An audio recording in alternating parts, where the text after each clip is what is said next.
Welcome to The Bounty, a new, bold Counter-Strike format where every round raises the stakes. Here's how it works.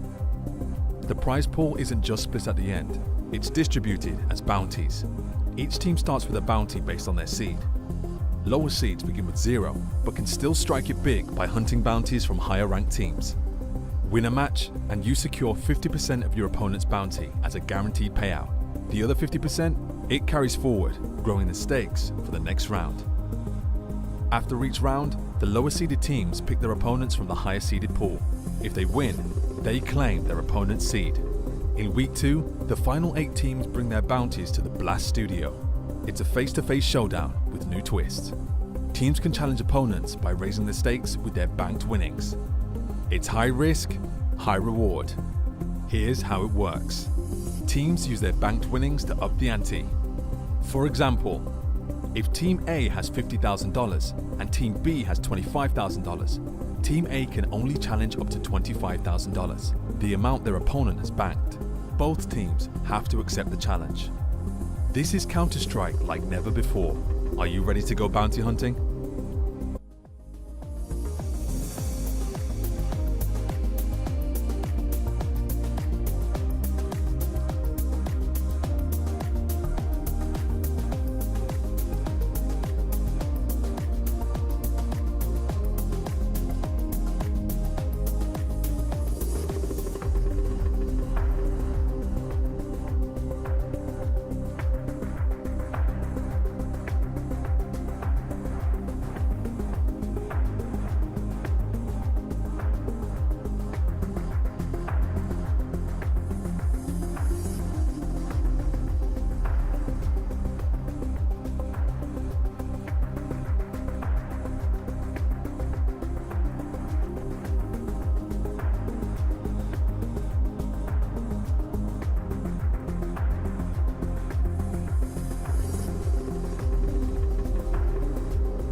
Day number 3 of the Blast Bounty beckons and chants for more bounty hunters to take down some of Counter-Strike's most wanted. It's only happened twice so far, but 4 more opportunities do present themselves today as myself, Rare Spears, Pimp, and Dupree will be guiding you on through the first couple of series here live in Copenhagen. From the beautiful new studio, we've had some beautiful Counter-Strike going down in the past couple of days, Jacob. It's been fun. It's been fun getting to know this format. It's been fun getting to know the team. It's been fun to see some of the teams making it close to take down some of the most wanted, and it's been very interesting to see some of these new rosters come together as well. Obviously, Falcons debuting with Nico yesterday. We have more cool things coming up the next couple of days. So overall, I've been enjoying my time so far. Yeah, so have I. I mean, coming into the new setting, getting to experience all of this. You're wearing a suit today, yeah, huh? you looking fresh. Yeah. Thank you. Yeah, I like that. Gotta step things up once in a while, change a little bit.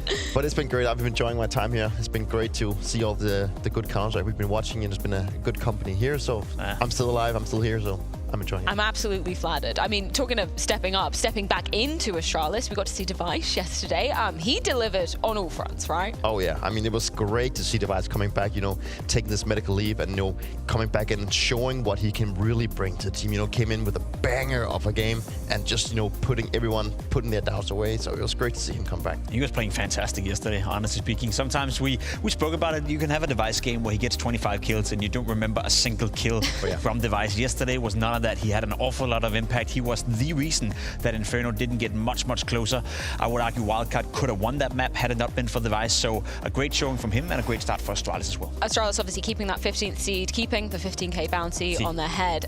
Kind of heartbreaking for Wildcard though, but you were talking about it, kind of maybe we had them a bit inflated in our head after what was undoubtedly a great performance at the major, but going up against Device in that kind of form, that's always tricky. I think it's a reality check, as we said yesterday as well. Astralis, with the player material they have, with the budget they have, of course they're supposed to beat Wildcard 2-0, so it wasn't a big surprise, but it was more so a reality check and maybe restoring back to normality for a few while. Now our second game, we almost saw Train, and by almost I mean the second map did go to overtime, but Big managed to close things out nonetheless. They were one of the few bounty hunters that have managed to, you know, get some cash in their bank, 10k to be exact, now a 10k bounty on their head going forward as well. Yeah, and it was great to see, you know, Big coming back into being a German lineup. You know, we talked about having this limbo between being in a national team and being a national team. You know, where are they actually going? We feel like it's actually like they don't seem to have a direction. I think that is one of the reasons why they've also been struggling a little bit with the results. And it was great to see a guy like Hype coming back into the lineup, you know, been there before, coming back, actually being the best player for the team. So, I mean, yeah, that was great. I was just about to say, Hype coming back into Big. He came from Big Academy into Big, then he was booted off the team,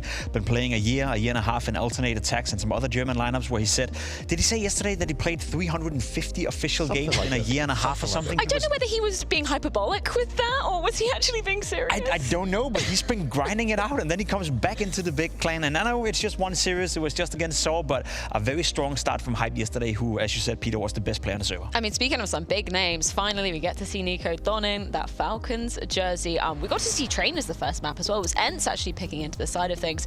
Very close series, even though it ended out in 2 maps. Speaking of a close series, I think Ents will feel that they had plenty of opportunity to win that series or win at least one of the 2 maps. Both of them went into overtime, but you got to give it to Falcons. You know, a new lineup, a new energy, sitting at boot camp right now and trying their best to make this project work. It's been a troublesome time for Falcons, Peter. You know all about that, but to see Nico play somewhat well and to see Tessus come in, you know, as the guy being the catalyst behind this victory for Falcons, that was a nice, pleasant thing to see for me. Final game of the day, that was of course Vitality versus Metasport. It did get kind of closer than I would have anticipated maybe after seeing that first half, but what were your takeaways of, you know, finally seeing Rops in the Vitality jersey? I mean, it was great to see Rops in the Vitality. It seemed like he had, to a certain degree, felt comfortable. I think Vitality felt comfortable at least in the beginning. Maybe they took it a little bit too easy when they started leading. And then you saw Metasport come back, you know, make it a little bit competitive. Vitality had to, you know, pull the card of being Saiwu, being the superstar that he is. You know, I've been around with Saiwu for a long time. You know, I know how it is to play alongside this guy, and he usually always delivers. And in that sense, you know, yeah, I mean, Vitality obviously is great. AP's also treated that, you know, they got the job done. Yes. It wasn't pretty. That's also a way of saying things that they have stuff to work on, but that was clear to see. But overall, happy to get the win. He's used to maybe some not so pretty CS in games gone past, so I'm sure Vitality will only be going up from here. We can check in with our 32 teams though.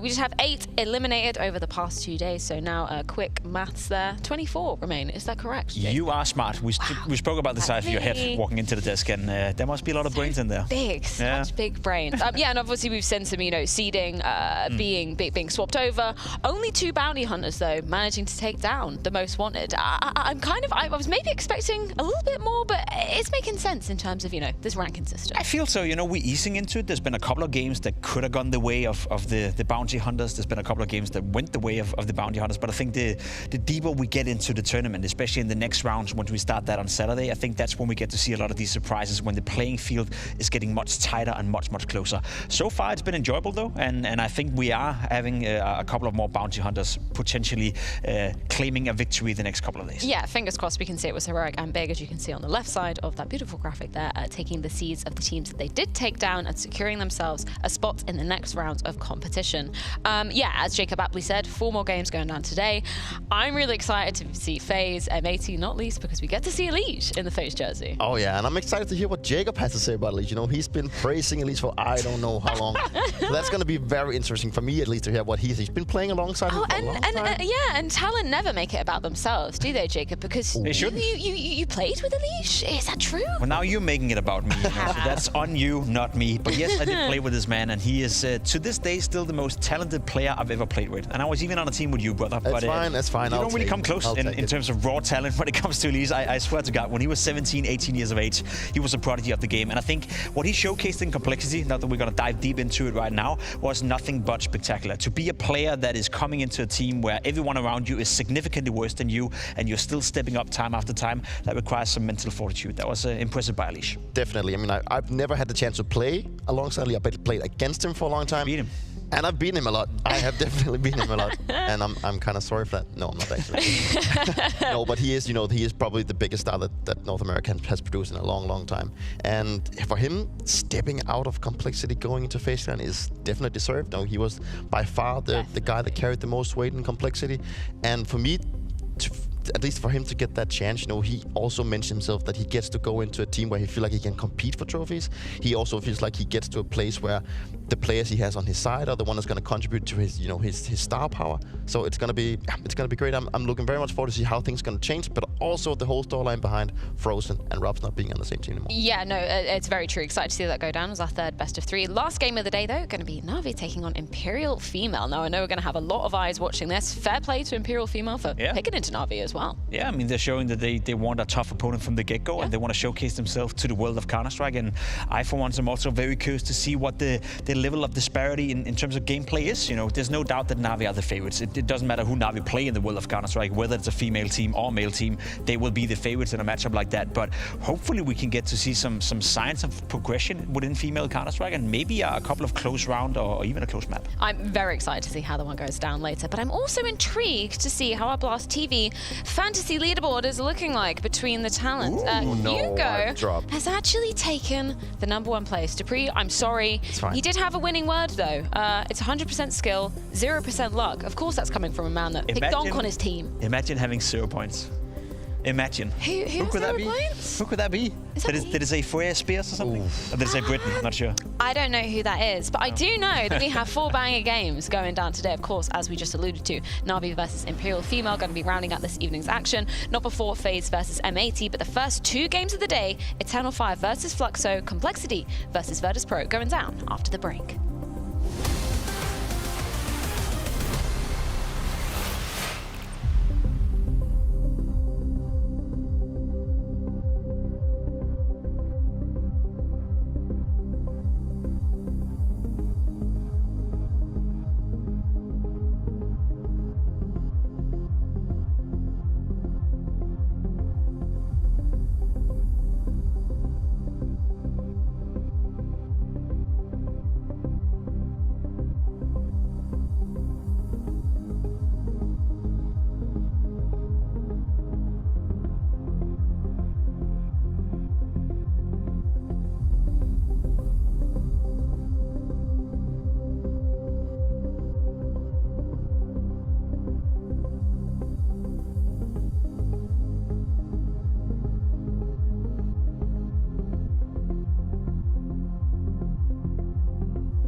guys decided to pick Complexity. Why do you believe that was? We played some practice against them. I think we're feeling comfortable against them, and they also had 2 changes in their roster, so maybe it's better for us. That's why we picked them. I mean, I knew we would get picked early because we basically just have 2 rookies on our team, so I expected us to get picked on like the first set of rounds. So I wasn't sure who it was going to be, but I mean, I'm sure that's the reason that VP picked us. Virtus.pro versus Complexity. Roster changes, of course, on both sides of the equation, but I think it's only fair to say, Jacob, that the Elige minus for the side of Complexity, that's the biggest hold, I think, undoubtedly, between these 2 teams. Yeah, because we kind of had the discussion coming into the segment today, talking to our producer as well, and we're like, often when you speak about roster changes, you do it because you want to better your team or you want to upgrade on certain positions. But let's be completely honest, when you look at the Complexity roster in front of you right now, it's hard to argue that losing Elige, and Floppy for that matter, is an upgrade when you look at what's coming in. By no means am I saying Sixy or Nyx are bad players. I've been following them both over in NA, and I know they can shoot for themselves. You know, they're great individual players, but no one can replace Elige, as simple as it is. And I think Floppy was also severely underrated in certain aspects of the game. So when I look at Complexity and the roster changes they've made, they're weakened. It's not a better team by no means. It's quite the opposite. And it's also where do you go from here as Complexity? You know, as a player, as you mentioned now, that you have this sort of downgrade that you don't really have a saying in. The fact that you get 2 new rookies, as JT also mentioned, like, you know, you also need to give them the benefit of the doubt that they are rookies. They come in hungry. They want to go in and show that they are capable player of playing at this level. But you also need to understand how it must be to be the players that has already played alongside Elige. You know, they've had a solid roster lineup for a long time, and now they find themselves in a position where, oh, where are we going from here? Like, where we're kind of stepping into the unknown. Are we gonna get better? Are we gonna get worse? How are things gonna look? You know, it's a difficult mental thing to go. Well, speaking of which, I caught up with JT earlier on this morning to see exactly what his perspective is on the Elige conversation. We knew that Elige was looking for a new team. Well, he wanted a top 5 team, and he got that now. So we knew it was a probability. So yeah, we started looking for other replacements pretty early. From your perspective, is it possible to replace a player like Elige? I mean, yeah, that's difficult to say. He's obviously like, I mean, in my mind, he's like a top 5 rifler in the world. So it's almost impossible to replace him 1 for 1. But I mean, there's many players that have like different capabilities and stuff like that. So we'll just have to wait and see. But yeah, it's really difficult to replace a player as good as him. Very democratic answer, but yeah, he's being honest. You cannot replace a player like Elige. No, and I don't think anyone expects Sixy or Nyx to come in and replace them. If anything, I'm looking towards Halcirk, I'm looking towards Grim, and they need to step it up. They're the ones with experience. They're the ones who's been around for a long, long time. And as much as you want to argue that Elige is a fantastic player, he also did occupy a lot of space within that team. It was set up around him, so I'm not going to argue that Grim can play to the same level as Elige, but maybe he can step it up a notch together with Halcirk to make up for the loss of firepower within Complexity. At least that's where I want to put my money if I were to make the argument that Complexity is still competitive. Definitely, I mean, that's a really great point. If the lead, like the fact that the Elige is not part of the team, or that give more space to the remaining rifles in the team, are they somewhat gonna be trying to compensate for what has been left off? Maybe this gonna level, like put them in a different level. I mean, Halcirk had also been a kind of debate on the team for a long time. You know, he's been this over that has been very hit and miss sometimes. You know, he can have a really high ceiling, but he can also miss some of things. But it's interesting to see, and it was nice to see in some sense that JT also mentioned the fact that he was very, you know, grateful for the time he's played with Elige, but he was also happy for him to move forward. I mean, obviously sad, but also happy because, you know, he has a very, very big talent. Yeah, I appreciated the Jason Lake tweet as well, saying, you know, it's not prison in Complexity. Sure. We will allow him to explore other opportunities, which is fair enough when you've got a player like Elige expressing he wants to get back to, you know, top 5, top 10 team at the very least. I'm going to poke the bear, though. Is it possible for a player like Grim to step up enough that you maybe don't see the gaping hole that Elige has left? No, it shouldn't be, to be completely honest. I haven't seen anything that suggests that from Grim. I do remember 2 years ago when he first joined Complexity after getting out of Team Liquid, which clearly wasn't a place for him to be in. He was having an uptick in performance. He was doing great individually for 2, 3, 4 months, and then he fell down to the usual Grim level. Maybe he's going to have another uptick, but I want to see it consistently over a long period of time. And there's no doubt that Elige is a better player than Grim, but it's not the sum of one player against another. If Halcirk can step up 10%, if Grim can step up 15%, then maybe together they can make up for the gap that Elige is leaving. I think it's also the fact that Grim maybe gets into the position that maybe he likes. Maybe at least is taking this extra space for him. But I'm more curious to see the new guys. I mean, I'm all in for the new guys. You know, we have a generation shift happening in Counter-Strike right now. You know, I'm one of the older players, obviously. I'm turning 32 soon. All these young guys coming in. Yeah, but you know, you know, the spark of being a new player coming into this environment is also something that is really, really important to keep in mind. It's something that you cannot recreate and fish for in the same sense as you maybe want to as an older player. And let's not forget that they stuck with NA players. They could have gone the European route. They could have picked up a European player. They could have picked up a European talent. There's way more talent within that talent pool as a whole. But complexity, as they've said, they want to be the North American team. They want to stick to their roots, and so they have. And I'm curious to see if that's going to pay off, or maybe down the line they'll be forced to take in European talent again. Well, let's get a little bit more insight on the two new players joining the Complexity squad. Can you just summarize for maybe the viewers at home who aren't familiar with the new guys in your squad?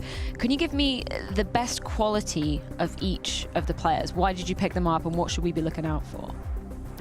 I mean, the best qualities for the both of them, in my mind, is just that they're really hard workers, they're grinders, and also they're just new to the scene in general. So I think they're coming in and they're changing the culture of the team to like be a really hard-working team and putting a lot of work in. We don't know how it's gonna turn out. Like obviously, they're new to this level, and we've been putting a lot of work in across all of us the last 2 weeks. So, in my mind, I think they're really skilled players, and we've been seeing that in the scrims and the practice that we've had. So, I will just have to see in the games. On the flip side of things, however, Virtus.pro also have had a couple of changes over the roster break, namely James being benched, Electronic. He now officially has the leadership cape on. We were kind of maybe suspicious, let's say, that he might have been having a little bit of influence before, but now it's totally going to be a Electronic style of gaming. I don't know what you think, Peter, but it's a big change and maybe almost an underrated change. James and VP have been going hand in hand for so many years. They had a very clear play style. Whenever you're watching a VP game, you knew the game would take anything between an hour and 6 because it was such a slow-paced team to play against. You probably know that as well. I expect a complete revamp of how they approach Counter-Strike. Not only Electronic coming in as an in-game leader, taking over James, that's going to change a lot of stuff, but I'm looking towards Flit and Flammers coming into the lineup now as well, and Fame coming in as well. I think they will be freed up and be given a different opportunity to express themselves. So in terms of what VP is joining the server, I expect a faster playing VP, and I expect a new playing VP. I hope so, in some sense. I mean, like the whole James-esque playstyle was just getting very old. I mean, in some sense, you know, everyone expected what to go up against when you win against EVP. It was still tough, right? It was. That's what kind of the issue, right? You knew that they were playing slow, and you could save your tilt. It was still difficult because they had their protocols. They were really good at covering their flanks and all these kinds of things. They were hard to surprise. But I hope that they're gonna come in, play more aggressive, play more fast. And I think that the signing of Flammers, he had a really great major coming into this one. So there's a really young and hungry guy coming into this team. So I think the aggressiveness that they had, the aggressive capabilities they have of the team right now is something that's going to benefit them and maybe take them away from this very slow place that they have. And I hope that Electronic can keep his cool and maybe bring some of that, you know, experience they has from all the way from NaVi, also in-game leading a little bit there, bring it into the team and get all these young guys on the same page. And I do want to say, I think a lot of people have forgotten, and rightfully so, because it's been a while that VP haven't played at a high level, but there was once an argument that Electronic, Fame and Flit could be the strongest trio in the game of Counter-Strike. You could have them in that conversation between some of the rifles up there with the very, very best. That hasn't been a conversation the past year because they haven't been performing at a high level, but if Electronic can activate those two with Flammers coming into the lineup as well, you have a lineup right now where you look at the 5 players where the firepower is most definitely there. Question is, can Electronic lead at a level that allows them to express themselves at that certain level? Question for you, Jacob. Look at the picture behind you. Do you reckon Electronic knew in that moment? He's like, I'm coming for your head, James. The captaincy is mine. I mean, I feel like ever since Electronic joined VP, there's been a clash of styles, you know. Getting each other on the same page on the book has never really been easy when you combine a player like Electronic and a guy like James. I thought Electronic would join VP and just be subordinate to James' style of playing Counter-Strike. He would almost come in and be the second Yakinda of the lineup. We remember back in the day how well that worked, that you have such a slow playing team and then the loose cannon in Yakinda, but it never really worked out. So I'm not surprised that we had to see one of them go, and given that Electronic cost a lot of money and you invested into him, maybe James' time in VP was bound to be over. I think the whole clash between the playstyles that maybe Electronic wanted to bring into the team and how the identity of VP has been working for so long was a big clash. It was like they they had this issue figuring out. Maybe they wanted to create the perfect one where they could play slow, but then suddenly shift into a different gear and putting up the pace. But it just seemed like the players had a hard time buying into it. And I don't know if it was because of their identity as playing slow for so many years, or it was James putting up the whole idea that they had to do it in a specific way. But I hope that they can now come to a point where they feel like we have more opportunities and not only one. And every time playing against them, it felt like we saved our utility, but still they managed to do some great stuff. But you also had this idea that we just need to do this and this and this, and then we'll have a good matchup.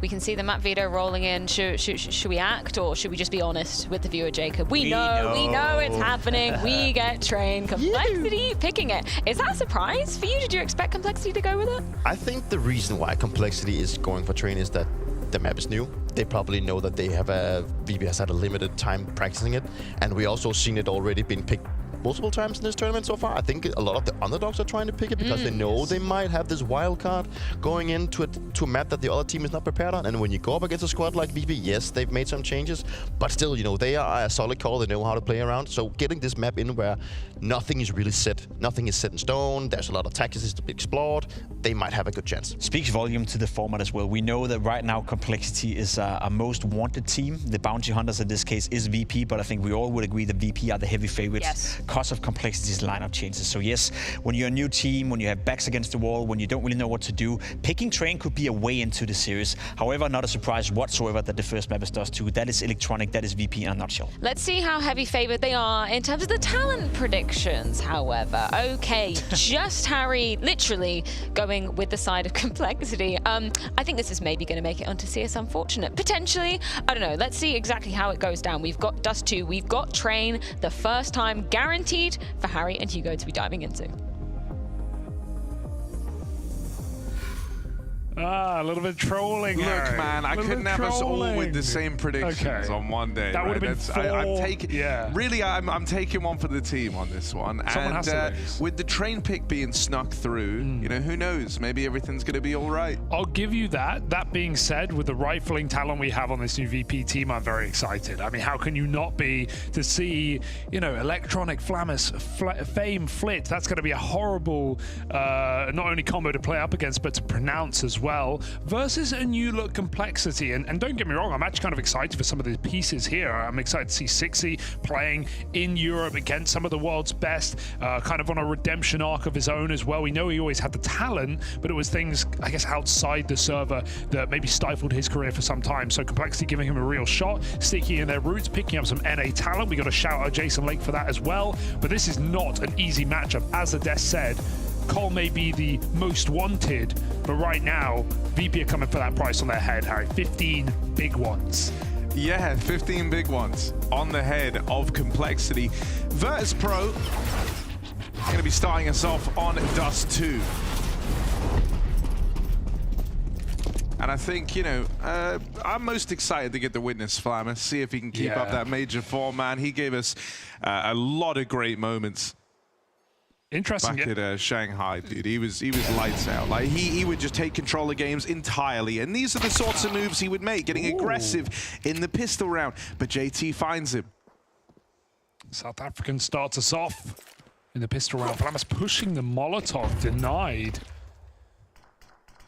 Going straight up catwalk with the late long explode here for Cole. They're going contact right now. There's no long cross smoke available. They're just going to have to run it dry. It's Electronic in the sight with the P2K. Julie's up close, missing the mark. Flip falls Electronic as well. It's Sixy's double opener that puts Complexity's pistol on the board. Fame and Icy grouping fast over on catwalk. Sixy's already here. Those dual Berettas can't deal with Fame as he rounds the corner.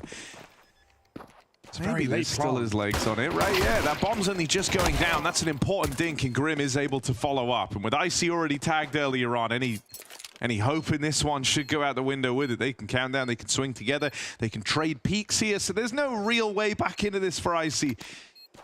That's what you're telling yourselves if you're Carl anyway. Yeah. You're hoping he just commits to the save, and that's what's going to happen. So Complexity get on the board early, picking up the pistol on VP's map pick. Yeah, you mentioned Flamus. I'll go back to it because I'm sure he got a lot of offers. I'm sure he had offers from European teams as well, but he chose to go and speak in his mother tongue. So that's an interesting change as well. We saw very high energy from this guy when he was in Game of Legion, bringing you a lot of hype. But the guy on your screen, 6-seat, guy cracking open this round. Okay, so let's talk, you know, the vibe on this one. Obviously, VP very much the favorites, but I want to explain quickly why I went for the Cole pick. Okay, yeah, I'm only joking. There's one extra little tidbit in there, right? Okay, hit me. I was thinking if anyone could somehow fumble the new look of what should be a very powerful team on the other side. Go on. It's going to be Electronic as the man in charge. You kind of called him the sleeper agent, you know? Kind of going to all these teams and... How would you put it, Harry? Yeah, you know, just like tearing them down from the inside out. It's been good to see. Yeah, it's been entertaining. The Cloud9 project didn't work. The VP Electronic Jame combo didn't work. And, like, don't get me wrong, there's an angle now that he's in full control. He's absolutely got the talent. There's no excuse. I'm wondering what style they're going to play on T-sides, right? How much freedom is he going to have? Because we went from a team with, I imagine, a good bit of micro from Jame, with Electronic maybe countering some of that. So now he has complete control of the ship. So if this doesn't work, I think it's pretty clear where to place some blame. But Electronic wants to take control. No doubt about his individual prowess. Comes up with that pistol kill. Grim doubles back. 3-on-2. It's getting a little scary here on this force buy. Dealing with Fame just then has opened up an entire route into this B site, but Complexity aren't to know that, right? There's no way to have got this info any earlier that the A site is fully stacked for VP. They're suspicious of it. Flip falls, though, round in the corner over his short, and now it is just Icy. He's done a really good job of stealing himself away, but the spot comes in. JT gets it just in time. Don't know what the comm is. Like, maybe they're low, but why would you USP? There was one player at half. Both others were full. So would have loved to see just a scout shot first, take an angle on long or short, but... Hey, it's not the end of the world. Yeah, I think, you know, he was going for like the element of surprise long game. Scout is just a big gun. I would assume that that's why he's gone for the quick switch into the USP. Yeah, well, Cole, okay, controlling the game right now, and one more anti-eco just to get themselves warmed in, because I'm sure there's some nerves going on with some of these newer players. Nyx as well, right? Hasn't played at this level at all. We saw him in kind of a bottom of the barrel challenger team in lag, and this is a completely new level for this guy. So I'm excited to see him as well. I'm far less familiar with his run. It's been a lot of online appearances for a while, but welcome to the big leagues, buddy. Grid blind on that push. Halzak hits a 1-dig, and it's all under control. Electronic going back to just try and squeeze one kill out of this round. But Complexity catching their breath, maybe their heart rate going down a little bit, settling into the series. Got Train up next. Excited about that. Our first one, finally. It was about time, right? I think this is a Whenever good game I'm watching for the other guys, it's like they're just getting trains left, right, and center. We've had hundreds of trains. Yeah. All right, focused faces here. No, something else I think is maybe interesting that we could look at across this series is the idea that pound for pound, I think you can say that VP very safely should have more firepower in this one, right? At least in terms of known quantities, known output, and experience, right? That's almost uncontestable. But within like specific roles, I see someone who's been grinding for a long while and who's given us some nice moments, but I think Halzak could maybe even take a bit of an edge there, certainly in terms of like the experience and exposure to this sort of level. Definitely more proven. Oh my god, I see. Fully blind with this one. Didn't even pop a shot off Harry. He's so blind. These flashes are monumental. So good they blind Complexity, but not enough to stop this double entry. That round's over. Yeah, you've got to save. Flit is super wounded. I don't know why Icy doesn't fire one shot there. He's full blind. If he gets one shot out, you know, he would have killed. We saw he would have killed, but, you know, I guess you're trying to hide. You're not expecting good follow-up flashes, but still, man, would have been at least one kill. Yeah. At least. The other thing that I think is cool for Cole is seeing kind of Grim put back in a bit of bit of a limelight within this team, right? Obviously, while Elijah's here, he's very much the one that you look to put up the big numbers. But Grim had some strong games in there, and he's someone who, throughout his whole career, man, it feels like we've been waiting to really see what this guy can deliver. I remember back in like the Triumph days and the likes, where you were so excited by the prospect of Grim moving forward. Then he went to that Liquid squad. I feel like it started off all right, and then it kind of fell off really, really hard. I think the vibe of that Liquid team was pretty rancid. But, you know, in current day, Grim is now someone who's been around for a long while. He's no longer the new face on the block like he was all those years ago when he joined that Liquid team. And so I think he's going to be one of the guys you're going to look to put in these big firepower positions. I like that call as well for JT, just catching. And he's 10-0 to start off, by the way. He's actually kind of living up to the hype right now, isn't he? Catching VP off guard with the late smoke on the molly on the final couple of ticks to get them through.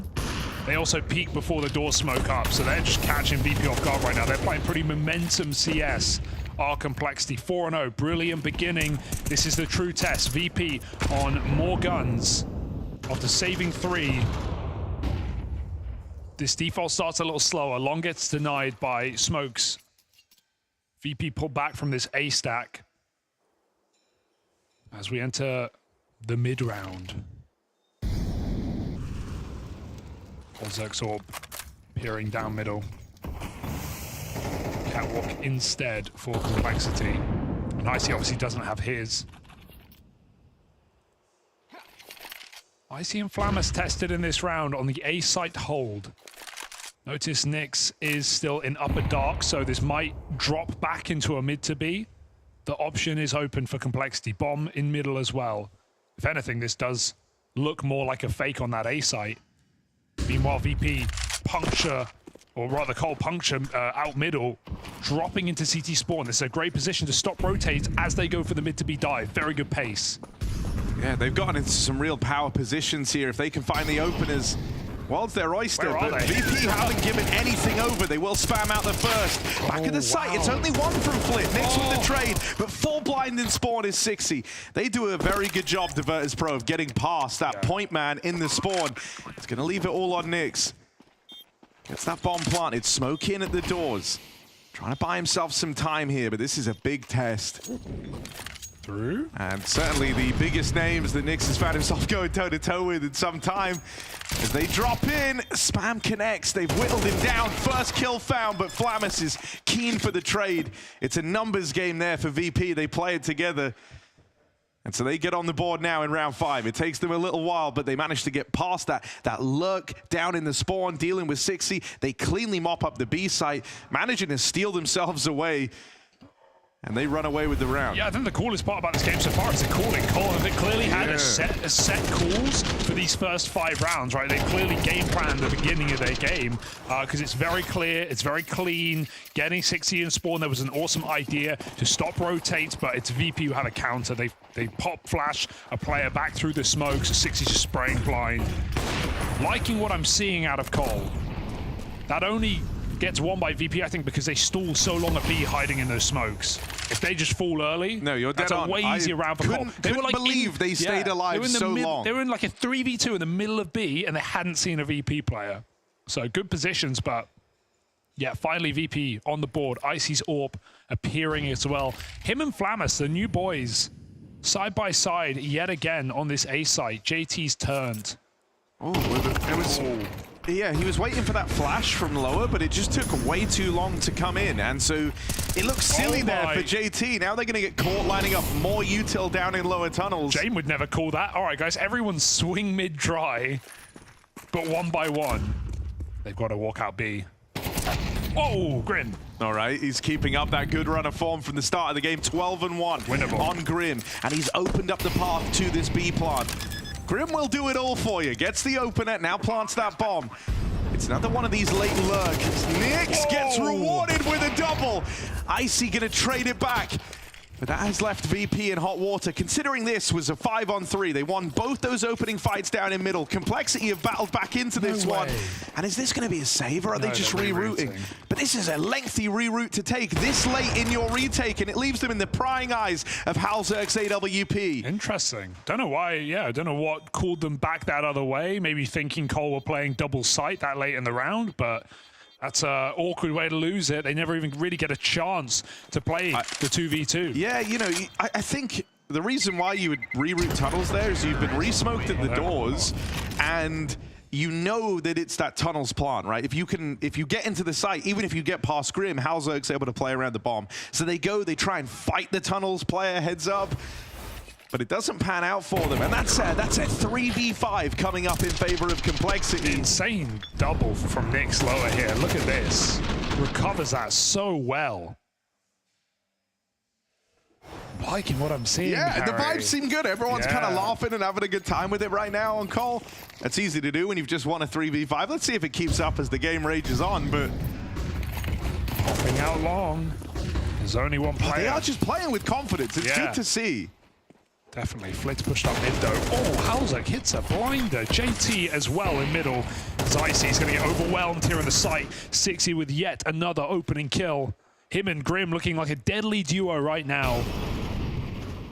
One of the questions posed to JT before this game is how easy is it to replace a player like Elige? Grim says, very easy. 12-1. I've always been here, waiting. What if you didn't need to replace him? Oh my goodness. Flamus has to save, really. Yeah, I mean, this round was kind of over from the get-go when they had all the long control, and then you had that duo of like JT and Halzerk finding success over in middle. It always kind of felt like a done deal. This one went 5v3 for Complexity with all the map control and a lot of pace in behind it.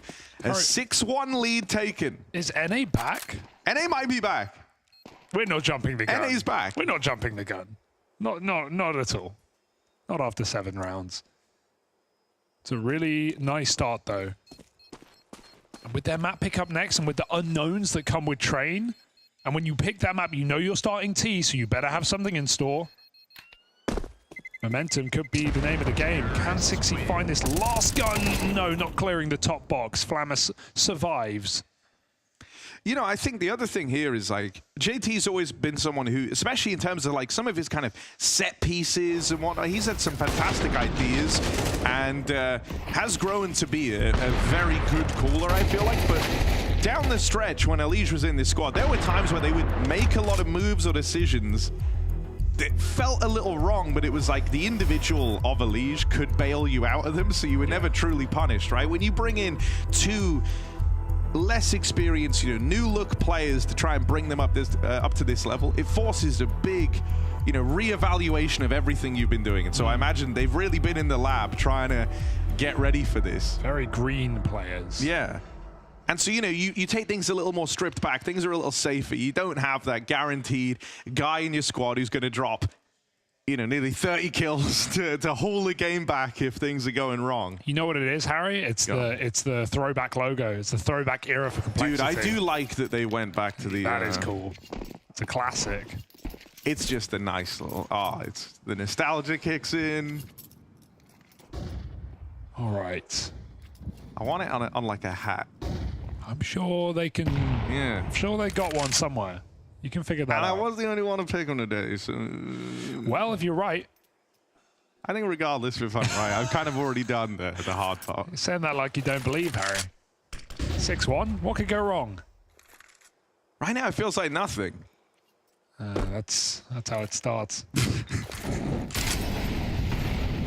No, I mean, the VP, the problem they're having right now is that they're so behind economically that like every one of these rounds is just devastating when they end up losing it.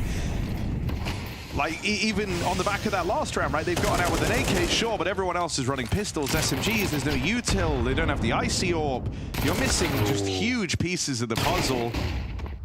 Out towards long, Grim is opened again. 13-1 on Grim, but finally bested. It's that AK put to work. The trades are quick and clean, however. It's grouped Counter-Strike right now for Complexity. They got so stuck in the mud, there was nowhere to move. Too quick up through the short side, though. This could still get interesting, right? This is VP's arguably best chance to win around in quite some time. They've kind of missed that timing though on the players crossing back in, and that might decide their fate in the round. You can take the Jame out of VP. You can never take the VP out of... Wait. Does that work? That doesn't work. All right. They're saving. That's what I'm trying to say. You can never take Jame out of VP. He's always there, in spirit. Try to keep that AK going, and Fame looking James for an upgrade. in spirit? Is that a leak? Oh, damn it. That was an NDA. But instead, it's just DA right now for VP. DOA, I mean, dead on arrival. We're doing Otherwise, great. it's dead arrival. Dead arrival for VP.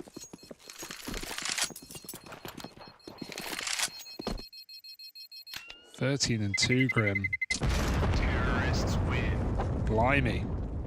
Great to see Halzerk delivering as well, right? Like, it's a performance that's kind of slipping under the radar, but he's 6-1. This is Grim, 13-2, 130 ADR. He's been instrumental in the openers. He helped carve the path back into that 3v5 round that was a real turning point in the early stages of this game. This duo between Halzerk and Grim has been fantastic to keep an eye on, right? I feel like Halzerk's been winning those AWP fights countless times. He's fallen once this entire game, right? He's kind of been infallible on the AWP. Sure, isn't necessarily getting you sick openers every single round, but has been anything but a problem thus far for Cole. Using the orb like a scout there, jump spotting lower, and that allows Cole to come down a little safer and less worried. Still peeking middle. Icy's gonna just about cross past that. Blind AWP shots. Grim lurking long. He's been finding good timings, keeping the pressure on. Oh, dropping a fake reload. Cole feeling confident right now as they poise to get out middle. Flammers haven't had to see him in a position to win. He's been saving a lot right now. He's going to need something here. Oh, leg! Bye-bye. Little leg. Too much. Flip will find that trade. 60 still gets out of middle, taking a 4v4.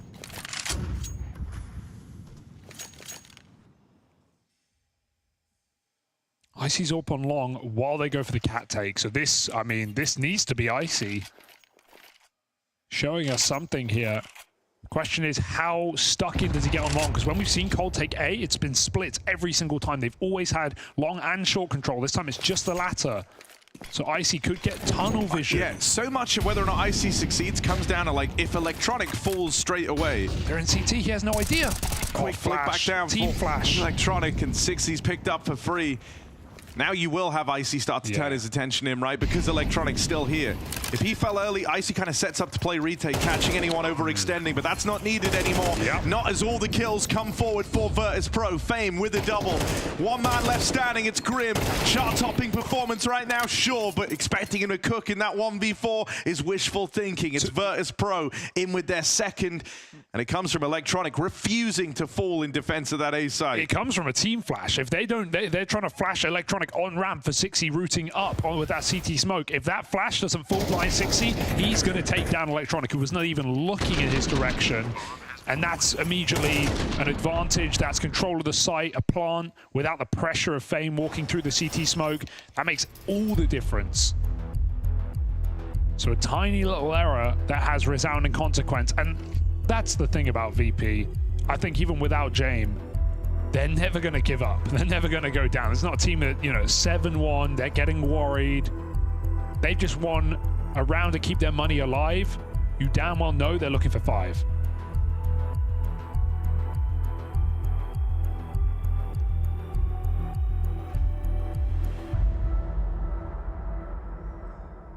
So don't let your foot off the pedal, Complexity.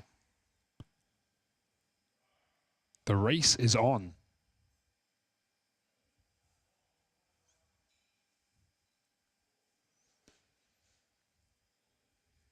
Yeah, they don't look deterred. They were still all smiles for Cole, thinking that there's time to get back to their winning ways. But as you say, VP really want those 5 CT rounds.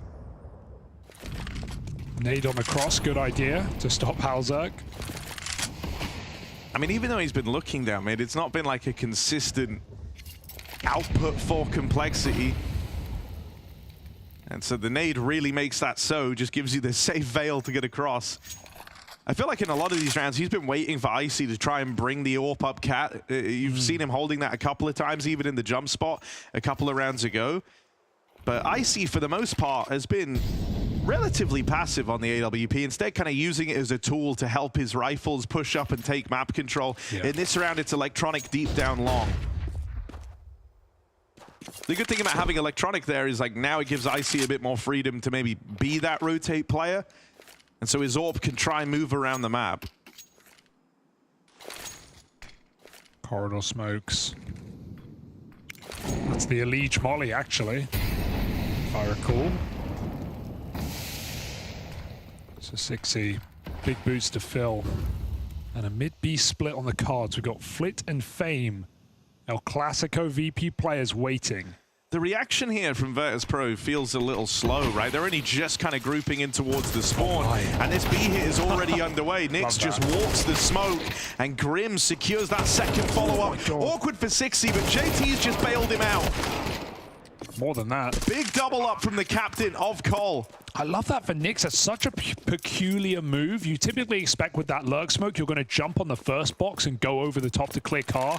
You're never going to walk through that in front of car. I've never seen someone do that. So Fame is completely caught off guard in this position. And they do it on like the left and right side, right? So you have someone walking around the back to kind of secure the platform angle, secure the VP played. And then you had Nyx to try and just, his one job in that entire round was find the kill on the player at car. And he was able to live up to his part of the deal. The rest of the team followed through. So VP might have been the ones taking the timeout, trying to pick up those dream 5 rounds they were hoping for. Cole were laughing the entire time, and maybe this is why 8-2. This T side is picking up a hell of a lot of steam. Yeah, very refreshing look from Complexity right now. It's a VP who have been caught sleeping at the wheel.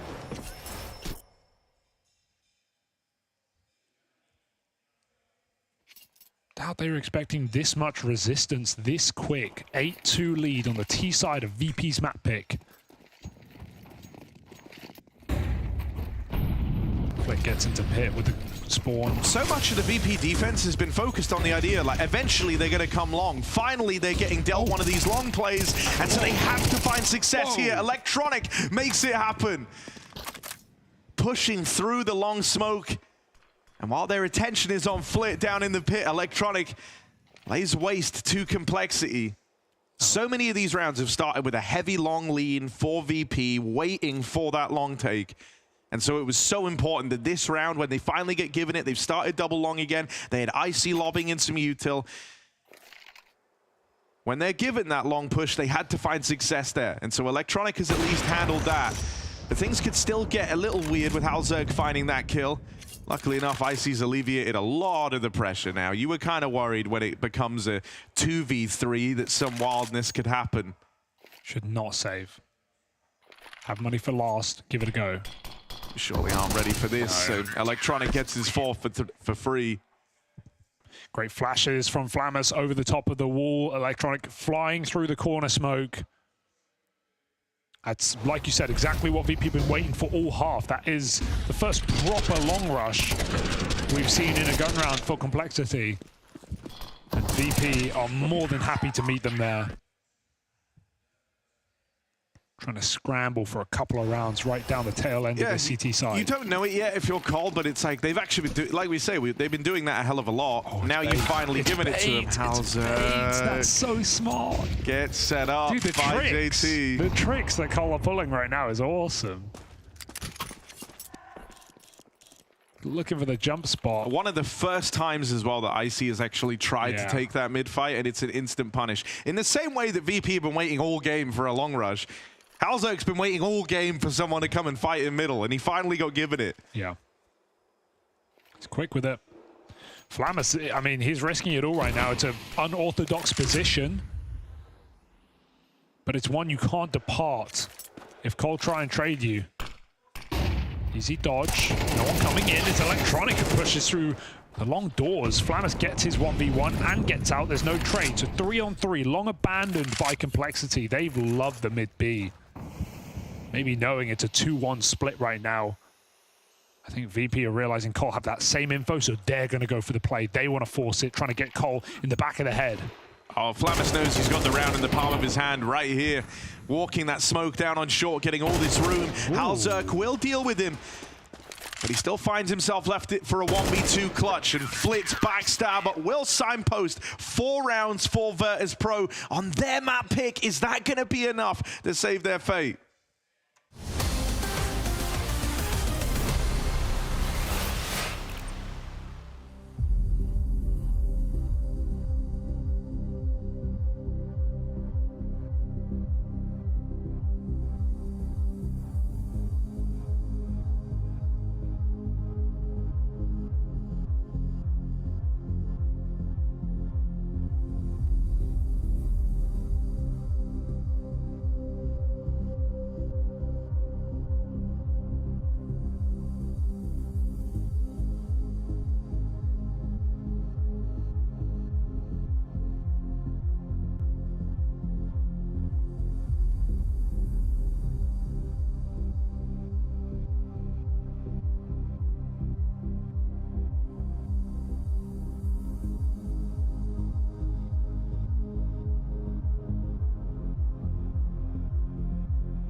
Complexity can thank this guy for a very strong first half. Grim, a triumph in the Complexity jersey right now.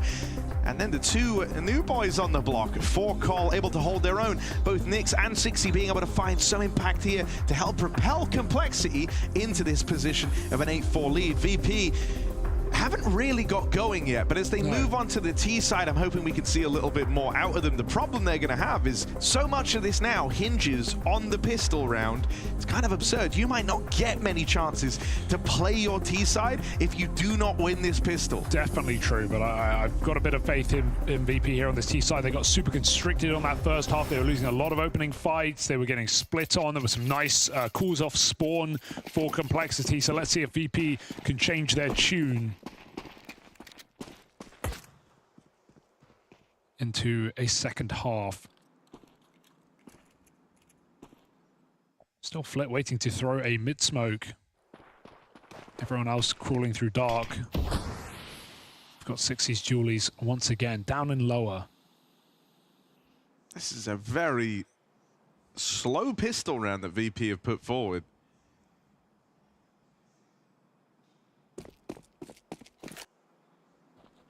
There's no room to go fast in this pistol. You have to take your time early. Setup's nice, so if they avoid lower and just pop out upper, it's a 5v1.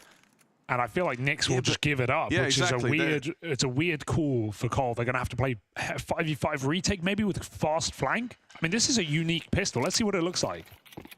60's on the move.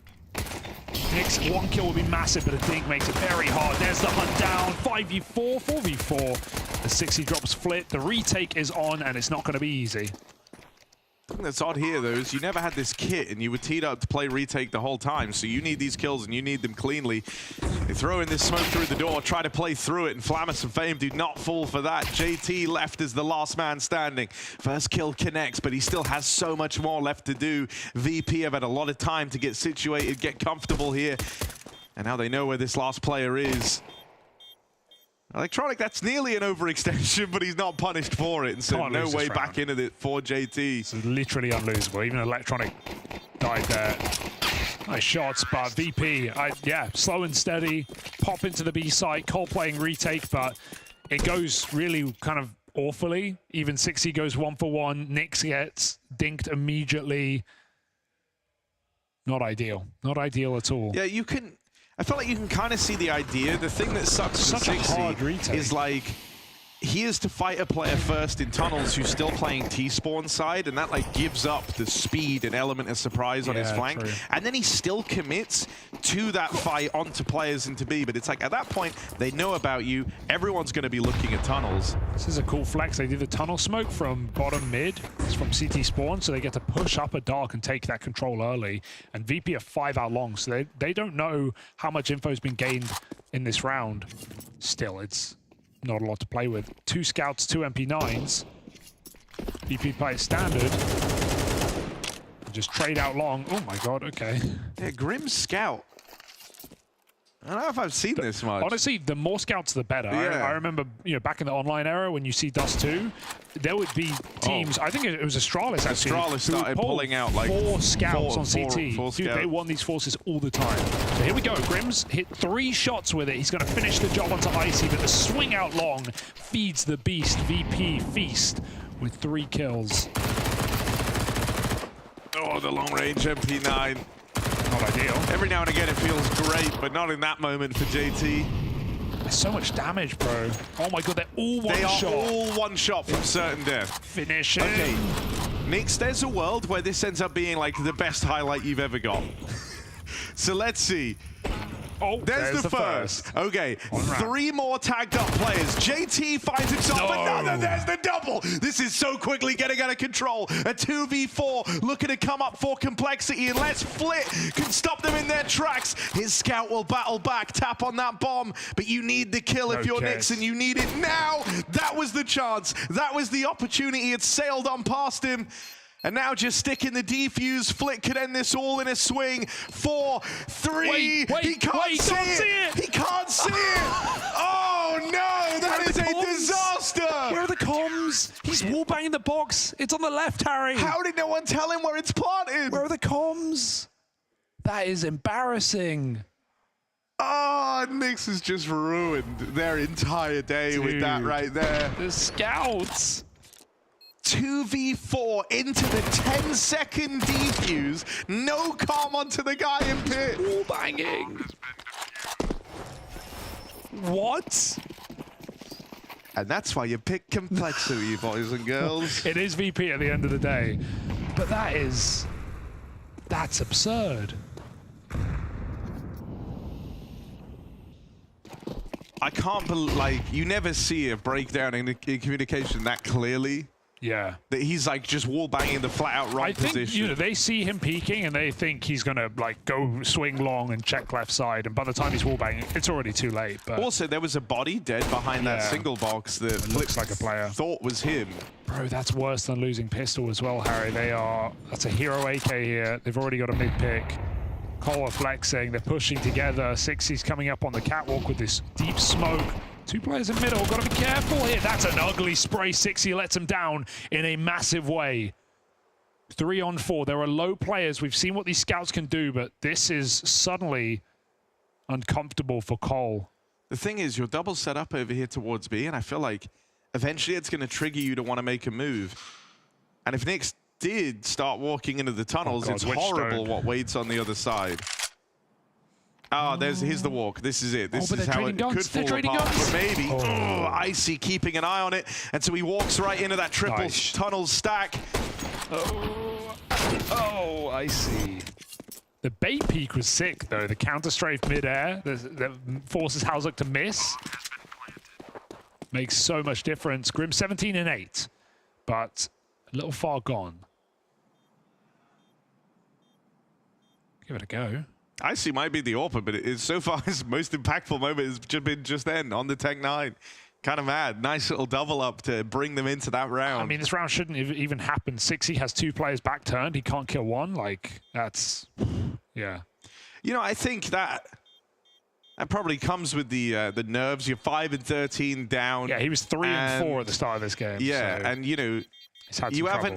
haven't had a kill in a little while now, and you've just come off the back of a real like upset round win. You see you have 2 players right there, and as soon as you whiff those first few bullets, your heart has already sunk. It's Jova. So VP with an immediate return to the wins here, looking to right their wrongs from that anti-eco in the second round, or anti-force. This was lucky because they were trading guns. They were both looking the other way. Icy just last second checks it. Bop. It's clean. VP saved their bacon. The balls to just stay in place and keep holding the angle is insane from Halzuk. Oh, I hope. That could have so easily been punished. VP have to make the most of this now. They can absolutely win this game. Off the back of that force buy. Right back.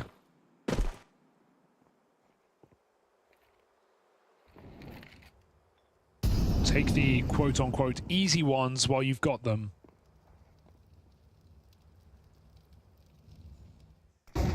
Sixy alone at B with just a 5-7, no grenades. Cole just hoping VP don't come this way right now. Oh, very wide for Halzuk. He gets out though. You don't often get to escape in moments like that, right? Yeah. You've missed the shot, you're out on an island in mid. It's a long route back to safety, and he's been able to get out with his life, so opener not provided for VP, but they at least take the room, right? Flamis gets out here into middle. Last time it was the scouts that did a lot of the heavy lifting. Oh. This time they've only got one, and it's on Halzuk, and he is very low. Zixie's kind of looking for that kill that brings him back into the fold, back into the game. He's going to try and run down this player in upper tons. And at bare minimum, he's forced Fame out, which is awkward. Yeah, for Grim. If he hurries up, he can flank him. Rest of his team are heading up through Cat, and they've got all the room still. JT has somehow won that out. Grim's now flanking the wrong side awkwardly. They don't even, like, they're everywhere. They're mid, they're A, they're B, they're everywhere right now. Grim is flanking dead air. Flitz in the side. Oh, he needed that. Nyx hits a 1D out of nowhere. It should still be fine for VP. They have the post plant set up. Prioritized is Fame to win this very round. I think you have to save. Yeah, Collar too far away, and they have been for a long time now. And they're smoked off on short, and I feel like when you see that, you're like, okay, we can't do this. Yeah, this is already, the bomb's already gone, so... Oh, they blow the smoke open. They retrieved a nade. Gotta go now. That's given them a bit of a chance, but time is of the essence, and there's no time left in this round. A lineup, sure, all the kills for complexity, but not the round. Empty. Can't really blame them for thinking that's B. They've seen player upper dark. They've seen VP out mid to B. They just find out too late, and Grim, instead of like resetting long, he just commits to group with his team, which is understandable, but they don't have the time for that. They don't have the time to wait for the T-spawn to be backup cap. It's such a long rotation. So yeah, it's a decent half buy for Cole, decent force, but it's VP doing what we know they do best and looking to come back.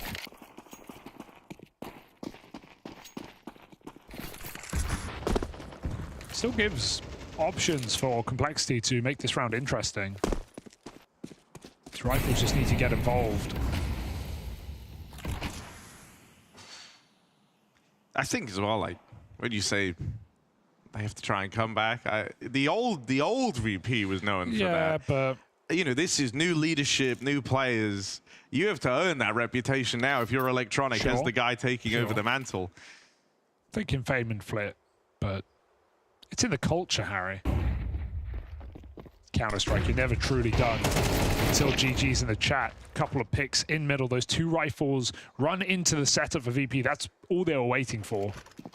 Defaulting, hoping the complexity give them a way in, and now it should be an easy affair.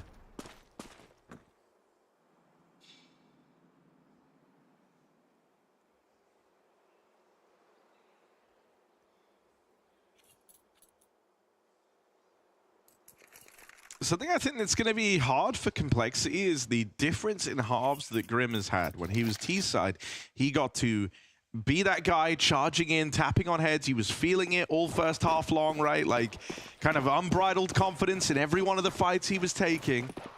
Here on the CT half, where it's VP picking and choosing these battles, Grim has been left to the wayside in every one of these rounds. And every single time he's gone for a flank, he's made the wrong move, right? He has constantly been left out of the action. They've done a very good job of kind of forcing Grim to cool off. And, you know, considering Grim is the guy almost 20 kills deep and was entering you and turning around 3v5s all throughout the first half, that's a nice feeling if you're VP that you're trying to get this guy, you know, a bit out of the game. Cool those hands off. And you're getting him questioning some of these moves as well out through the long doors, right? Thus far, we haven't had, despite the fact he's embarked on like 2 separate long pushes, neither of them have ended up in the right place. Both times it actually would have been better either had he kind of gone the other option once he committed to that flank, or if he just stayed long. So you might have him doubting some of these moves that he's looking to make. It's still confidence displays to be going for the long push so much. It's early days as well. This is the first real rifle-on-rifle round we've had in this second half, so... That looks dead on for Halzek, but I guess he was still moving. This is going to set the tone right now.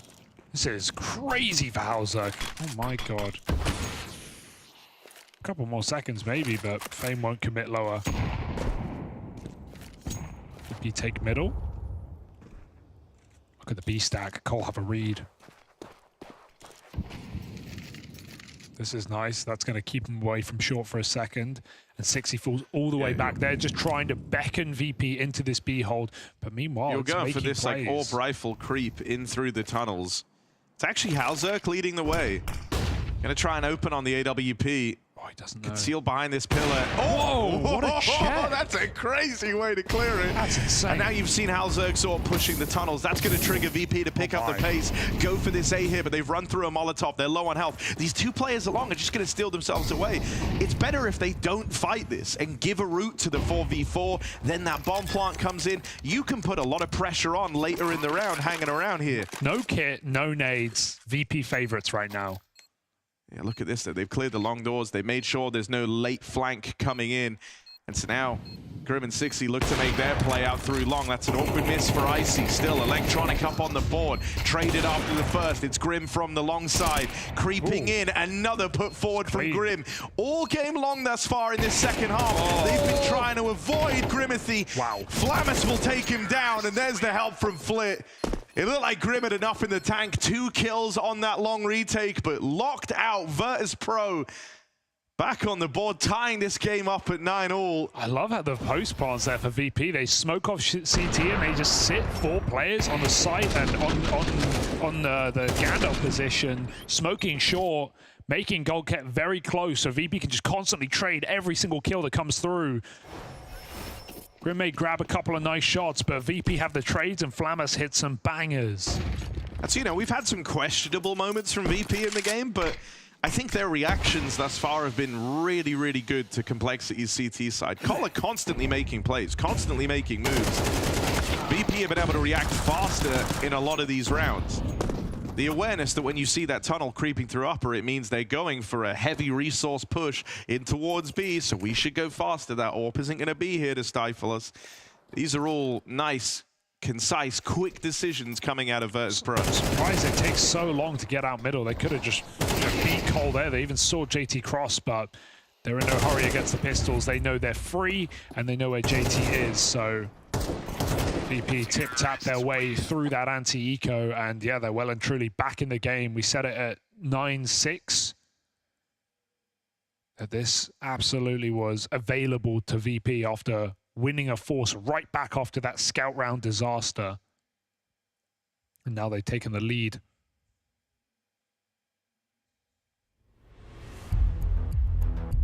It's 5 rounds in a row.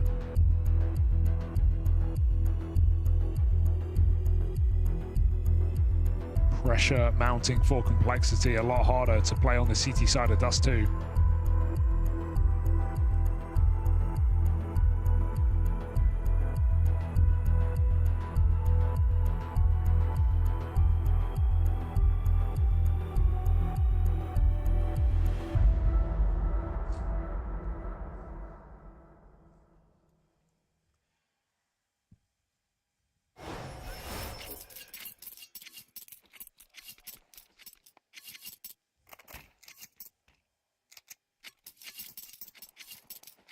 The longer this game has gone, the more the cracks have begun to show, the more VP's individuals have taken reign of this game.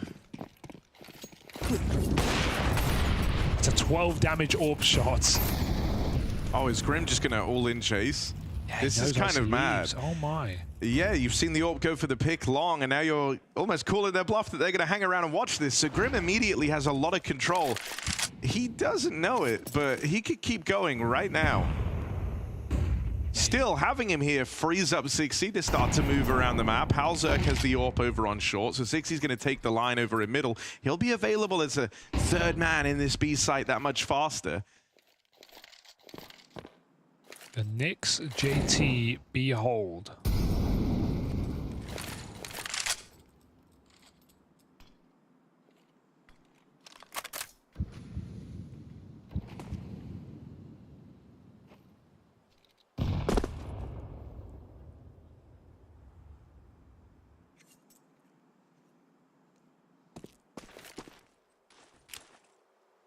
I feel like we'll keep him honest. As we start to hit like the 40-second mark, that's where Grim should surely look to make a bit of a move from here. You know, Electronic just stepped towards him, though, just to bait. It's going to be a test of this B site. And with that mid-smoke down, that third man of 60 won't arrive. JT falls immediately. It's all eyes on Nyx. Gonna try and hold the line. Puts up. Ow. It's so close to the double. That's what was needed if you wanted to give this round a go. Because he just gets the one and done, it has to be the save here. JT's also on the off angle, and it's really nice, and he can just play sort of baity because Nyx is in a safe position, but he swings into the AWP. If JT just holds his off angle, he gets a rifle. He surely has a 1v1. But he just kind of gives away the pick and puts Nyx in quite the predicament. Impressed he even gets a dink on that second player. That's exactly what Icy wanted. Covering his teammates' line so they can entry. I mean, crazy shot from Flamus as well. These last few T rounds, he's been on it. He got that double in the A site in the post plant. Gets that crucial entry that wins the round here for VP. 11-9, and unfortunately, the stars of Complexity in Grim and Halzerk don't even get to play into it. No, and you know, I think this was, you kind of saw the same from VP in the first half. There were times where things looked a little bit stagnant, a little bit awkward. You're getting some of these teething issues for Complexity. You're often having some of these newer faces within the team, you know, paired up with someone else. But then that means you're that much more hesitant to start to rotate. You're not as fluid, right? You don't have these individuals who have been in these situations hundreds of times together, so they know exactly how their teammate's going to reply. Everything is pretty stagnant thus far, and I understand, you know, if you're Grim, the one guy who has a lot of the experience and is playing with confidence still, even at this point, well, you don't want to risk throwing your life away in some of these moments, risking the pushes out through the long doors. That's what Halzerk wants. Halzerk will get involved early. Grim once again has this real forward position over towards long. But I don't think it's going to amount to much more than that. Instead, you need the fights to be won elsewhere, and 60 extends that advantage even further now for Cole. Fame turned from the HE. Dude, Halzerk was just on that angle that Icy creeps into, and now Icy kind of owns middle. He's given VP a serious bit of real estate here to work with. But I mean, you have to have faith in your 2B players to actually do something here in this 5v3, but that's a brutal headshot. Again, the flick down, and Flamus finds both B players just like that. This guy is a monster, keeping up his Shanghai form. 2v3, and in the blink of an eye, that's a 2-man advantage for Complexity that just gets snuffed out. And again, Grim and Hauser, no piece of this round. Do they want to try? I mean, yeah, bomb half gone, Grim at long. It's not meant to be. Dude, I want to see those Flamus entries again. Like, that's crazy. I don't know how he got the second player.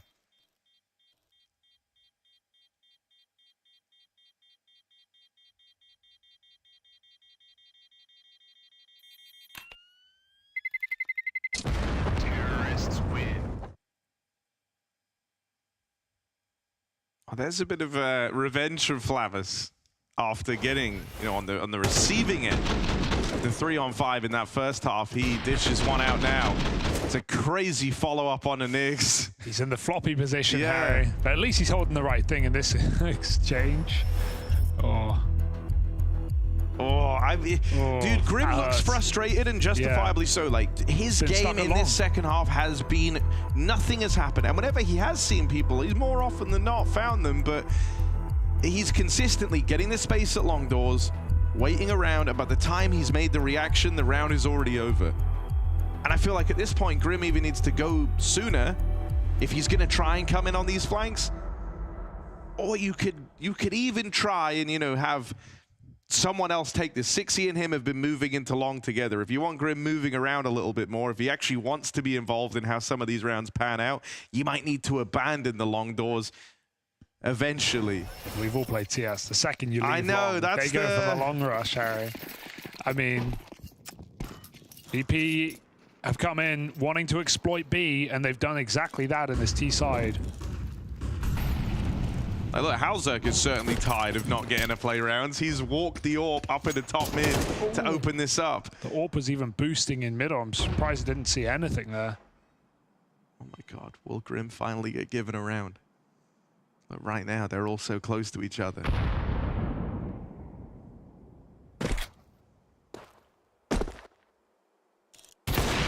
Ooh, Halzerk still hit it, which is impressive, but it's Icy throwing up on a nice boost to open this for Virtus Pro. Oh, no way he goes through. Nix with a walk in a tunnel. What a turn. FaZe looks away. Ooh. Worried about the lower tons. Yeah, had no info middle. They know they were lower earlier. That's awkward. Dude, this is what Grim's been waiting for all game long. Psych. And they're toying with him. Psych. They are playing with Grim right now. They've done that a couple times where they make steps along and then walk away. They're trying to keep him here. And again, they're just going to go for the B crunch. And this is a good call for Electronic because Kolov just cleared B. So look at their positions. They're not playing it at all.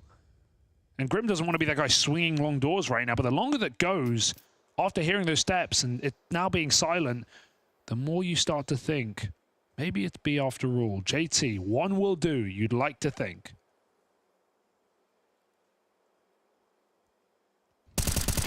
Oh, that's ugly. Electronic cracks open the B site. Virtus Pro, this round is on.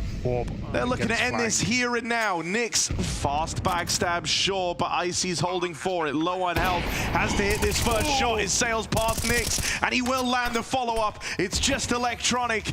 1v3 for Virtus Pro to take their map pick.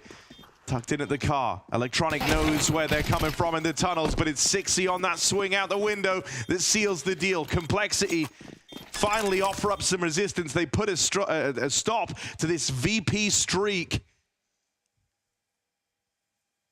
And big 3K for Nyx as well. To think he forced that entry through tunnels by pushing his own smoke and then goes on to get the double on the retake, stopping Icy with that close AWP in a great position.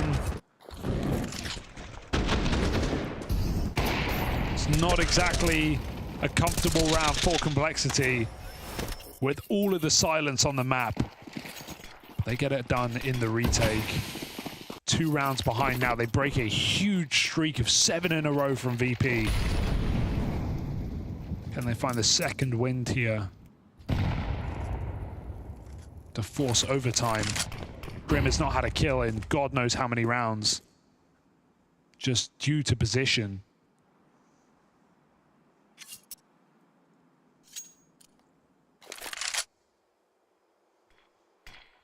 And VP, just by nature of their default, it again looks like they want to end on B.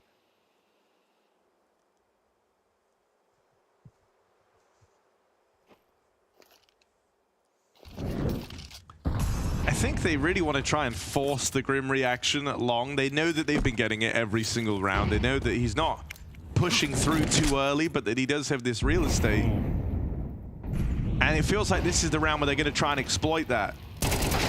And they will. Grim caught moving in. They could still end B, that's the crazy part, but that bomb picked back up. Icy's still just holding upper. I like the re-aggression, but now it's been given up. Flamus knows it's coming. Sixy tries to double down. He won't get another chance. Back to middle against Nyx. It's just Hauzek's AWP trained into the B side. Not a bad guy for the job here. AWP on plat. Nyx gets spammed through the wall. And they're going B. Cole, no. 15 seconds. Complexity might not have fallen for this, but it might not matter, right? They knew this was the B play, but Virtus Pro have found every single kill needed. They're about to walk this one over the line. It might have been a slow start for Virtus Pro, but the moment they hit this T side, everything came up in their favor, and they will walk away with their map pick intact. Yeah, despite a hot start coming out from Complexity, it's Virtus Pro to get this one over the line. Of course, going to be a bit of taste left in the North American Org's mouth. But for me, just subjectively, this was a really interesting game of CS, not least because we got to see how the new pieces of the puzzle on the side of Virtus Pro eventually clicked together, and we saw some good signs from them. Oh, definitely. I mean, I don't think that VP in the sense as well played like a super special or new style. They played a very reaction Counter-Strike. There was not like any very deep tactical issues they had to go for. It was more like playing this default with a lot of variations, and they played off each other, and it was very beautiful to see. Yeah, a good game of Counter-Strike, very competitive. I think first half spoke volumes to Complexity's preparation coming into it as well. Having a really strong start, able to apply a lot of pressure in that first half, where when you're up 8-2, you're bound to win the game. So in that regard, I think Complexity had a great honor in a very close game. Unfortunately for them, they couldn't shut it down on the CT side, and we saw some of the individual lack of firepower come into display at the later stages of the game. Yeah, as Harry aptly said, really great T-side start coming out from Complexity. I think we should dive right into the rounds because obviously, you know, Virtus Pro, they managed to get their first CT round on the board.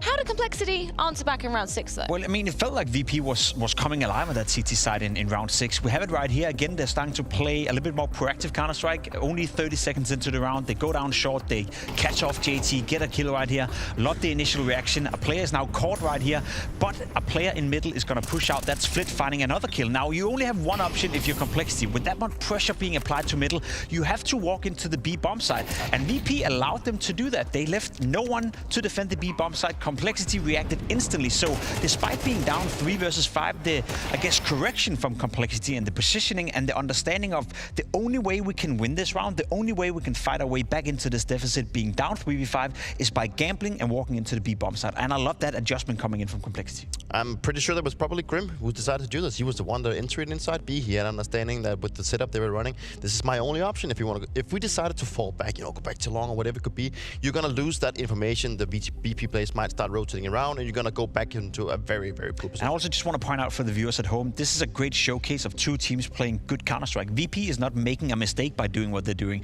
finding a double entry, applying a lot of pressure. It's just Complexity giving the perfect response to what they're being faced with. A lot of teams would have done nothing. They would have stalled. They would have been stuck in dark, and at that point, the round is over. So it's a level of showcase that both teams played good Counter-Strike. I mean, you mentioned Grim. Shout out to him in that first half, because we were posing the question of exactly how he was going to be filling the big shoes that, you know, Alicia's left in his wake, because it's a tall task, right? You've now got a lot more space, and you have to be a bit more proactive. Definitely. I mean, like, you saw Grim have multiple good actions. You know, he's definitely trying to fill those shoes of Elise. Maybe there is a little bit of thing to this bald buff, you know. He's definitely come out hard. You know, he won a lot of important entries. He won a lot of important, like, double kills. He's definitely a player, as we also talked about before, that maybe wants to go in and take this role. And you know what? He wants to showcase himself as a player that was maybe a little bit in the shadows of Elise. So it was great to see him, but you could also feel a little bit of tension in him whenever things didn't go the way of Complexity. He felt like he was pulling some very heavy lifting, but it was like his teammates was lacking a little bit in the sense of giving him that confidence. Yeah, it's great to see Grim play well, and we saw the uptick in performance when he left Liquid coming into Complexity the first time. I think we're going to see another uptick from Grim here in Complexity now that he's being left with more space, more responsibility. He did fall a little bit short on the CT side. He felt a bit quiet the entirety of the Complexity did, but overall a great showing for Grim, and hopefully what we can expect to see for the future. We've shown some good. Should we go just straight into the ugly? Round number 14, I'm sure you'll all remember this one. Can you walk me through this, Dupree, from your perspective? Because obviously, you know, we see the player down in pit. It's kind of clear that he doesn't know maybe where the bomb has been planted, right? This is a situation where Flit just looks outrageous and just looks like he's completely lost, you know. This is a very clear case of a player that maybe has misunderstood the information or at least forgotten where the bomb has been planted. And you can see he even goes to check, but he's like, oh, I can't see the bomb. Maybe the bomb is not even planted for this one. So it makes him look very stupid, but it might even not be his fault.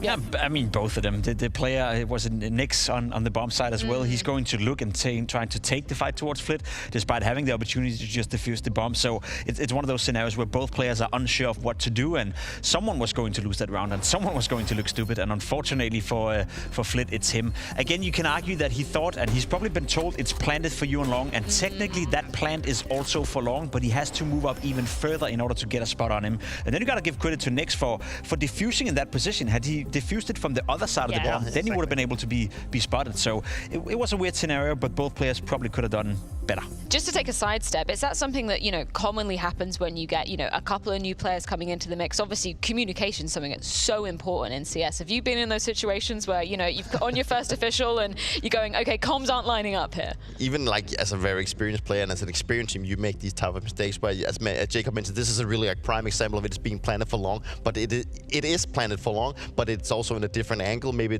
he can defuse it by maybe angling himself like he did in this position. So it happens. It does happen. And obviously you need to limit these kind of things. And the more you play, the more you get used to each other, the more of these kind of mistakes you will also eliminate. And I'm like an Advertus player, you know, they brushed it off, right? It could have been a tilting moment. They didn't let that happen because we go into round number 18. We see Halzert go for such a cheeky peek in that B tunnels position.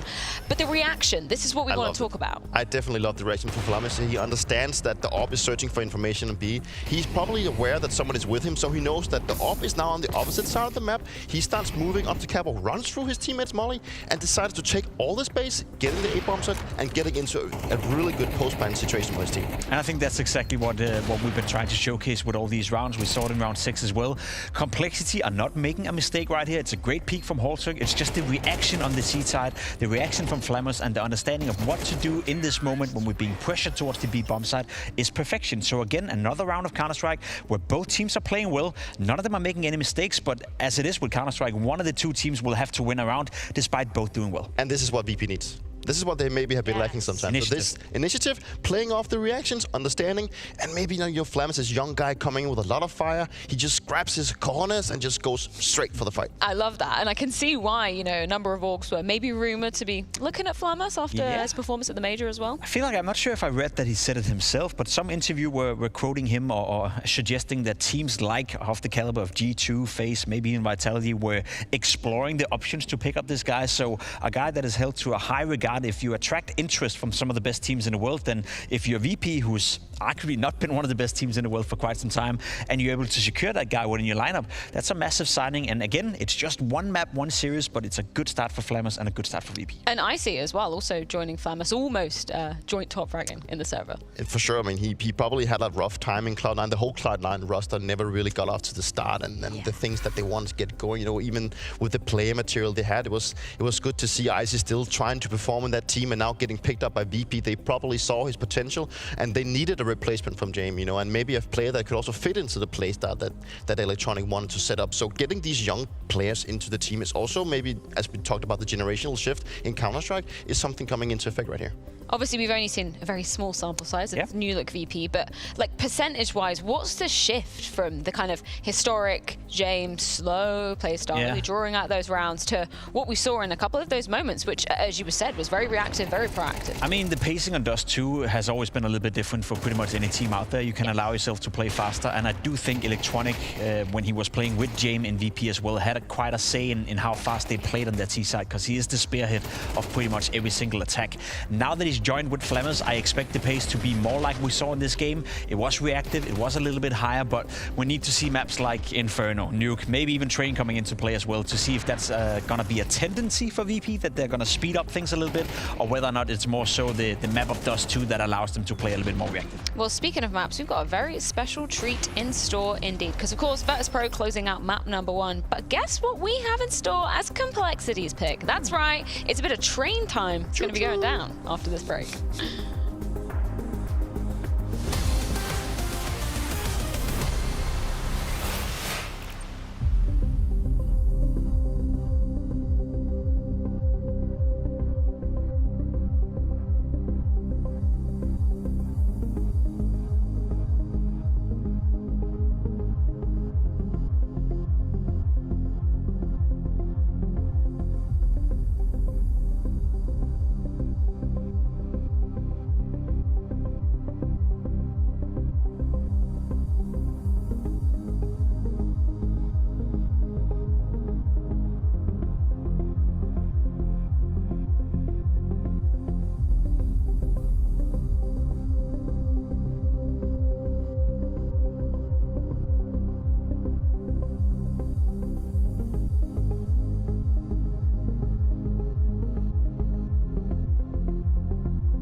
Complexity bringing Train into the mix. The first time we've got to cover it, the third time it's happened at the Blast Bounty 2025. First of all, Jacob, were you expecting Complexity to be going with this one? A little bit, yeah. To be completely honest, I think when you look at the matchup, Complexity were not the favorites. And if you're an underdog, you're coming into a tournament like this, you're coming in with 2 new players, a new map is coming out in the map pool, as Peter said as well. Sometimes it's nice to just jump straight into it and see if you can make that a habit of yours and become good at the map. So you have a bit of a pick in a best of 3 against a team that on paper is better than you. So I'm not gonna lie, I'm not really surprised. Nah, it's kind of the underdog card to play here, right? We've seen it multiple times in this tournament already. Fnatic doing against Spirit, you know, they know they're going up against a hard opposition, so why not try and get a map that they hopefully are not comfortable on? Totally makes sense. For complexity, obviously, they pick Train, so Virtus Pro guesses to decide which side they're starting on. They go with the CT side, which totally makes sense, does, right? Yeah. Especially if you look at like how the past Trains has been playing out in the previous editions of the game. Starting on the CT side, you know, going to defend yourself is always going to be beneficial, and maybe we might see in a couple months that people want to start on the T side because maybe you can get more rounds. It's all about the dynamics of the game and how you want to play it out. Yeah, exactly. But looking at the CT positionings now, right, obviously CSGO Train, different beast to CS2 Train, and things are a lot more open. A lot of changes toward PopDog as well. How do you think that's going to play out if you're starting on that CT side, a la Virtus Pro?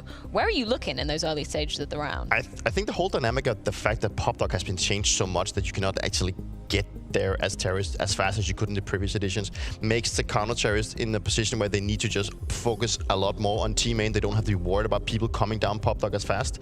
So we've seen, I think it was both Spirit, but I also think ENCE did it. I think maybe all the teams are starting to copy each other off. It's a very common thing in the professional scene that we have so many analytic tools that we just copy each other off and try and, you know, steal whatever people are doing good. And we've seen that people do this smoke from CT spawner lands all the way deep inside T connector that actually isolates the fight. If they are actually coming out of team main, you will isolate the guys from being outside team main and the ones inside team main. So I think dumping a lot of utility over the Train is something that we were gonna be seeing for quite a while. That's something I'm gonna look out for, you know, because every single time you see Train, and especially here in the beginning, the meta can change with one team coming up with a new way of doing things. That could be the smoke from CT spawn that's cutting off connector. That could be a new smoke that we perhaps haven't seen from Complexity, a new way of approaching the map. So that's why it's so fun for us as experts, but also for you guys as viewers to watch all these Train games, because basically game by game, the meta can change.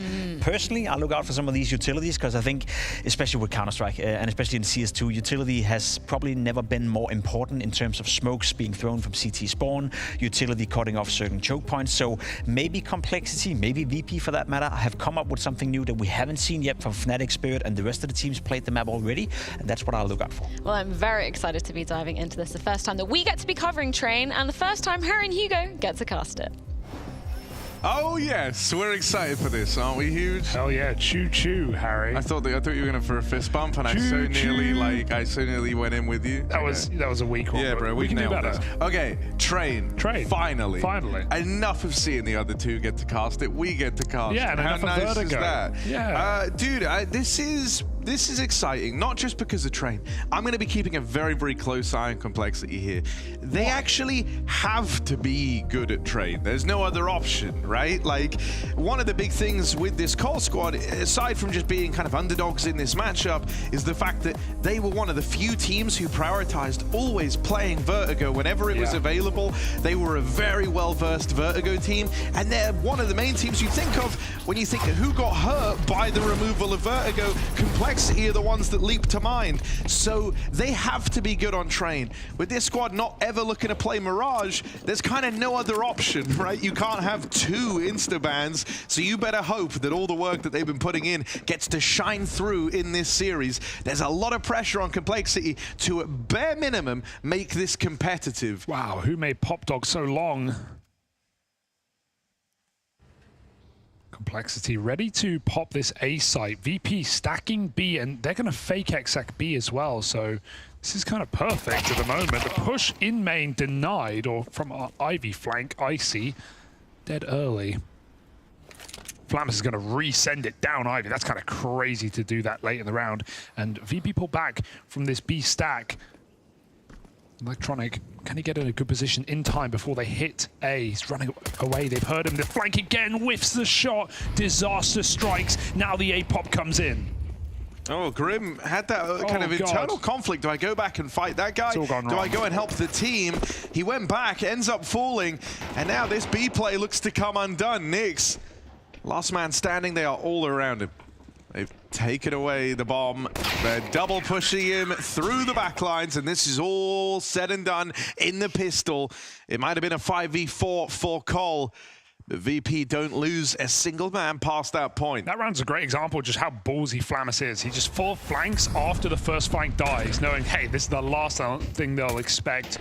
I think the B exec takes too long. Electronic doubts it. He pulls back off the B stack, and it's that kill combined with the A main control for VP that means Cole have to bail back into a restack. So that pistol, the concept was nice, the execution not as much. Let's take a look at the nades that VP get in every round, right? In these 2 games we've seen so far in the Bounty, it's been a lot of A main control for the CT side. Obviously stopping the yard rushes that maybe in your pugs you get run over by, but with a couple of HEs, a molly, and a good flash, running out A main ain't as easy as you'd like to think. Bomb plant is great. Cole will take that every day of the week. A passive setup for VP allows it. Fame is farming. And no kills, but Complexity get their money for the first gun round of this game. So coming into this, I was saying like Cole kind of have no choice but to have learned to play this map and to try and be good on this map if it ever wants to live up to replacing what their Vertigo was. Within that, you know, because there is this real pressure to be good here, I'm extra curious to see the things that they've come up with. Okay. Right? Because you feel like this has been a real focal point for them. While some teams might have put some time into train, especially when you look down the line at like some of the underdog squads, I think it's well worth them looking to learn it. A lot of the top teams weren't massive Vertigo fans anyway. If you had Vertigo's Instaban for the moment, you're just going to swap it to train every single time and just keep banning this while you prac it in the background. I feel like this is one of the squads out there that have really put a lot of time and attention into this map. Wow, Grim found a cubby behind the molly. VP might not expect this. Can he stay stuck in here? Oh, this is great. They have no idea. Let's see if he can sell this position. VP are fighting close towards main. 4 players outer. Fame as the inner anchor, jiggling the ramp. They're going to try clear Grim. They're checking it, but Grim forces the peak. Dude, if you're Electronic there, you're probably a little confused. How is he still there? We threw 2 mollies into main. We've been holding it the entire time, so he didn't cross with the smoke. You have no clue how Grim was able to sit there the entire time. Now the second man of JT tries to take up this A main position. Flit's angle's really strong because he gets shadow advantage here. Even if you're seeing a lot of players standing here still, even in the open, if we look at Flit's POV, he's going to get a little warning when JT comes around this corner. There it is. Shadow, he swings, but JT backs up. Almost feels like JT was aware that he is at a disadvantage. He lets Flit come to him. The flank on pop is a double for Fame on the B push as Flammus stops JT out A main. 60 may have made it up Ivy, but a step gives away his position. And the molly clears nobody, so this is suddenly an impossible round to win.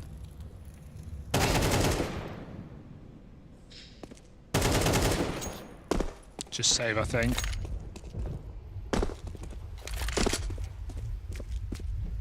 Good fight for JT, but otherwise it's all Flammus and Fame.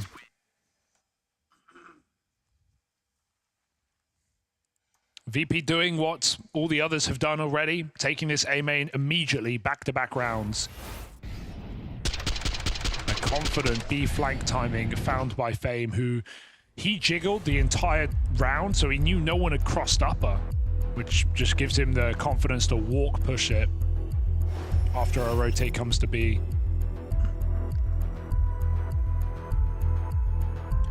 One of the downsides of this map right now is it does feel like it's very difficult for T's to take space early, right? Talked about the difficulty of running out A main, but it's also with Pop being slower to get to, CTs can cross in.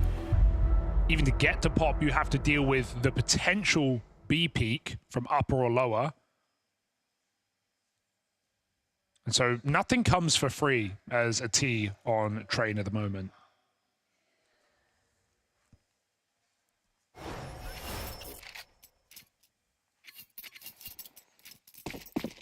Let's see how Complexity try and deal with that. Pistols.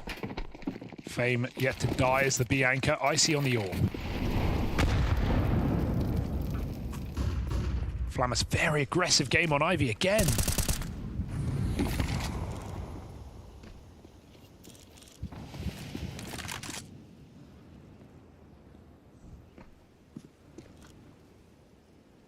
That smoke already went over right at the top of the round to try and make life more miserable for Icy on this AWP, but because they've been kind of pushed and prodded on that Ivy aggression, Cole never went with it. So that smoke's long since faded. If Icy even wanted to, he could go back and play his original position from the start of this round. Maybe he should have done, because Halzerg's deagle. Whoa, quick double up from Halzerg.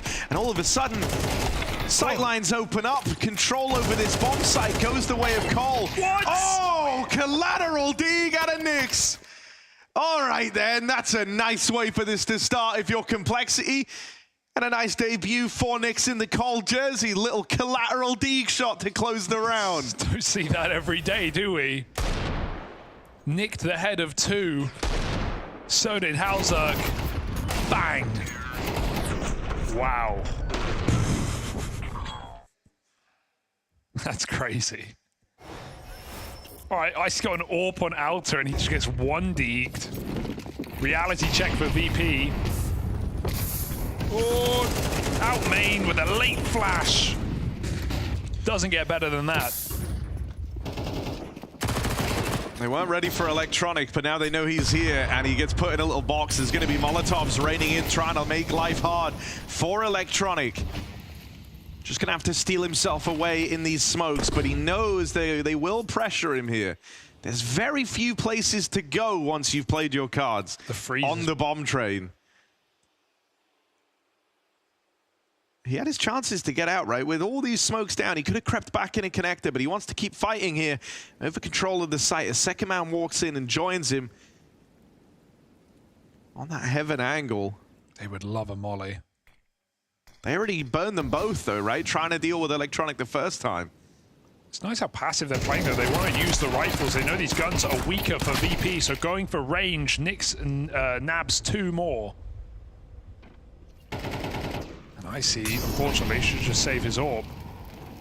I like that call for Cole, though, because they could have, you know, Electronic's checking close, he's awaiting the smoke, he wants this close range fight, and Cole, wait out all the grenades, wait out those smokes, re-smoke Icon, and just hold with rifles.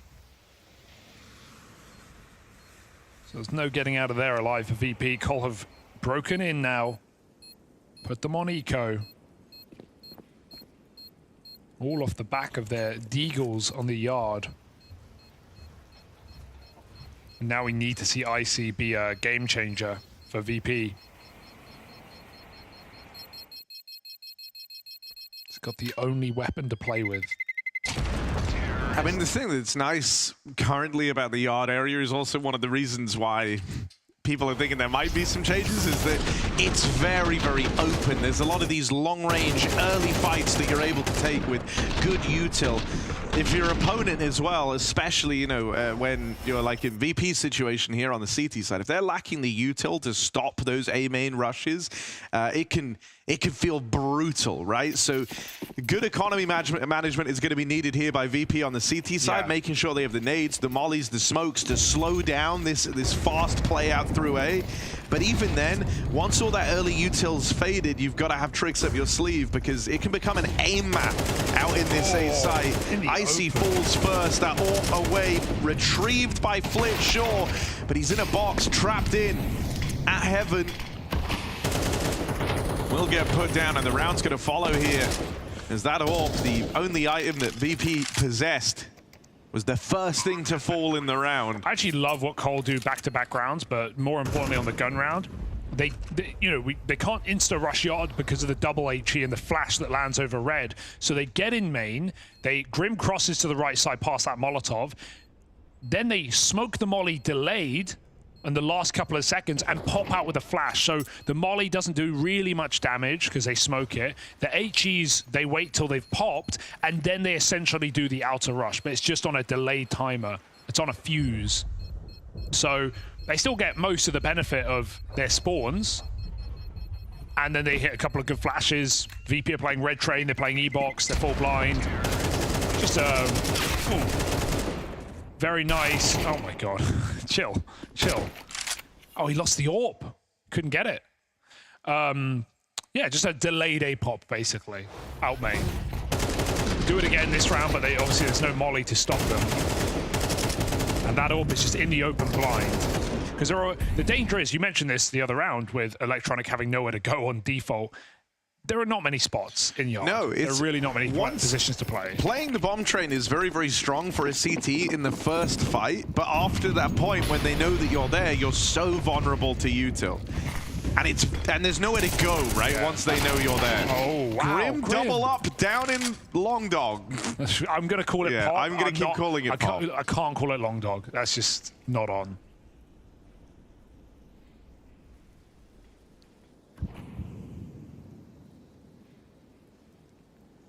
The longer the dog, the quicker it pops. Grim, hard cleared.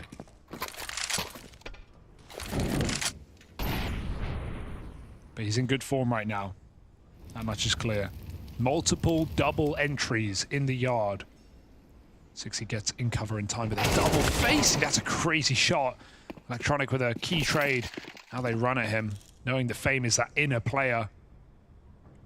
Electronic crosses right past. That's an awkward timing as JT obscured by the E-box. They can get that plant down. FaZe's been having a good time thus far, though, and so you can imagine there's intrigue around him. Attempting this 1v2, he's not written it off just yet. Walking on in, giving that early fight to JT. The JT's able to secure it, and this T-side starting to take shape for Complexity. Yeah, you can tell Electronic felt very vulnerable, as you often do in those situations, because they could be Ivy, Pop, or main. So he wanted to just completely reposition. He didn't want to be sat in the same spot and just get cleared. You know, I'm curious over time what happens around this Ivy position, because right now you see a lot of action there. More so, I would say, like, for CT's trying to make a bit of a play. Now, I mean, we've certainly seen that at the start of this game. Think about some of the rounds from Flamus just running it out through Ivy. But, you know, Ivy's super kind of different in how it can play into the game compared to the old trade. Before, right, if you wanted to, like, wrap CT, for example, really, there was like only one way to do that, and that was to cross on the left side and take like the deeper routing. Whereas now, both the left and right wrap around a CT, while there's like a reduced exposure to players actually in A, especially if that icon smoke is in, the one that falls to cutoff vision. You've seen IC get smoked off by it a bunch. It's a pretty standard smoke that everyone's throwing. There's kind of like two routes you can take if you wanted to wrap through CT for something in towards B. I just think going A is so tempting right now in the meta for trade. Oh, he would have lived there. He won't live there. And Molly bloomed on the smoke. Nick stops that escape. Still, powerful position for Flit. And FaZe has had enough of sitting back and relaxing. He's on the big flank, going all the way. But this could be really... Yeah, okay. Stops it. Goes a bit quiet. Oh, they're going to lose the bomb. Yeah, it's done. Thank you very much. FaZe with 2. AWP, bomb, the round in the palm of his hand. He walked past the Pop players to get here. FaZe wants some more, and these jiggles look good right now. Oh! Sharp. But Flit's been able to retrieve these guns as well. This is far from over. 6C burns him alive. That molly is important. 5 rounds straight now for Complexity. They even dig themselves out of the dangerous hole that FaZe put them in on that push. They keep losing the AWP. They're not able to save it in this T side, but it doesn't matter when you're streaking rounds like this. That's again, Grim trying to pop out of main is kind of the way that they're starting all of these rounds. The delayed A rush. But even in the freeze, Complexity come up with the goods.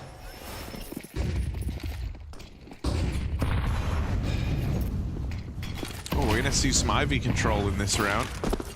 That was a really good opportunity for Halzerk to find the opener. He's probably a bit devastated that that didn't connect. Icy would have been caught just running out in the open, essentially. A freebie to start the round.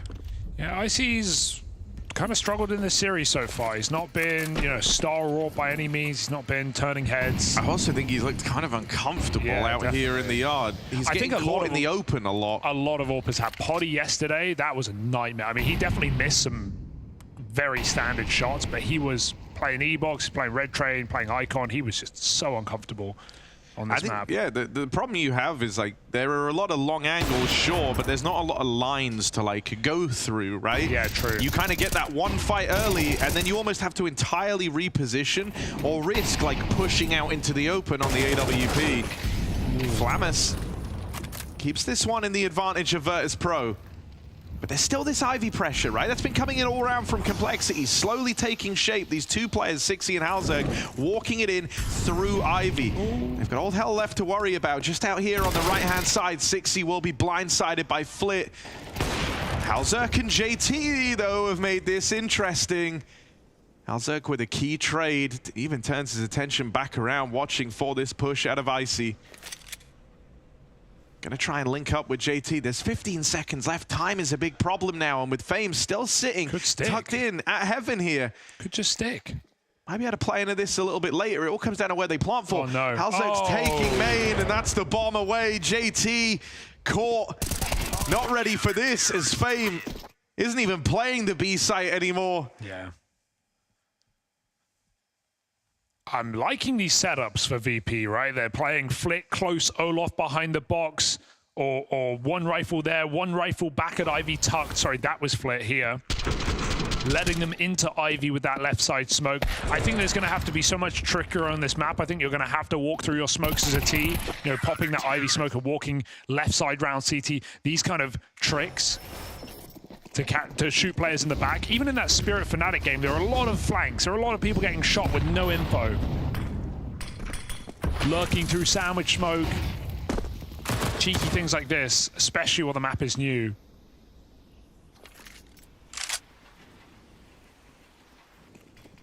Grim conceding main this time, and Fame burns his smoke early.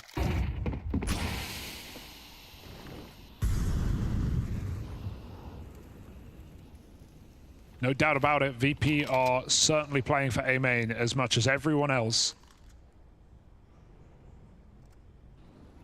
Saw those spawns get changed in one of the updates, and it's absolutely favoring CTs. Nothing Grim can do about this. Meanwhile, pressure on B, executes throne, but no commitment. Oh, careful. Grim just walks through the smoke, catches one. Electronic tucked into trade. Now they go back to pop. Nick's just made a real powerful move. He's not going to be ready for a second player, though. Fame's been sitting here, waiting for this all round long. And sure, you had to pay the price. You had to lose out. Flit over at the connector, but still. Fame is teed up to just walk away with the round. It's only Halzerg left standing, brings it back to the 1v2. However, Fame is the big man, is the one to beat. Nearly 20 kills deep as we approach the tail end of this first half. Fame is putting on a clinic here. He's very excited about Train being back in the pool by the looks of it. And they've only come to B twice, really, off spawn in this game. So Fame just getting away with murder. Good setup bait. And that's, you know, Nyx, he kills Flit. He doesn't realize that's not the B anchor. There's going to be one more. Just drops into the site. Got to clear more spots. 18 and 5 on Fame. That is incredible after 10 rounds. What a peculiar scoreboard across the... Yeah, Icy has no kills. Icy's playing the site they keep coming to, whereas Fame is not, and Icy's 0-5. Fame 18-5 is the B defender. They've gone B1. Yeah, do they want to test him again? Halzerg's looking for it, but this is usually just damage. Yeah, you can't get a clean kill there for free.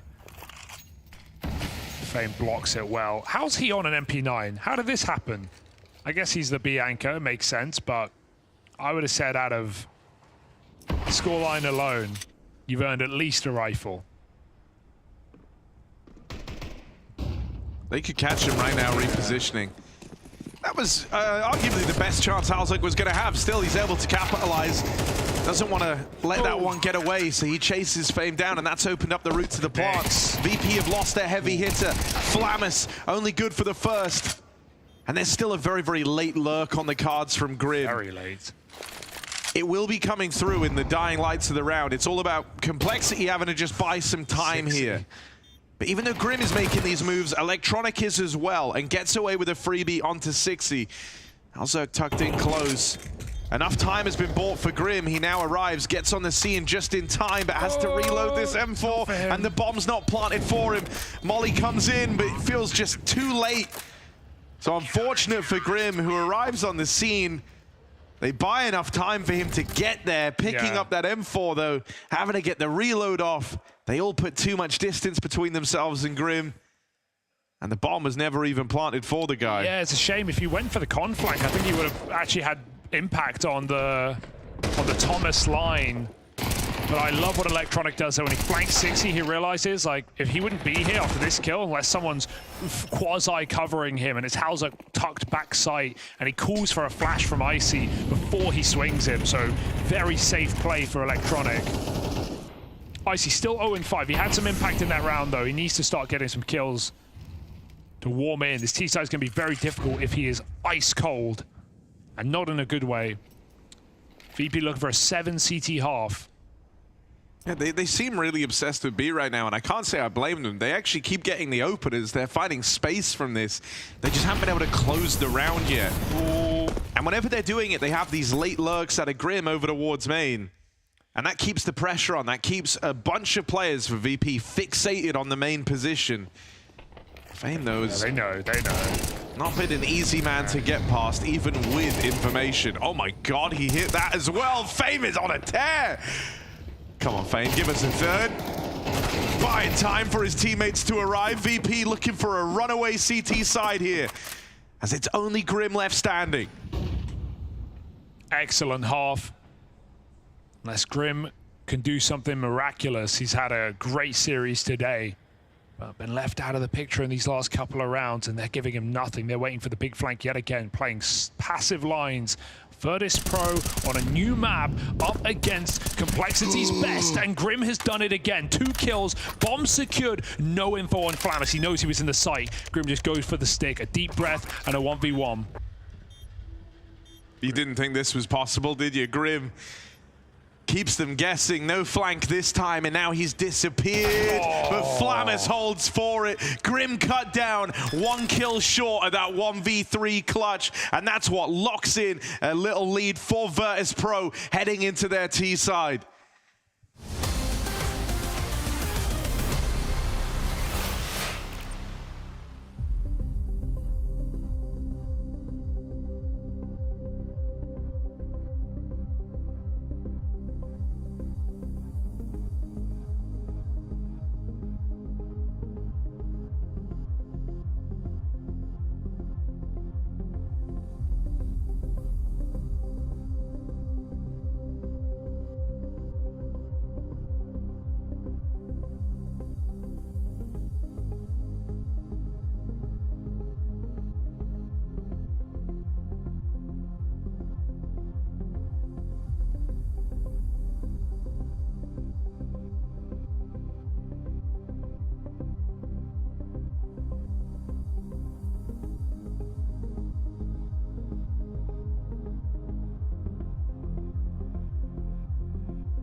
just shy of that 1v3 clutch coming through from Grim.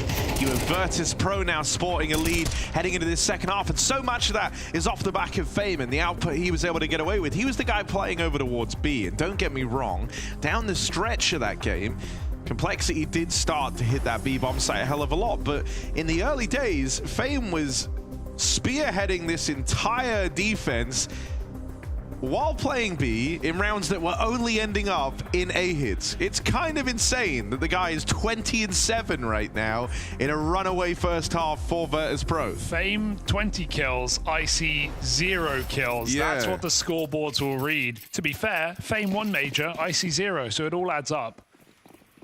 VP 7-5, solid defense, right? We had some nice ideas for Cole, some good pops on outer, but seems like there's bounties up for grabs, and VP are running and gunning to get it. Hauserk's Julie's overwhelmed by the quantity of VP. It's Nyx who keeps this round intact. Icy attempts to get down the ramp.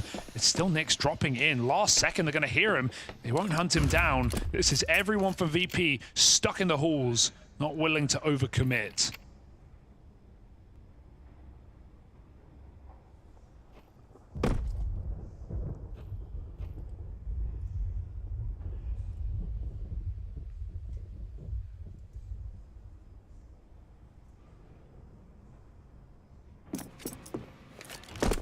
Complexity are really hoping this ends in the A play after that initial skirmish for the B control, and they might get given that wish.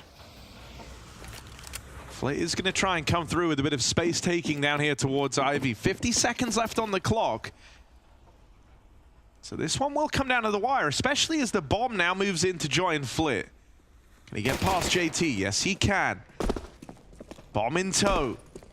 Room taken, two players spotted, but 60 actually tapped out the man in the back first and then deals with Flit up in the front lines.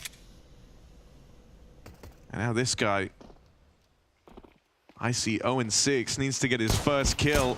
Yes. There it is, Grim tapped out. Can this go any further for Icy?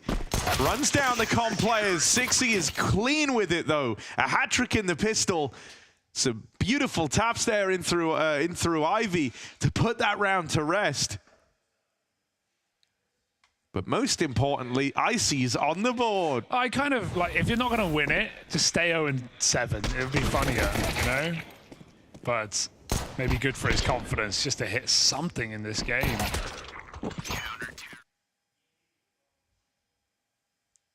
Frustrating for sure, but 60, that is a necessity to win this pistol to get Cole back in this game. Let's see what their util's like. Hauserk's Scout, I think he's going to love this map, right? Going straight for the Icon Peak, finds Flammus. Got nades in main. This was only an eco for VP. No plant. No pressure.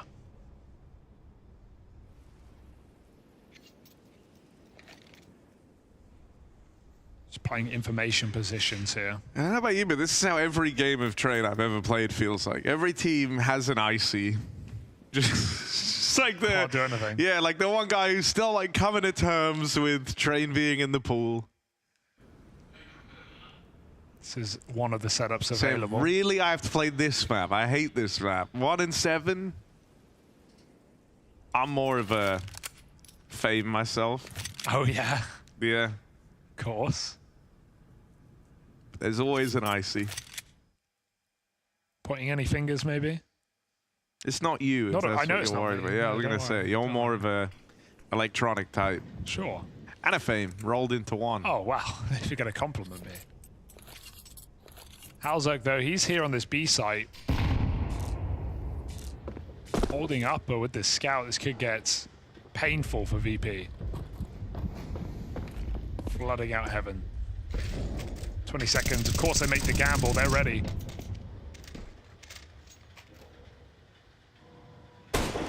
Oh, He's so quick. he loves it. He loves getting to put that scout to work. The anchor's not going to get any. Nyx is Dude, just he's saying, here. like, yeah, please keep fighting stop. me through heaven. I love this. Just jump out, boys, but no. Nyx does look like Smoothie. It's just, now you said it, and it's on my brain. Like, Smooth, you know, like, I'm talking a couple of years ago. Yeah. Like old Smooth. Old Smooth. Young Bring Smooth. back Old Smooth. Smooth 2K. Here we go. Full buy. VP. T side. What would James do?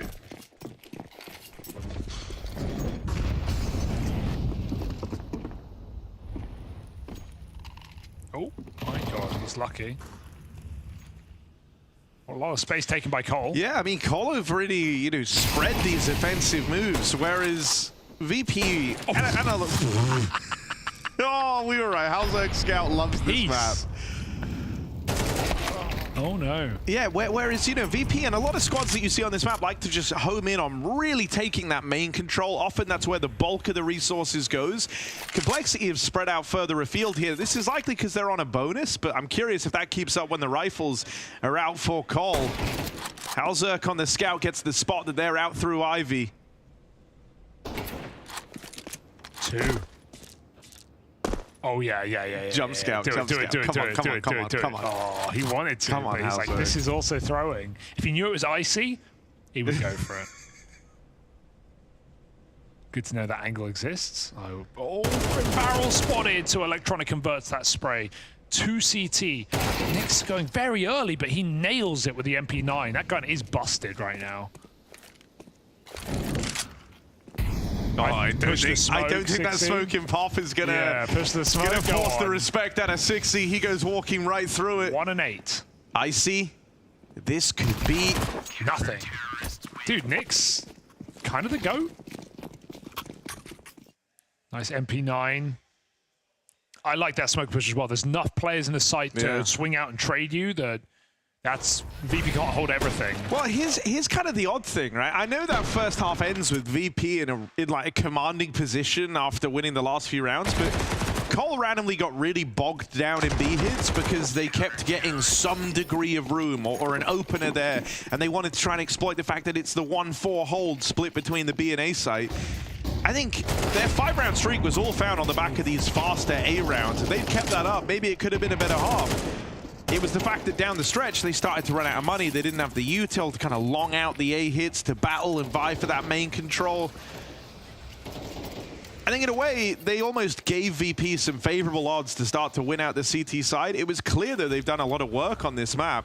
And so their CT half now that it's off to a good start, this won't be plain sailing for Virtus Pro. This feels like the map where getting an AK on CT is the most valuable of every map in the pool. Like these the fights, amount of like headshot angles where you need that insta-kill potential, it's crazy. like playing that default train, playing anywhere on B, it's full of headshot angles. We just saw JT peek Flamus in main, AK v AK, and just annihilate him. So, Grim, this is an unorthodox position. When are you clearing this? Oh, lovely double. He sees 2 more as well in the death cam, so Electronic has no gun. There's loads of guns there. Oh dear. Oh, and then going back to try and get it right into Halzerg, who tabbed out by the looks of things. All right, come on then. Icy had 1 kill coming into this round. Not ready for the player in the site, though. JT picks it up for free. They're in trouble. VP, this is life. This is a lifeless T side. Cole came in with ideas. Think about those early A pops, the way they were coordinated. Yeah. Player holding the smoke, 2 guys throwing flashes from spawn, backside molly, swing late. Grim got like 3 double kill entry rounds from that wave, and I've seen nothing from VP except, okay, someone take a fight, and if we win it, we'll go. That was what I was trying to say coming into this, is this idea. It felt like Cole were kind of their own worst enemy on the T side, calling the triple B hits 3 times over down the end of the half. I want to see something with a little more life in for VP. Cole just flexing. Another upper push. Nyx ran through a molly, so he's low. Yeah, he should be dead here. There's no way he gets 1 more. I'd actually just like to see him bail and go anchor B, but he doesn't know there's 4 players in these halls, or 3 in fact. Flamus leaving main, and yeah, that did feel like inevitable for VP as they start to piece together a couple of important kills.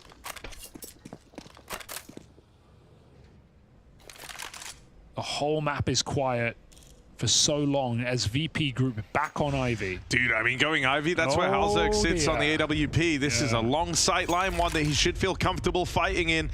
And Halzerk has certainly found his impact since getting onto this CT side. Will he hit the timing? As he swings on out, Flamus had to hit that, and he domes Halzerk on his first swing with the AWP. So a sigh of relief, they go right into the one man that really could have looked to turn the tide of this round, and Flamus just brushes him aside.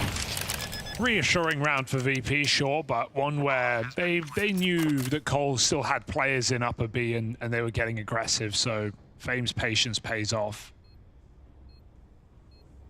And it might still, if Grim tries to reposition. Seems like probably the safe spot, I think, here in the back CT line and spawn, probably two of the better ones.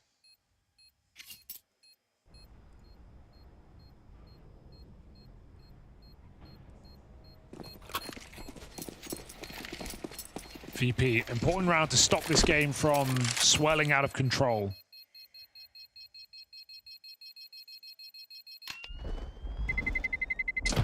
God, they really left some time on that bomb, though. The bomb doesn't do a lot of damage on this map, worth noting. Can survive fairly close.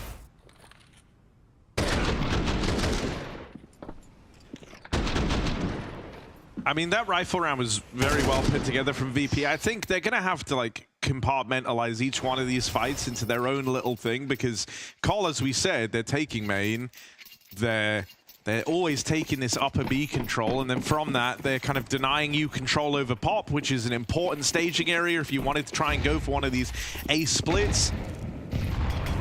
Even just having a player in pop ready to respond can sometimes make all the difference. Here we go. Something a bit faster now out through main. Knowing that the util's going to be a little worse for wear for Cole, they take the early timing, they take the fast spawns, and they run it out with the opener found. Here's the result of some of that aggression from B. Nick's already in the pop. Will be here to offer up some resistance. What can he get away with? That's the advantage of having this upper control. Nyx gets away with a kill for free on a flit, and this one starts to turn on its head. It might have been the opener for Virtus Pro, but every single kill past that point belongs to Complexity. They have so many crossfires, don't they? VP, despite getting back six control, sandwich, E-box, they have a lot, you know, they're in Olaf, they're all just waiting for fights together, and Cole just trading peaks, pushing smoke. 60 goes through icon smoke. JT swings out default. Everyone's keeping the pressure on, so Cole just cool. All right, get ready to brawl, let's go. And they have the manpower. And this seems to be what a lot of the Complexity CT side game plan centers around. It's like, try and win that upper fight and deny that control early, and then if we can, take the pop dog away. Because we've touched upon this A site, how claustrophobic it can feel. If you're not taking main deep, if you're not playing multiple players in main, you are left essentially with E-box behind red, which is kind of a dire position, and the bomb train to play around, right? The only area you can really have like a proper crossfire from is that pop dog position. And so definitely keep an eye on it if this is some real estate that Complexity are able to keep getting their hands on. I think it will make breaking down this A site hold that much harder for Virtus Pro. Definitely see like Cole have done the work. You can see why they've picked this map for sure, and I think VP are being caught a bit off guard with some preparation here. Flamus just throwing himself into the site. Good time, good chase. Gets into Olaf with an entry. Grim on top of the smoke. Oh, double molly, you're in trouble, but took a second, he got it out. Meanwhile, his team is scaling Ivy, and Kola sitting entirely behind the bomb train. Claustrophobic once again as Flamus waits for more entries. Icy will actually join the fray. That's a huge kill to keep this round focused for VP as they spill out into this site. No one can get a multi for Cole, and so this will fall on dead ears unless Nyx has something unbelievable. It's not meant to be. VP, that's more of an old school train round, that feels like. They get a guy in Olaf, they wait for pop control, they wait for Ivy control, and then they flood out. I mean, it's also sort of around there where even like spawns played a bit of a part there, right? Nyx is the guy who's been pushing with Halzerk over towards B or JT in rounds gone by. Had like the worst possible spawn. So Halzerk just scoped on that like ramp line. They never went for the upper control as a result. That means they never have the crossfires to stop the A hit. And VP have pop. Oh, missed E-box molly. That molly we saw Nico throwing to stop players crossing into Pop Dog, but he called it miss, so VP was still aware. Now we've gone back into a bit more of a standard 4-1 here for Complexity. Let's see how this round looks, where they're not going for any of these space-taking plays early on. Out towards upper. Instead, they're going to try and fight for main, and Flamus, dude, he's very glad that they gave him both of those fights on a platter. They swung it together, but Flamus are ready for it. Secures the 5v3. Fame had an incredible CT side, right? He comes into this half with 20 kills, but Flamus on this T side has been the guy for VP. He's had all the impactful kills in rounds that VP have won. He got that double, one on Halzerk on Ivy in a rifle round. He's done it again, 2 in main. Smokes come down, VP shift in. It's a very hard round for Cole. I wonder if there's any, that double smoke spilling over gives a route for Halzerk to try and creep through if he wanted to. There's even a third lobbed in there now. But just on numbers alone, yeah. I don't know how interested Complexity are. Here's the backstab, Halzerk picked up as it's all Flamus in this round. He's on for the ace. Started off with the double kill back in main. You won't be able to get it as this final kill belongs to Flit. But VP is starting to find their footing on this T side. Could not tell you who's going to win this game. It's just a game of adaptation right now. It's completely up for grabs. Both teams. Money obviously going to make a factor here, going to affect Complexity more than VP. The thing that I think is awkward is if you're Complexity, a part of you probably wants to go back to some of this upper control, but I think at this point that feels too obvious and you're lacking the resources to do it. So it's likely going to be a couple more tests of these like 4-1 splits, and thus far they haven't looked very pretty for Complexity. I'd like to see them try and get, Flamus is pushing the main smoke. I want to see Cole nade it.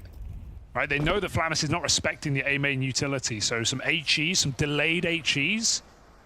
I don't think they feel like VP are going to rush out main. They could go full Astralis. They could go and run out main, but I think save your HEs, go for delayed HEs in main, try and find Flamus early. Because last round, Cole went for the double main push, and Flamus just punished it. Like, it's still a good play for Complexity, but didn't work. JT with an upgrade. Once he got in store, no armor, no chance. Icy on the side. And they're all dead. Oh, that's an awkward timing on that, but won't matter. Icy's got their back.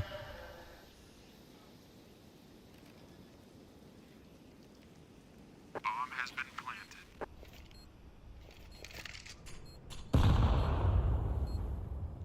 VP up in the lead. Yeah. And you said it was a game of adaptation. Cole might have come into this with a lot of good ideas, but credit to VP for adapting to them. As they've certainly left an impression over the last few rounds. Fame kept them in that first half, got them into a good position.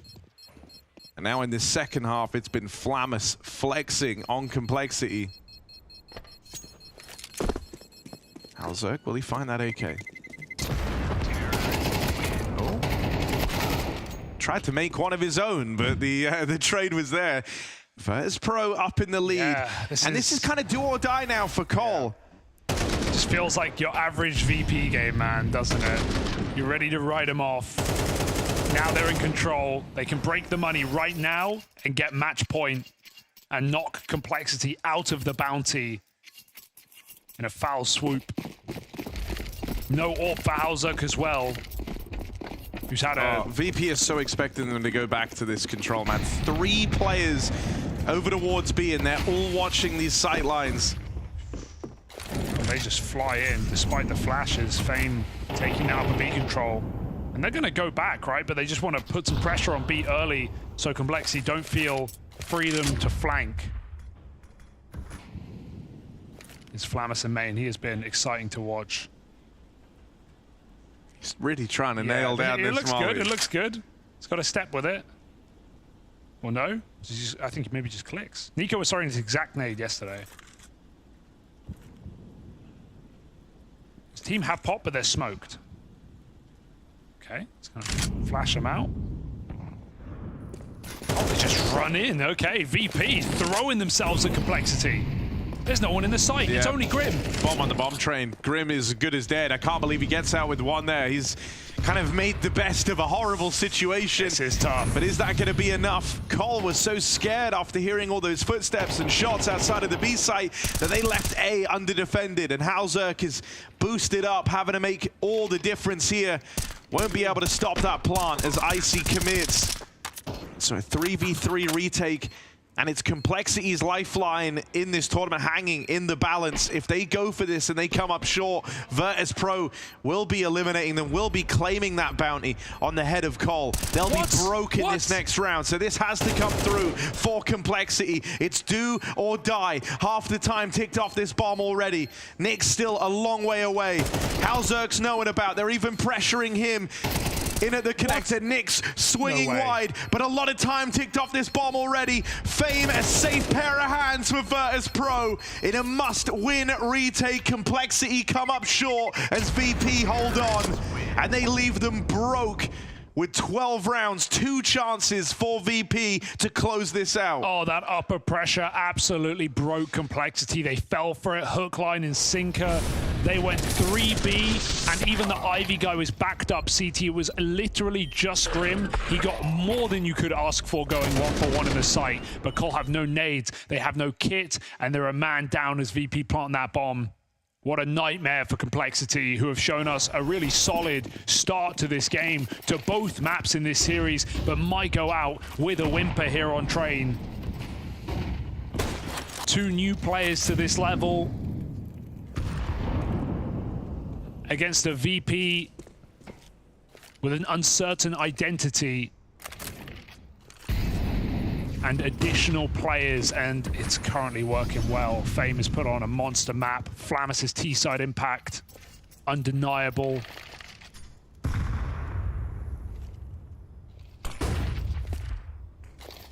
And as you know, this is a really nice bit of conditioning out of Virtus Pro. Last round, what betrayed Complexity? Over-rotating on the back of the B contact. Well, this time, it looks like they do just want to follow through, hoping those scars from the round prior put a bit of pause in the rotates of Complexity, and they're right in that. They've got the B site now. JT locked out, mollied off, can't do a thing. It's going to come down to this backstab. 2 players moving in through the pop dog, and Icy's got them right where he wants them. There's the double up. For JT, these final few moments are left coming to terms with it. Complexity's time and the bounty is over. Bounty claimed. VP lock it in.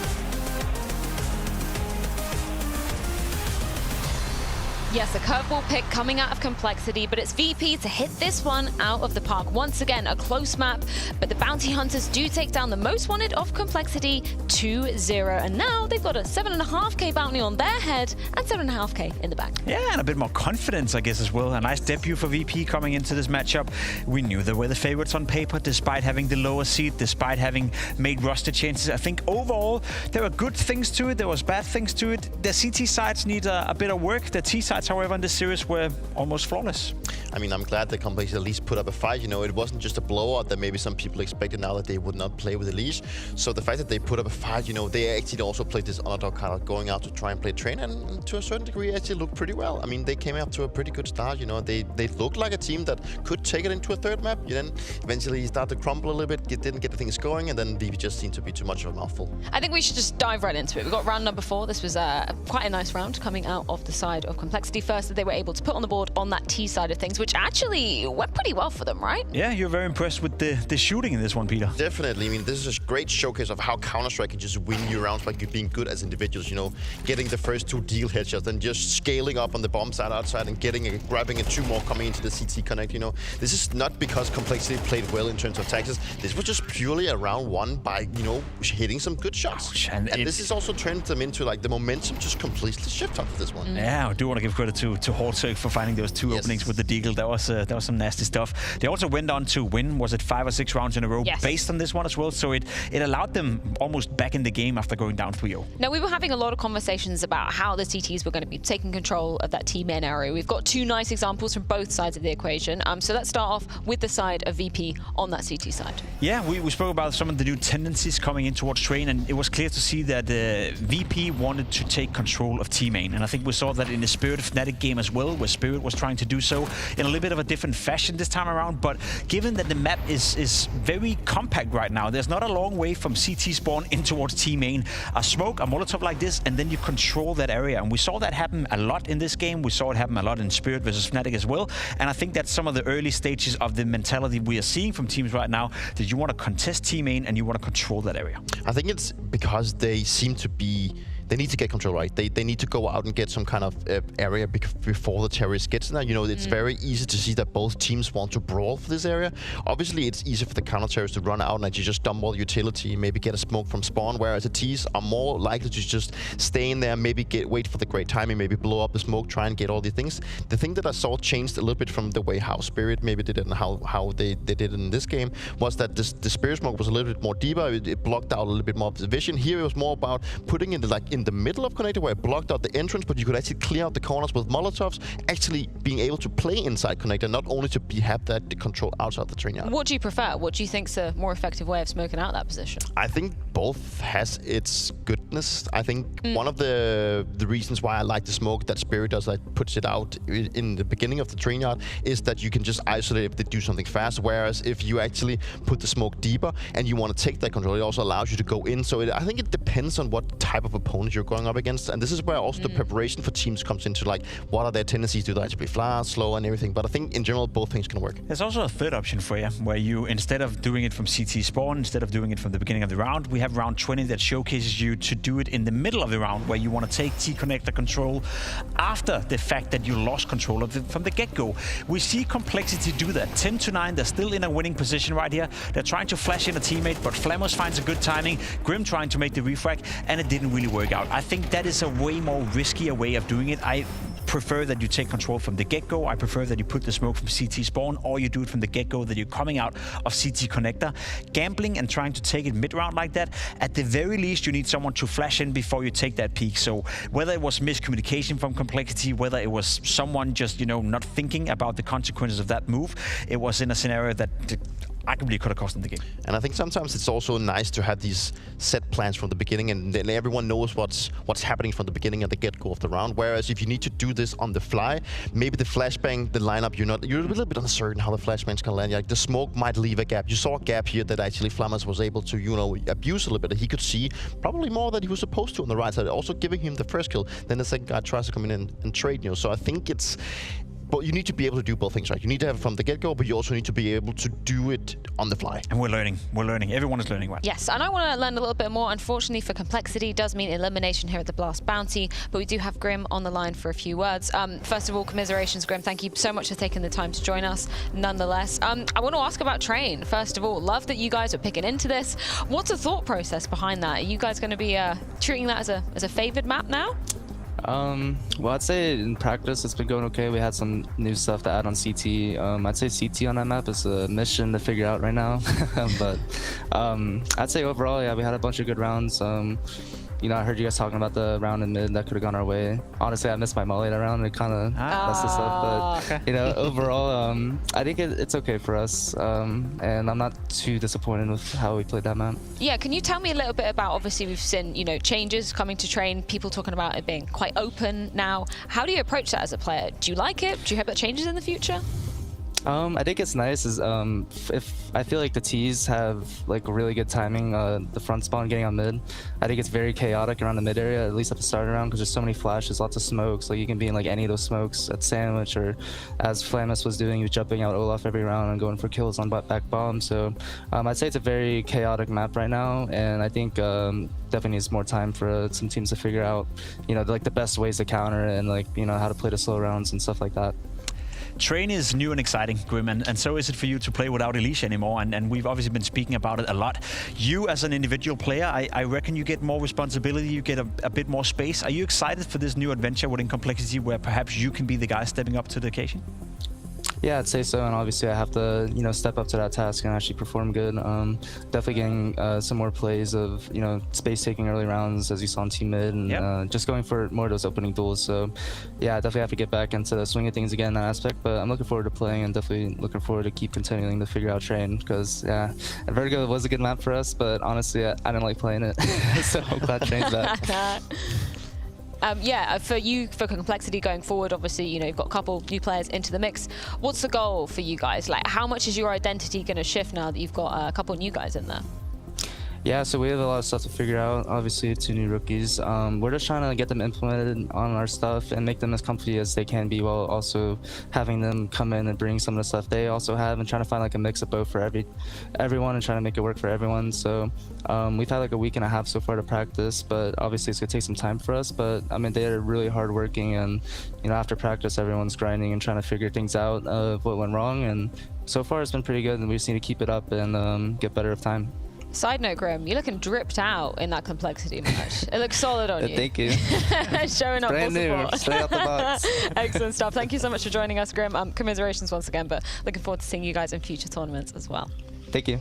Excellent stuff coming out from him. Unfortunately, not enough to get it over the line, but that's something that's always going to be happening when you're bringing a couple new guys into the mix. For VP, though, they now do graduate, I guess get promoted to that 14th seed, which Complexity was indeed occupying. Yeah, and they put a bit of a bounty on the head as well. And I will say, I'm looking more and more forward until tomorrow when we get to do this, second round of picking. And I think in my head, VP played well today, but I think a lot of the teams right now watching this game as well saw some flaws in how they're approaching the CT side. So despite moving up in the seeding, I would still argue that they're one of the teams that could be in risk of being picked first, because they haven't looked that strong after all. Can we wrap up the kind of AWPing conversation, because we opened that can of worms, particularly talking about Train. Icy didn't have a great start to the map. Let's just say that. Did it play out differently to how you expected the AWP to be approached in this one? I think the AWP role on this new Train is still to be figured out. I still think it's something very completely different from what we've been used to, and I still think they need to realize what is the strength and what is the weaknesses right now, because it seems like it's very easy to just block off the AWP, and for my sake, it looked like Icy had a hard time figuring out like what am I supposed to do? I can't really get anything going for me, and it felt like he had more impact with the rifle. So I still think it's something I need to be figured out. He was 0-6 CT side of Train, being an AWP player. I don't think I've ever seen that before. No. But wait until we've seen m0NESY play Train. Oh, yeah. He will find a way to make the AWP impact. He's going to run into Connect. He's going to run into Connect. Well, Jacob, hold your horses. We're going to have to wait until tomorrow until that happens. But plenty more Counter-Strike on the cards for us tonight. Wrapping up the day is going to be NaVi taking on Imperial FE. Very excited to see that one go down. Not before FaZe with New Look and Liege take on M80. But first, it's going to be Eternal Fire taking on Fluxo. That's going to be going down after the break. Don't go anywhere.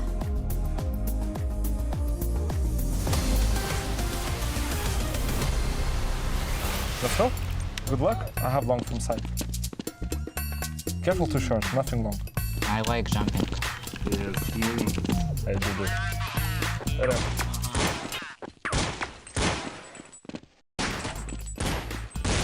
What the fuck is the smoke? I don't see ramp. Maybe jump CT careful. Yes, I jump CT. Yes, CT for sure. What? You can see full smoke, I'm cheating. Two ramp on the car. No, he's long, yes. There is no car in this game. Double kill.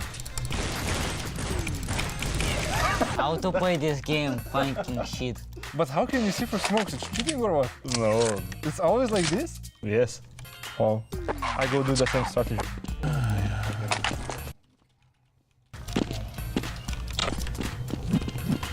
Bullets. I'm picking already. They have Deagle. Sure. Ramp? I'm flashing, sure. Ramp. Ramp and ramp. Flash me now? Oh.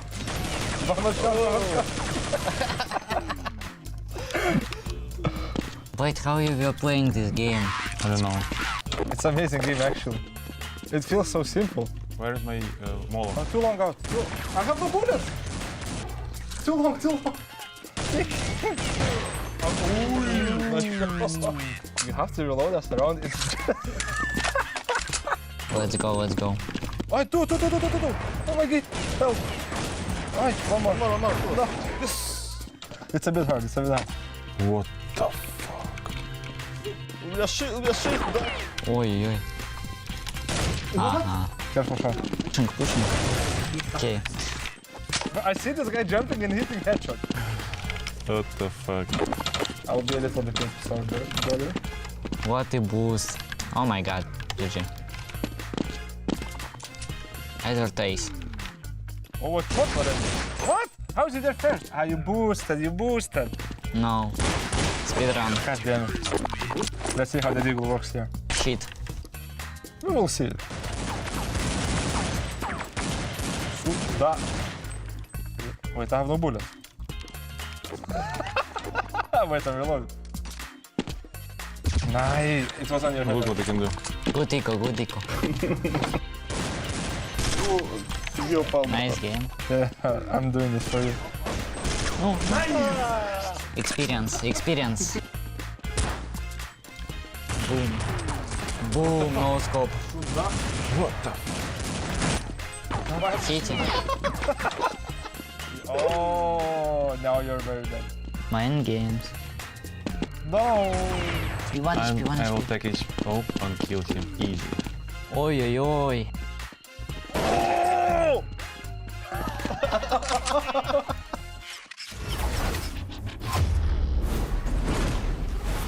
You guys went with Eternal Fire. Why was that?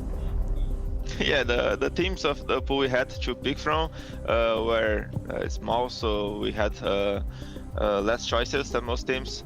I guess we had like FaZe, Eternal Fire, and all the top 5 or 6 teams. I just think that Eternal Fire was the best matchup we could get from that pool, where we can find a win. So it's do or die. So we think Eternal Fire is where we get a shot. Like, I think they had not a lot of choice, because when we left there is a lot of big names, so they choose us, or they got the choice of NaVi or Vitality. So I think it was pretty normal for them to choose us at this state, and let's see what's happened. We've already had one bounty hunter take down the most wanted, and now a chance for Fluxo to do the same. But they've got to take on Eternal Fire, and it's not like EF have come into this new season without a number of changes. But I think we're going to be focusing on kind of the known quantities. Of course, Santares, he was the 15th best player of 2024. But we've got to see a bit more consistency from the rest of the squad, right? To put EF as one of those top contenders and to be breaking into the top 10. I feel like Santares can be compared to Elise in complexity in some senses. You know, it's mostly about him. If he's having a great tournament, then they will always remain competitive. If Santares is not having a great tournament, they lack firepower, they lack initiative, they lack players who can step up to the task. So yeah, he had a fantastic year in 2024. He is a fantastic player. I think when you look down the trajectory of his career, one would argue he haven't had the most out of it. I think he's way better than his accolades are saying. I think he's a player that should be not necessarily winning stuff, but should be in contention to win stuff. That's not the case for EF right now. So hopefully someone is going to step up and help him out a bit. I'm a big fan of how they've gotten Wikade into this team. I think he's been a really great asset to that team, and I'm excited to see how Jota is going to do. And he had a really good showing as well at the major. What about Voxic? And Voxic for that matter as well. I was going to bring him up. You know, Voxic, at least for me, is a player that has been, when I used to play, he was been in mouse balls alongside Kerrigan. You know, this really strong AWP that could go in for a lot of multi-kills and being extremely aggressive, you know. So, and he has not been playing the way that I think he wants to play, and I think he still lacks that extra little bit of firepower. If he can step that up, go in and help Santares and the rest of the boys, damn, I think Eternal Fire is a great team. Do you think he needs to get more unleashed, given more freedom? Like, what's been your favorite version of Voxic? The Mouse one that, Dupree's alluding to, or we just kind of got to skip over the Cloud9 days? Sorry. I feel like the Voxic that just does whatever he wants to do. I think he's always been an unorthodox player in that sense. I think he's been a bit of a wild card, by many chances. As an opponent, that can be extremely frustrating. But when you are a wild card and you're not hitting your shots as an opponent, it's super nice knowing that the AWPer on the other side is more often than not going to give you an advantage. And I think that's been the case with Voxic. So I don't think he lacks freedom. I think he lacks a little bit of individual skill. Take that extra step up. Maybe he can regain form. And then I agree with Peter. Then that's a playmate to Santares that could be very interesting. On the other side of the equation and on the other side of the server, we do indeed have Fluxo back in the mix with a bunch of players, Dupree, that I think we're interested to be learning a bit more about, right? It's a really young squad, and that's where I'm really keen to know how Art is going to be approaching this in-game leader role. Is he going to be able to pull off that kind of unadulterated aggression that he was famed for back in like 2018, 2019? I hope so. You know, that's kind of what characterizes him for this being this maybe a little bit over the top aggressive player that does all these crazy things, you know, but he is the definition of a guy that goes through smokes and runs in and doesn't give a damn about anything, you know. And he is also going to be like the Mr. Miyagi of this team, you know. He's the one that's going to show the young guys how to play, but hopefully he's also going to bring some of the stuff that he had in Fury, you know. He has a lot of experience, even though he was not in that team for like, you know, it's not been in the team for a while, but I still think that he has what it takes, and it seems like he's taken a step back to try and prove that he has the capabilities of still being a top player and hopefully make a return into the elite scene. Question for you, Peter. How annoying was that kind of prime Furia with art style to play against? Because I remember like we were at an ECS event in London once, and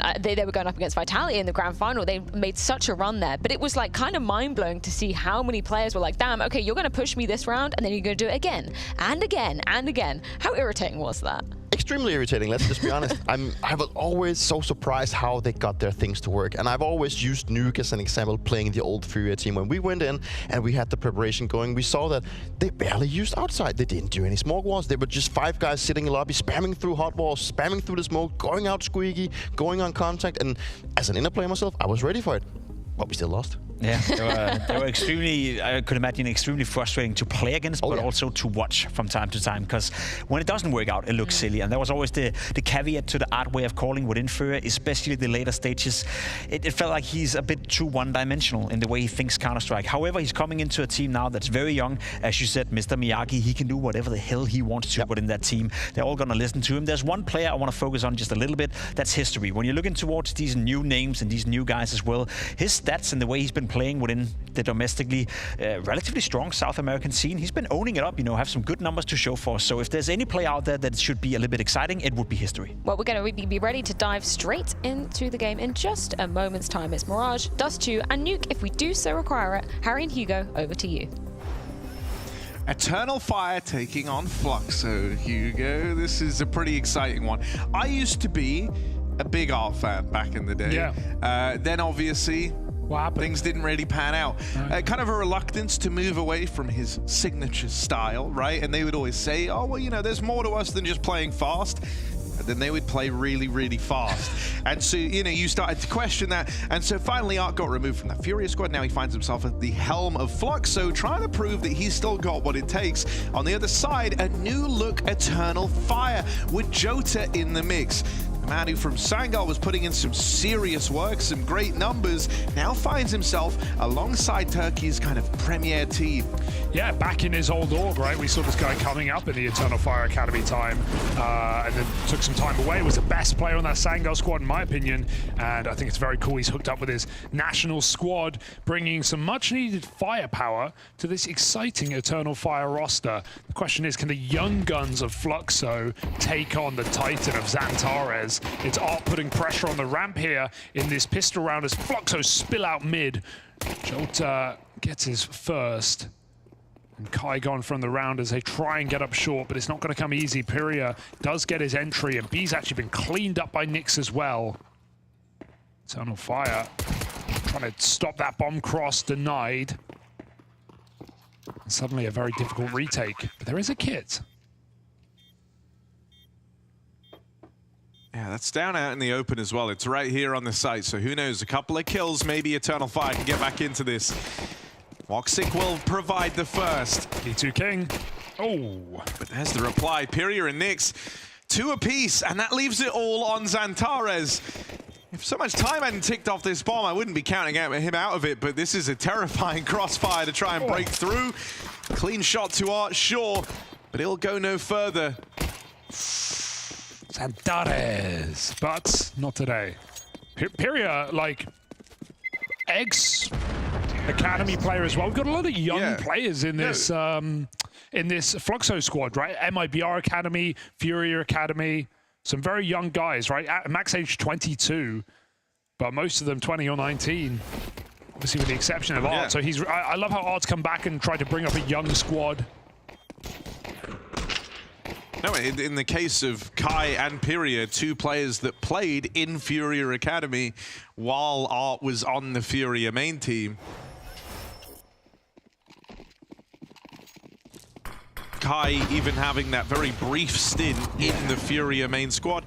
One that I think it's better to forget about. I don't think he was quite ready for that level yet. That felt like a bit of a desperate plug and play putting him in, hoping to replicate the same sort of success they had with Drop. And I use the word success tenuously there. Drop still fit in well. They went on many major final, I wouldn't even major playoff runs. I was going to say. So no, they did Drop have success. Did with have Drop. success. Yeah. They tried to replicate that with Kai, and I just don't think he took to the level as well. Thrust into it, definitely. It's weird because on one hand you have Fluxo, who have been dominating in Brazil. Like they win everything. Just to like explain that kind of link in it among the academy teams. Piria is former Drop teammate, was on that Furia academy team at the exact same time. Piria was actually one of the guys that everyone was talking about. It's like, oh, keep your eye on this dude. But then when he actually played in the Academy League, for a start, Furia Academy's results were horrific. Yeah. And his numbers especially were like really quite rough. But that was 2 years ago, 3 years. That was, exactly. So now some time has passed. Piria's had some time outside of the Academy system even since that point, right, to grow and mature as a player. So I'm excited to see, with a couple of years between my first time getting to cast this guy, how he's faring now. That is certainly a nice impression made. Drive-by shot onto Woxic. History takes it one step further, but Katie is still here. Good bail. Art calls them off because they see the stack is here, so they just run away. It's all onto Maja, who's tucked in on Tetris. They're running his way. Art has to clear this with a Mac-10. Bit of cover. Default plant. They read it well, but Maja's going to try and run down this bomb off the plant. He can get on the defuse, and there's nothing you can do, Nyx. You are too far away. Nice play for Maja. Experience reigning true over the young Fluxo squad, and there's too many targets for Nyx. Fluxo falls short after a pistol win. It's the force buy for Eternal Fire. I can't believe we cast 2 Nyx in a row. Yeah, I was going to say, if Fluxo play Complexity, that's going to be very difficult. I mean, it was funny because the other Nyx played on lag, and they had like, they had a guy with basically the same name. Oh, I should have got it up before I said it. It's like, oh no. I'll get back to you on that one. You got it. It's like Nixie or something. I think that was it. I want to say it was Nixie, but that sounds like 6C, so maybe not. No, it's Nyx NYYX. Great. So we could make a team of just and 6C. Then you add Nitro in to be the captain, and his name is Nick. That's okay. Yeah, I see that link. I was like, why Nitro? But okay, this is a rough round for Fluxo. P250s on an A explode. Jota, back of triple. This guy's got aim. And he's going to dish it out in spades. Get ready for a brutal CT side. I think Fluxo are in for maybe a reality check today, Harry. That's my expectation of the game. I think anything they do is going to be impressive because this is a really hard draw. Yeah, I was doing some looking into what these guys have been up to in their down times, and I was looking at games played for them, just having some pugs. And so from what I could glean from that, Furia have been in Europe for around just kind of under a week, potentially longer. I'm going off of when they started pugging. So I would say, you start with the scrims, and then you lean into the end of the night, winding down with a couple of relaxed games with your mates. And then they realize they're in Europe, and there's nothing relaxing about pugging in Europe. Very stressful, actually. So they're used to just getting wide peaked by Turkish people. So they've at least kind of come to terms with that, and it was probably a good warm up for what they're going to get to experience today. Yeah, maybe. I also saw that Woxic, Jota, and YKD have all been just triple queuing every night. Oh, that's a terrifying stack to run into. It's just been a revolving door of who was going to pop off there. Yeah, YKD is kind of... All the games started at like 1 AM as well, which defo just screams like they finished with a day of practice and now they're unwinding from their long day of Counter-Strike with a long night of Counter-Strike. A quick mow down over in middle as Zantares puts up 3. And that's just versus the low econ round from Fluxo. Yeah, we're in a potential day of 4 2-0s if you go by how one-sided I would imagine the games are going to be today. I think FaZe M80 could be surprising, but obviously M80 have a stand-in, which definitely doesn't do them any favors in terms of what they've been practicing over the break. But I hope Fluxo impresses today. I hope they have something here on Mirage T side. I think it's, on one hand, a very scary map because Eternal Fire will happily just aim, battle you, aim, fight, duel you every round. But also, it's one where Art's going to be very comfortable to call a game, and you've got some young stars, perhaps future stars of Brazil, getting some much needed experience against EU opponents. So in we go into a gun round, round 5. Slow mid-take, waiting for under control. Eternal Fire holding onto a lot of utility. We have a late window smoke. It's methodical. Fluxo have that mid control.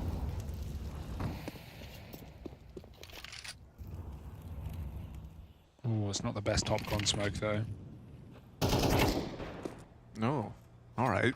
Period with the opener.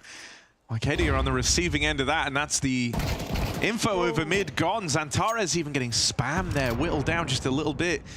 Putting the pressure on him at the stairs. Meanwhile, this is window boost. Kai gonna try and slip on by, and he's just found the golden timing. Still, Jota on the line now. They learn about this double window take. Xantares has been getting spammed all round, however, and Art is in with a double kill, opening up the route to this A plant. Woxic moving around, but this surely isn't something you want to give a look in, right? It's Galil and Famas getting saved. Okay. Close. Where was he shooting? I don't know how that a little too far left, I guess.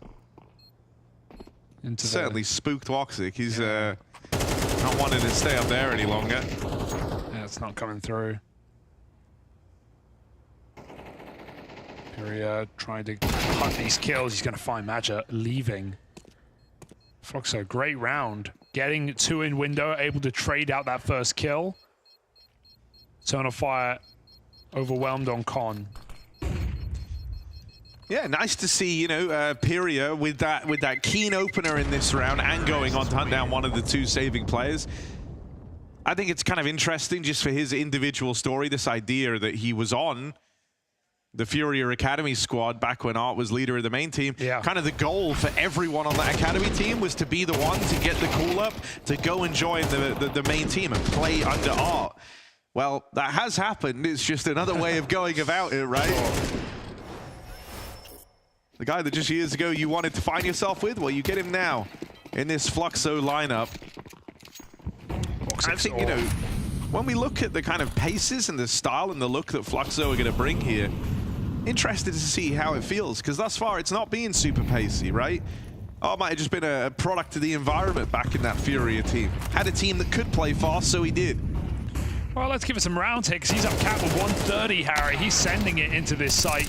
1B player overwhelms. Xantares jumping up. We got Woxic on the bench with the AWP. 3-on-3 now. Xantares trying to stop the bomb cross yet again, but currently giving it a bit of room to get in. That smoke. Gonna wait to spam. Oh, the nade, the timing. They've got double HE for plant. Oh, they didn't hear it, but out it goes anyway. Oh, it's close. It's not quite on the money. Resmoke's coming in, but that needs to land quick. Xantares in. Jota there alongside him. They were meant to try and break through now, but history won't let that happen.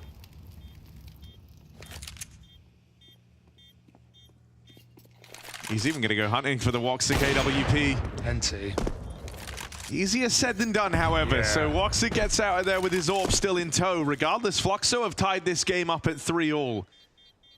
That's on the back of a very up-tempo round called from Art. They play it fast through the catwalk. Quick split at this B site, and it crumbles under the pressure. Yeah, it's funny. You say Art's not playing fast, but then he runs up catwalk. Well, you know, based on the one gun. Yeah, you really did unravel that one.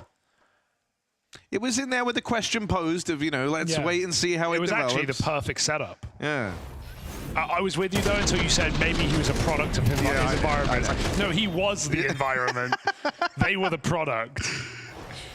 But yes, let's see. Let's see how this develops. 3-3, Fluxo starting strong. Well, this was something you said coming into it, right? In the same way we've talked a lot about Furia is one of the guys who was on that Academy squad for Furia. Jota, the longest team he's ever been a part of, was the Eternal Fire Academy squad before he went to Sangal and then continued catching the attention of this Eternal Fire team.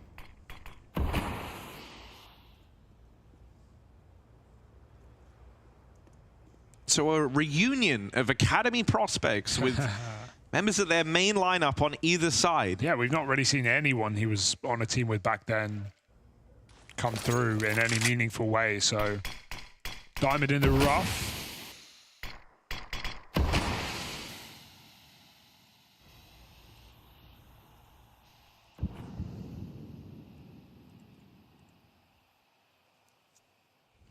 About to explode out ramp. We've got two players splitting Con.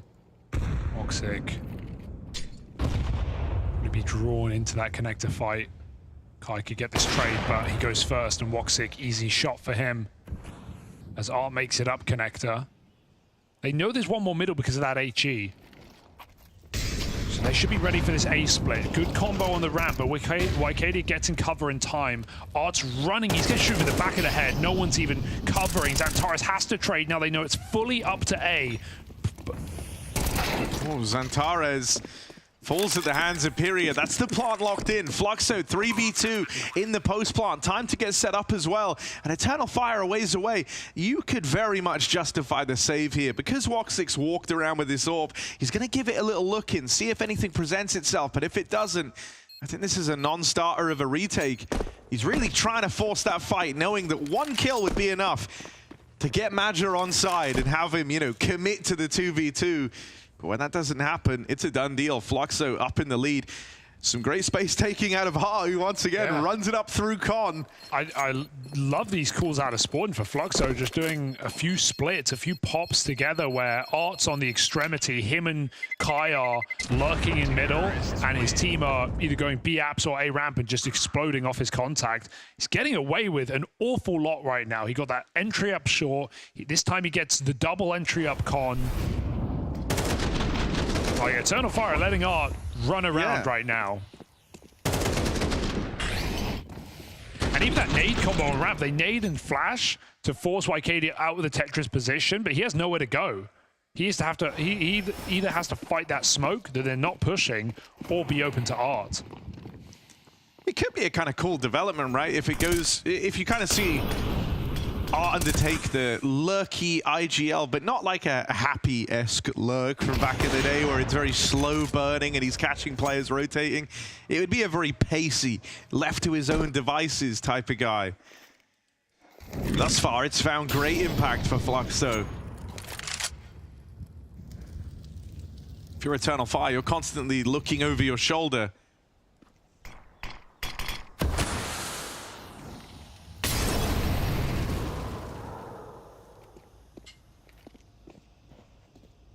Bit more defaulty here. They take bottom middle. Imagine trying to put this saved rifle to use. He spotted Kai. But, oh, good adjustment from Magic. Will he give this gun over? I'd like to see that. Xantares is now dangerous. Woxic's orb still in the fray. Got to be very careful as they find two picks with the two guns. Now Fluxo need to go. They're gonna have to pick up the pace here, but Eternal Fire already on the scene. They fought everybody over. That gun's gone, but now it gets juggled up to Jota. It's a gladiator game thus far from Eternal Fire. That gun juggled left and right. In spite of finding those two openers now, how is he? Hello? It still all rests on Wycadia, who's been able to close the gap, gets in the sight right alongside them, and Woxic even escapes capture. Nyx can't deal with him. And so this is giving more time to Maj's wraparound all the way through the apartments. Nyx fights forward, but Magic gets there just in time. NT. Eternal Fire might have only come into that with two guns, but it felt like you were up against five the way those M4s, that AWP was hitting, getting juggled around player to player. Dude, Wycadia gets to backside running with the pistol out after the M4 runs out of ammo. They don't even look. If he committed, that's 2 kills, but he just thinks, surely they're holding me. They got lost in the source there, Fluxo. Awkward 2 picks. Kai has just been caught looking the wrong way in every one of these rounds. Shot in the side, in middle. so many times. Well, so he had like a super underwhelming run in that main Furia squad. He's trying to kind of make amends for that nowadays. There we go, he's on the board. Finally gets his first, but it's short-lived as Woxic's AWP will silence him. History gonna go looking. They've lost Pyria back in the spawn. The bomb dropped over at ramp. They know about this flank from Madja that even then he's changed his mind on the fly. He's now dropped into the connector. So the whole time History is worried he's on a timing that doesn't actually exist anymore. He's really hoping that Woxic feeds him this kill for free back in the spawn, but there's kind of no reason for that to happen. Not with the setup that Eternal Fire have. Any sort of cross to Woxic is covered by these two players in the connector, so he doesn't need to fight this. And as a result, History won't be given a chance to get back into this round. He's going to have to go scrapping and fighting for it if he wanted to attempt. And he will just back out, look to hold on to that AWP, meaning Eternal Fire. Their revenge is swift. A double up from Xantares, a good flank from Madja. Sees them back in the lead. Yeah, just very set call after set call really from Art so far. Other than the first couple of rounds where they were going for mid takes. This is a similar example, just execute out A. But Xantares doing what he does best, swinging off the top of stairs and finding 2 kills before the smokes even bloom. Gotta respect him. Because he does not respect you. Eternal Fire, 5-4. I think this is going to be a series where we see T-Sides get away with an awful lot. Especially with Dust 2 coming up next.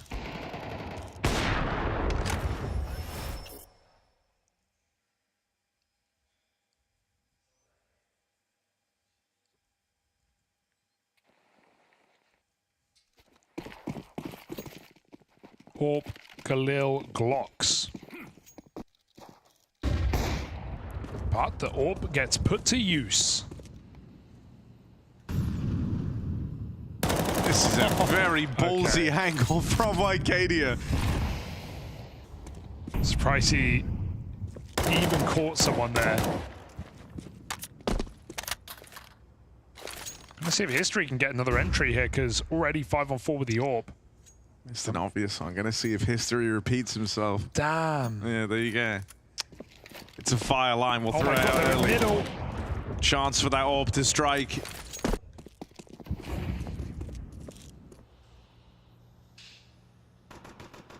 That's the thing. I mean, if you're Eternal Fire, you know that AWP's in play. It's already got 1 kill. You don't want to feed it. No one wants to play these long sight lines now in mid. They're going to be prepared to give you a bit of space. That AWP can't exactly entry for you from the front of the pack. And Jota's even on a backstab and covers this bomb in the back lines. No way. Oh, he's dead. Oh, no, he lives. He lit 2 health. Manages to get the bomb out of there. It's not getting to con for free, though. There's Woxic on top. Another player in the window. I mean, Fluxo are just trying to survive right now. They're trying to escape. They've got a couple of guns. Art's been able to retrieve a gun. Kai's got one as well. Get that open save, I think. Who ain't winning this? But they look like they want to try up cat. Okay, there's time for this. It's only Madja and B. Smooth moves from Kai. Got to get past Madja, though, and not moving a muscle. And now he just plays to contain, right? Up in the apartments. Kai's got to flush him out, and he also has to get this bomb planted. It's too much responsibility for just this one player. Tap on the bomb, but now Madja knows he's won the round, so handles that perfectly. And a light bit of trolling from Jota in at the end. I've got enough rounds. I can do a little bit of trolling, Harry. I like that. Madja knows that he played that really smart, man. A little tap on the side of the head. Yeah. Yeah. It was a good eco. Got an entry. Yep. Yep. They got up con. They jumped back out window. They jumped back in window. They went up cat. But they didn't get any money for it, Harry. And now this is starting to look like an Eternal Fire CT side manifesting in front of our eyes.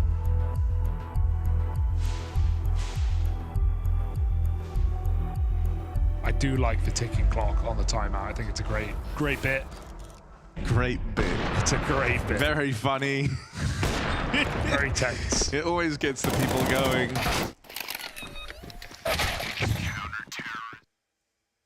There you go. That's the... Yeah, brained him. Having fun.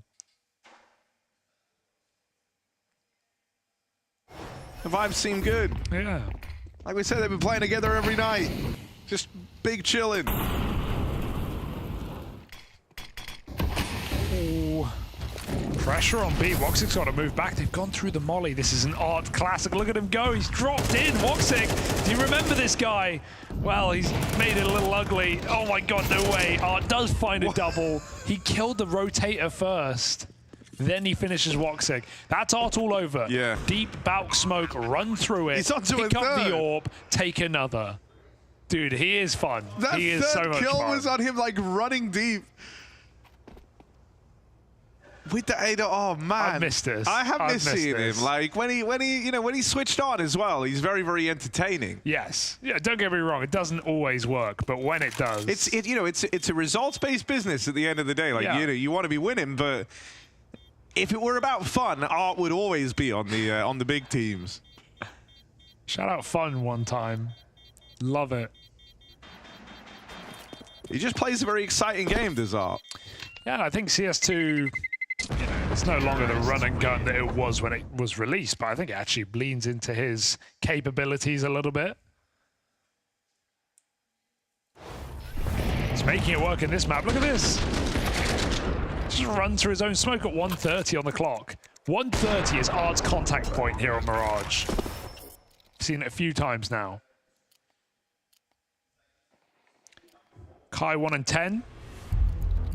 Maui must be feeling pretty vindicated right now. Been a while since Xantares has got back on the board. He started very strong in this game. I mean, you think about kind of Eternal Fire and the changes that they've made, bringing Jota in. You felt like with how the RMR ended for this team and falling short of the major, and that's after you kind of had Eternal Fire really starting to build something. That felt like a huge disappointment, a really rough end to a season that had both ups and downs for this Eternal Fire squad. That was like the kind of last hurrah. It's like, if we don't break through now, change has to happen. And this is a team that's been resistant to change to a degree. Don't get me wrong, there were times where they're swapping players in and out and in and out and in and out of this roster. But to see them actually move away from those old names that used to get bought in and look further afield, bring in Jota, reunite with someone who used to be on their academy team, that fresh blood is meant to reinvigorate Eternal Fire. Period. So anything less than a win today feels already like a real rough misstep for this Eternal Fire squad. Definitely, yeah. It's a clear upgrade in firepower. Like, you go from a historic run at the start of the year, last year in Copenhagen, to not even making the major by the time Shanghai rolls around. It was obvious that something had to give within this Eternal Fire team, and they think that Jota is that solution. And not some young, inexperienced player. He's been playing around in Sangal for some time now. He's saw him at Pro League as well. He beat FaZe there. Pyria had a banger on Xantares pushing up top mid this round, so he's still been stifled yet again. Jota's been keen to flank, but he won't go for it in this round. He's just going to control ramp. Bomb back to B. They're trying to exploit Madra at the moment. A lot of B. Buzzing around. But Wycadia, aggressive on short, does leave Madra on his own. Just holding for the window flank. It seems like they're scared of a timing because Woxic's also looking there, but there's the spot from Wycadia. They don't know where Madra is at this point. He's got a great angle. Oh dear, it's going to get worse. History gone. And that is, oh, surely it. Nick's double out of nowhere. He's going to get a plant. He has great timing here, but he doubts it. 7 seconds. Got a sticky. You can't win the round off kills. Eternal Fire, make sure of it. 7 on the CT side. Some explosive rounds from Fluxo, but it falls by the wayside.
Art with his signature style, surrounded by some fresh Brazilian blood in the server, and Eternal Fire are spilling it all over Mirage. 7 rounds on the defensive half of map 1 of this series, as Eternal Fire have a bounty on their head, and Art wants to come for it. And he's been approaching that with pace and aggression, but Eternal Fire still the ones holding the lead at the end of that first half. This is Fluxo's map pick, and it's on the defending side. They've got a course correct with Dust 2 coming up next. Bit of a classic for Eternal Fire. You want to leave a good impression here at the end of your Mirage. Let's see what Eternal Fire bring to the table in this pistol as they approach the B site. You've got Util, Madra and Woxic trying to tee up the other 3 as they move in first. History to open, and now they realize we've walked into a stack. Everyone's here for Fluxo. Eternal Fire battling back, managed to get through this stack unharmed. It's Kai, tucked in, uncleared, unchecked, and he might just rob this round away. As only Woxic left standing. He was the one throwing Util earlier on. Now, the last hope for Eternal Fire in this pistol. Waiting for a mistake, an overstep. Any error. You can still see Kai in this corner, but he's not giving it up right now. Doesn't want to swing wide. Woxic doing everything he can to force a fight. Kai gets out on the reload. Good repos. Woxic getting whittled down, and Nyx will finish the job. Nice reposition for Kai. Takes the spot that his teammate had just died in, so no one's looking that way. And Eternal Fire into the stack, get 3 entries. It's still not enough. Yeah, it looked like they were going to brave that stack perfectly, right? They found all the opening kills. Kai, who heading into this pistol round had 1 kill to his name. Yeah. That is a very important double up.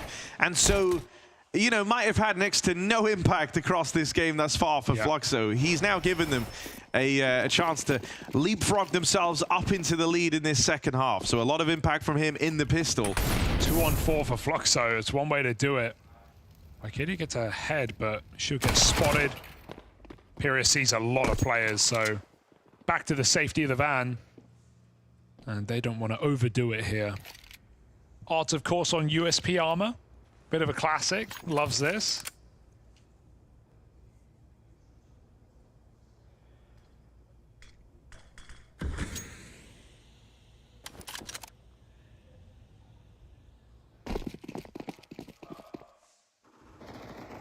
These 2 players on short both made noise, like they were running back to rotate B the moment that spot from Pyria came in, but then they didn't commit to it.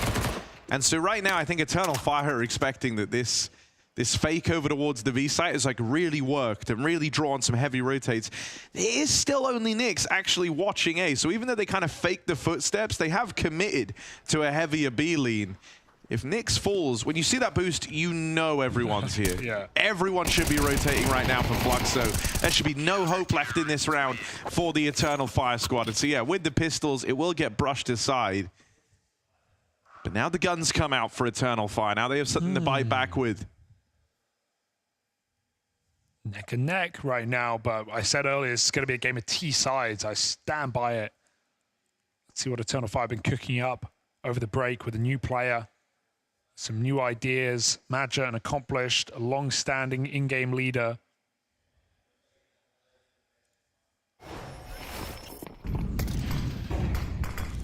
Warp is out.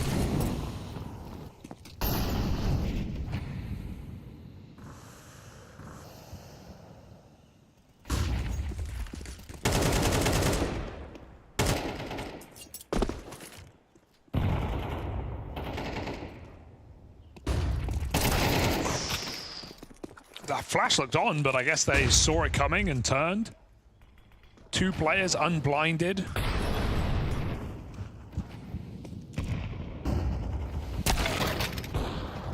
Oh, Arcadia. Will he be able to spot Art? History's made such quick work of everyone else, but he does land that backstab, and that's opened up the route for Xantares to move in and help out. Pyria on a very lengthy flank, but it's only that MP9. Range won't be his friend, so he's hoping he can find some players up close. History with it.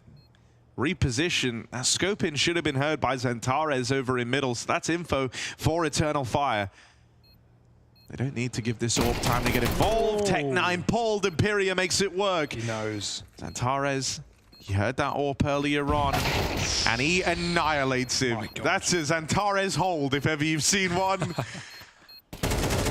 And the killing blow to Imperia. Zantares, clinically done. That's crazy. I know he's shifting in with an AWP, right? But that, no, the we POV saw of it the AWP, from... he was about to check that angle. Like, I guess he can crouch peek it, but he's walking in, and he's gone. Online, Zantares dialed in for that round. And yeah, that scope actually kind of ruined everything. I think without it, Zantares probably not expecting the window reposition from the CT AWPer. That's after history had hit like 2 blinders as well in defense of the A site. And then, of course, Zantares stands in the open for the last kill. He's confident right now. Had a very quiet second half of the first half, if you get what I'm saying. Oh god, Mac-10's threatening, especially when you run out of ammo, low health on the backside. That nade could be a problem. Psych. Cause hard in under. 3 on 3. So hard, isn't it? Yeah, how's he there? You've got a mid player. How's he there? Did he start there? Tara's again. Sorry, guys. I really don't know how he got there. I've been in mid the entire time. Must have just started in lower. 3 on 3. Should be fine here for Turtlefy. Group up. Kai is low with the M4. Not ideal. Not ideal, but it also likely won't get punished, right? Like, and then Nix he is walks just under. not in a position to spot that. But the spam's good, and it's got the attention all homed in on middle right now for Fluxo, where the real truth is Eternal Fire. Use Zantares like a bit of a decoy there, feeding some false info to the Fluxo ranks. They set their sights on B. And there's so many gaps because of sandwich and short. Like, you don't know. Kai has to care about flank. He's not holding B right now. He needs to pick a position where he can get 1-for-1 at the back of the site, but he's about to be seen crossing in, and now it's disastrous. This M4 has to do it all. Full health, but can't connect the dots. Kai, one shot, he's gone from the AWP, and Nix can give it a go. But without the jump, he has no timing advantage. And it seems like Eternal Fire will be finding 9. Oh, no, he's dropped that, but they took the AK from under. So there's a Mac-10, but he's actually downgrading, and now he's in a fight with a USP. Oh dear. He gets to choose which Mac-10 he wants, at least. Oh, this skin. He's kind of downgraded his weapon. Would you agree? Yeah, MP9 goaded. But it won't matter anyway, why KD goes and hunts it down. You know, since getting into this second half, Eternal Fire have done a very good job of misdirecting Fluxo across these rounds.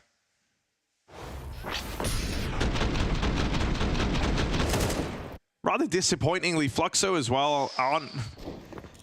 Considering you have art in this team, there are moments where I wish the others would try and look for the info more. Like when they're in that 3-on-3, the fact that Zantares firing 2 bullets in mid as like a fake was enough to get everyone paranoid about the mid to A, and the A player was just sat in sandwich, like hoping to catch someone. The entire map was dark that entire round in the 3-on-3 to Fluxo.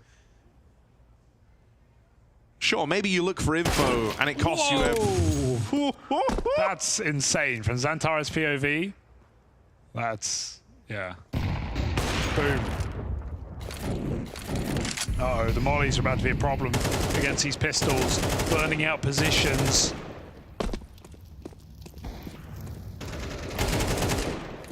Eternal Fire just running rampant on this anti. Arcadia's clearing this.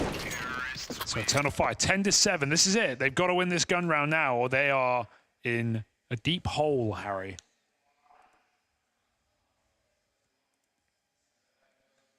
Yeah, if they don't find success here and now, I mean,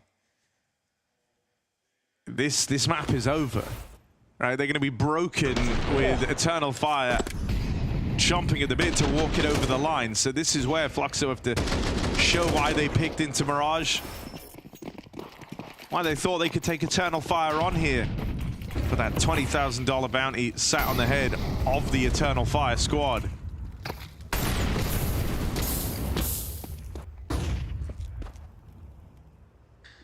But even then, like, as far as your final buys go, like your last hurrah, your last-ditch attempt to try and bring yourself back into this game, this is so far from ideal. Even now, with 1 minute and 25 seconds left, you've got 2 smokes, 2 nades.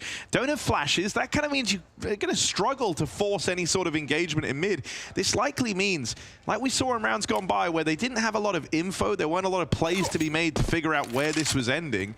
I think it's going to be more of the same. You don't have the util to take peeks and go for info plays. You have to just shelter in place and hope that you can win these straight-up fights. And it's Antares moving the way of these players in the ladder room. B-Rap on the cards. Here's the gamble from Fluxo. Do they walk that con smoke? It looked like they were going to. They certainly could now as Antares takes the contact. Mid has just been cleared by Art, pushing through the con smoke, so they know that it's B. 3 players about to be here for Fluxo. They've managed their resources well, considering they were on the back foot in terms of the util in this round, with no info going their way. They've got everyone in the right place, but it might not matter. Maja and Woxic kills a piece. Kai swinging it wide, and it's left onto Maja. This kill, this round win, tees up Eternal Fire for the victory, and their captain takes them there. Oh, he's having a great day. He is crisp, isn't he? Won a lot of important fights as Maja in this matchup, and that's a clutch to boot in a key gun round to keep Fluxo down and out. A very nice try. Players caught with nades out. They do manage to blow the planter off. But look at these shots from Maja. Beautiful. 3 crisp bursts. Oh, that feels good. No weak link here. Jota 8 and 12, but it hasn't felt like a consequential score as Eternal Fire have run away with this T side. Hero gun for Kai. And Maja creeps under. Woxic might be in... Oh, I think he saw them both there. Now Woxic the orb. Oh, okay. A chance, perhaps, but Xantares with his famed peak. Enough of that. There's just been a few moments in this game where I almost wish Fluxo would just be... Oh, that's a nice chase, at least, from Art. Yeah. He's... dude, yeah. He's been the most fun. He'd already landed the dink, so he's like, nah, I'm coming for you, Xantares. Finishing this one. I got nothing to lose. But no, like, there have just been some moments for some of the other individuals where it's like, sometimes the info is enough, you know? Like, even... He ran through his own molly for that. Screw it, Art. Just win the whole damn round. Why not? No one's on B. Go get that gun top mid, but sooner What do you mean Art's on B? Soon to be. But not soon enough. Oh, he hit his head. He tried to go too fast.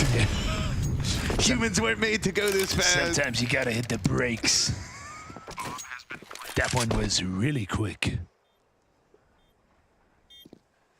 It's kind of been the Art show in this game, right? I was just trying to say it, but like a bunch of times over. There was the round where every time I go to talk about this, man, they pick up a crazy kill to suddenly bring themselves right back in. This time it's Pyria. Oh, Woxic, who was tagged up earlier on, forced out by the molly. Just don't peek. Can just steal himself away, can just hide. There's the swing, but a swing and a miss. Maja can't do it again. And so Fluxo dig deep with a big flank on the cards from Pyria. It's going to be close. It's down to the wire. There might just be time as Fluxo finds salvation in that round. 2K from Art, 2K on the wrap from Pyria. Didn't need to peek short. It wasn't required of the AWP there. Now they did peek it together, but he's wide, so it didn't actually help. Sure, Pyria is going to drop in anyway. I can't believe they just won that. They did just win that. That's crazy, isn't it? And that's kept your whole game alive. Yeah, like, this you're about was to lose. This You're was about about to to be lose over. this game. Yeah. Mirage was going to be gone. Your map pick. It's very well. I'm glad you didn't tell your little story. You got to seize every opportunity right now if you're Fluxo. Yeah. What's your little story though? Is it irrelevant at this point? No, it's irrelevant at this point. Okay, game on. All timeouts burnt for Fluxo. They're still here. And that's kickstarted by Art, remember. Dropping under to chase Antares to swing into his own molly to find a top mid kill to give him a gun to come up cat to win the round. Describing an art play just sounds so wrong, doesn't it? Yeah. Dropping window through the smoke, AK pickup through your own Molotov, fight top mid. That's exactly what I said. It's broken. Well, can they fix it? Okay, what's Art doing this round? It's a masterpiece. It's up on the stairs. Fight stairs. Swing wide. Ooh, what's that? Ooh, naughty. Cool lineup.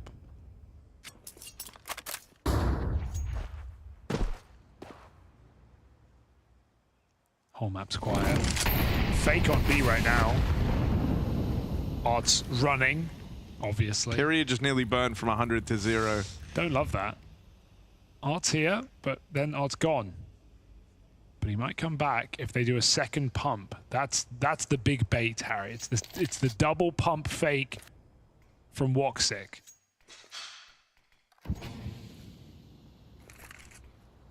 They're going to do it. He's dropped another molly back to Johto. He's going to throw a car. Woxic's going to X-egg. Art's going to over-rotate, and they're going to contact out A. This round is on history. That's huge. Yeah, it's a huge kill to have picked up, but you still have 3 players out of position, right? Eternal Fire have got their wish, and as you say, it's all eyes on history. Nyx has moved in to join him. They do have a semblance of a crossfire set up here. A second player waiting back in Con could lend a helping hand, but it's this history AWP that opens up. No more found. Kai holds the line with 1, and Art arrives just in time on this push-up through the spawn. Xantares 1v3. No chance. 13 seconds. He's got to have a bout of luck go his way if he wanted to win this, and not even going to attempt the bomb plant. That will seal his fate. Fluxo. They deliver on the wild roller coaster round that was the previous. Yeah. They start chaining them together now, and suddenly this isn't plain sailing for Eternal Fire. To be honest, if Period doesn't get that kill on B, that's how that round spirals, right? Because then they believe in the rotation, they believe in the fake a little bit longer. History obviously hangs around. He gets the info very early. Wow. Nice retake for Fluxo. Like we said, off the back of that crazy round win in the previous, they are still in this. It's Eternal Fire on Eco around this AK save.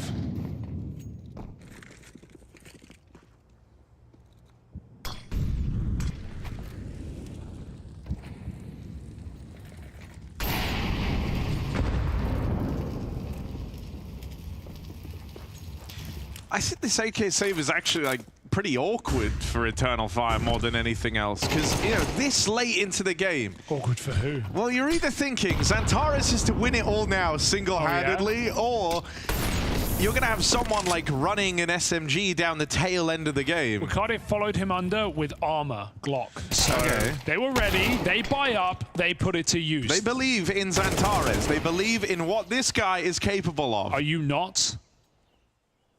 Have some faith. 2 kills from Xantares with that hero gun. Wait, he just got dinked. From where? From there? Woxic just dinked the AWP on top ticket. I don't even know how that happens. I literally don't know how he got that damage. That's the craziest shot. He didn't even look open. And now a hero AK surrounded by default pistols and P250s is about to win this round. I mean, Fluxo have at least gambled correctly. History's going to get here in time, but they send the pistols in first at this point in the round. Go on. Use them to soak up shots from this AWP. History has to be a difference maker, but they're too close. Xantares. It's all Xantares. It's even planting. Hero gun, hero player. He has saved the day for Eternal Fire. Yeah, kind of. How do those words taste? I know, man.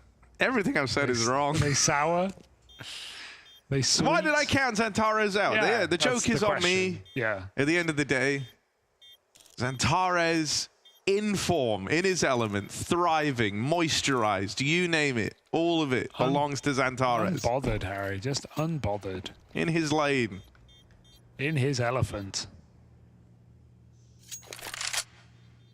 Period's hit some nice ones in this map so far. But unfortunately unable to make his claim on this round as Eternal Fire win it in middle and close it on B. How'd you look so relaxed after that, bro? 20,000 hours. Yeah, true. All right, that would do it. business. That was such a scary round for history. What can you do?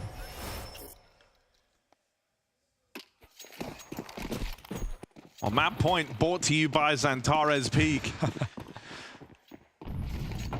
At least they have money. Oh, bro, look at the confidence. He's just surging through Xantares. He is run straight into middle, calling all the bluffs he can. He doesn't believe they're going to try and fight him here. He's got a strong line.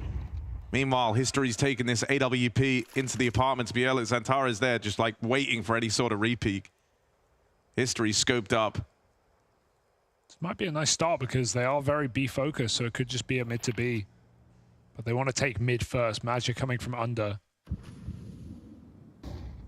Got to be patient in upper. Here they come up short. History. Got to have to pick his fights wisely. Only gets so many shots. Oh, did they see him there? A little jump check. He knows what to expect. Flash, dodge, hit, shot. Xantares gets the entry in History. He is living on the edge right now.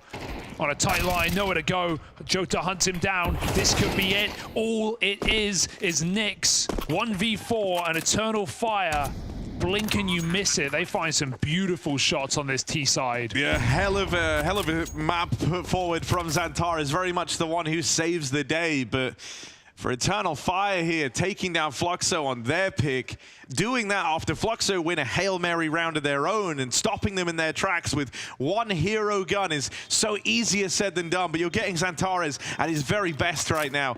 This is, you know, Xantares in his element, and for that reason, this is very exciting. You don't want to go anywhere. Dust 2 coming up next.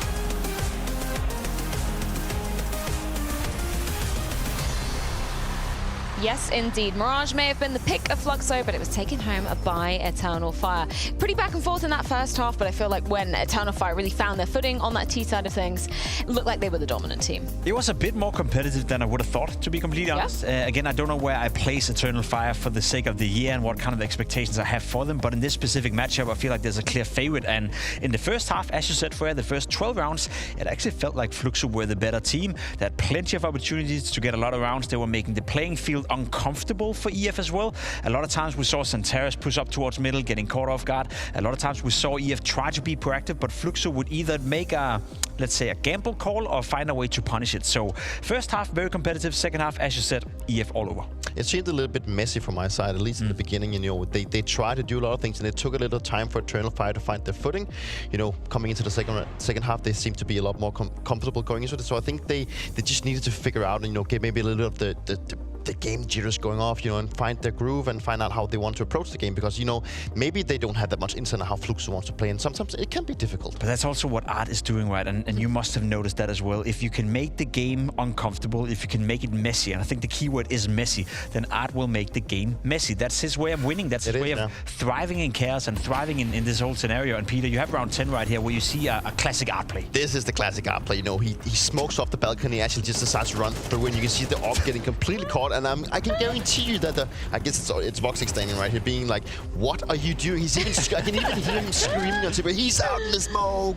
But it's also the fact that, I don't know if we can run the clip again, but it's also the fact that he misses the first 20 bullets on a free kill. It's like, it's so much Art right there in that scenario. I think we should play the clip one more time just to see it play. He puts a smoke out here, and that's a good pressure smoke. And honestly, it applies a lot of pressure. He didn't run through a Molotov, then continues to catch off a player and then miss, is it 20 bullets, you know, in the back of a player, and then like somehow, some way, still finds a way to get a double kill right here. He ends up with a triple, actually. A triple in the entire round. It doesn't get more Art than that. Yeah, for better or worse, we really saw both sides of Art coming out. It's kind of exactly what you alluded to, right? Like, you can expect the unexpected, but actually being able to react to it, that's a whole nother beast in itself, right? It is definitely bad. Like, you can see it coming, and you know it's happening pretty much every round.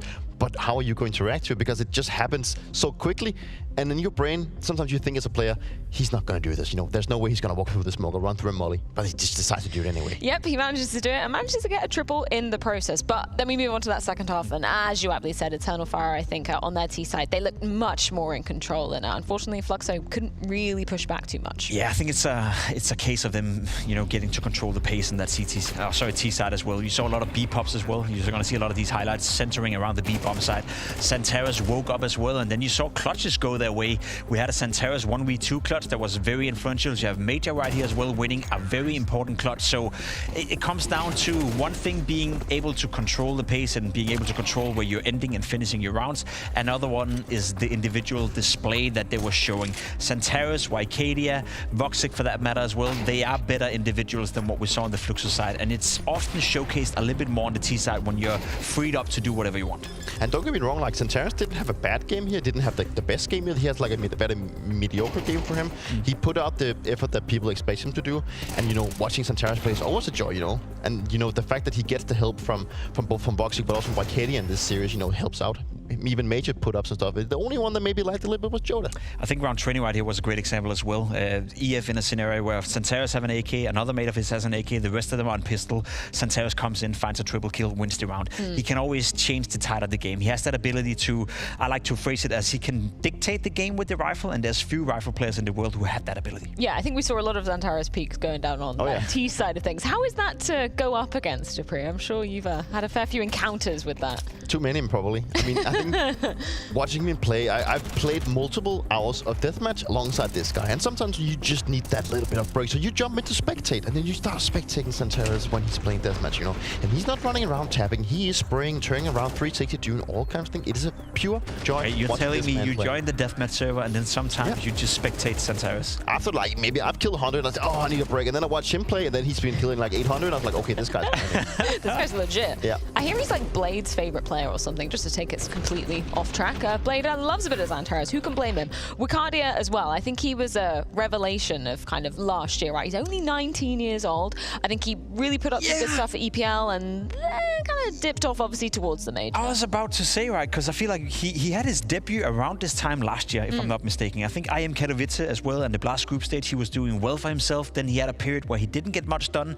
Then he was doing fine at EPL again, and then dipped for the major. He's showing inconsistency, and maybe sometimes we forget that when you're 19 years of age, not everyone is Dunk, not everyone is Saibu, not everyone is going to come in the debut season and dominate. I think Wycadia slowly but surely is moving in the right direction, but he has shown inconsistency. There's no doubt, though, that when he's playing good Counter-Strike, when he's playing well, we see that in the FPL, we see it on FaZe, we see it on the pro circuit as well. He has a lot of talent, but for him, it maybe takes a bit more experience and a little bit longer process before we get to see the best of him. And I think it's important to note that he's learning. As you mentioned, he's young. He's still there. You know, he's not supposed to be Santeras. He's supposed to be the co-star of the team, probably the second star rifle of this team. And if he can just up his consistency just a tiny bit more to help Santeras win these crucial rounds and do the things that he knows works for him, then I think, you know, he is in a good spot. And I feel sorry for the kid, you know, in the sense that we had the Donks of the world, we had the Saibus of the world, and they've ruined it for all these other youngsters who are coming up, because now everyone has the expectation that when you're good and you're 17 years of age, you got to be the best of the best, right? Some players take time to develop. Some players takes a couple of years before they find their footing, and that's totally fine and totally okay. Not everyone can be Donk, not everyone can be Saibu. We're so greedy as a community, aren't we? Like, we just demand so much from basically everybody. Let's round out the conversation about Fluxo, though. Obviously,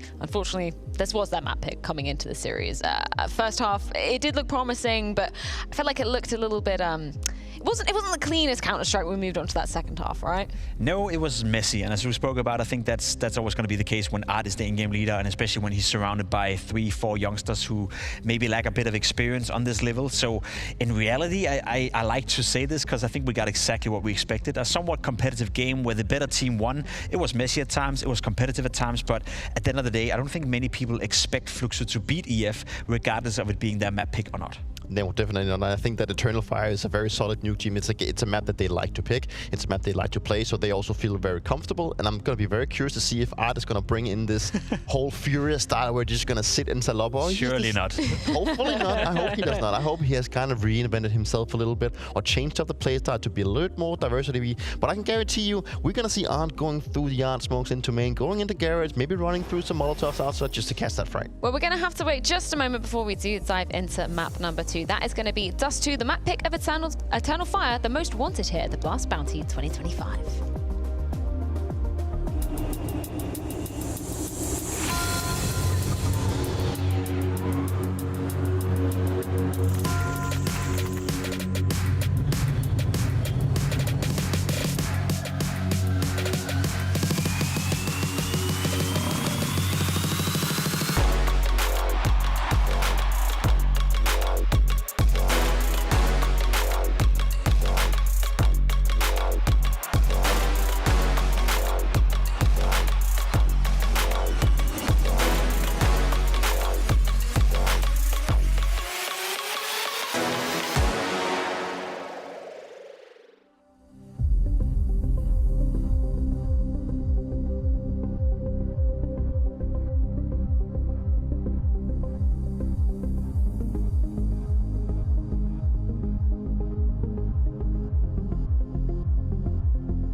Oh yes, the Blast Open going to be returning to the beautiful city of Lisbon in Portugal at the end of March. And you guys can get your tickets now. Day tickets also available. They were released just yesterday.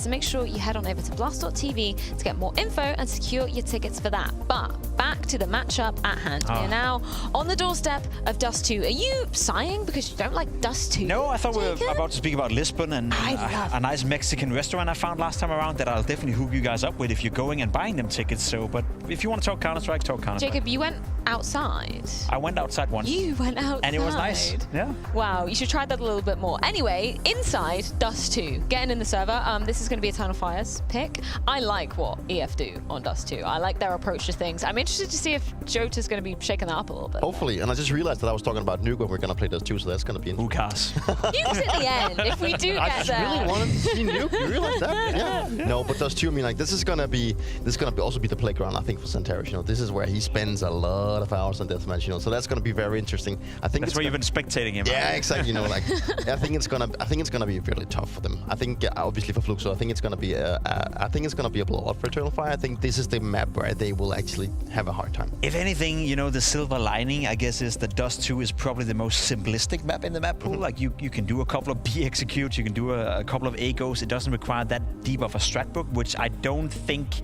Fluxo have right now with Art as an in-game leader. So I agree with you. It speaks to the strength of Santaris, speaks to the strength of EF. But if anything, I think Fluxo will feel somewhat comfortable on Dust 2 as well. So it's going to be a case of who's the better team, who has the better players.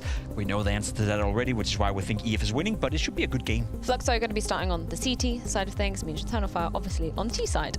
Where should Fluxo be kind of looking if you know Zantaris is going to be hunting you down? What approach can you take on that defense? I think the difficulties of Santaris is that he's like all over the place. Yeah. Like he gets the freedom he wants to because he is so good. So I think they're gonna be careful about like the whole map. There's like no specific place, but he likes, he likes to go into lower dark. He likes to go up in the catwalk. He likes to be everywhere, you know. So there's a lot of things that need to be worried about. And obviously, I think they just need to play not scared. They need to go into position where they dare to make the plays. If they go out and just feel like we cannot make any decisions, even though he maybe has a good game, or if Voxy starts up with a good game, bullying them down mid by the up, I think it's very important that they keep their cool and just play with their confidence. I want to throw a different name into the mix, Santaris we know is going to be great, no worries about that. Jota, the new guy coming into the team, we didn't see him go off at any point on the first map on Mirage. He has had quite a decent showing, leading up to his entry into Eternal Fire. I want to see him do well. I want to see him be unleashed a little bit. I want to see him find some footing, and it's always nice to be a new guy having your debut and coming off in great style. We've seen that in this tournament quite often already by some of the new guys. We saw it with Icy early on and Flamus from VP. We didn't see it from Jota, so maybe Dust 2 could be the map where we get to see what he's all about for the first time. I think this is a really interesting fusion of the young new blood coming into Counter-Strike, and then you've got Art, who's obviously has such a history in Counter-Strike, but also Major, right? Like he's one of the OG. He's old, I guess, as Jacob's saying. But the fact that he's been able to sort of foster this Turkish team, right? He'd always said he wanted to go back to his roots, try and bring up a team from that region. I'm kind of interested to hear from your perspective, right? As somebody that has had such a history in multiple iterations of Counter-Strike, what is it like to be adapting to the kind of new style and making sure that you're nurturing the new talent as well? I love this whole playing as a national team. I'm kind of missing it. I miss the old times where all the teams were from like the same nationality. You had this national banner thing going on, like you could beat these teams, And also, I like that Eternal Fire are staying true to the roots that they want to, promote the Turkish scene, bringing in the talents, and also come to a conclusion that Calyx has been a part of the Turkish scene for a long time. He's been in and out of this roster as well for many times. And I think that the realization of also trying to bring in new players, also with Vicadia, I think it shows that they are not afraid of making changes, not afraid of making up like the new players, put them in, see if they got something, because they also need to get to the point where they dare to try and make these decisions and getting new players inside. Well, Eternal Fire looking hot on map number 1 of Mirage. Harry, Hugo, is that going to continue on Dust 2? I think there's a pretty... Yes. Yes. Yeah, we can all agree. You're a lot blunter than I am on this. Yeah, I don't know. There's a good chance, Harry. I just think as well on the other side of things, even for Fluxo, domestically, right, this is actually a team that's had some really good results, but even in spite of that, like, Dust2's never been a huge part of that question. More often than not, they try to avoid it where they can. The few times they have played it, kind of 50-50. So I don't have super high hopes here for the Fluxo squad. For Eternal Fire, meanwhile, I share in the sentiments of wanting to see a bit more from Jota, right? He's the new face on this team, the one that was bought in as the season kind of unraveled for Eternal Fire. He's meant to be a problem solver and meant to be bringing more to the table than Calyx could. So I hope that we get to see him put his best foot forward here on what is, you know, one of the main maps for this Eternal Fire squad. Yeah, and a map that Sanga actually didn't mind playing either. So I've got some optimism for him. It's still his debut at the end of the day, and it's the debut for a couple of these players on Fluxo inside of Europe as well. So, you know, to be expected, some teething issues, some slow starts, maybe some struggles, but at least you got Xantares playing a T-side like that. My God, did he show up to start this series? And if Eternal Fire have T-side again, oh, they could be in a lot of trouble. Got a little lower push. Some Julies, a classic here. Eternal Fire. 5 ready to go.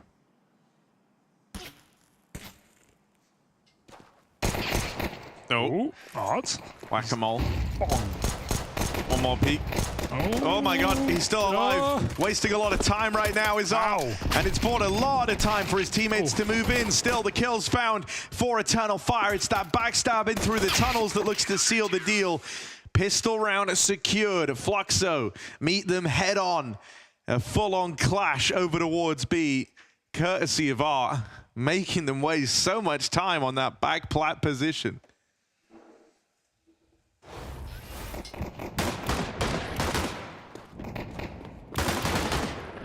Yeah, it's a danger of not clearing lower, right? We actually hear most Dust2 pistols, CTs get Julies with first spawn and just sit in lower. Happened in the last series as well. Very common, so super fast flank.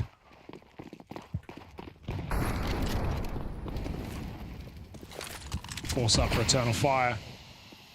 Looking to run it back, perhaps.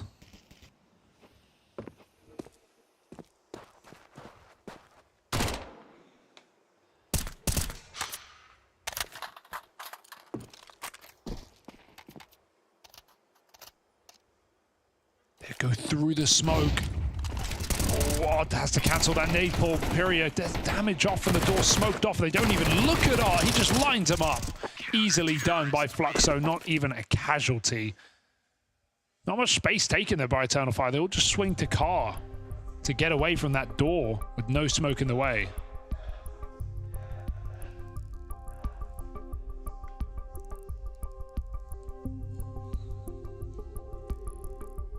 Better start here for Fluxo.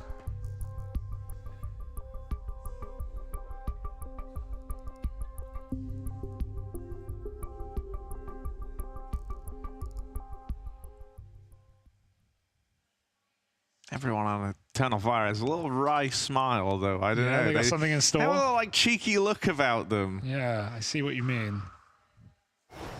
They know something we don't. There's just, you know, a little turn in the corner of Madge's mouth. You can just see it cracking through there. I know he's looking forward to whenever they bring those guns out in the next round. Oh, did the nade to cross. It ends up tagging him. That's how fast he is.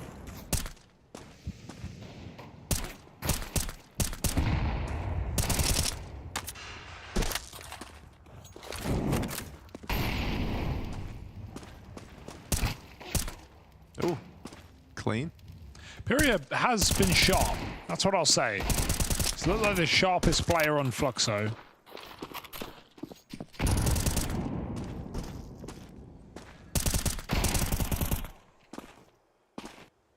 Kai ruins the ace. Got 3 kills. There's no crowd here, Madger. We're not in Malta anymore. That would have been Piria's ace. Just saying. Okay, 4 kills, not bad. You out for him then? But there's the guy who ruined it, Kai. Leave him alone, man. Gotta get him wherever you can, I guess. Started a pretty savage beginning of the game here.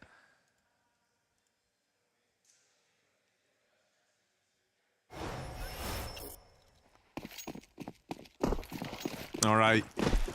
Let's see what those little creeping smiles were all about then, Eternal Fire. Slow burner of a first round. They have Woxic scoping up on mid early. Everyone else waiting up here in the top of middle. So they do want to take this mid control away. They're waiting for that volley of util. They had Woxic hang around for a moment, see if he was given anything on the AWP. Now he's smoked off deep at the doors. Molly on Cat stops the aggression. And it's given them the staging platform to go ahead and take mid. But look at the reply from Fluxo. Late aggression out through Cat. That Molly has divided them, cut them in half. 2 players still ahead of it though, and that's too much for Xantares. The rest of Eternal Fire get out long. After you see the double push like that over on Catwalk, you know room has to be afforded elsewhere. So they've gotten very deep down the long side. Even by the time that smoke blooms, they've walked up close. So crossing in behind it is Jota. He's got assistance, not alone in this endeavor. Looks for that opener on the short side, won't quite get it. Maybe he's got control over the site here. Oh, nice, Molly. Molly burns out history, puts him in the prying eyes of Wycadia. Oh, yeah, you can just see him, but it was only one way. Bomb gets planted, some low players on either side. This one's up for debate, but Eternal Fire taking important space. Issue is that smoke will fade, and he'll be left in the open. Are Fluxo even going for this? Are they grouping back on Cat? Yes, Nick's playing very late. Wycadia spotted. Got to move away from short here. If they tuck in on the ramp, the clock is going to be the biggest problem for Fluxo. Woxic has the cross. Flick down, not going to connect. Nix moves in. It's Arb with a follow-up inside of the site. Matcher again has got a clutch up here for Eternal Fire, and it seems like he's good for the job. No time for this, surely. I think just about. Oh, what a save. Nix has just secured it. Again. Milliseconds the difference. Damn good try out of Madger. Yeah, it's Woxic holding the cat swing, but Nix came up first. That would have been the kill to do it.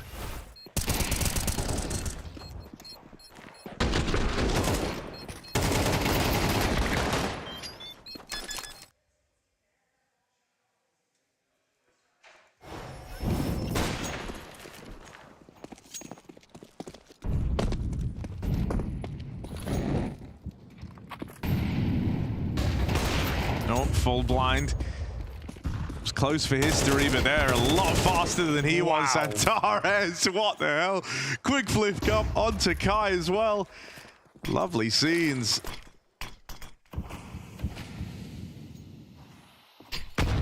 Trying to finally break through. They use Xantares as the sledgehammer to crack open this A site. Art is on the board with one. In the meantime, catching Wycadia. That was over in mid, so they've lost like the split component here, but it might not matter. Nix has a great angle. This could go wrong. I say it is Xantares. Yeah, but... right? Oh, God. Oh, they're so jiggly. Oh. Oh, double tag. Oh, with the molly. Wait, is he actually going to attempt this? The molly will delay the plant at least. Do it. Burns Xantares down even lower, but he's hit 3 blinders in this round already. Missed shot from the Woxic scout. Art has softened them up. He's given himself a real fighting chance here. Oh. They're all just hiding. It's great. They're just letting Woxic go. Dude, that round more than most showcased like the terror of the Xantares peak. Did you see how close every single time he came to just like cresting over the top of ramp? But he knows those margins so well, and then you get given that one chance to hit the head, and if you miss, that's it, you're dead. That's the effect of going up against Xantares. Also, there's a couple of examples in this map and the last where we really just see Xantares like play the perfect trade. He gets in the position to entry and then he lets someone else go first, and I love it every time because he did it on that one AK round. He let Wycadia go ahead of him. He did it there with Jota. He lets Jota swing first, who dies. Xantares trades. Like having Xantares in the late round, yet still being able to entry feels like just the best deal possible. There is that entry. Madger's with him, chasing down the escape.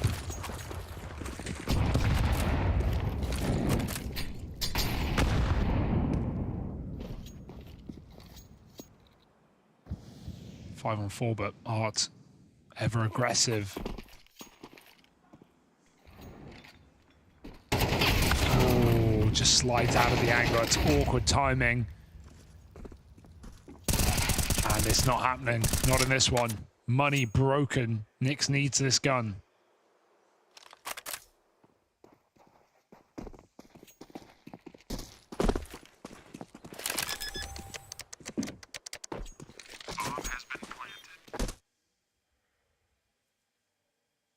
I mean, we come off the back of a year that's been dominated by conversations around the donk slide, but you can never forget the Xantares peak. It's a classic. It is still like a very signature way of going about it, though, right? It's like a sick combination of some great movement in combat. The sort of way that he'll like to pivot from, like, he actually likes to kind of go for like the close to wide type swing. Yeah, and just a lot of stutter stepping and perfect pre-aim, I think is... It's very jiggly, it's very wiggly. Yeah. Close to wide to throw the aim through like multiple like layers of adjustment for the opponent. First. And then he just bops you, and that's what we're getting.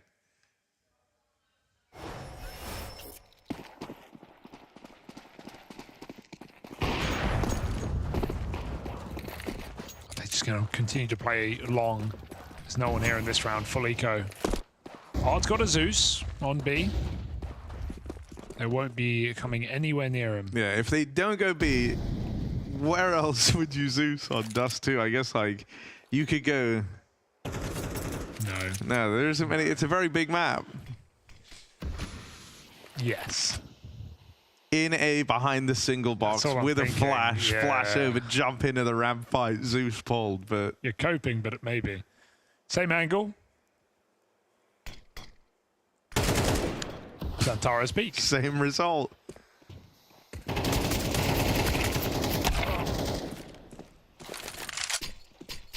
You don't even want to smoke in this round.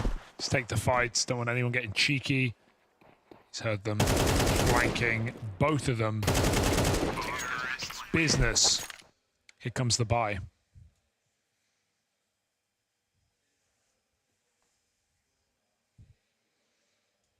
I mean, the fact that we're having a hot start from Wycadia and Xantares is certainly troublesome.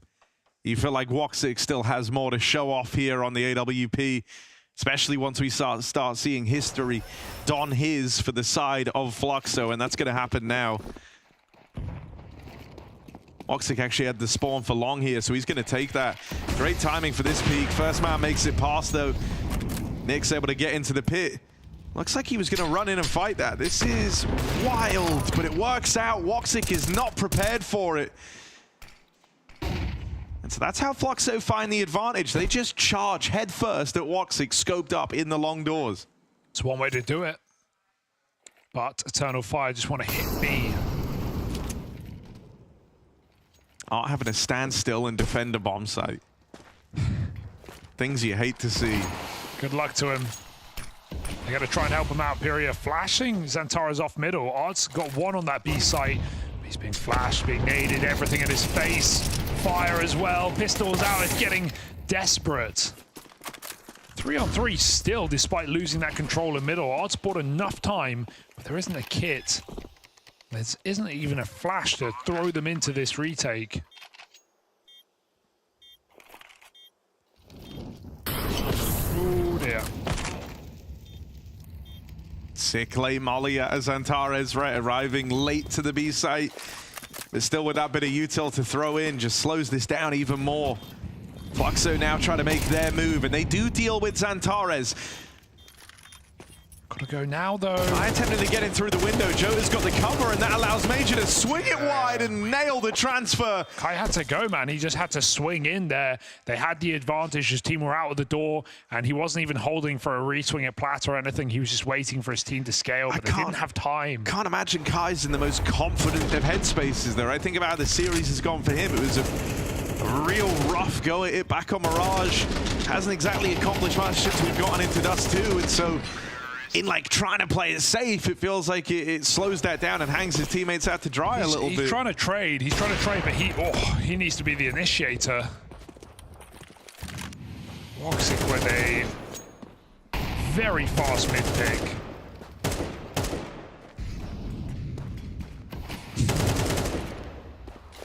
Oh. Oh my my god, that works. Aren't you mad, man? It's so much fun. He's been the best part of this series.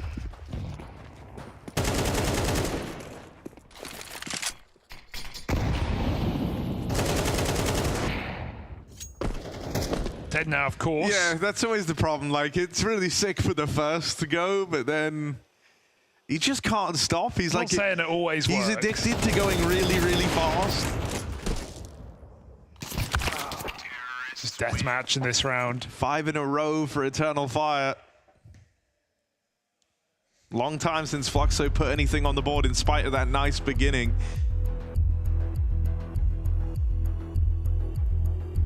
Please, just let me run through one more smoke. T-side's coming out, don't worry. It's coming. Coming quick. Eternal Fire making a meal, or I guess not making a meal of this game. It's kind of like a starter.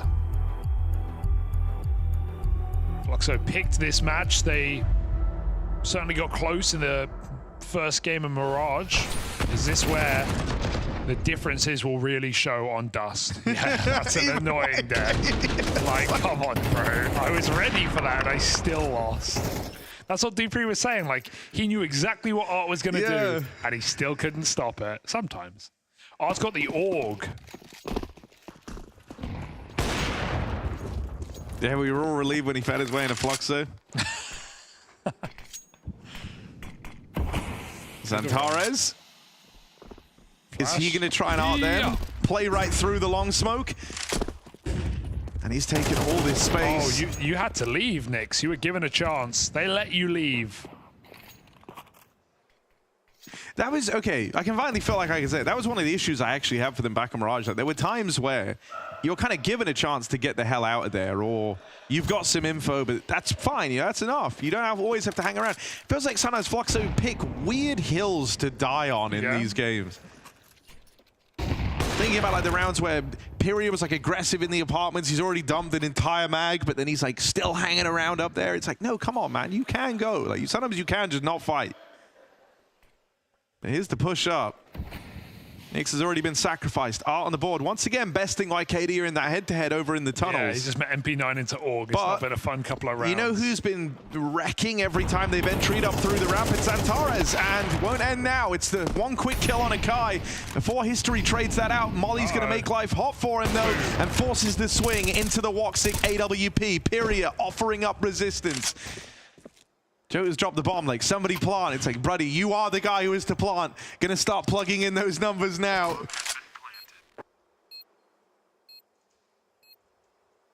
Madja watching for the cross up. Pyria looking for that first kill to bring him in, and he secures it. There's the trade, and Madja once more is so dependable in these clutch moments. Who knew that MVP of this game is going to be Madja? He's won like 2 massive clutches in the series, maybe 3. And he's 12-5 right now. He's done it twice here on Dust 2 alone. Yeah, he won a big clutch on the first map. Remember with that 3K at bench. Damn. Madja making magic. Talk about a difference in like mindset for the games. Madja's alive in every one of the clutches to go on and win them. Art, meanwhile, is facing everyone head-on at the start of the round. Well, quite literally here, he just got tagged for 90 on the cross. Jumping through the smoke period, blocking them. Oh, that could have been wonderful. That's kind of funny, like, fully blocking them. If you stop the first player from getting out, he wanted to walk through the smoke. They could all appear here at once. 3, 2, 1. Oh. Okay.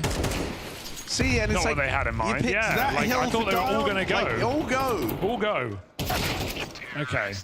But it's all going nowhere fast here for Fluxo. Yes. Eternal Fire, 7 rounds straight. You definitely feel like you just can't make the right call if you're Fluxo right now. Like, everything you're doing, you're running into just really sharp players. And Eternal Fire aren't exactly playing a standard game of Dust. They are just kind of going for every kill they can because they've yet to be proven that they won't win it. Remember, this is a 4-0 lead with 1 gun round for Fluxo, and then Eternal Fire have not stopped. Art with the position change, no longer playing in the tunnels. Yeah. Thinking, okay, I haven't, in all my pushes, I haven't made it over to the long doors yet, so let's see if I can get involved on this side of the map. But history, oh, it's only the leg. That's annoying. That's frustrating. Was it a tag to the wall? Yeah. Or? Yeah. Magic down to 10, opener secured, orb dropped, and now they very, very quickly take the space out on the catwalk. That's awkward. Weird smoke. Like, he's ahead of the molly. They don't know. Just tells them he's there, and they immediately peek him. And this is Fluxo running out of gas here, I think. They tried to pick Eternal Fire. They picked their poison, and, well, they're getting poisoned. Wicardia with another. It's only Kai. 1v5, and that is it. Eternal Fire, dominant T-half on Dust 2, making a statement.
Well, they might have lost the first 4, but past that point, Eternal Fire don't drop a single round.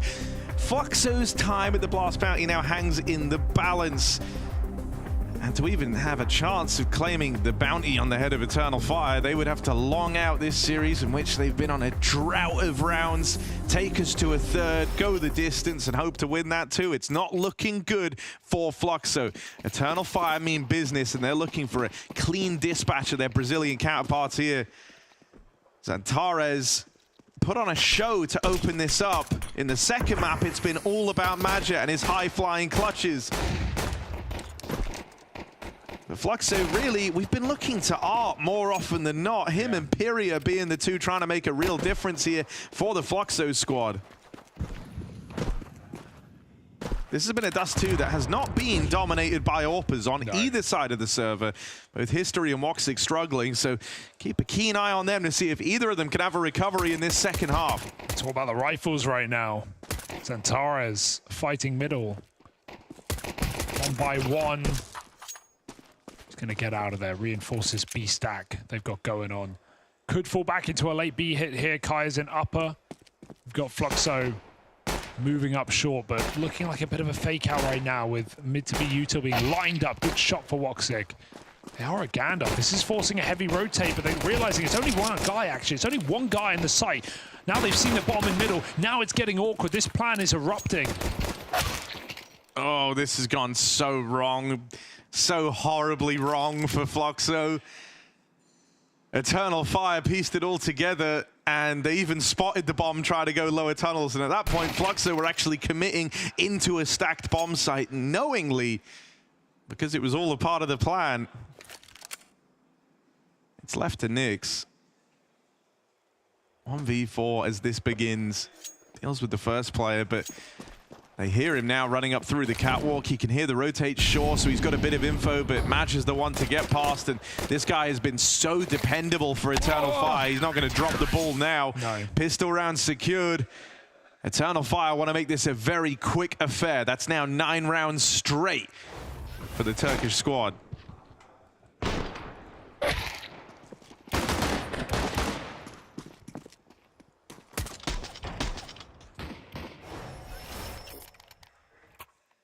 Are they going to do it clean, man? That's a question. Fluxo have to take one eco, come up with a buy next. History's bought a scout at 2 and 11, so I guess he's going to scout back-to-back rounds. Just trying to do anything to force an opening kill here for Fluxo. Relieve some pressure.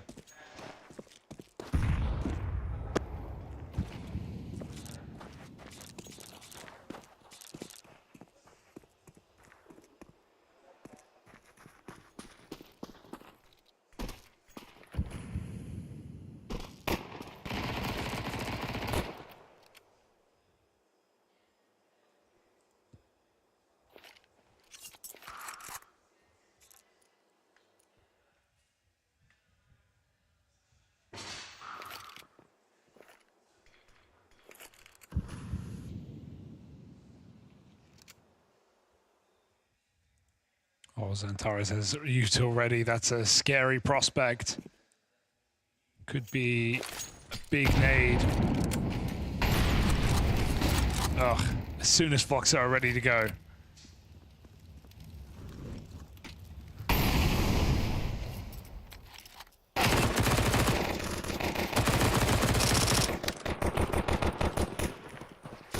Oh, that was his chance. Ripped away, as will be the round. Counter-terrorists win. And here we go. It's akin to the end of Mirage. Yeah. This is it. Yeah, this is Win the this round or where it has to you're done. Yeah. You know, Sap Fluxo, after some good results within their region, right? Yeah. Sure, might have fallen short of the run into the RMR, but past that point, going on like a 10-series winning streak, picking up some wins, looking good within the region. They came here with dreams. Eternal Fire, though, not a fan of Nyx, nor the rest of Fleetwood Mac. They have no desire to give it over. Nice.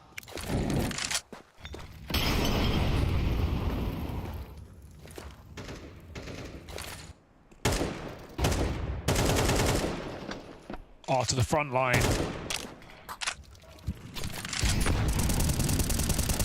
So they clear middle and get up catwalk.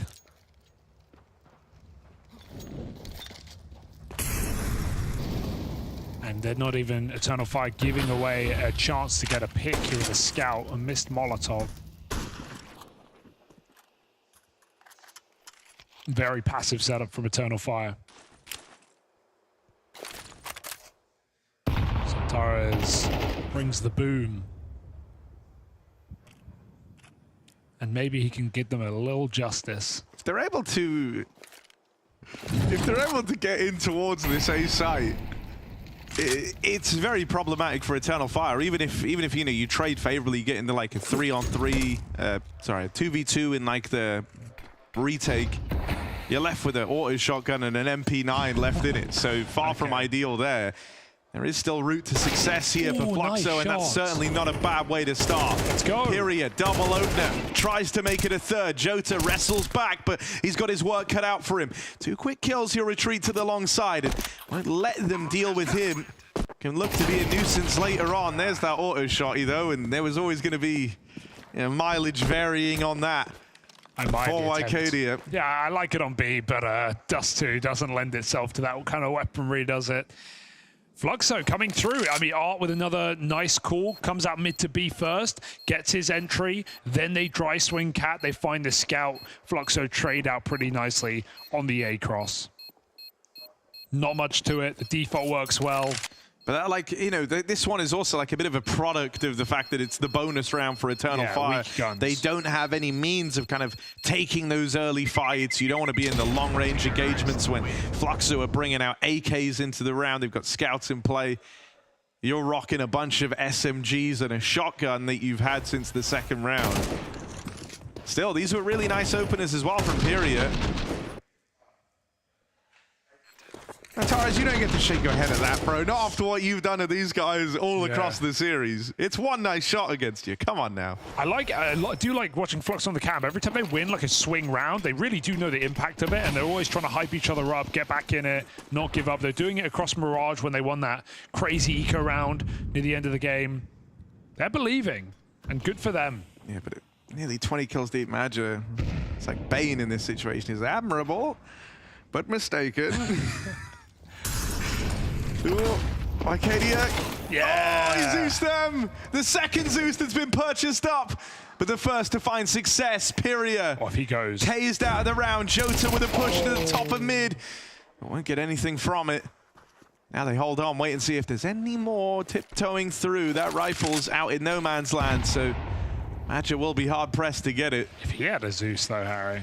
This is the bomb here in top of mid. 2 dinks with a USP can make the round wild, but he should never get this kill. Oh no, he's running away. He's not even looking. I'm just putting attention on it now. Okay, yeah.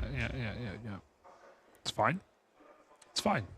You literally can't hold this forever if you're Nix, though. You're the guy with the bomb. Okay, good clear. Now Madja getting greedy. It's close to being on the right timing. Going into the stack, but why am I even giving this too much look? It's still a full eco for Eternal Fire. It's a state of the game, 10-6.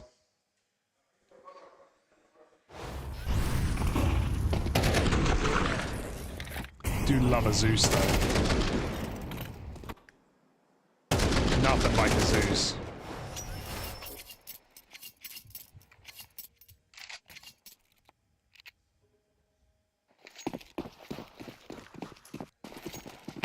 And there it is. Woxic, welcome back, buddy.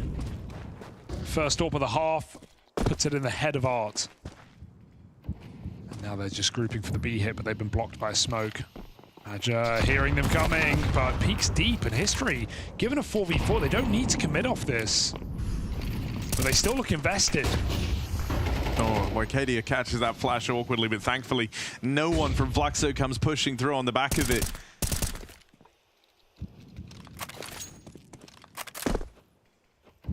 I'll slow it down for now. In this kind of lull of the action, you want to try and put some pressure on elsewhere. Problem you've got, you just don't have a lot of util to work with. Nix has it all. And he's rejoining the rest of the gang over at B. So it's going to be a very like dry fake from Kai here. Feigning the cat control. A kill would go a really long way, even forcing the AWP out of Woxic, making him give up the line. Let's put a bit more pressure on. You won't have as fast a rotate here from Eternal Fire, but it shouldn't do much to shuffle up the setup. 2-2 will be maintained for this Eternal Fire squad. But only one in the site.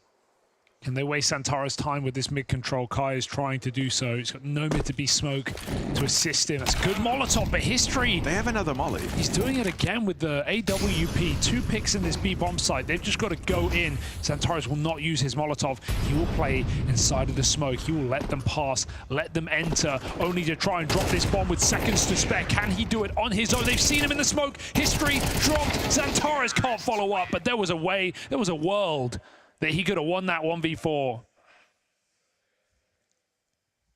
Communication must have been wild there for Fluxo, because the AWP fired off at him, but everyone else was still looking in every crevice over towards B. So much so it even seemed to take Xantares by surprise. Well, the AWP shot at me, but no one else is turning around. What's happened? Still a big celebration there from Fluxo as they're making this comeback happen. Now they've broken the money of Eternal Fire. Ooh, pushing lower as well. Another Zeus is 2 Zeus. Zeus.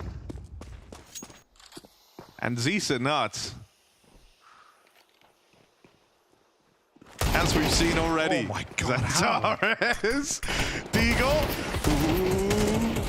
I'm scared. Nervous. Yeah, I'm weirdly nervous. I'm scared. Okay, it's gone. Thank goodness. Piri is here. History helping out. Fluxo are making this comeback look tantalizing, Harry, though. T-side dust too. Anything's possible. Now this is one of the places you could use a Zeus. Now tell me which player will you be killing with it though? Yes, they're not clearing you close. USP a little better. And Fluxo with another. Racking up rounds.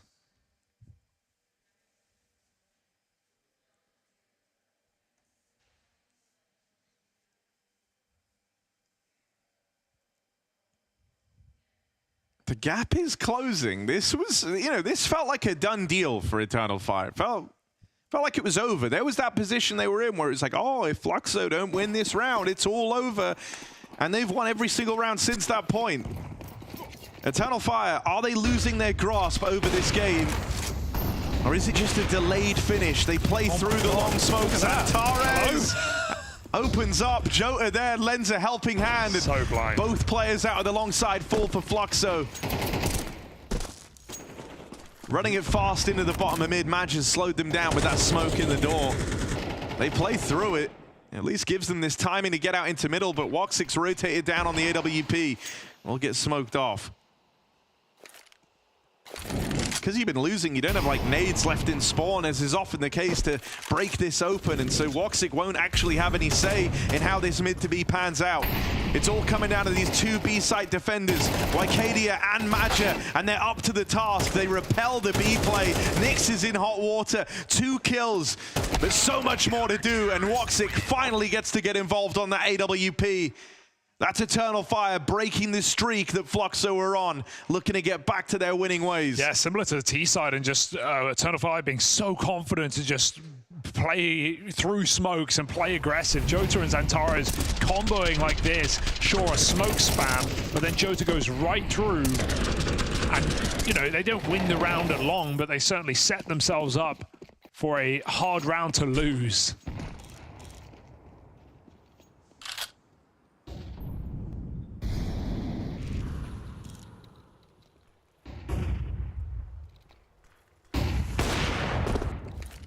Boost with a blind shot.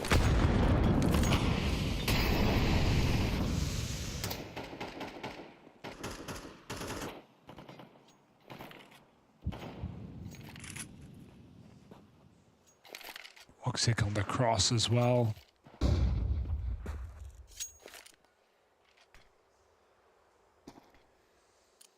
I mean, you should know that AWP is going to be waiting for you somewhere over here at A. When it hasn't fought you early at Cat, which has been Woxic's kind of opening move in a lot of these rounds, you should be anticipating it, lying in wait later in the round. So that's why they've dropped all these smokes over. They want to do the full short side exec to put pressure on that Woxic AWP. Still, this doesn't have to end A. Even though there's a lot of resources going into this, you've got players in middle. Oh, they want the jump. He's waiting for it. Yeah. Oh, Madra even takes it. They don't know Xantares is still close. They are going to start to change their mind though, right? Trying to get out mid. This is a mid to be split, hoping that these cat drops can come through. And the backstab found onto Xantares. Okay. One more back for history, but Wycadia holds the line. Woxic moves in on that AWP. Just don't give anything away. Don't give them the route to move into this A site. Right now, Wycadia's got B locked in, and Jota's on this big flank. It's all coming undone for Fluxo as Art falls. Eternal Fire move on to match in series point, and they've got 4 chances to walk it over the line. A good learning experience for Fluxo, I'm sure, coming to Europe, getting to play here, get a lot of prac in, play a top team, but this is absolutely the expected result. Eternal Fire setting themselves up for success, looking for a quick 2-0 and showcasing some strong individuals in this game. They've got the full B spawn, Fluxo. That might be temptation to go out with a bang. Xantares started B. 3 players have started B, and there's Woxic in middle for a fast rotate. Eternal Fire have read this. They've been read like a book, and that's how it comes undone. That's how it's over. A full stack of B churns through Fluxo as their time at the Blast Bounty draws to a close. Yes, unfortunately, the Bounty Hunters not taken down the most wanted this time. Eternal Fire keep their heads, and of course, keep that 20k bounty on their heads as well, moving on towards the next stage of the tournament, Peter. Yeah, I mean, I think they gotta be super happy about this win, and as I mentioned, like, they never really felt like they were in danger. Like, it looked messy in the beginning, needed to find their footing, but on Dust 2, everything seemed to work according to plan. I mean, if you win in this fashion after going down 4-0, then I very much agree with you. A bit messy in the beginning, a couple of rounds that could have gone the way of EF. You know, they got off to a 4-0 start right here, which made me think that maybe we have a game on Dust 2. Maybe Fluxo is more about, you know, playing Dust 2 and maybe have a bit more to offer than we initially expected. But as you said, Peter, from that moment and onwards, once the score was 4-4, there was never any doubt who was going to win. Yeah, 10 rounds in a row as we move over from the first half into the second for the side of Eternal Fire.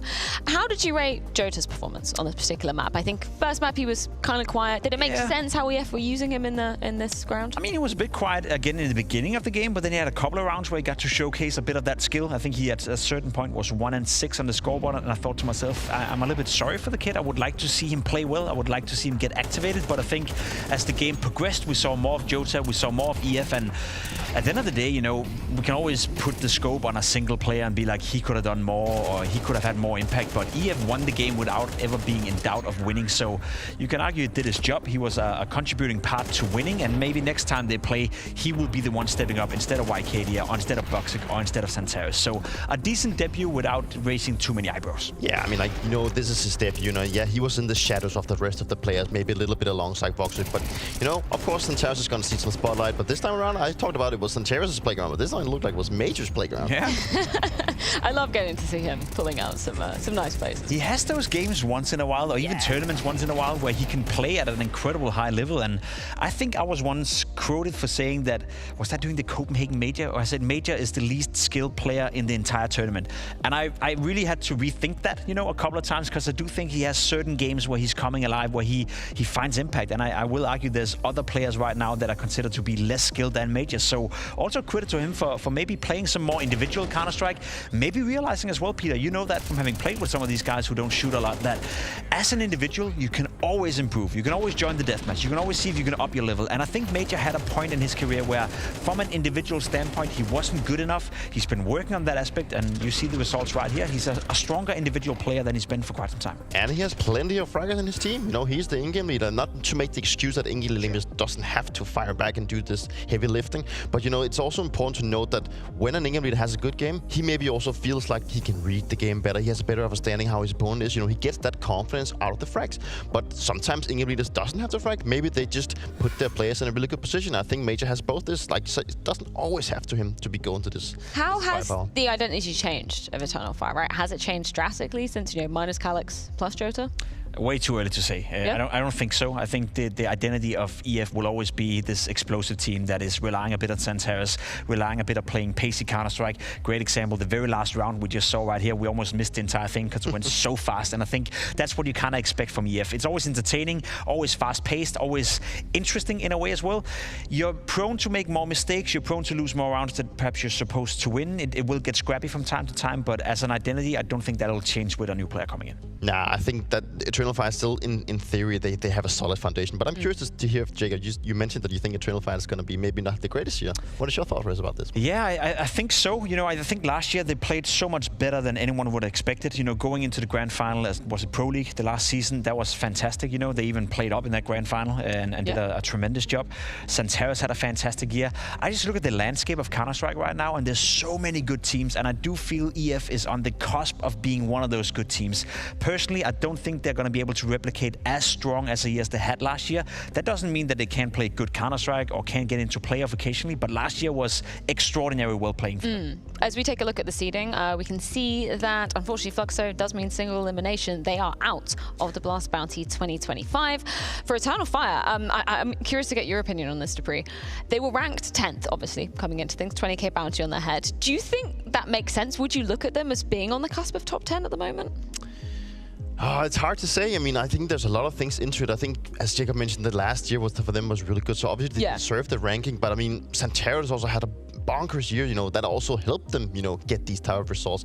I think with them coming into the season with a new player, I think there's a chance they could be a top 10 team, but it's very early to say so. I think they have the capabilities of getting there. I think they have the talent. They have the firepower. I think there's a chance they could be it. I think it's interesting, just looking at this leaderboard as well, knowing that some of these teams have changed places. You see Astralis right now, seed 15. I'd argue that if you're one of those opponents, you're not going to pick Astralis before you pick EF. You're not going to pick Astralis before you pick Big or Heroic for that matter as well. So these seeds are obviously based on the Valve ranking when they came into it, depending on who showed up for the tournament. But when we get into that next round tomorrow night, where teams have to pick their opponents, I think certain teams right now are seeded slightly higher than what they've shown so far in this tournament, and also what they look like on paper. That's why I'm curious with Virtus Pro as well. Obviously, we saw them taking down rather Complexity earlier on today to earn that 14th place seed. So a lot of changes are going to be afoot as we move on into tomorrow. But before that, we still have 2 more best of 3s going down today. And man, have we got some treats coming your way. It's going to be NaVi versus Imperial Female to end out the day. But first, as Pimp just aptly mentioned, it's going to be a Liege in the FaZe jersey going up against M80. We're going to love you and leave you in the capable hands of James Banks and co for the next game.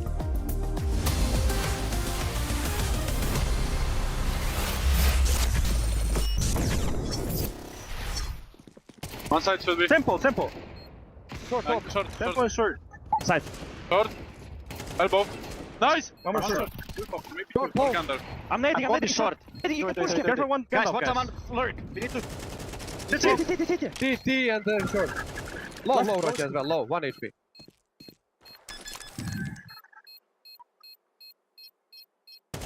Nice! Let's fucking go! Let's fucking go! Pick long. Don't be afraid. I'm holding short. Let's walk. Holding Kabi. Hold Kabi. Keep holding. Don't see. Come closer. I have short. I'm watching. I'm stuck. Keep holding. Nothing. Kabi. Nice hit. Nice. I'm coming short. Guys, I'm only bike. No, I don't have. Good. Flashing above apps. Good. Don't say bike. Bike. Just move, Alexis. Just move. Headshot. Apps, I flash you. Inside.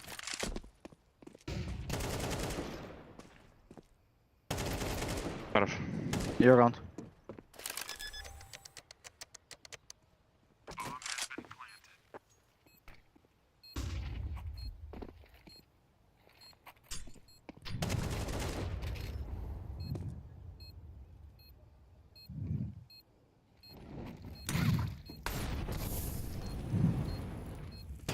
Nice! What's it say? Hold smoke someone. I hold. I didn't. I think I can break. I can break. Let's combo. Mario. Running. Camera. One more backup. One more. Low. Together. Nice! Up there, Mario. Take the op. B smoke. Yeah, B don't smoke. I'll smoke. Yeah, flashes. Flashing. Flash. 4B. I'm full blind. Out. Many. Let's one. What the fuck? Bro, you don't think that. Holy shit, you do! 5! Bro got 5! Fucking sick, bro. Shotgun close. Yeah, bomb drop at B. Bomb drop at B or top right mid. I'm leaving mid. 40 seconds. I'm playing ninja. Can flash mid for you soon. Wait. 30 seconds, I can deny if they follow you. I'm in quad. Okay. Come on. Me too. Maybe I didn't see. Bonus, two gone. Rotating. Molot me. Combat. Nice. Main. I'm molot. B-main coming out. Sun hit. Sun dead. One more Noob, up there. noob. Outgone, outgone. Nope. Outgone. What's that? Nice, man. Remember your defensive smoke, David. What? Defensive smoke is... Yes, sir.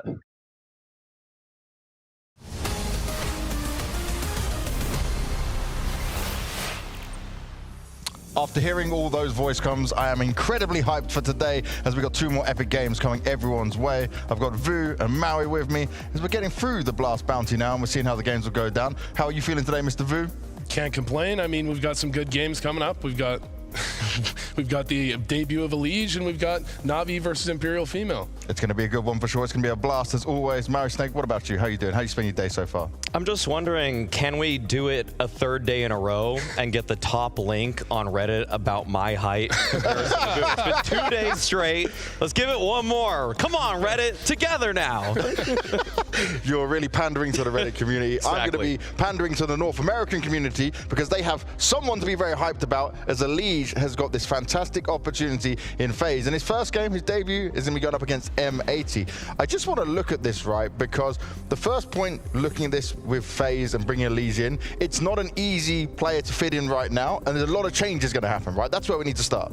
It's quite complex, of course, because Elige, despite the fact that the firepower, depending how you want to break it down, could match Rops, could even exceed Rops, he plays a completely different style. He is more of a space taker, more of an entry, more of an active rotator player on the CT side. He calls a lot of his own shots, whereas Rops was one of, if not the best supportive elements of all of Tier 1 CS. So there's going to have to be some structural changes with how FaZe approach the game. Yeah, I mean, when you look at the problems FaZe was having the last year, it was actually because Rops and Frozen, I feel like, are both passive players.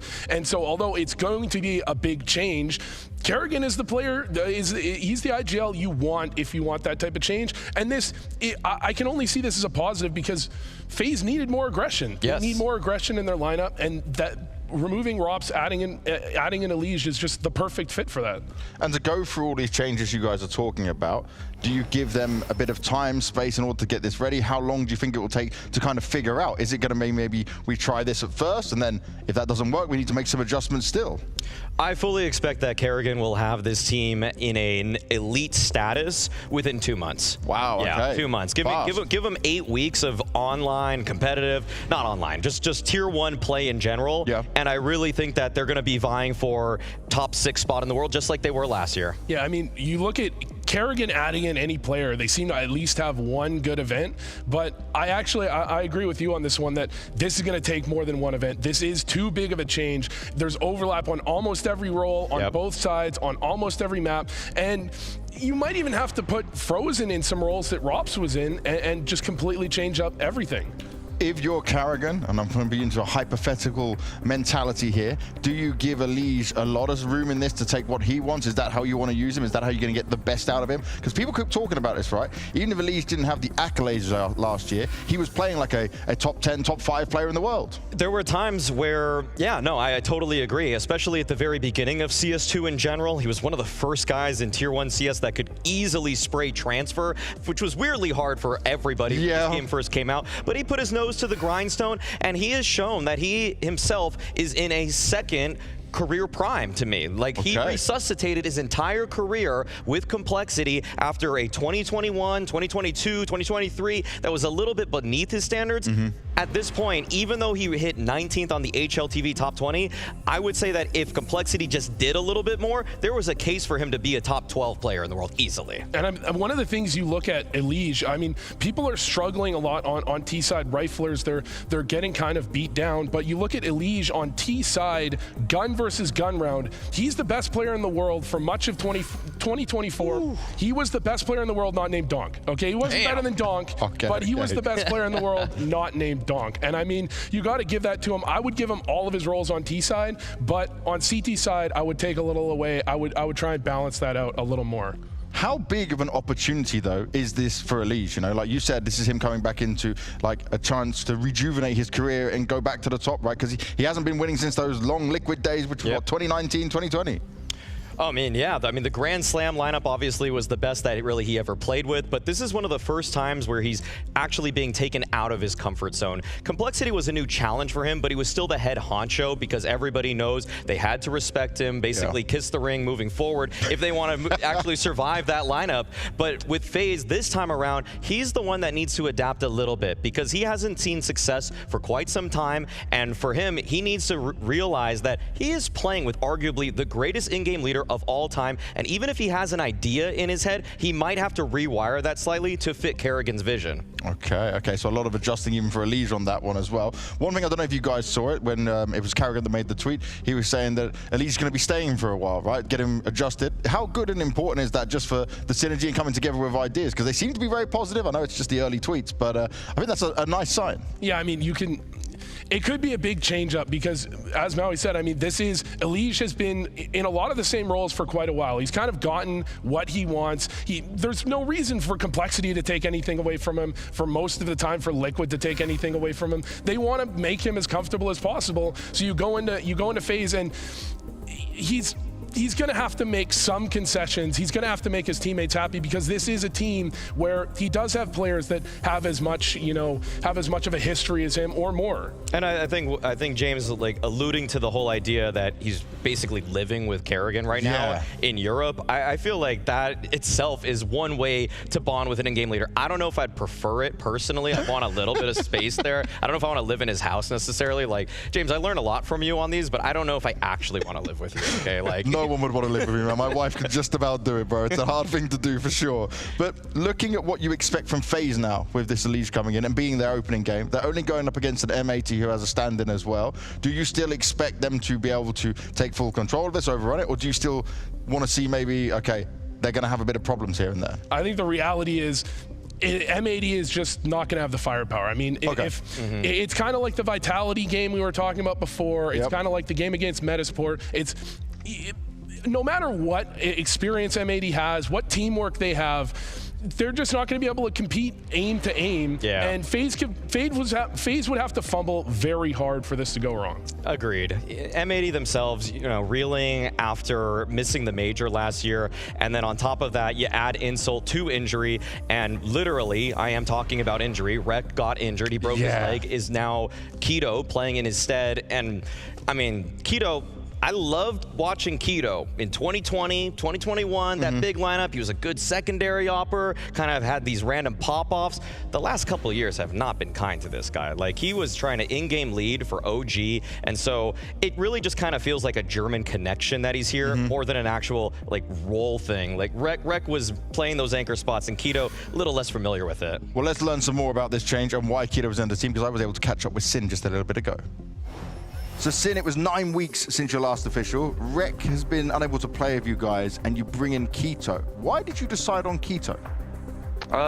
Obviously, I know Niels from my time in Big. Like, he's a friend of mine. Obviously, I know him, so I noticed his path also. He's been like a free agent now for a while, or he's been like benched for a while. And I think with obviously the German connection will help for sure.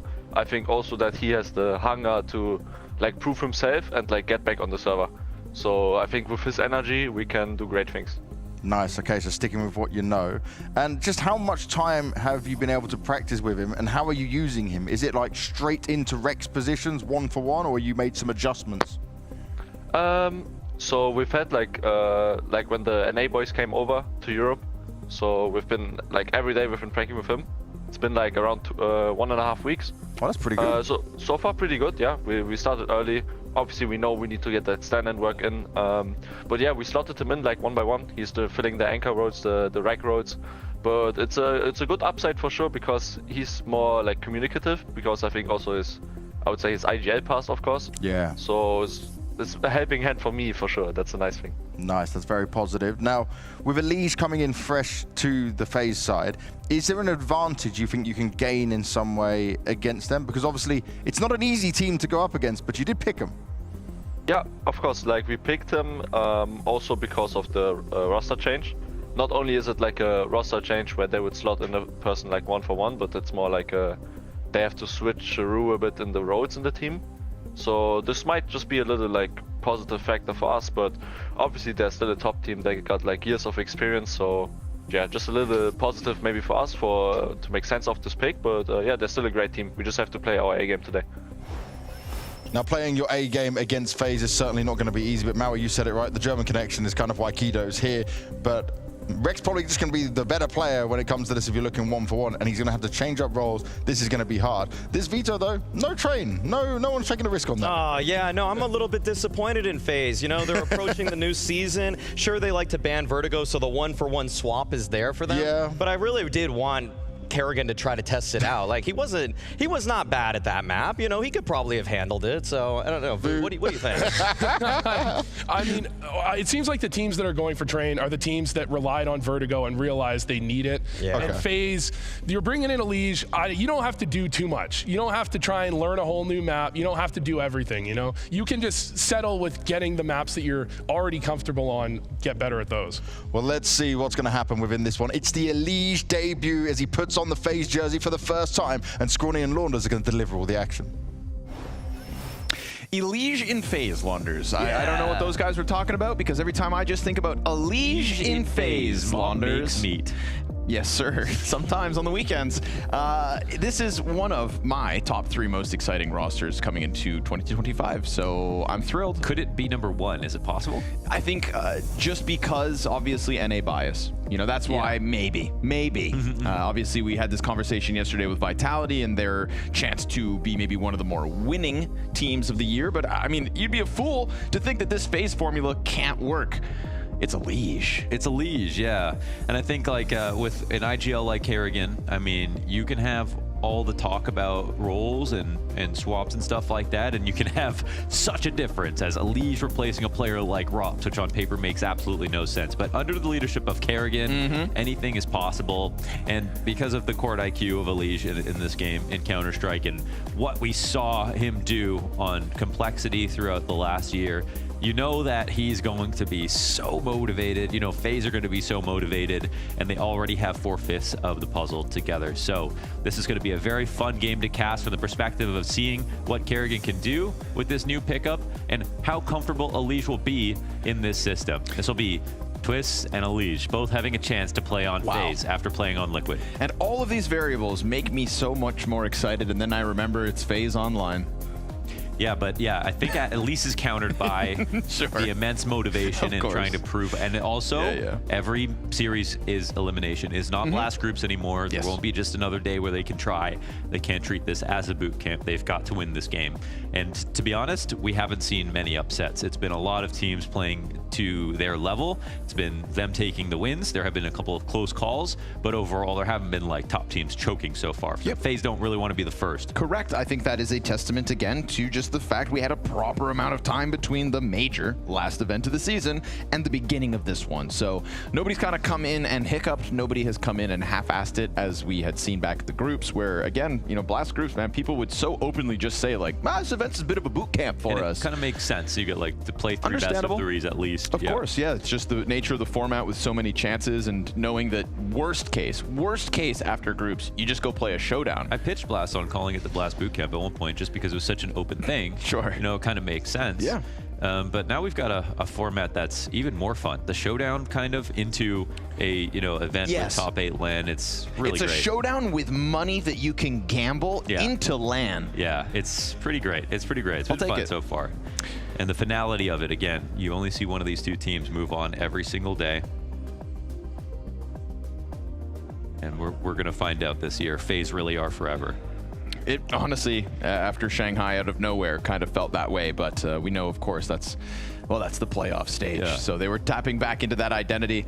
You know, I turn the conversation to M80 now. Bit of a shame, unfortunately, that we don't get to see more of Rek. Obviously, I hope his injury is not too severe. He gets to jump back into the server. Rek was like my player to watch in NA for sure. Yes. I feel like just so many good decisions being made by him in rounds.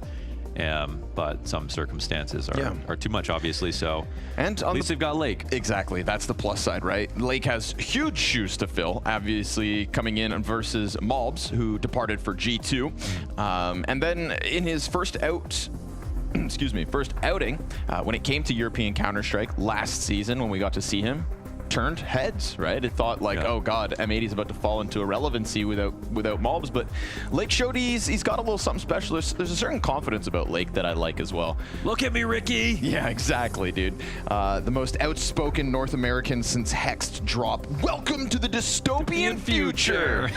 Which is still the king line of 2024. Yeah. That cannot be contested. 23, doesn't matter. Lasting impression. Hexed of NRG. Dude, Harry and Hugo said it when Complexity, with their new, very American core, were contending with VP and Grim was looking like a superstar to replace Eej back on Dust 2. I kind of like where NA's at. Yeah, it's interesting. I just really appreciate teams taking more bets on North American talent to round out their rosters. And I think with some development, more time playing in tournaments like this versus Tier 1 European teams, they will inevitably get good. We will find out who will become good. I mean, it's really hard to find out exactly how good a player is going to be if they're stuck in a region that doesn't get a lot of exposure outside of it. And yeah, I think it's a matter of time. I mean, we know in NA we've got good aimers. We've got like a lot of sort of raw gems out there. Just like every region, like you can even go to the corners of Ulaanbaatar and find amazing talents. And if you sharpen those blades properly, you put them in the right situation under the right leadership and give them the right practice, yes, you can make a lot of players good. So shout out to Nyx for actually having a very solid debut. Not looking nervous there. And last but not least, the rounded FaZe logo. The biggest change coming into 2025. Wow, you can actually see it, yeah. Opening kill goes the way of Elige. FaZe Elige. And all the while, M80 taking over this B site. Now, M80 on Ancient, I mean, bread and butter throughout their run last year. Elige has found himself a multi-frag already. Broky's coming in with Berettas, combining alongside Elige, and that's going to fall down to now Keto. Last second stand-in to keep this show German, majority German, as he tries to whittle away health on others. There's no kit for the remaining 3 players. Can Keto really clutch this with a cleaner shot perhaps, but not his moment? It is Rain to defuse, FaZe to take pistol, and Elige wins his very first round in that FaZe jersey. Undefeated on FaZe, yes. Just like Eddie. Also, yeah, just like Eddie. No Eddie, no Major. The M80 logo as well actually has got to be my favorite rebrand. I think a lot of people were kind of like, oh, I missed the little grenade thing or whatever. Really, eh? I thought it was a little juvenile, a little goofy. Kind of like this one a lot. Okay. It has potential. Sorry. You know what logo I'd like to see in CS? It's the Sentinels. Ooh, yeah, okay, I like the sure. Sentinels branding a lot. Sure. Yeah, come on over. Come on over. The water's warm. Force buy in with the double Galil. Met by Util, they'll wait that out. They found a little pocket of control, but they're about to meet Elige, who's looking frisky into the flash. Good teamwork here between Frozen and Elige to establish the 5v4 versus the force buy. Flashbangs coming out from lane as well to support M80 on this endeavor into mid. But it doesn't look like the CTs are too scared about completely unraveling all this. I mean, Broky's not going anywhere, so he's gonna have to fight out of this. He does it with 2.5 kills, tethering to Elige nicely. Elige is up to the 5-0 start, and M80's force buy looks like it will net them nothing more than a singular kill in the mid play. Yeah, no deaths in a FaZe jersey so far, Elige. And I think he's been staying in Denmark. Pimp, I think, has been analyzing some of the images that the photos have been taken with Kerrigan. Yeah. Yes, he's suspected that Kerrigan's dad has been making meat for him. Okay. Yeah, barbecuing, maybe. Okay. And then he said, it's the most delicious looking meat you'll ever see. And we're like, Pimp, you had it? And he's like, no, I've never been there. Never been to his house. Just Squidward looking out the window type vibes? Yeah, maybe he knows people who have sent photos from these infamous barbecues. I'm not sure. All right, well, signing bonus, I suppose, with FaZe. You get to hang out with Kerrigan for a week. Not gonna happen. Broky thinking maybe he's making mince meat of M80's push into the A play. Uh-oh, that's awkward. Trying to sneak bomb into B off of a 4-player A main push. Confident, to say the least, from M80.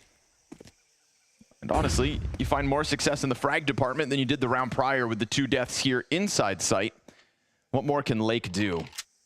12 health. MP9, no armor. Maybe he can give Elige his first death in a FaZe jersey. But he survives the nade, which gave him a little more of a chance. Money made for Kerrigan. 3-0 start FaZe clan. You know what I would like to see today? And this is unfortunate M80 fans, cover your ears.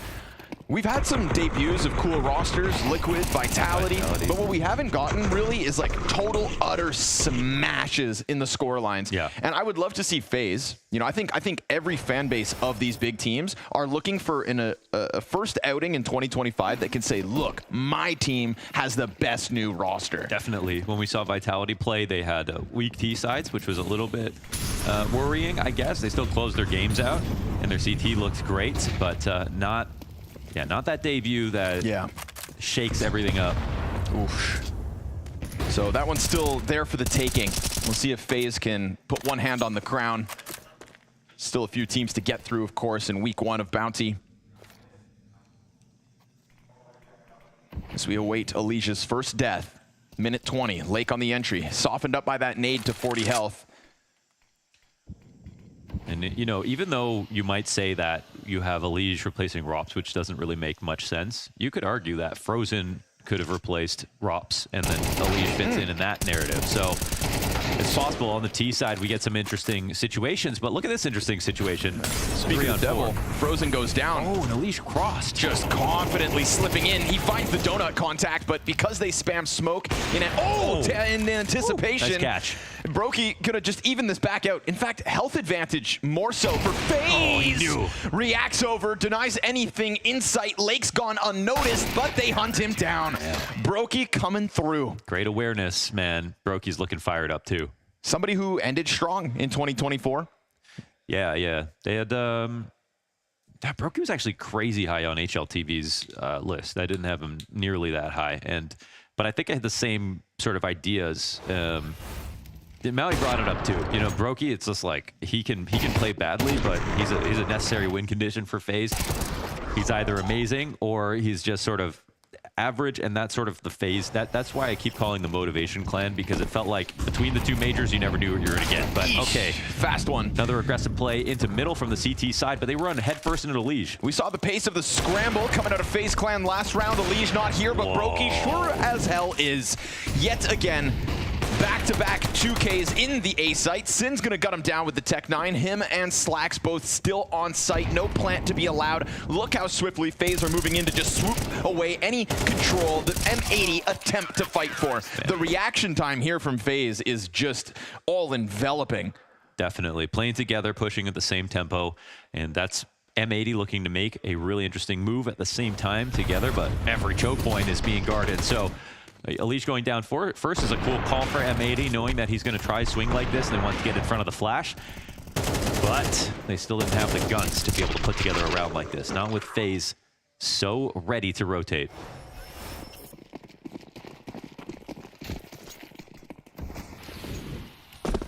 Yet to lose FaZe Clan. We've got an open A site on this round, the exact same pathing from Elige. Towards the middle. Oh my gosh, there was a corner of a smoke he could peek in front of, but Lake was aware of it. Oof, 3v5 was Kerrigan's hope as he attempts to fight up into the lane, but no chance. Looking like the first of how many will remain the question. M80, slow this one down. Make sure that you don't hiccup versus the remnants of Frozen and Brokey. Yeah, I mean, don't slow it down too much because you know FaZe are going to get moving and they're here to jump up and try to cut off the B play, but M80 almost fully grouped.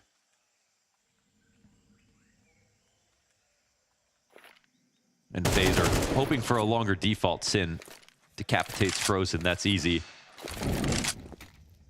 As well as Brokey's been playing, I don't think we're going to be seeing an attempt in this 1v5.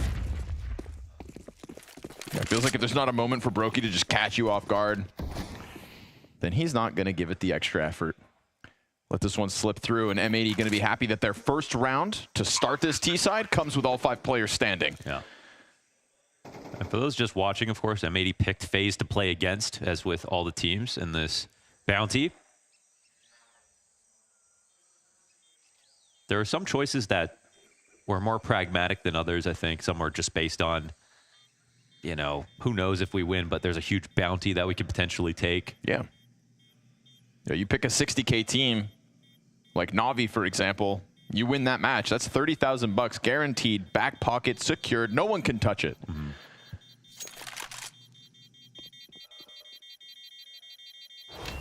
Pimp wanted to make a bet with you today. Yes, he did. That Falcons would spend 5 weeks in the top 5 this year. In 2025, yep. Yes. But you told him you're no longer a betting man. No, I have quit. I have grown up. You have grown up? I've grown up. I've grown up since last year. Bettors are childish. Betting with Pimp is childish. Okay. Because he won last time? No, because he always, you know, he makes it childish. Because I bet him in euros and he paid me in Danish crown. Ooh. And then I took that money to the Canadian bank and they said, I'm sorry, sir, we don't even accept these bill quant sizes. I said, Jacob, what am I going to do with these 100s? He said, I don't know, Connor. This was back when he thought that Connor's name was actually Corner. Back in the day. I guess we all grow up. Mid control to be taken here from M80. There's no contest barring Frozen now that the smoke is faded. But we do get this antsy peek out from Elige, supported by Brokey on A main. And M80 aren't far off, but it's not like Keto's really keeping full eyes on this. So as he steps forward, Elige's positioning clearly catching him off guard.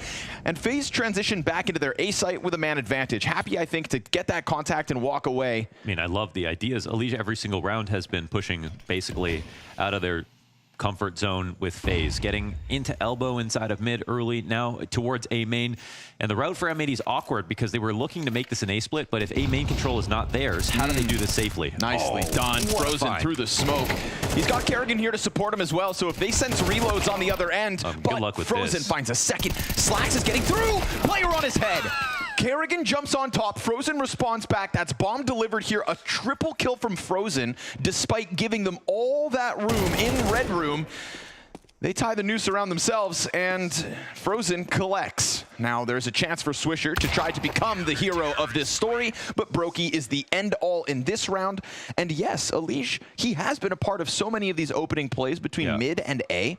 And I think that goes back to a conversation that we had with Robs. Rob said, when I think of the roles on FaZe, I don't know what it's gonna look like. Yeah. I actually feel like in the off season, man, there was a lot of dirt drummed up between FaZe and between Vitality. Yeah, I think interviewers were trying to stir the pot a little, Unders. Oh yeah, and Apex obviously said a bunch. I think that I feel like the real interesting angle on the conversation, though, is that, you know, FaZe and Robson and Frozen at the beginning of the year wasn't a perfect match, even though it felt like it could be. And yes, they did manage to get all those top 2s. They didn't close out tournaments. They weren't as strong as they were with Twist. And they damn near made it work. But there was definitely some issues that were less apparent. And is there a world where Elige could actually work better than Rops, as long as they have someone like Frozen to sort of soak up all of the energy or all of the positions and all of the space that Rob's left?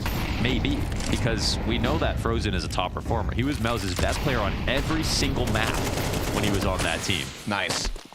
Lake not going to let Frozen get away with it this time. They've been pretty adamant about getting some kind of vision through elbow, and for now, 5v4 M80.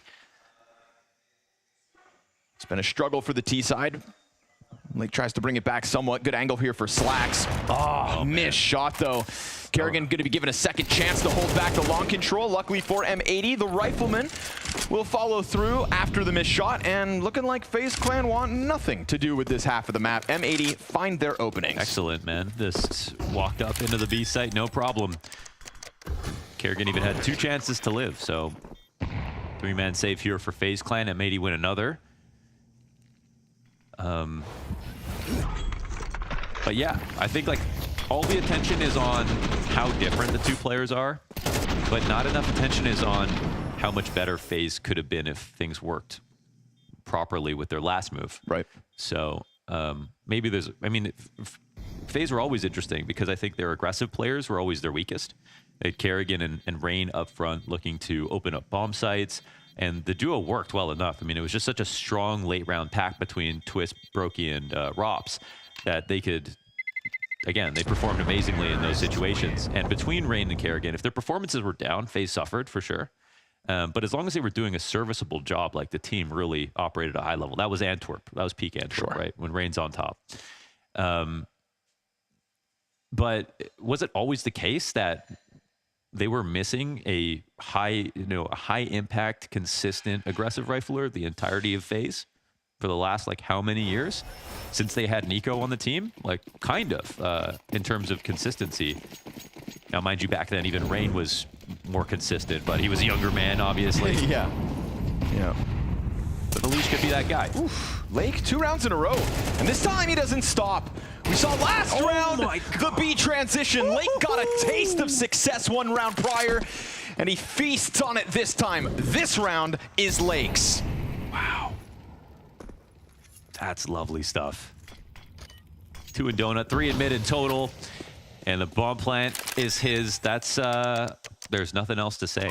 That was all Lake all day, and yeah, this is the guy to replace Mobs, another roster move again that sort of people were like, well, it had to happen. It's interesting that they pick up Lake, but obviously Mobs sort of feels like a one in a million player to find for your NA team. Is there a world where he can replace him? And no, he's not Mobs quality yet, but he does show glimpses. Yep, and I think what's nice is it's another instance, as we started this game with the discussion of kind of North American players getting chances. Yeah. M80 gave them that chance as an org that clearly gives opportunity for international pieces as well. The German flair that is a key component to M80. Yeah, Kerrigan hanging on, 3 players good.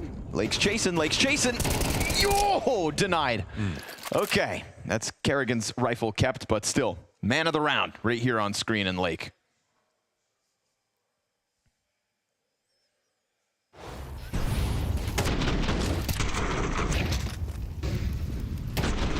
So maybe one more game where we can't have that 13-2 debut out of the team that's the favorite. And even if FaZe win, it looks like M80 will definitely put up a fight. Now the question is, can they actually win the map? They've got FaZe on an eco. Kerrigan with the 1 save gun from last round. He'll keep that. Oh, no, switcher through the perfect nade, actually. Kerrigan did not realize that he would be spotted, but he didn't. He was looking into cave. Oh, that ain't pretty. But it is for Lake. That's kind of day saved right there. Leash gets that kill, and they win mid, and they have that gun still alive. It's a lot more scary for M80.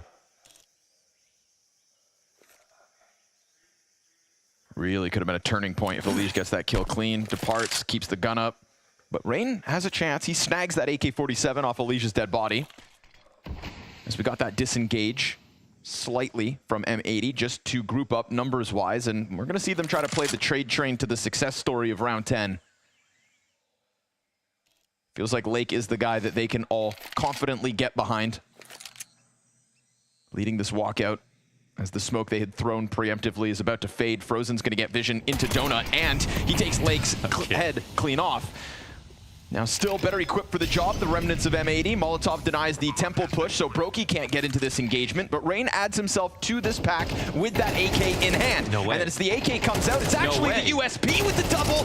Rain stopped by Slacks. All good. 2 USP kills at the end. How? My God, Brokey. How did you do that? He's got a Molotov in front of him on the temple exit, and he still gets 2? All right, man. Fire bat. Oh, it's this moment right here, actually, that wins the round now, if you look at it. To be fair, why would you think that someone had pushed and stood in the smoke facing mid? Dangerously close there for M80. 3 USP kills in the 4v3. Yeah. That'll get you sweating. Mm-hmm.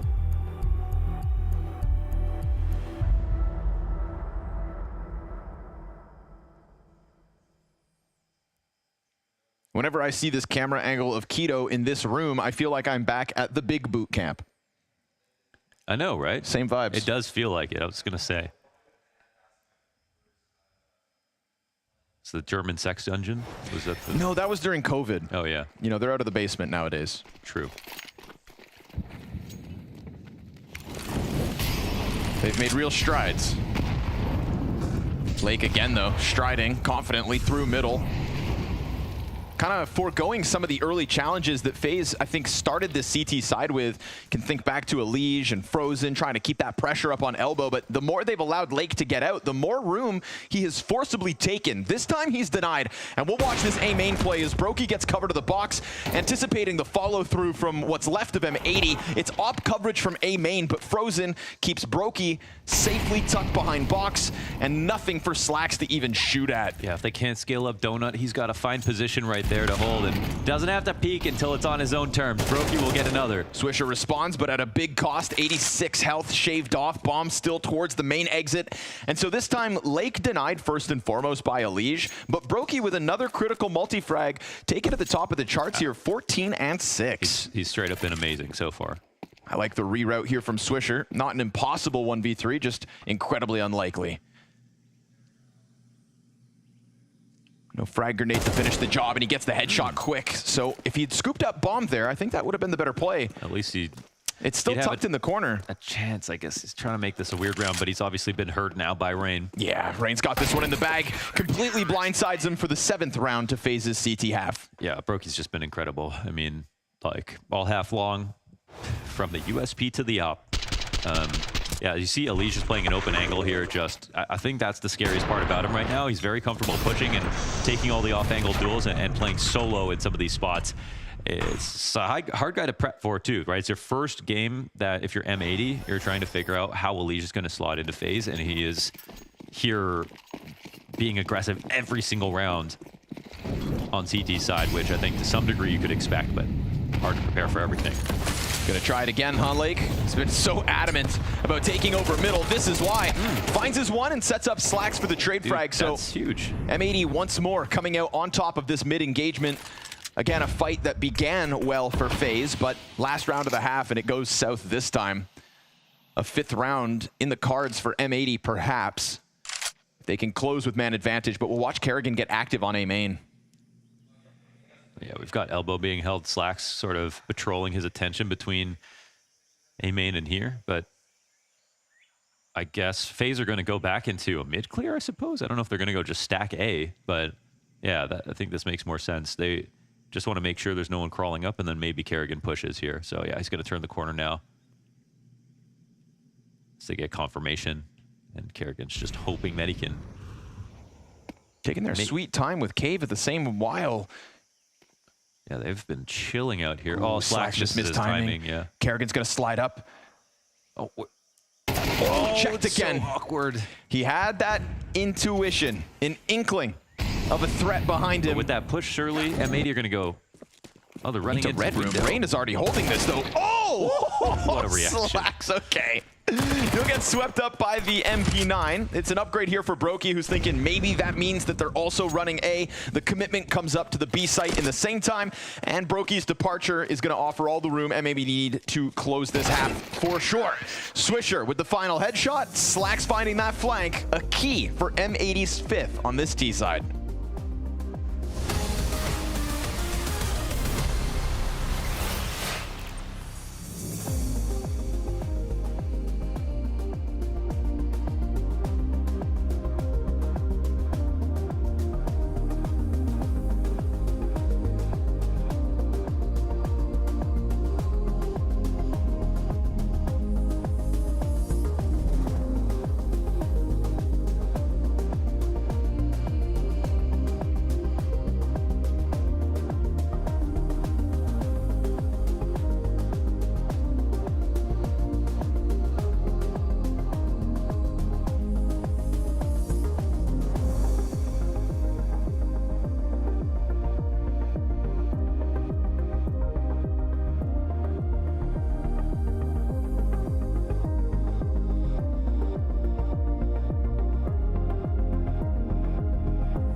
Not a bad debut for Elige in the FaZe jersey, but M80, thanks to Lake, have a little life on that T side. We saw the mid of this map be so essential for both teams' success, but the half ended in the hands of Lake. To be honest, yeah, it was great with the entries that he got versus Elige in mid. They kind of set him up to duel him. They knew exactly when it was going to happen, and he just had to be able to out-mechanically beat Elige, and he did it a few times. That was really impressive.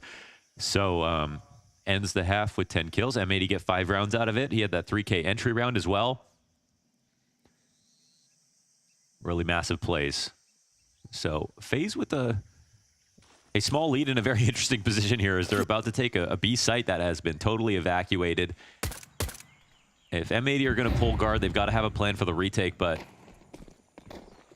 I mean, you know, of the 2 sites, this is the one that's, you know, easier, less good spots to stand in, but with more time to spread out, it gets scary for the CT side. Let's see how it goes. And T is so front-facing. Rain's gonna find himself the double kill. Lake responds with one of his own, and Elige. Love that for him. A bullet around the edge of the brick. Now there comes the smoke grenade from Slacks. Sin still has his kit. Ooh, but that smoke grenade, yeah, that ain't perfect. Elige is so ready to contest it if needed, but Brokey's gonna hang on to the pillar position, and so this job becomes all the more difficult for the unarmored Sin. He's got the kit, they're gonna try to just gun him down.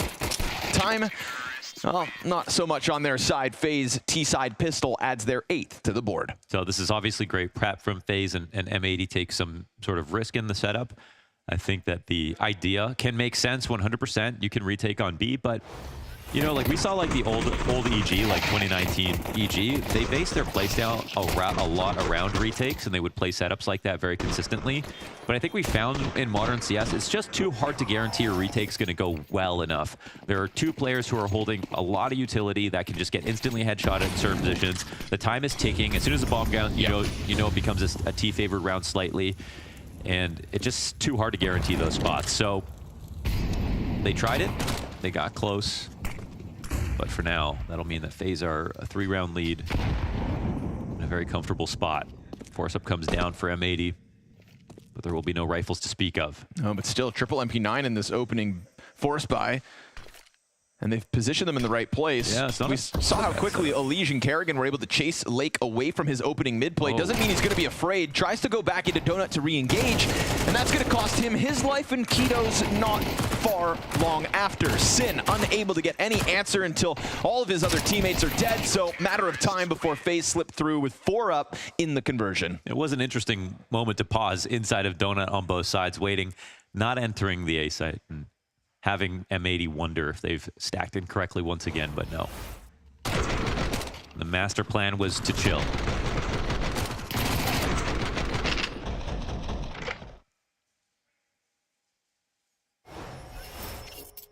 Felt like both teams kind of holding the door open for one another, waiting for the other to go first. We see Kerrigan shutting down that rambunctious jump out of Red Room. So, a couple of deagles on the field. We've got the frag grenade for Swisher if he can place it correctly, and a quadruple B setup out of the gate for M80. Nice nade, dude. Dude, Rain got that arm on him. Love that. He just threw that from the mountaintops of Norway. I'm surprised it didn't do more damage, actually, because there's no armor. Sin almost dead to just grenades at this point. Has anybody got a third? But he's got a deagle, you know? It's like getting an off down low. It doesn't really matter. He's just got to get that one bullet out. Well, let's see if he can still manage it. So it looks like another promising position to get kills maybe here for M80. Yeah, they tried to chase that nade usage. Maybe Rain not going to have any pity for the triple pistol peek. They all get blasted away, and this is going to be FaZe Clan 10-5 over M80. Unfortunately, Lake not able to stop them. Wait, I thought that deagle was spinning. How come? Oh, inconsistencies. My immersion. My immersion. My immersion now makes meat. I gotta find out what show I watched that in. Why do you keep saying that, dude? I don't know. I can't even co-sign that. Yeah. Can't even co-sign. Lake.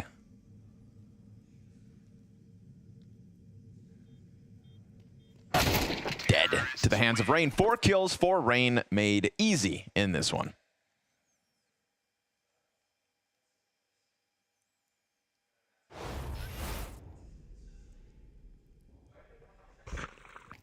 I mean, Wow, that's a hole-in-one. Yeah, it is.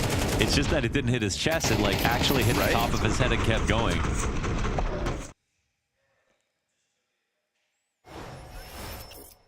Bounced right off that noggin.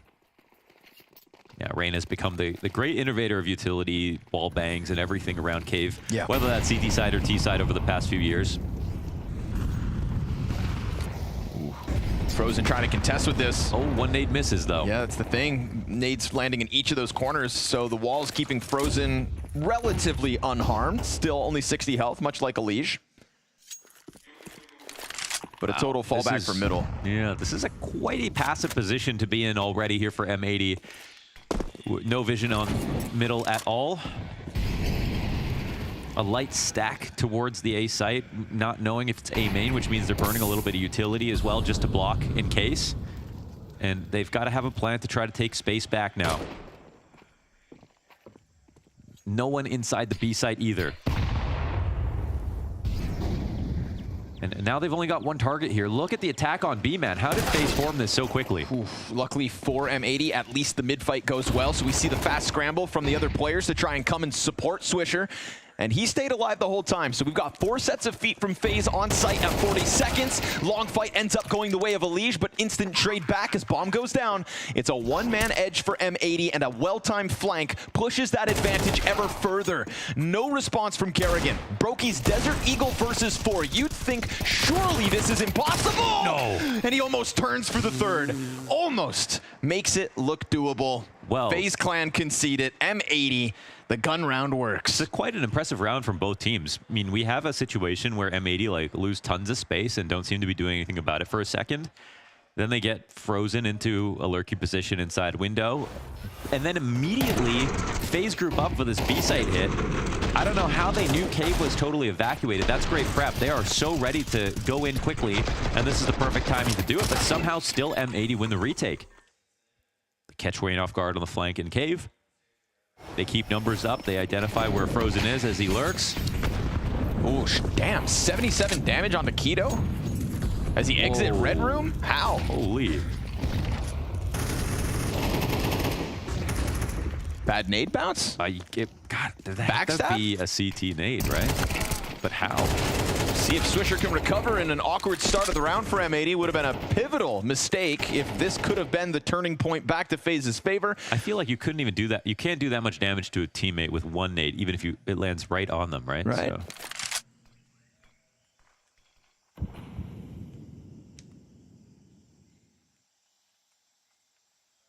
All right. Very promising spot, but you know what? They still have mid. 2 players from M80 are low. They still have to be careful. Also, like, if Keto gets hit by a team nade damage, then how are his teammates still fully health? M80 do not play B. They do not play Cave. They do not play B. And for whatever reason, FaZe know that. They are looking like they're about to turn right into Cave, not even give away anything with nades. They aren't clearing out these positions. And M80 have a push coming in, but it might end up being another post-plant situation the exact same way it happened last round. If they can get away with it without losing health on the 3 remaining players, then don't write this round off for FaZe just yet. Spam, off the money. That's going to be a bomb plant with 3 bars of full health. Man, we got slacks with the only utility here for M80. This is not a one position now for M80. Interesting, dude. Brokey just grabbed an op. As we get those 2 players, he swaps back to the AK, feeling the pressure, goes for the spray while fully blind. Kerrigan catching the kill, but the gun is empty. Luckily for FaZe, the fight forward goes swimmingly. And as Slacks is taking over control of the ramp, it's a Kerrigan peek back triple for Finn, and they pull out a 3v5. Don't go swimming with Finn. Man, that's what I'm saying. you can't put all your eggs in a retake, and I think, like, especially with the way that M80 have been playing the map, it's becoming more and more apparent to FaZe that they can simply walk into B. There has to be some level of resistance, or at least suspicion, that someone could be holding an angle. That way, they will be throwing Molotovs, they will be throwing flashbangs, and that can alert your rotates faster, at least. But right now, FaZe have no fear about this, and in a 5v3, that's sort of inexcusable if you're M80, right? They should be afraid of everything. Right. And it feels like just throwing Swisher into the cave wouldn't be that big of a risk either. No. You know, it's... And obviously, as you've just alluded to, it's like the return is so well worth it. Yeah. So... FaZe slip in, and there wasn't even a net to try and catch them. Off of the back of that one, just pistols here in the 18th round. So M80, it's a twofer to the favor of FaZe. 12-6 their scoreline, and one of the more convincing finishes in a head-to-head at the start of the season, where we want the favorite to clearly put a gap between them and their challenger. Emphasis on the stand-in element of M80 as well. They, I think, came out and offered a good test with Lake's T-side antics out in mid, but this second half, there's been a clear shortcoming, and FaZe know it just as well as we do. It's like a little bit of stubbornness about this like philosophy they have that they don't need to play B. But even if you don't play something, you have to feign it. You have to feign presence. So leave it to Kerrigan to figure it out so quickly, though. Like the first round that he walked in, I was like, what? The only other clue was the pistol, and it looks like they've always got an open sight. So here, A looks to be the target. Man advantage again. Okay, this one comes down to Keto. He's got to be very careful. This signpost duel is everything. Makes sound on the fallback. Eesh, awkward for Liege, but luckily for him, Kerrigan is shooting sharp. That's a T-smoke in the sky. Yeah. Bomb's going to make its way over. Now they're going to test their retake chops on this side of the map. But it's the T's who have no utility, and they have no donut control. Takes skill to land a smoke up there. Blake slides out, wins the first kill. Frozen's got the trade frag, but extends into the op here of Slacks. And so Brokey would love to try a clutch, and he'll do so. Takes the op shot down to a bit of a measly health bar, 18 HP, 1v3, and he skates by the bomb because he's trying to jump past that sniper. So weird one for Brokey, but we'll give him the time to cook. He's going to have to die. I think in this position, they know he's crossed, and I guess if Swisher doesn't go for the full flank, there's a chance that he saves. Or gets away with saving. We'll see. What about the clutch launders? No. It is Brokey, but... Shadow advantage makes Slacks' job way too easy. So 3 stand tall for M80 as the game keeps going. Their second CT round win of the half. Yeah. It definitely is really common now to like play an open fort on the A site. The B site, less often. I'm only seeing M80 do that so far. This position's a little bit awkward, but M80 also get the first kill, so they are in a winning spot from the jump. It's a good win, but it's still a pretty big comeback now they have to make.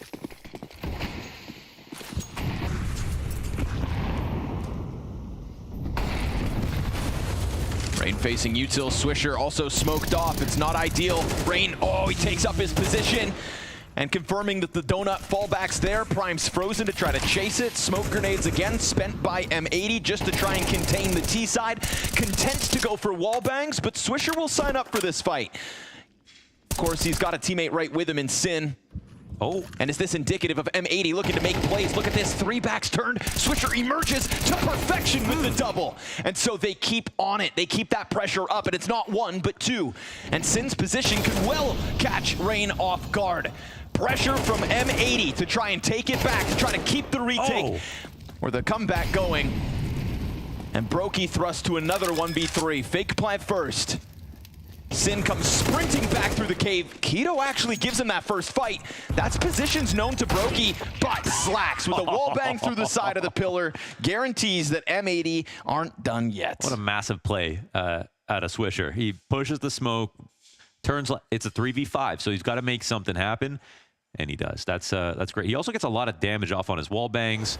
And with the second player inside of Cave, which is a spot that they didn't have a single player in for most of these rounds, it's Sin who does the rest of the job here. Oh, that's a great shot. I think it's just the second time in this map where we can identify some kind of a changeup that M80 are making, right? We saw the aggression from Frozen and Elige back on the CT side and Lake kind of giving them space. By the end of the half, Lake is in mid every time and winning rounds for M80. Swisher, I mean, for the guy that's been playing back on long this entire time to be making cave moves, what a contrast. Yeah, nice adaptation for sure. Brokey gets burned forward. The rest of the team right behind him. Frag grenade with all their names on it kills Brokey straight up, and these M4s are just gonna feast on the unarmored flesh. How'd he do that? USP's out. There's actually Kevlar on the field, so don't get too far ahead of yourself, M80. Things get a little more sketcy suddenly. How did Frozen get that Deagle headshot through this smoke? Does it bring this round to life? No, no, no. Don't lose this one. Kerrigan finding a second M4. They're grouping up for something safe, but leaving Donut open is an opportunity. It just depends if the T's can find it. If Kerrigan writes off Donut, he could plant. He's thinking that maybe they've grouped up. Man, he's good at reading these guys. Oh, be careful. A lot of warning shots. And bomb goes down regardless. I mean, a stiff breeze kills Frozen. Oh, they don't take Temple. They don't take Temple. Sin's actually coming up CT lane. Kerrigan, bested by the USP. And now the retake's on versus the measly 5 health of Frozen. So all's good, M80. Damn. Coming through with the 3v2, but still, you let FaZe plant. You gave him an extra cash. They're so prescient, man, in these late round situations. Just the way that they maximized that with the way Kerrigan cleared Donut, how they planted, and the opportunities they had. Like Frozen could have, with one more Deagle shot, got the kill in CT spawn. It could have definitely ended there. But still, good composure here from N80, and the retake becomes, or the comeback becomes that much more possible. 3 to go. No op in play here for FaZe.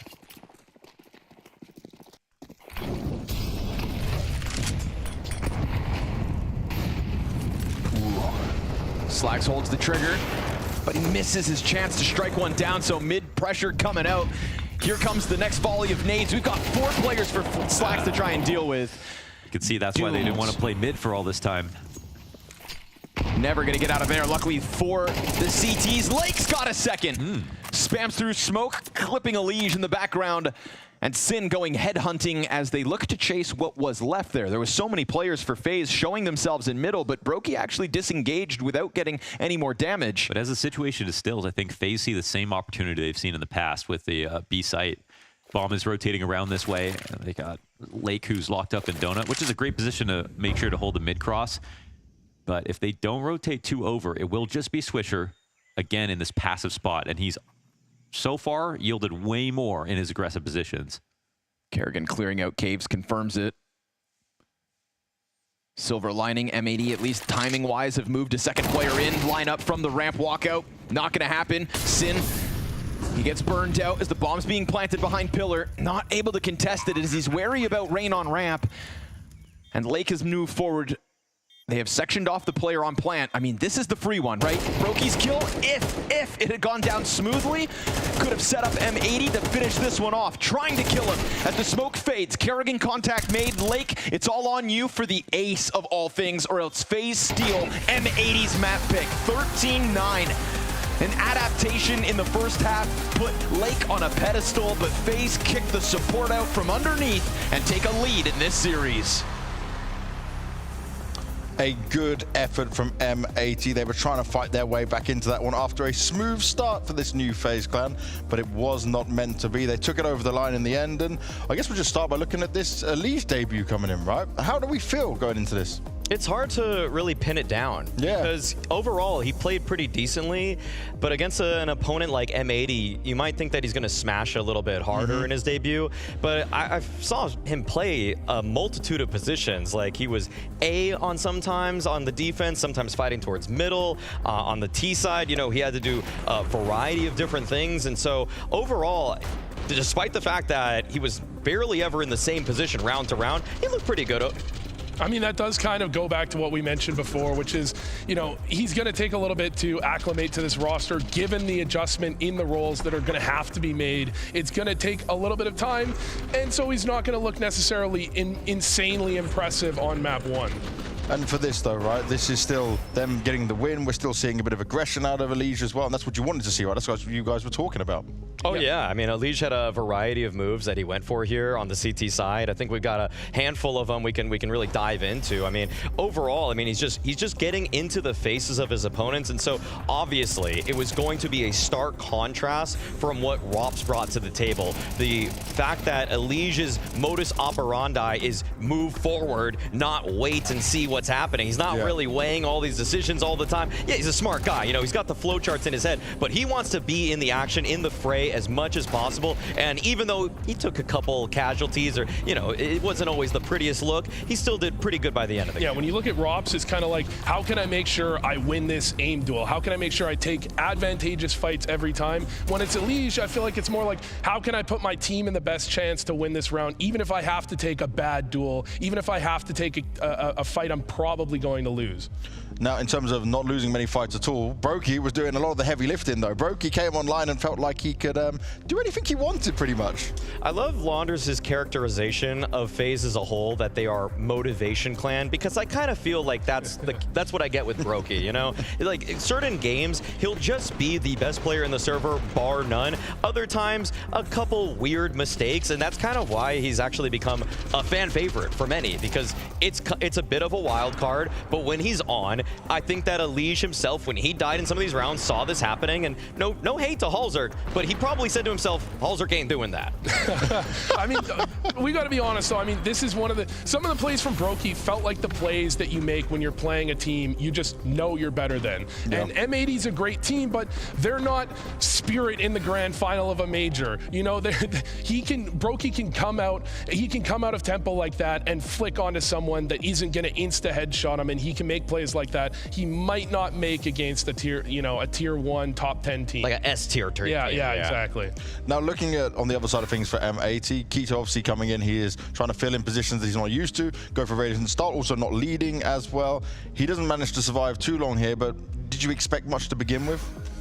The temperature check on Keto was always going to be probably on the colder side, unfortunately. Yep. The A-side defenses that he put together and the opportunities that he had were not bad, actually. You know, he stopped most of an anti-eco one time, a gun round 2, but I think the real king for M80 has to be Lake. You know, you look at what he was able to accomplish in middle, and really, he showed that even when things weren't going well for them in this half, you know, down 5-0, he was able to produce out of practically nothing. Like, that's what Lake was brought on this team to do. When he was on Carpe Diem, the tier 3 North American team that they plucked him from, essentially, he was getting less setup, he was getting less structure around him, and he was still showing that he was a cut above the average tier 2 North American. And so, you know, Vu, I think M80 is doing a great job with Lake. Yeah, I mean, if you see people talk about stats aren't everything, Lake ended this game 18-19. And he made, what, 3-4 round wins for M80 on his own. It's funny because Malbs goes to G2 and everyone's Malbs is the truth. Then Lake comes in and apparently Lake is also the truth. Like, he just shows up, swings in him. He got support, admittedly. Like, they give him flashes, they give him good setups, right? Yeah. It's not like he didn't get anything, but a couple of rounds he did just run out, and just the 3K, he kind of just ran out and out-aim dueled a couple of players in there. He out-aim dueled at one point Elige, Elige, Frozen, and Brokey in the same round and just headshotted all three. Like, I don't think many players in the world can do that round to round, but he did hand deliver multiple rounds to them. And we've got to give some credit to M80 for the scouting, right? Because they keep picking up some players, they keep bringing in some North American talent or some America's talent to make it work. And that's why, in some ways, you just got to be a fan of M80. As an organization, you know, they have the guts to try to find these diamonds in the rough. And trust me, it's pretty rough in North America right now. Like no one's looking at that space and like, yeah, we're going to get too many of those players. But no, they're willing to take chances like that, even if he doesn't have too much of a pedigree behind him, not a very long CV to work with. And they're like, we see something in this guy, and they're going to foster that. Yeah, even when you go back to like Grim getting picked up to Liquid, Tier 2 and NA has not generally fostered talent and like brought them to the next level where they could go onto a Tier 1 team and not feel out of place. Yeah. But M80 seems to be doing that. Yes. Very positive signs, especially what the North American scene needs as well. I want to take a look back at just how the debuts went for both Elige and Rops in this though, right? Because Elige is one thing where we've just seen this all happen now, but Rops also had a good showing. Do you think it's a polarizing difference here for these two? What's cool is that we saw them in a variety of situations. You know, Vitality was changing up the positions for Rops all the time on that CT side. Elige was in so many different setups himself. And so both of these players, even though we kind of pigeonhole them and create this caricature of like Elige aggressive, Rops passive, they actually were able to both thrive in a variety of situations that their IGLs, who are also seasoned vets, were able to throw them in. So it was great stuff to watch. A good sign of things to come for sure, and a good sign for us is that we're going to a break real quick, but then we come back into our next map. Don't go anywhere. We get to see if FaZe is going to take this 2-0 or if M80 can fight back.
That's right, we're going back to Lisbon for the third time. And let me just tell you, that crowd is amazing, that venue is amazing. If you haven't got your tickets yet, make sure you do, because it's going to be a hot one, not just in the weather, because Portugal's always nice to be in, but it's the Counter-Strike that delivers as well. And the Counter-Strike we're going to see delivered coming into this one now is going on to Inferno. And at least, okay, you would expect this from FaZe, right? It's just going into, like you said, they're not playing into train, right? They didn't want to try and take any risks here. This, to me, is where we get to see how well-versed and ready they are in everything they've been planning to do with Elige. It definitely felt like Ancient was a little bit more spawn-based, a little bit more on the fly for FaZe. Yeah. But obviously, given the fact that they are picking this one, you expect that the playbook is more built out, that there's going to be a bit more structure, the positions are going to be a little bit more set in stone. And so this is probably the best look into a preview of what's to come for them. And this was one of the most interesting maps in terms of where is Elige going to slot in, because we were talking about him and Rain both play Boiler on T side. I think they both play Lane on CT side. And I look back 2017, you still had Rain playing the same spots in 2017. He was already so what you're saying is Elige will have to change. Yeah, I think Elige is going to have to make some. I don't know. Maybe Rain. I saw an interview. He called himself a potato because he fits in every role. Okay. He said this is an old one though. Oh, okay. When was the interview, Vu? 2017. You know, but he called himself a potato. He said he fits in everything, which is great. Apparently, it's a Norwegian saying, but I mean, you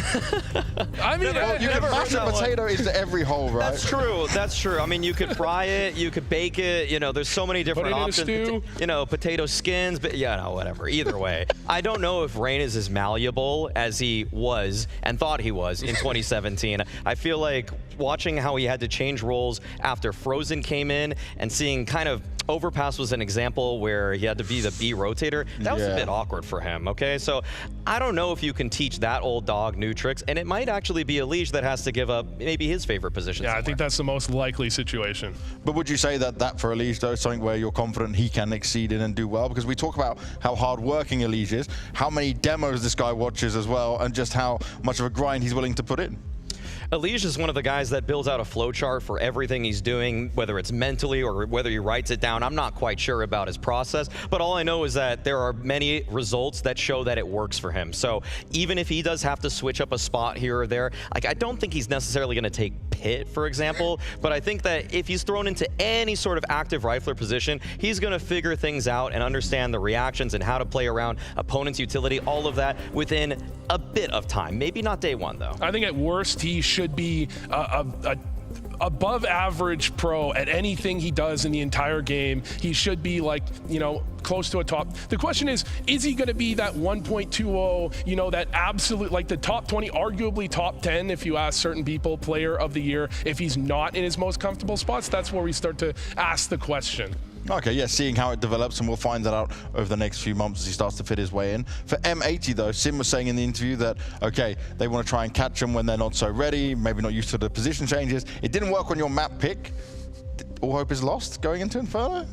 I don't think many people are giving M80 a serious chance in this one, unfortunately. It'd be nice to see Keto just show himself off, because in some ways, this is an audition to other teams right now. They're probably bringing Rec back in. Let's just see that Keto's got something left in the tank. All right, well, let's find out if that's going to be the case. We're going into the Flames of Inferno, and let's see if M80 can control the heat when we get in with Scrawny and Launders.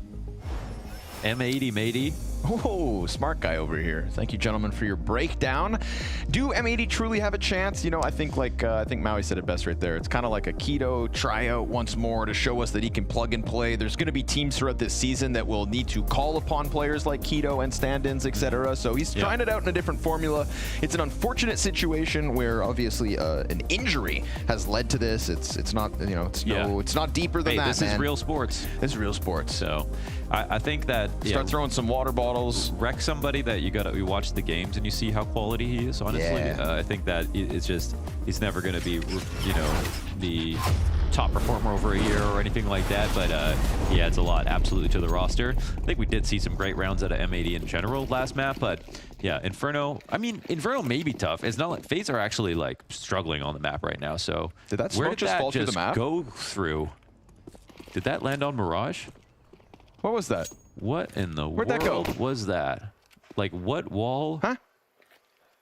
Didn't even hear it. Are we hallucinating? We gotta find that. Rain's dead first. Slacks falls off now. The double up in orange. It's been found out. Ooh, perfect. All right. M80, 4 kills on the hold, even despite their smoke grenade falling through the matrix. Can Brokey clutch 1v5? It's the kind of day that he would pull off a round like this. The kind of team that he would believe he could do it against as well. He's got a minute to the clock to still make this one happen, so let's not write it off just yet. Brokey has been in firecracker form.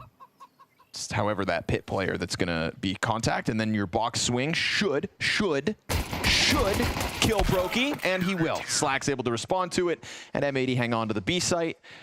Where the hell did that smoke go? I need to know. Because it's a bottom banana smoke that goes over a building, but then also goes through the floor. Mysterious. Blast aren't showing it. They're hiding secrets. What do you know that we don't? Stop covering for Valve. What do you know?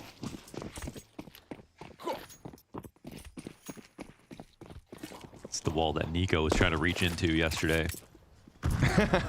Why was Nico rubbing the wall? Ah, my friend. Or my brother, my friend. You know I know. God bless Pasha Biceps. And your winners are... No flashbang, no smoke grenade, no nothing, barring Brokey's deagle here for FaZe, so looking to keep the cash up.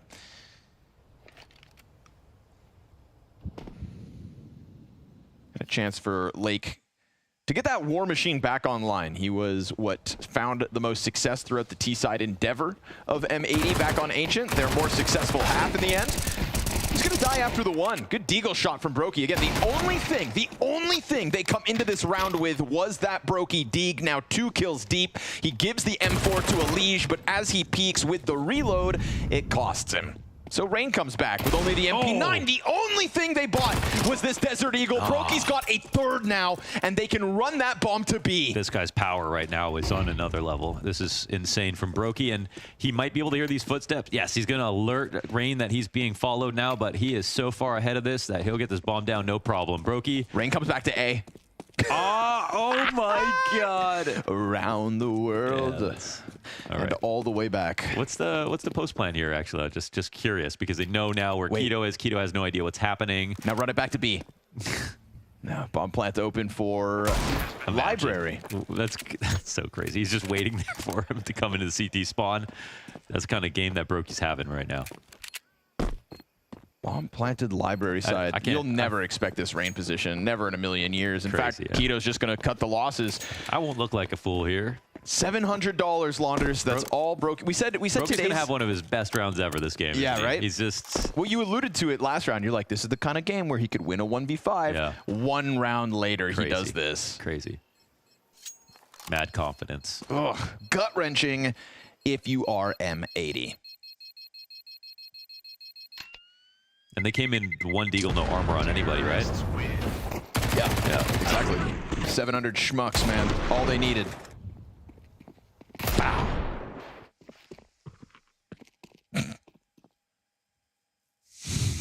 You got outplayed, sucker.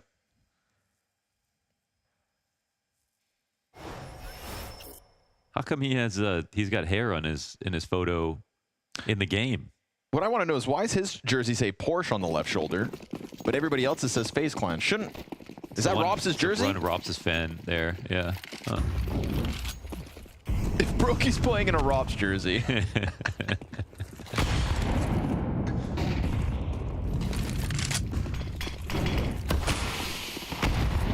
Still so odd to see Nico in anything other than a G2 jersey, and I think it's going to take a long time to get over Elige and FaZe and everybody else, etc.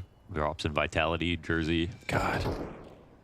It's kind of weird. It's also weird. I mean, it was like weirder to see, I think, Elige put on that Complexity jersey for the first time. That was like, whoa, you know, not Liquid. Yeah. But like, props to Vitality. It's just these teams are just all at such a high level. It's kind of, it also feels fitting in some way, you know? And bless International Counter-Strike for making it happen. We love international teams. Thoughts, Launders? For giving players from my region a chance. Yeah, exactly. Incendiary ahead of the banana play. It's not the best defense here for Sin. You got an Incendiary and a pair of dual Berettas. Lo and behold, surprise, surprise, didn't work. FaZe will just trot their way through this B defense, keeping all 5 players up and sending a message to M80 early that this map will be no easier than the first. They use Brokey's Tinder picture here, but if you see him in real life, he's in a different phase.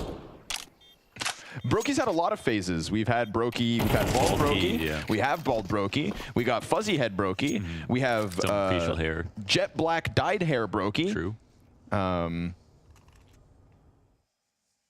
I guess that's all. And Broccoli. Broccoli Brokey? Yeah. All sorts of shapes and sizes.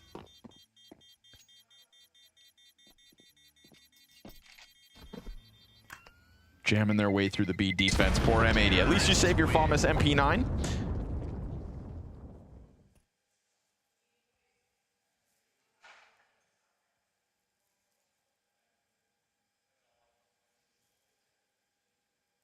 Some of the bigger teams as well, Mohan, you can see coming into Bounty, like M80, for example, all in a boot camp environment alongside one another. But Vitality were in their own rooms, FaZe in their own rooms, using this chance to maybe soak up a little bit of time at home, knowing damn well that the calendar is about to get crazy.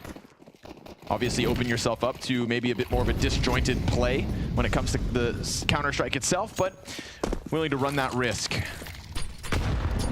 Keto. Good first peek. Despite the grenades popping behind him, he was ahead of it. And that one FaMAS exchanges hands, now found in lakes. Swisher gets pushed back from the short side. It looks like FaZe are pretty well primed to keep the pressure up on this A site. Thing is, Bomb's still back in spawn, so no rush just yet, but it's a good angle for Rain to try and support Elige, who seems happy enough to make this contact happen. The MP9 swings out to find him. That's an upgrade for the defense, and then we get that disengagement because Frozen sizing up an open site. And just that attack alone will push this CT back. There's no way for him to really reaggress, so the bomb plant is imminent. Good luck on the retake. FaMAS bullets come whizzing through. Rain catching the lurk of Slacks as he took to glance down mid. And Brokey, enough's enough, he thinks. Up to a 7-1 start. I mean, just stamping his name across this series at this point for the 3-1 lead for FaZe. It's not totally relevant, but just looking at like FaZe's last like Inferno games, go on. They have a lot of single-digit losses. They got 13-6 for Furia, 13-4 by G2. These are losses. These are losses. Okay. Yeah, and these were at Shanghai. They have the one win over Mouse, 13-10, and Cloud9. But at the last World Final as well, they lost 2 games, 6-13 for NaVi. They lost in overtime versus Mouse, so interesting. It's not been a super solid map for them. Well, it's kind of like what we saw with, you know, say Spirit taking Nuke early on in the season, even allowing the train pick to come through. Maybe thinking an official rep will do them well. Or maybe this just ends up getting close. First gun round comes through from M80, delayed until the 5th round of the half because they lost to the Brokey Desert Eagle in round 2. So much money already made for FaZe as well. I mean, this T side is going to be so well invested. Yeesh. Little contact for Elige, but nothing happens from it. And we get Swisher taking a bit of a chance as he extends down Banana. Dangerous game to play with Brokey on the other side.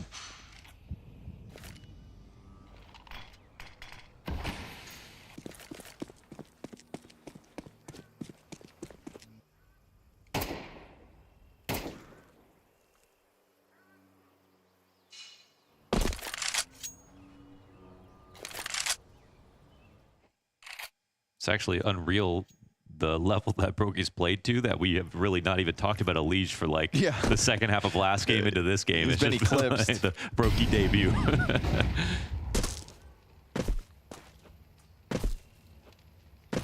Felt like he was going to be super instrumental, and we've had a really good start to the year for basically all the stars of the teams at Bounty. Yeah. You know, Zywoo, Device, and Donk, Zontares. Unreal. That's 4 of the top 5 highest rated players at Bounty so far. Nertz was unreal. And Rain goes down, 30 seconds. Looks like the A commitment's actually coming. Ooh, good trade. There's another follow-up peek. Oh, awkward. How are they going to beat this timing now, though? They're going to run forward into this. There's still 2 players here. Keto in the pit, worried about the apartments, but really it's just that all-in short side emphasis. 5 seconds to spare, really. Bomb's got a crossover. Brokey's back, exposed to the player in sight in just a moment. Easy cleanup from Lake. I think props to Lake for tethering with the first player who peeks down mid, but then he doesn't die in that re-engagement from FaZe Clan. He gets back, and look at what it's worth. It's like perfect awareness of the amount of time left over. Also, having a teammate on the site is what catches FaZe off guard. And they've committed a little bit too hard to running back up to A, but we can see clearly the decision. I think that's a little safer in terms of getting 2 entries with the amount of time left over is still going B. Something that helps that we obviously have X-Ray on to be able to see, but it comes because M80 go for information, and they have been doing that, which is nice. Slack's wounded. That's Elige opening the smoke grenade for Brokey. Nice timing for Keto. Oh, yeah. Down to the perfect attack. Oh, yes. Signs up for the second duel against Elige. We go 5v3 M80. Damn. Okay, man. I was thinking, fall back off this. You got your kill, but go off, Keto. Keeps 3 defenders inside of the B site. M80 not having to pull anybody back could certainly help to shut down what's left of this. Lake throwing his name into the ring. Sin from the back of the bomb site. Here on the cleanup duty. Brokey's managed to get into orange, burning a player out with the pistol. He pops him, but Lake's there to stop it all. So good thing they had that third piece in place. Yes, definitely. Solid stuff again, playing off each other. Really great holds. They come prepared. As they should, Mohan. As they should. They pick their opponent. But I wonder if they knew it'd be Inferno. That's a fair question.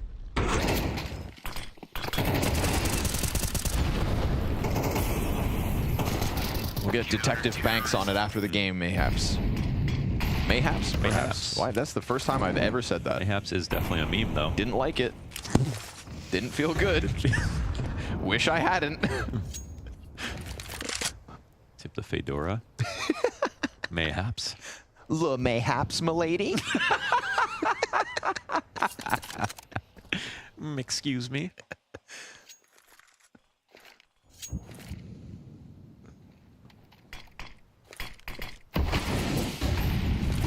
Running through that. It. Yep, Kerrigan doesn't give a damn. No pit players. Looking for his first kill. Lake in the open. Ooh, gets popped by Rain out of the apartments. Oh, Rain gets 2.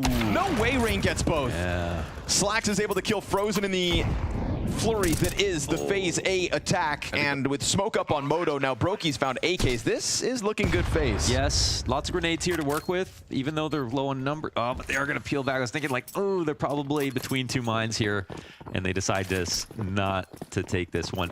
Not playing pit is obviously, it's going to be a death sentence sometimes when you are dealing with a halls attack, lane attack, and they were really late to get back into the site. And versus guns like this, M80, you know, it's not as egregious this half in terms of like how much they stack, but they do these heavy like old school NaVi leans when they were on Ancient and here on Inferno as well. And for whatever reason, FaZe are very good at calling them out for it. Terrorists win. That was a cute little explosion. Did you notice that? No, I didn't. It was just a little tiny guy in the corner for some reason. Only they one. could really do more with those. Yeah. I mean, honestly, break some boxes. things should blow up. Yeah. Levolution. Look at this little guy. Yeah, what the heck? A little tiny guy. It's an explosion for ants.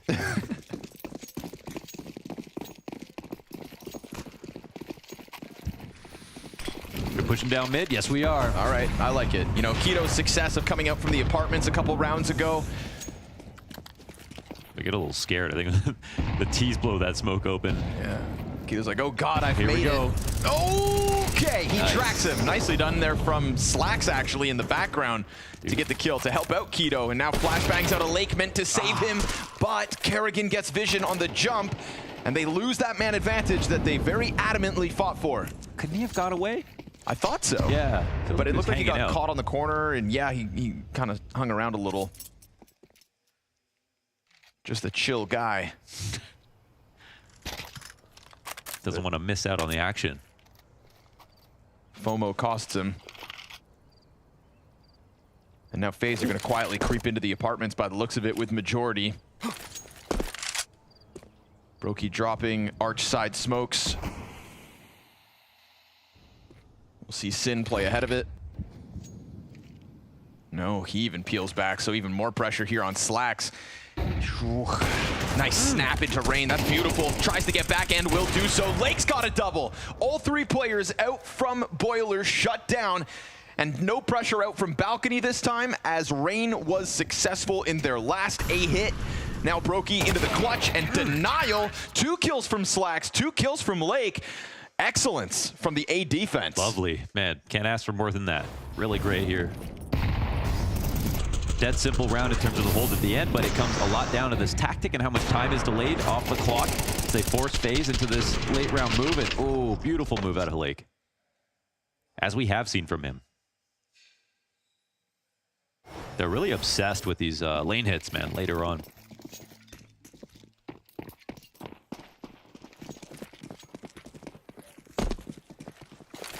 M80 have been quick to adapt. Doing the same thing over and over again. I think they were on Ancient.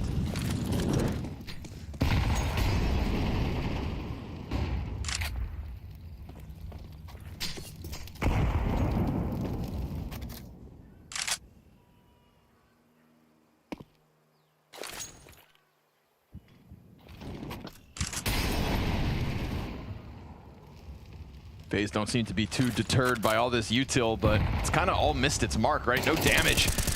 The lineup from the spray, though, that's going to change things a little. Both rifles peppering through smoke before FaZe can really puncture through it. And an establishing couple of kills for M80 could bode very well for this CT side. Keeping up so far, and we know that the A defense has been able to deliver. At the moment, it is just Rain on his own. Is Rain gonna test it, challenge it at all? Yeah, Boiler peek, but Slacks confident on these short side angles. Smoke grenade ahead of the 2 remaining players from FaZe Clan. They'll have a 2v2 on site soon enough. No third lean just yet. You can see it starting to be pieced together. Arch is having a glance thrown at it. Utility's gonna confirm this presence from FaZe, so watch the scramble out of M80, but can the actual site hold get what it needs to before the T's get in? Bomb plant on the side of Pillar as there is a smoke still on that CT cross. Elige pressuring on the back of Coffins, and a spray that could have been 2v4, but very little positioning for FaZe. They're going to be relegated to the back of the site. That Keto frag grenade could end up being valuable. Triple flashbang for the retake as well, and just sheer numbers. Oof. That's going to make it all the easier. 19 health for Elige, 1v4, and the lineup, wow. Lake doesn't give a damn. M80, a successful and a lead off the back of it. Excellent reactions. I mean, it's Elige's second kill of the game, so he really hasn't gotten into the mix just yet, but it allowed him to get the bomb plant, and I was really curious to see how the Brokey Elige duo would work in the late round, but there's not enough HP. Too much Lake, that's for sure. Another clean round out of him.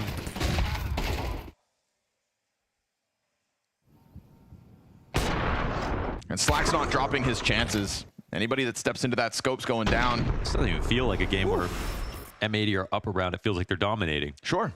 Yeah, I can get behind that. I also think that they were good to remain adamant about that banana pressure, right? We saw all the nades going out, doing so little, but damn, those sprays, right? Perfectly zoning in on FaZe. Now Slack's trying to go one deeper versus the pistols, has the advantage in the hardware.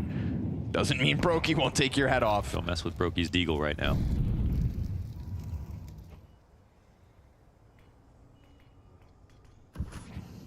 Elige has scaled the castle.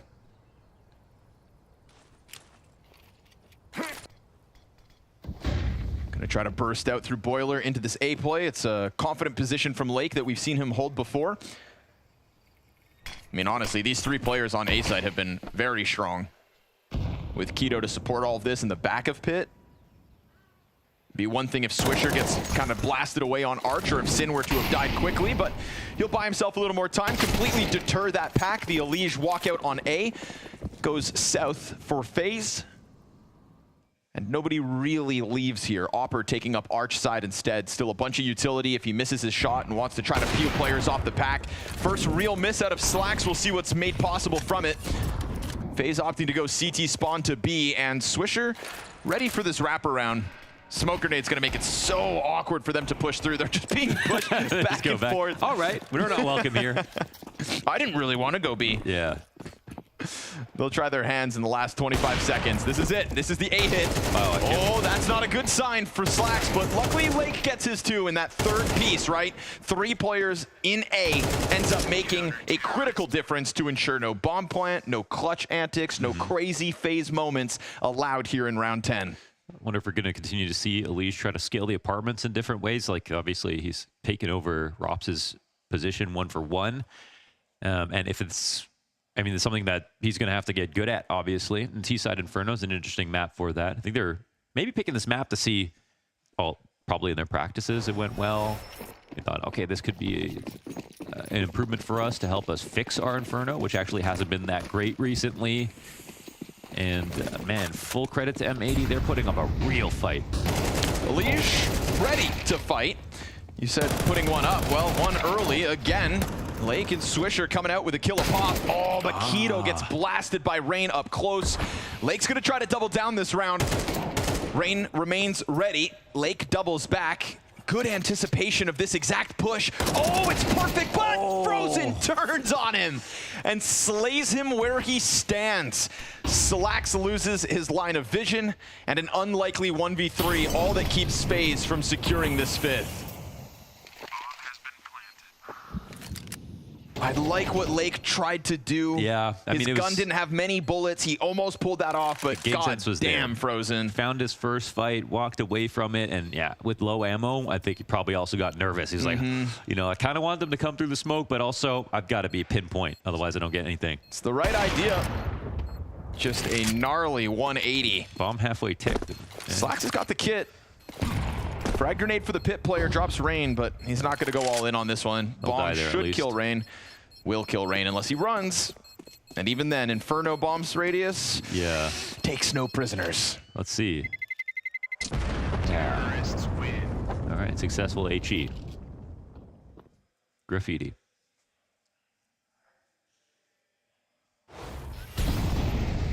I think Lake did a really good job this round of just, you know, you see him trying to stop Rain from getting apartments, and he slowed him down effectively. Yes. And then still was able to get behind Boiler and almost stop the mid push, but damn.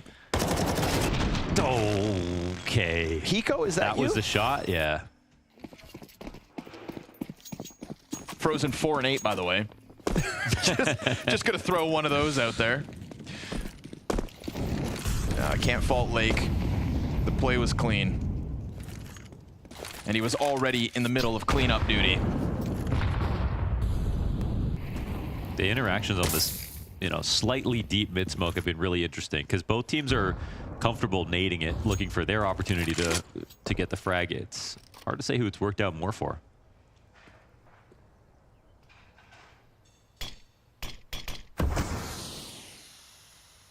Oh my gosh, that's a horrendous smoke. Yeah, you said it. Both CTs confident to look ahead of it, and Kerrigan's not even able to get back in. And it's not just the off. This M4, should have caught a Liege off, but he's able to get that duel 1 regardless. Minute to the clock. Options open as Frozen starts to carve a path into Banana. Slacks comes in for second servings. Good on him to take that 1 extra step out. We saw the time to kill for a Liege so short.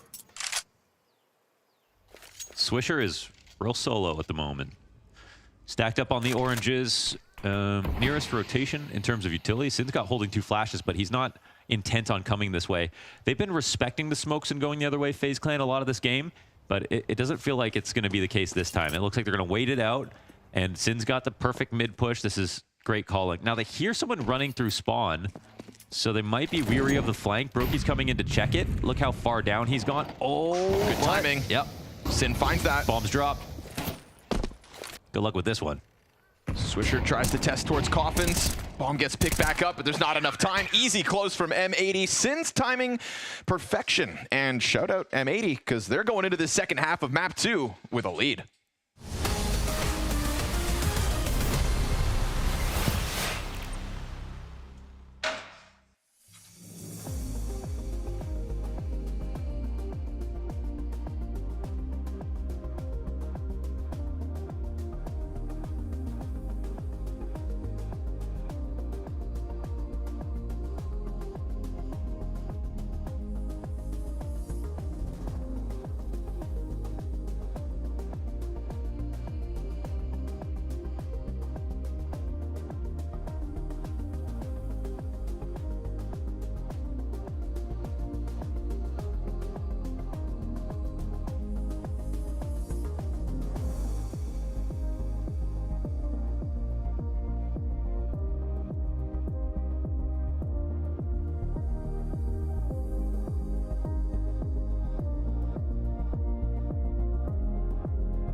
saw some promise back on Ancient from M80, but Inferno is theirs for the taking after such a successful first half.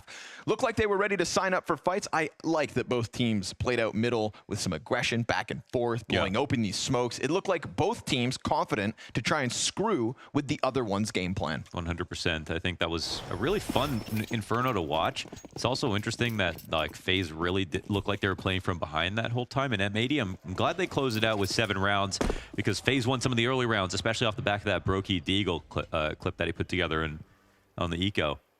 If not for that, I mean, M80 probably get a 10-round half. Really awesome stuff overall.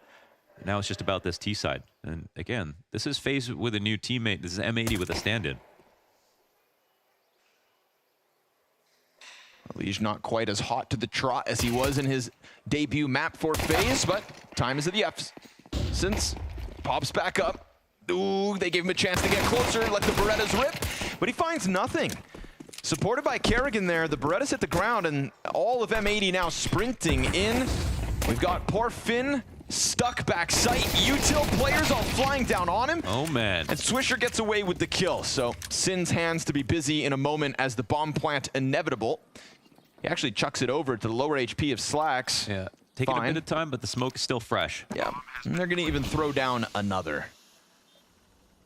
Will Brokey throw down as well?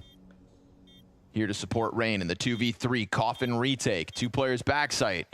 Sin over towards Banana. Can Brokey slip in before the Banana check? Looks like he's gotten in with it. And not to mention, Rain ends up finding the first kill backside. Brokey, oh, they do it! They pulled it off. Looks like those Berettas just slipped right through. No way they pulled that off, man. Obviously, it's great shots. Read on the double Evo, and then one player holding Banana. Great in the late round, of course. Very tough there for M80. Put themselves in good spots, even to defend against specifically a double con retake. But, and FaZe just too sharp.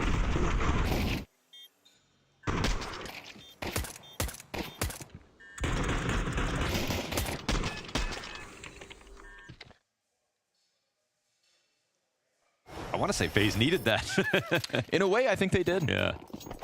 Let's see. I mean, Oi, stop. Stop with the knives, boys. That's 2 maps in a row we're getting backstabs. Trust no one. Except your mothers. Yeah.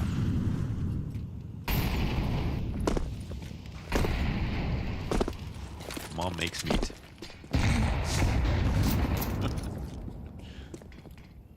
Frozen thinking about getting down there.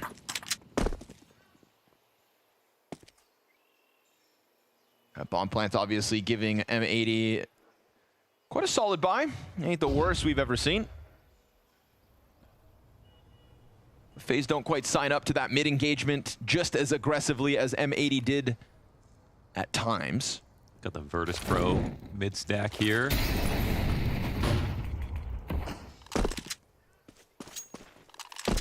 Frozen continually jump spotting this, makes contact, and decides he doesn't want anything to do with it. Hanging onto that smoke grenade. It's the only one between him and Kerrigan on this B site.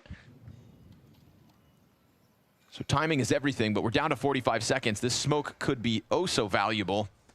And we start to see FaZe also taking a glance out into mid. So they'll see brackets unoccupied by M80. Swing out from orange. Frozen eats the flash. Kerrigan comes in, dies empty-handed. It's not ideal. They got run over. The CT peek from the M4. They don't think about the tree player, so Swisher tries to get active. Good dance on the pillar here to just stay alive. How'd he get away? Brokey somehow standing.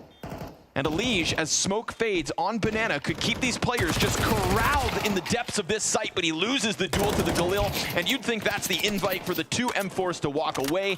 M80 come through in the force buy. No way, that's incredible. Honestly, great entries, but to be honest, it was a little bit discombobulated from FaZe, and you know, with the mid stack, since they left it untouched, we didn't have a reason for FaZe to rotate one over early. They didn't really have the assistance they wanted, and I think M80's reads look provably as good as FaZe in some of these spots. So many good things to say about them, man. And like, look at the game that Lake is having. 14-8 here in his back-to-back maps that he's been impressive. Oh, okay, Batman.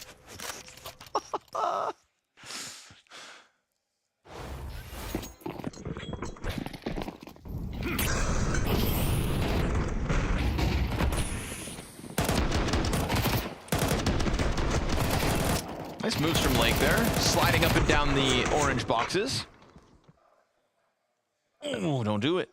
I wonder if this is going to be a spot where you don't have a Liege playing Banana at all. I mean, obviously, this is FaZe are not changing anything over there. Liege had made a cameo on the pistol, so he could be like the third man over. And if he takes over Arch, that makes a lot of sense, but that's Brokey's space as well.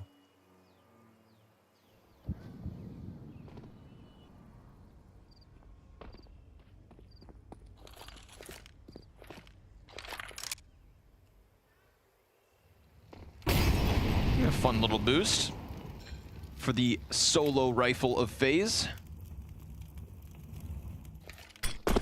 Easy to jump onto the ledge if the smoke comes down, but he decides he'd rather reposition. A lot of activity when they disassemble. The T's seem like they're cluing into it a little bit. They just don't want to run into a stack. They've lost a round like this in this game already.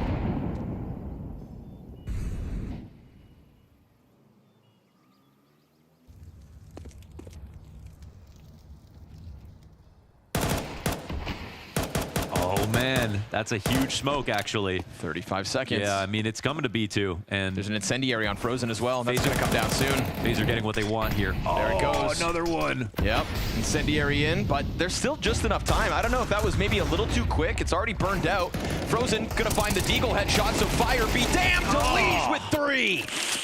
Deagle's feast on the front of this B site. A quad for Liege from 5 to 9 in a singular round. FaZe Clan bounce right back. I mean, they just created that pressure cooker on the B site. It had to be B. It had to be B. Oh no, they're holding more smokes. They did such a good job of buying this round and making sure they had everything they needed to delay to the last second. And M80, I mean, they did a good job on bracket of giving it some love, even towards the end, just to try to hold 2 rotations. But as you can see from Liege, who is now an A player, he was there just in time for the exact as they were exiting. And it had to be through a smoke.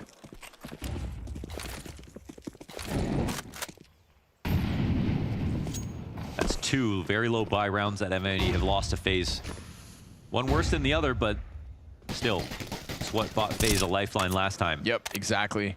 Sprinkling in a couple of those rounds is what's going to open the door for FaZe to finish up this 2-0.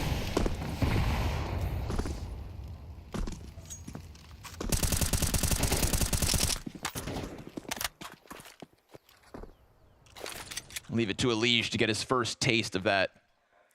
Well, I think Sponge said it best. Classic FaZe bullshit. Liege thinking he can prod the mid control. Gotta be careful. Plenty of players there. And Brokey actually just back inside of Library. Yeah, and they're expanding in his direction. Gives them more space to start wrapping this A play. Check out this double player little pit for FaZe. Nice lurk from Lake, but he's not able to double down, finding Frozen just suddenly out there in the open. Wait, what happens here? Is Swisher going to walk through the smoke into Brokey, and is Brokey still watching this? He's wanting to, but Frozen also into the peak as he hears them stomping forward, so B-site completely taken in just a moment, you'd think. Surely, Rain will actually merge out and kill Swisher, but that B-site's gone. You can already see Liege heading into the save phase. They may have pulled off the last round with Deagles, but M80 respond in the blink of an eye. Yeah, man, great call. It was, gotta say, that was a really rough spray out of Frozen. He did get a kill this round, but second one, I think, makes more impact, and that'll be M80 taking this one too. Split through B. Mostly a distraction overall, and they're looking reliable, man, on these attacks. I mean, I wonder if FaZe are going to regret picking Inferno, knowing that this has been a problem map for them. I mean, it is a great situation where it's like M80 in a stand-in, you want to play it in tournament with your new player, you want to figure out where your map pool's going, and they've definitely put some practice into it, but, I mean, looking at some of the score lines here, like, if it not for Alicia's last 4K, it'd be 4 players, pretty poor performances so far from FaZe.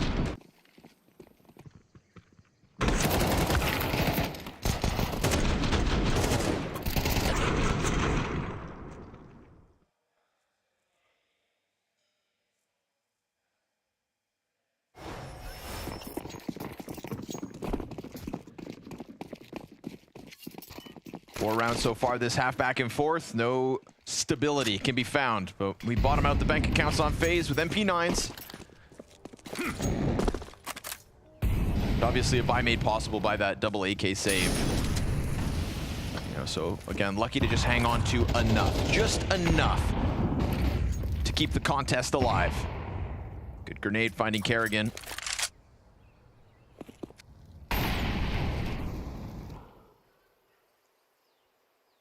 FaZe bounty looking tasty now for M80. Got him on the ropes.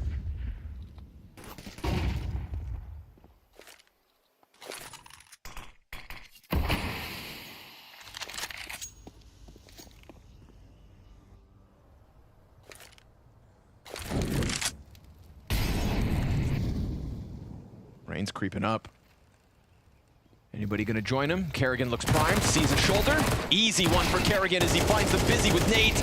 Good engagement off the short side, but it's actually M80 to come out with man advantage. Solid refrag there. However, for Keto, and Flex goes down. Oof, Frozen loving that. Just goes ahead, throws caution to the wind, and Brokey, slime ball, hides behind the truck, draws them in, and almost clutches it on his own. But we're going to go Frozen versus Keto 1v1. Frozen obviously making quick work of that mid flank, having to do so quietly, and he opts to wrap Arch. Yeah, I mean, it does cut off Keto, knowing that Frozen's coming in from the banana flank, but Keto goes to play it standard inside a pit. It'll be Mini. This one comes down to a headshot. AK versus AK. It's a good cover from Keto. He pops up and hits it. M80 to double digits off the clutch. Amazing. Here, Keto got the refrag on Elysian mid and then the 1v2 in the end. Lots of great trades and the clutch. Classy stuff from him.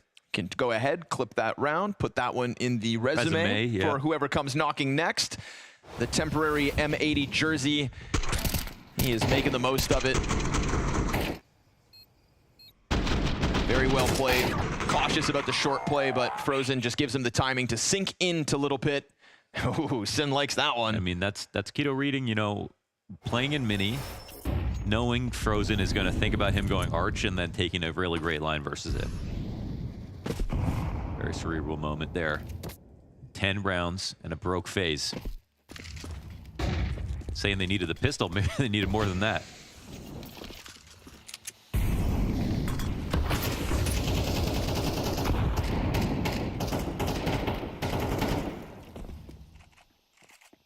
Kerrigan, what are you up to? Boy, you're looking like a T. What that polar bear doing in Arlington, Texas. Yeah, just tiptoeing through the kitchen at night.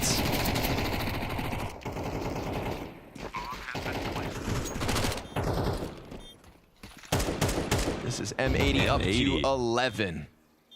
Great team. And again, we kind of started this series discussing the possibility of one of these, you know, superstar rosters coming in with total conviction to convince us that they are the big names at the start of 2025. This, if M80 closes it, would be only the second series so far at Bounty to go 3 maps. The other being 3D Max versus Heroic, where, you know, we already had a hard time dividing which would be the favorites. And that's because of the seedings and the bounties. Like, we are seeing very contrasting matchups, and this one had that same level. I think a lot of, most people thought, especially considering the circumstances with Rec, that this would be a gimme for FaZe and a beautiful debut for FaZe Clan. And it still may be. They are still up a map, of course. But honestly, we even saw some great plays on Ancient. I don't think it's just been a one-map game here for M80. I think barring some of those like disappointing B setups back on Ancient with Swisher maybe giving so much for free, and maybe that only happens because Kerrigan seemed to have such a good read on it. Yeah, that was like a setup problem. I feel like, I don't know if he wanted to play more aggressive. He knew, he could see clearly he was having a way better time pushing Cave. Just happened a little too infrequent for M80 to get that game as close as this one. Or rather, suddenly this isn't feeling so close. So, looks like now there's some attention back on Elige again, who switched sites.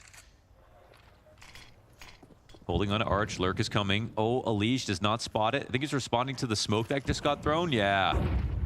And Ooh, that's Swisher a takes perfectly timed lurk out of Swisher. He's going to hear that second player rotating over. Kerrigan running just moments ago. Oh, he was thinking it was possible. but he's not able to react to Swisher, who gets the instant headshot, the 5v4 with it. He's trying to create chaos, but they're going to go B off this. Yeah, it opens the door for that rotate back down Banana. Brokey takes a glimpse into brackets. He will see nothing for now, despite Keto still holding on to Boiler. Brokey actually gets a kill off of this play, I think. Does he? Because he crossed, so Swisher thinks he's still library side. Oh, lurks on lurks.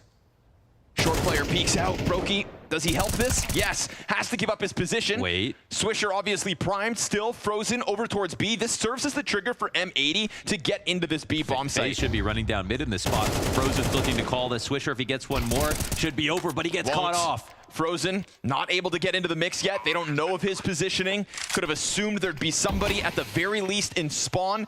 And so, caution here from M80 in a disadvantageous post plant. Poor Slacks has 1 health, and he has been instrumental so far alongside Lake.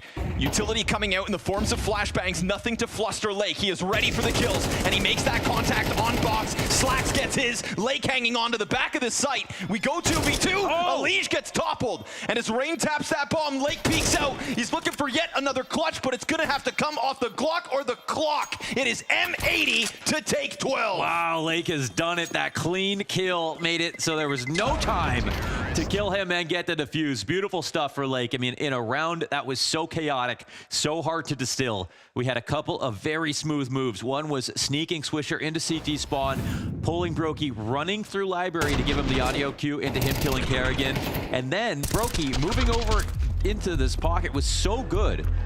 Finding Cubby, trading mid, knowing that Swisher's still in CT spawn, that gave a chance back to FaZe, but in the end, it was the late clutch. Huge moment for M80.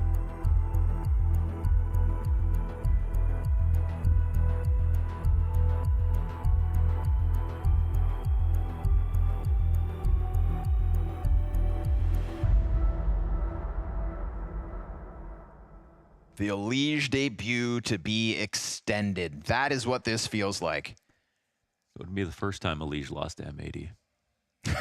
That's true. God damn. Some curses feel like they last forever.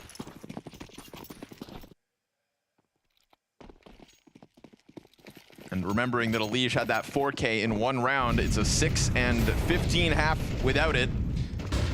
FaZe not going to shy away from trying to get up into alt mid, but 3 sets of eyes await this kind of an aggression. FaZe trying to take a page out of the M80 CT half with this mid prod. But instead, Elige has to write it off, give up, and wrap back around to the site. This is a prime position for M80 to close. You're seeing this right. M80 on 12 rounds, FaZe on 3 MP9s.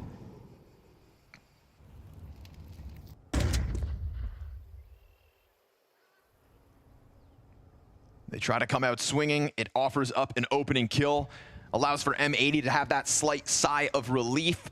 But there is still this double up setup to try and defend A. If there was an arch wrap, they'd have problems. But right now, it looks like the M80 approach is playing into their hand. It'll depend on where those 2 mid players end up going. Timing's everything. This barrel, this next peek from Elige, this is what dictates it. And he's going to swing out. Elige, oh, he gets caught off. While blind, Swisher sprays. MP9, too much of an ask. And the library player turned back. Brokey, 15 HP to try and get into the mix with a smoke ahead of them. This is looking like M80 make the most of an off-pick Inferno for FaZe. Another single-digit loss for them, in fact, on this map. And I'm so glad that you highlighted those. Their Shanghai Inferno runs, so uninspiring. They thought they could flex against a stand-in, and instead we go Dust 2. M80 against FaZe. 3 maps for the 2nd time at Bounty. M80 come through and completely outplay FaZe. It may have started off at the beginning with a little back and forth in there, but M80 were quickly able to take control. Lake kept his form. Keto looked a lot better than what we saw after we kind of threw him under the bus after the first map. It's just the way it goes sometimes, but for FaZe, that was problematic. That CT side really had some holes in it. Unfortunately, I don't know if I would necessarily boil it all down to Elige coming into this team, but the B defenses there were picked apart by M80. But I'm just going to say, I mean, I really think the T side there from M80 made FaZe sweat. The way that Swisher was playing around the arch side, the way they were able to catch some of the plays from FaZe. You couldn't disrespect M80 in this game. No. Yeah, I mean, you can't disrespect M80, but you could notice at a couple of moments, we noticed Swisher 2 or 3 times lurked into Arch, got into CT spawn. That could be possibly on Elige, that he's the lane player. He didn't communicate it properly to his team, or maybe the way it's usually communicated. You know, he's not used to that. Kerrigan didn't know. He comes through CT spawn, gets shot in the side, you know, and it's just, it is the miscommunication coming from a team that just got put together. And what was crazy, right, to give Swisher some more credit, even when they did know he was there, he was able to slow things down. Yes. He's able to be a problem for them, and they couldn't get anything going because of it, right? He'd always walk away with at least one. Swisher hasn't really gotten a ton of praise on M80. We've been looking at how great of a job Sin's done in terms of calling, how much of a standout Lake's been on his entries, but Swisher still stands as a very solid overall rifler, and understanding his role in these kinds of moments. And 10-12 scoreline, it doesn't even really paint the picture of how much impact he had with that kind of pressure on that side of the map. Yeah, I mean, exactly as you said, 10-12 isn't that amazing, but he got those lurks into CT spawn that allowed his team, even when he didn't get the kill off those lurks, he allowed his team to rotate back around and take the easy bomb site because of that. And that allowed Lake to pop off with, we saw him lurk into B and kill someone in CT spawn at some point. Lake just continues to impress, and this is an M80 team. They don't get a lot of opportunities against tier 1 top 10 teams if you look at their games, and Lake immediately impressing. And this is it, right? When we're looking at the Lake show, it's back-to-back maps he's done this. He is not scared and he's not afraid to take the fights here. We've got to keep giving him praise on praise, and if he can keep this going, well, then there's definitely a chance going into the 3rd map. I mean, with Lake right now, I'm still kind of out right now trying to think, is it just the mechanics, or is there a little bit more to it? But the consistency of how often he's able to do this when he is presented these opportunities has me thinking it's got to be a little bit of both. You can't just be purely mechanically driven to be this good. Some of his peaks, they always just feel very concerted the way he approaches. It's not just like a wide swing for the sake of a wide swing and just reacting to a target on his screen. He does have a little bit of that foresight of where he thinks the next fight is. You could see, especially when he was going to be, when he caught Kerrigan kind of with his pants down holding a nade, he knew exactly where the next fight was going to be, deep in CT with Frozen there. So there is a lot to work with Lake, and it's because he was just he's kind of like hardened in this tough Carpe Diem team where he really was given nothing to work with, and now just seeing him with a little bit of support, how much that actually bolsters his game on top of it. Hardened in the doldrums of NACS. I mean, when we look at Ancient, it was a lot of him being set up, him being given opportunities, flashes out mid, he swings out, it's mechanics. But Inferno, like you said, I mean, he had lurks, he had plays, he made decisions correctly and capitalized off that. It wasn't just mechanics. And talk about making decisions correctly. Keto was doing it this time around as well, right? We criticized him being not what they really needed, not the good replacement for Rec when it came to Ancient, but here he stepped up, he looked a lot more comfortable. This was a fantastic game from Keto. Yeah, not topping the scoreline necessarily from M80, but some pivotal rounds, a huge impact. The 1v2 clutch that he had towards the A site was a huge win for him and M80. I mean, he had a solo push through apartments on the CT side as well, where he was able to take down 2 players on a gun round. Like, he's taking the fight to FaZe Clan in what is supposed to be an audition, and so many times when you watch a stand-in play in Tier 1 Counter-Strike, all they're trying to do is not mess up. But he's actually going and calling his own number, and that's to me, like, way above and beyond what I would have expected from him coming into this team, especially off of what he did with OG, which was pretty lackluster. And now looking on the other side, though, when it comes to FaZe, we've been talking about Elige and what we want to see from him. It was a good start on Ancient, but we took a while to even get a moment from him in this one. Yeah, I think he was 2-8 at some point. And I mean, when we were talking about this series, we're talking about M80. They're a good team. They have a lot of coordination. They've got some players, but you're expecting Elige, Brokey. You're expecting Frozen for sure. I almost said Rob. Yeah, I know. I said it earlier. It's going to be a while. They're expecting. It doesn't matter how good M80 is as a team. They're just going to get their heads blown off, but we just didn't see that.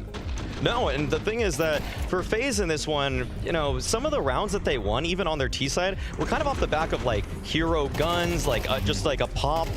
I will say, I think some of the finishers for Kerrigan on this map were a little bit uninspired. Launders and Scrawny were sure to highlight the fact that there was a lot of late lane hits in there, like a lot of porch hits. One of them worked out because Rain got a 2K with a Galil, but a lot of them were just completely shut down, and that's pretty concerning because so many times when I'm watching like what I consider a worse IGL, that's kind of a hallmark of it. You're just kind of sending people up lane in a late round. Like, try to use your pieces a little bit more. Try to cause a little bit of misdirection. But I think that Kerrigan and Elige, they're trying to just keep things really simple at this point. They can expand. Like, you've got some tier 1 players here to work with. Like, try to send people in different directions. But we spoke about this being Inferno, right? And saying, okay, they should be able to kind of test this out, maybe some of the position changes, but this is a team they can test that out against. Is this a worrying sign considering how this went?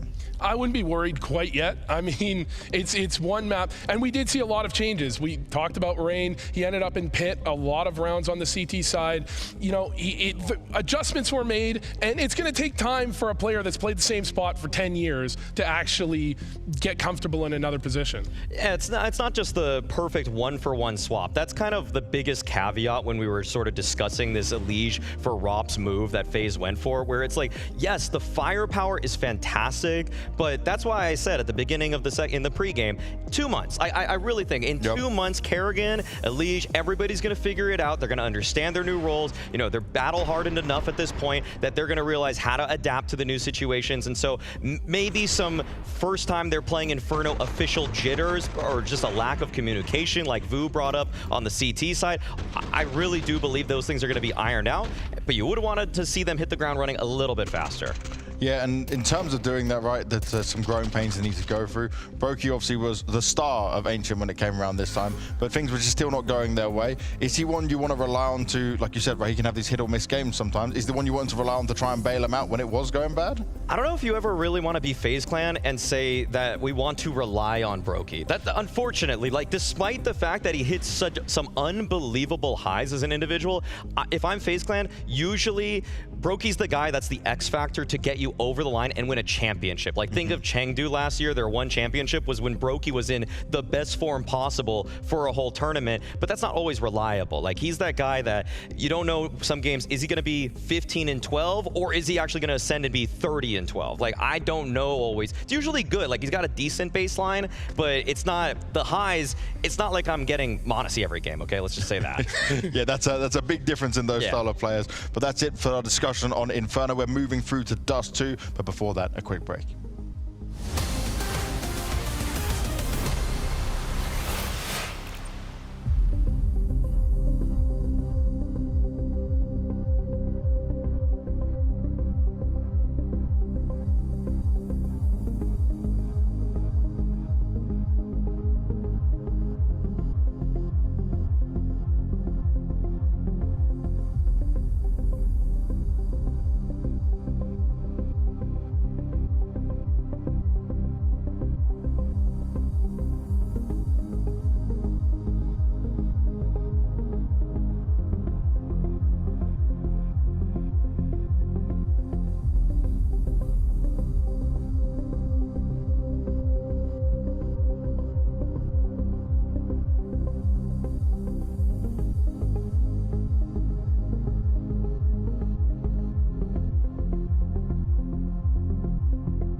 So the new bounty format from Blast, I think it's very exciting. That's first time I see something in cybersport. I actually like the whole idea about you can pick like opponent and stuff. So Adds a little bit of spice to it, I would say. Really interesting to see how it's gonna see out also throughout the tournament. It's gonna make things more interesting for the fans as well. Putting money on people's heads, it kind of incentivizes people to take some risks. To start the season off with something like this, like a new format, is always bringing something more exciting, and also the new rosters competing. So I think there's gonna be many interesting twists. It's something that the kind of scene sort of needs, so hopefully it should be something that's fun to watch.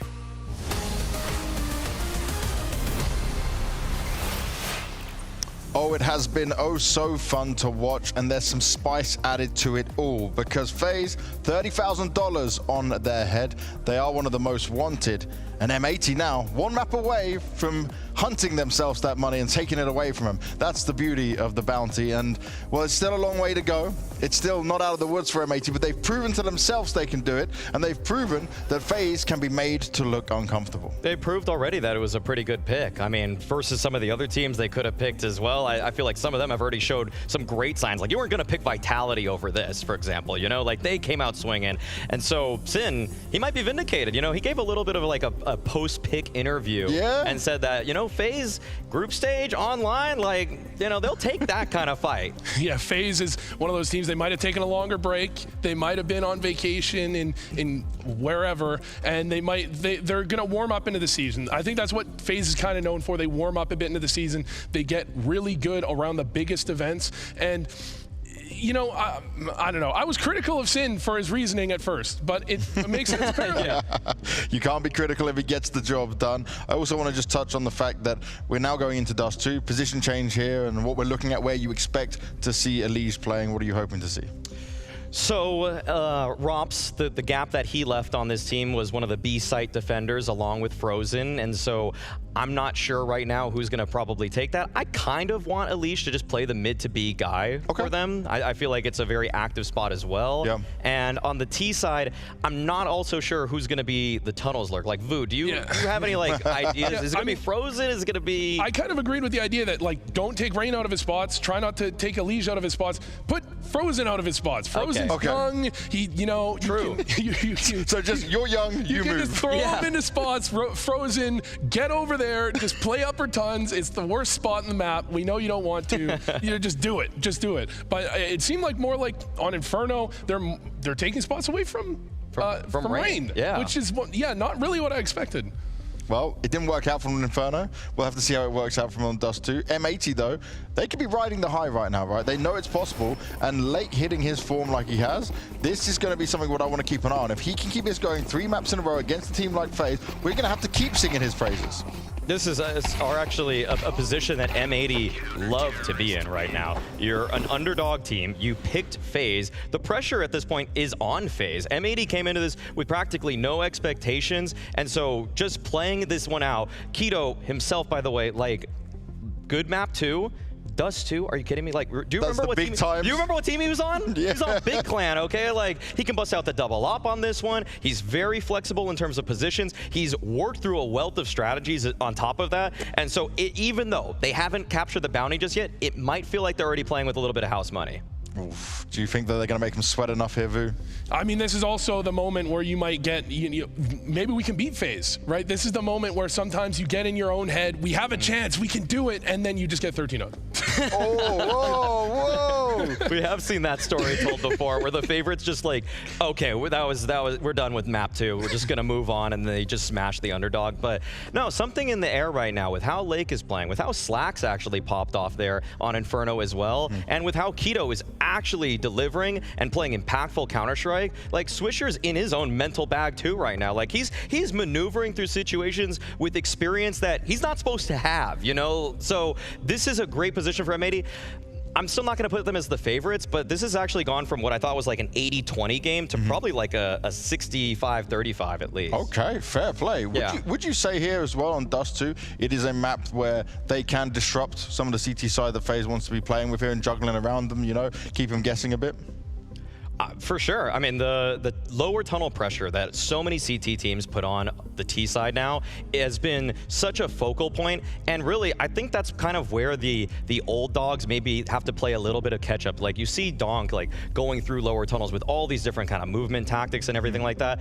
I want to see if Elige or whoever goes lower tunnels for them at this point is going to have that kind of up his sleeve, because M80 might have some new tricks in the offseason to bring. Yeah, I mean, you're looking at Ancient and Inferno. Those are probably the more strategic maps. However, Dust 2 is a map where you can manipulate rotations very heavily as a T side, and that's something that we saw FaZe struggle with already. So if M80 can manipulate the rotations, push people out of position, and maybe there's some miscommunication going on, then they can absolutely take this one home. If you start to see some of the problems we saw from FaZe on Inferno start to happen here on Dust 2, would you like to see them just try and get a bit more in M80's face, shut them down before they get a chance going?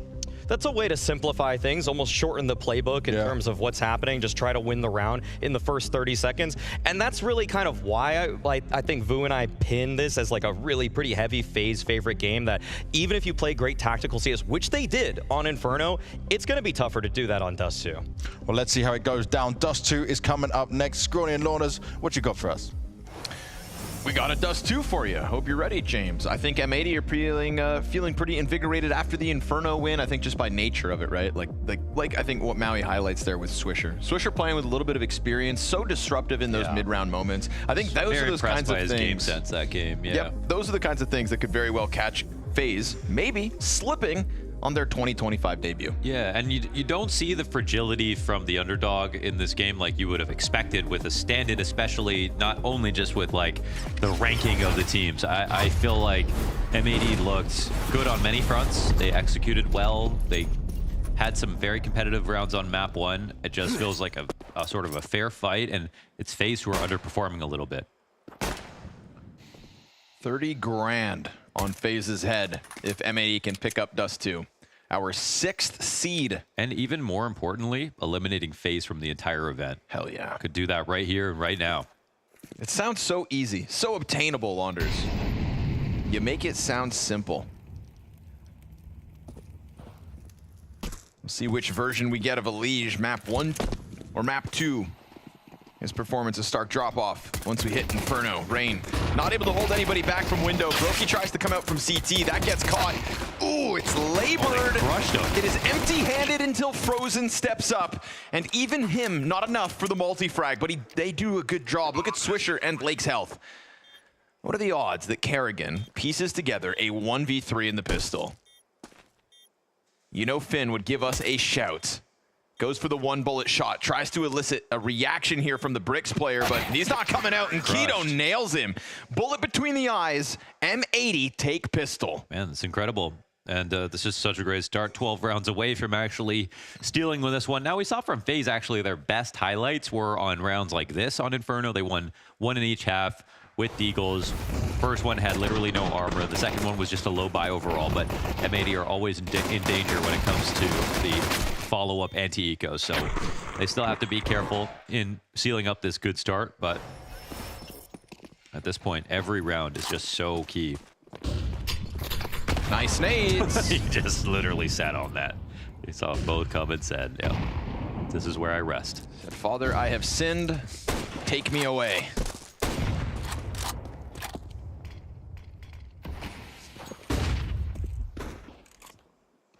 You did highlight the 2 rounds this unfolded in back on map 2. Will it happen again? The very kickoff of map 3. Swisher dropping util over top. Brokey hits a scout shot on the players trying to cross. They haven't been able to grab guns. Swisher disengaging from the doors, gets a free kill on Frozen. Almost looks away before it's done. Kerrigan looking for the follow-up Desert Eagle. Oh, it gets away from him. And Lake is going to take that man advantage back. But Elige is hunting Swisher from above. Executes, and they'll grab the Galil. It opens a door for the cross on site, and that's the bomb to be planted. At least there's the upgrade here. Rain's coming in with a smoke to use. We'll see if that's going to be all too valuable. It's a goose setup, so probably not. Elige's flash. Slacks, blinds himself, and then jumps down. That's kind of nuts. It gives Lake a chance to clutch. The Galil gets away, and Elige comes in so big from the back line. Triple kill Elige. Don't just like dive off the site. That's a little crazy. I guess if they're going to play Goose, then it favors them to have Long versus having Cat. But... and they also have Goose, so they're watching Long at the same time, I suppose. Okay, we didn't see that from Brokey's POV. That's a nice shot. For Keto's sake, maybe we shouldn't have ever seen it. Not able to kill a scoped in Brokey. He does 2 full mousepad swipes before nailing the headshot.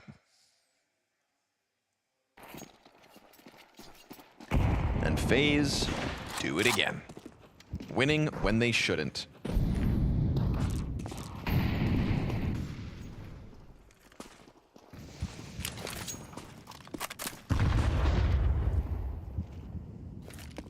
Tech9's inch closer to the mid play. Frag grenades go deep towards barrels. Nobody's hit by it. M80 able to take up positioning here, despite FaZe's best efforts to soften them up. And we get this tunnels transition. Now 4 players coming out.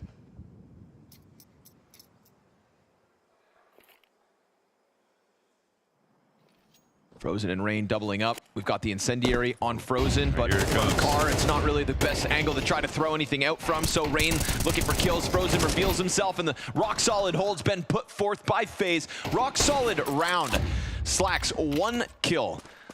Doesn't scoop up bomb on the cross, and as he's busy, Rain uses the last bullets in the mag to put him down. It is a successful conversion from the defense. Yeah, that was actually brought up just now in the death segment, having Rain switch up spots here.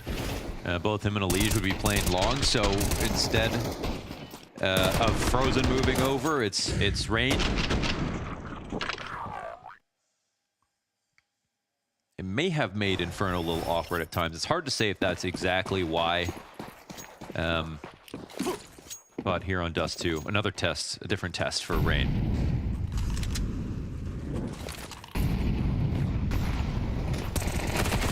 Dead. Done. Well, you don't have to play B if you just push mid. Sounds easy enough. Yeah. Go ahead and pull it off 20 more. I think it is funny. Vu is funny, by the way, for the record. Yes, he is. Vu has made me laugh a lot. Yes. I thought Maui Snake was funny, but then I met Vu. His logic was Frozen's young, so he should be moving. Yes. Also, that whole, the whole anecdote about how sometimes you come off of map 2 with the win, and then the third team just, the third map just turns into the 13-0. Yeah. And I'm starting to feel that a little. I'll give them the benefit of the doubt. We're coming into the first gun round, but I don't know, man. You've awakened the beast. They let the eco go again. I mean, this is technically exactly how Inferno started, but look how that ended. It's one of those. Yeah, but I never really fully believed in the FaZe Inferno. I thought it was a bit of a weird pick. It's one thing if you want to try to get a rep in or practice, but it's like, yeah, well, that's what you get. Yeah, they could have picked Train. Maybe they could have picked Train, right? Maybe don't play Vertigo against Bad News Eagles at Rio. Maybe don't play Inferno versus M80 at the start of 2025.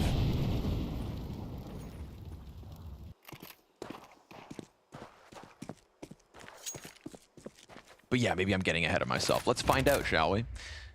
Yeah, Two guns up on Cat, 3 towards long doors. What do you want, Kerrigan? Kerrigan's gonna, he's actually. Oh my God! It worked. What? No way he gets 3. The timing on the smoke push as the front runner is checking the left corner. No. Kerrigan comes out like a shark. And now the site itself held by Brokey and Elige. Lake's position known. He's got the bomb in 35 seconds to try and make magic happen. This would have to be the 1v5, so incredibly unlikely. Elige trades out. Dude. Kerrigan, how dare you? How dare you, man. Oh, one guy switching grenades. Look at the timing on this. I mean, it feels like FaZe are looking to flank mid, guarantee there's no long player here, or just take one down. They just have no idea that this is going to come in, and it feels like such a safe time to get ready to take long control. I will say, though, Swisher, who is the 3rd player there, the closest one to the door you saw, he could have been in the doors watching smoke. Maybe, but he's holding literally nothing, just looking at the doorway ready to come out. I don't know, it all comes down to millimeters and milliseconds in one like that. Sure.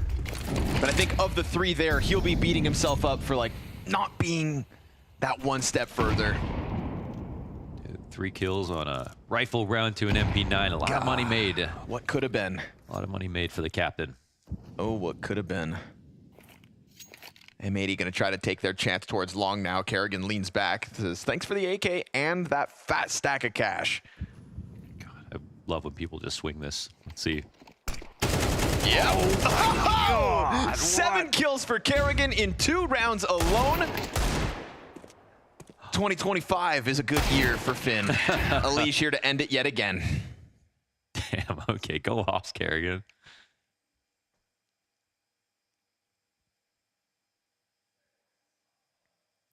FaZe acting like nothing even happened.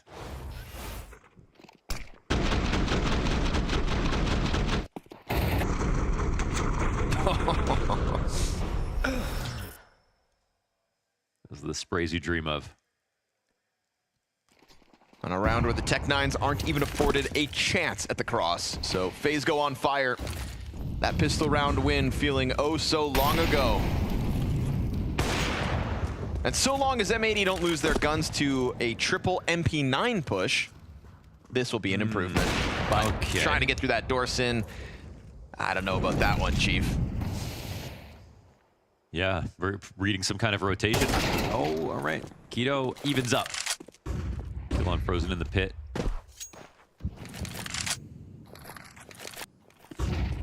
That's with long. I mean, you can see how the CTs right now are just going to have to fight back for space, and it takes so long to crawl up this way, but they need to wait for Kerrigan to go out a little wider. Elige has an escort to get up close, and then I don't think Elige is holding all the grenades. He's not going to be using them in this position. He's been the king of finding angles like this in the past couple of rounds.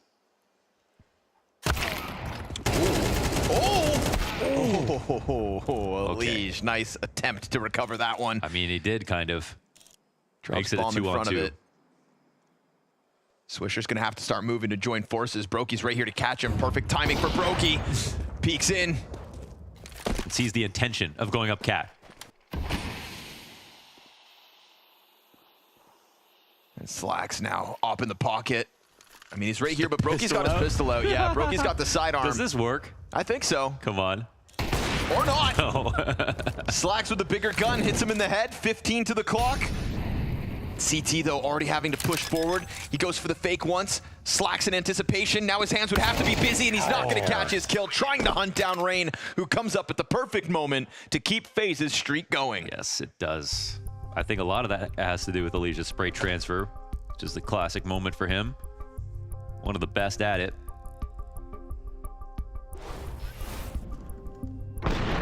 This is a silly looking moment for Sin, especially in the 5v5, but Brokey took one shot through the smoke, and then because the door is still smoked, maybe thought he would leave. There's lots of gaps where you can push out of mid doors and skip all of the grenades. That gives your resources and attention away, so he seemed to have some sick read in his head, but it just obviously didn't play out.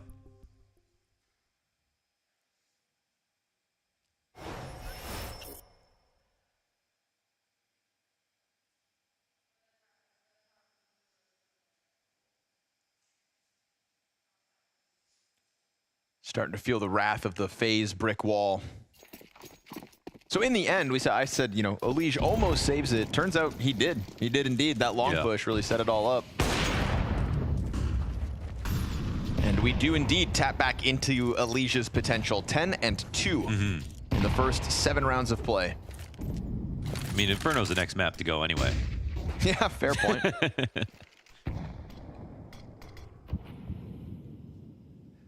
Mirage just sweating bullets. No, no, no.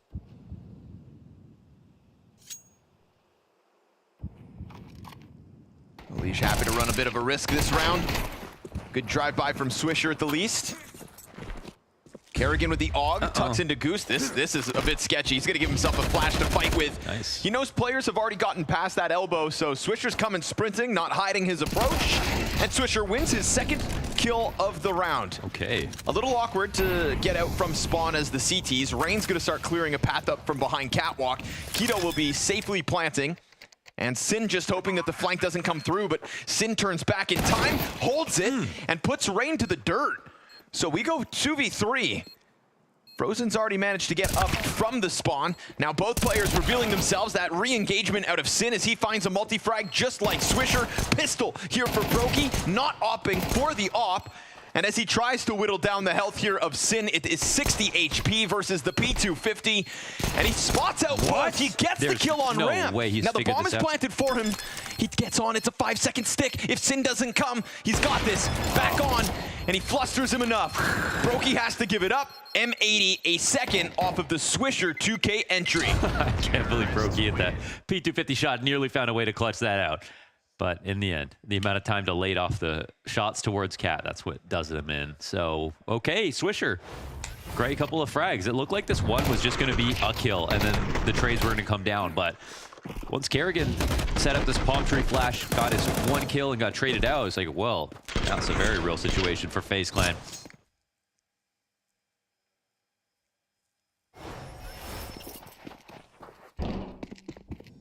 Whoa. Right. Oh, that was sick. Let's meet the timing. Look at the timing on this. No. Thought he was going to go for the superhero peek. Man, Rain's actually really close to the entrance. Nice frying for Keto.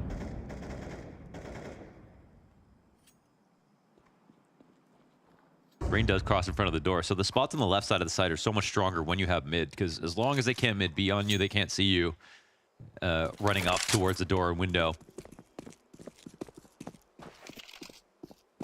And he does it while it's unsmoked, which is a small risk by him, but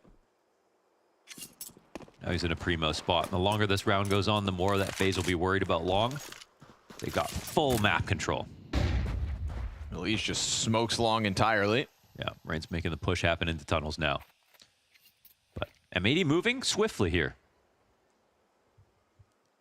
Elise locks in on Carr. It's a lot of pressure for Elise. He sees that smoke coming over. Mollies. He has no support. Yeah, they're going to burn him out. He tries to buy time. Loses it to Keto. And Brokey on the ramp isn't able to stop them. So M80 get their hooks into this A bomb site.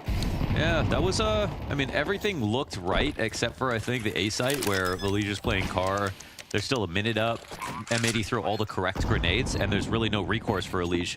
He doesn't have a smoke for himself. He's got to sit in the molly. There's no flash from CT spawn, so he can't escape. There's no smoke to connect to land in the middle of long so that he can walk out. So really, he just has to hope that they're going to play it wrong, right? He has to hope that they're going to use no grenades and just go for a walk-up. But there's not really a good reason for MA to do that with the amount of time left on the clock, how many pieces of utility they have.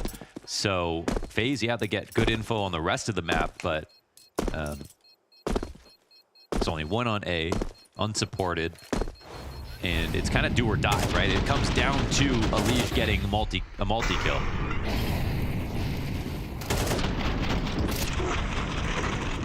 Ends up just looking a little awkward.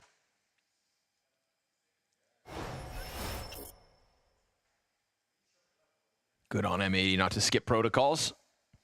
You had so much to work with. They don't allow the Elige pop off.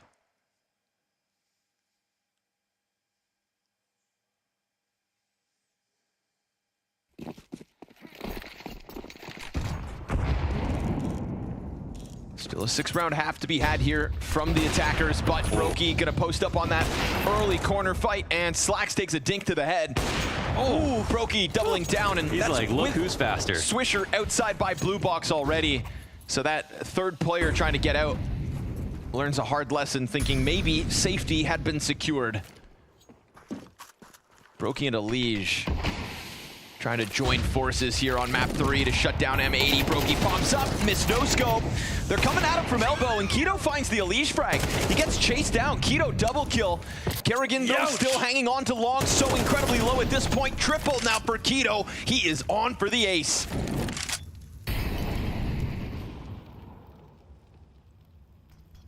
Bomb's got a wrap long, giving itself a smoke to cross. An additional smoke scooped up as well as Slack swaps off of the AWP. We'll see if there's any more pieces of util to grab as he steps over dead bodies. Keto on the hunt for 4. There's the flank from Rain. This is both players now known to Keto, but he's got to go get his bomb. And that smoke grenade, it was picked up by the flank, but it's soon to fade. So he makes it happen fast enough. They try to challenge with a frag grenade, but Keto gets back onto site. Look at the health that's left over. Oh, planted single. We talked about M80 using Keto and Keto using M80 as a highlight reel resume situation. 4 frags deep.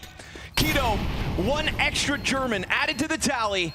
And as he gets back to the ramp, he knows he's coming, swinging for the fences. Keto, just a single shot will do it. And as he gets that reload off, down and beneath, Frozen on the ledge. Ooh. I love this, Keto. Forces Frozen's hand to come at him instead. Frozen approaches, and Keto hook, line, and sinker. What a clutch. Keto, more than a stand-in here for M80. Unreal. Not only is it the triple entry, it's the close. It's played to perfection.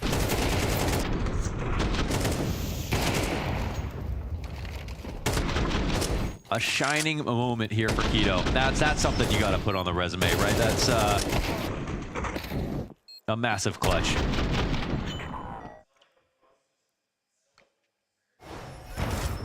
Look what this means for M80. It's a great shot from Frozen, but look how broke FaZe are overall. Also, really nice decision there, I think, to go grab bomb as quickly as he did. Didn't waste a second when he didn't have one to spare. But before we celebrate M80 too much, FaZe using Brokey to try to come back into the B play. Scout shot gives Sin a chance to cross over. Smoke grenade scooped up in the process. Teammate with bomb still behind him. But what does Sin do here? Does Lake come and join him? Or would this just give all of FaZe a chance to rob the round back? They just want to make sure it's no lower push. But the longer they wait, FaZe will just start to second guess this, but there's no real reason for them to move. They've grouped up in a position where it's already not guaranteed. That Molly, it misses. Oh, they can still cover this, but now 3 are going to push. With pistols, 2 through door, window held, Sin! Oh! That's amazing. Just the right amount of bullets in the perfect placement too. What? No way. That was an amazing spray transfer. How many of those with times? With the Molly miss, he knew they were going to push door and window. Yes. He knew his teammate was going to have his hands busy planning. He would have to do it all by himself, and he does. Insane. Dude, how many times do you see a player snap away from a kill when they think they have it? Yeah. Right? In this instance, he's snapping away as the last bullet's still traveling. M80 are frying. Sickening from Sin. And M80 gunning now for that 6-round half, but met by a challenge in mid doors. Brokey goes down. Kerrigan presses in. Oh, not again. Not the first time, but it will be the last of the first half where Kerrigan can get the edge on these long smokes. FaZe fight back from man disadvantage into a 4-1 close versus Sin. It looks like that elusive 6th will have to come down to the second half of this third map. Frozen, the closer, a 7-5 lead. Not bad, all things considered, but M80 here to play.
A lively challenge here from M80. The ace from Keto sure as hell helped, but even Sin sprinkles in a denial of that pistol retake. FaZe 7-5 half on a CT side of Dust 2. It's not the worst place they've ever been in. We've seen them fight back from far more inferior positions.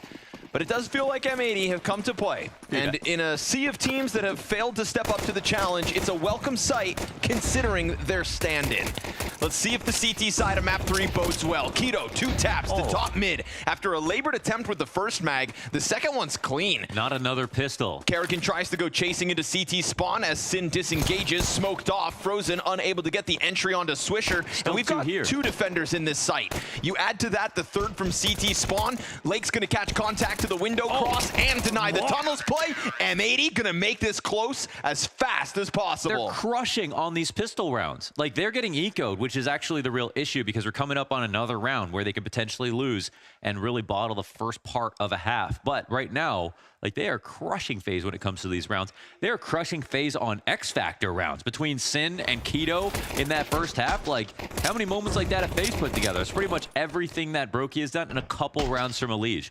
Overall, M80, like, they're a threat right now. It's actually unreal. But you did just mention it, losing to these rounds. Oh, these rounds. Gentlemen, gentlemen, gentlemen. It is always great shots, though, from FaZe on these rounds. True. You know, you can't take anything away from it, but you'd think you'd start to see it coming. Scout shot.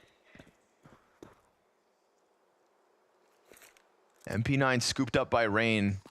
How is Rain 4 and 5? I don't believe that. It's like yeah, he's life with a B player now for Rain. Oh, it's amazing. 99 damage on the nade. Oh, leave it to another Keto. Ace. No, Sin's in with 1, and Keto's got the other 4. Come on, dude, saved it. Saved the anti-eco. All's good. You need to do that right now because that's where M80 have actually been the weakest. They've been doing pretty fine on these rifle rounds. Need somebody to save the day? Look no further than Keto. Yeah, but Rain's now got the life of a B player, and he was playing long before. Now he's got 4 and 5, just being a chill guy, biding his time. Hanging out. Merely existing. Pablo Escobaring. Careful, careful. Kerrigan's coming. Tech 9 in hand. In a sea of AKs, that one sidearm. Sin's got a double. They fight fire with fire into the long play. M80 are gunning for a lead on map 3. Dude. This is starting to feel real. Oh. Elige just decides to claw one back from spawn. It's not an easy push into the B site because Swisher gets active, but in doing so, he has opened the door wide for the taking. And with this smoke still ahead of them, he's got to take a chance. Keto actually throwing himself out middle as Elige decides to depart back through those mid doors, just looking to keep alive. The Molotov goes too deep. Keto goes diving into sight. Denied as Rain's cover comes through. They are still worried about the mid doors with good reason. Elige queues up a fight in a moment. Brokey gets his, and you give FaZe an inch, they will take the entire mile. All 3 drops while FaZe stand tall. A rambunctious retort to that B site. Keto almost had a good thing going. If he actually picked his position in window to fight the guy defending the bomb, there would have been a chance for that to have been 2 kills instead of not even getting a single one. Sin starts this off 5v3, and it's Elige's frag on Lake that makes the big difference. This turns into a B split, and then they hold. Wow. There's a FaZe round. There is a FaZe round. What's nice too, and there's a FaZe round. Exactly. Yeah, there's a Elige that's a part of it. Took the words out of my mouth. Here's Johnny. Hey, that's a save, that one. Damn it. That's a secret.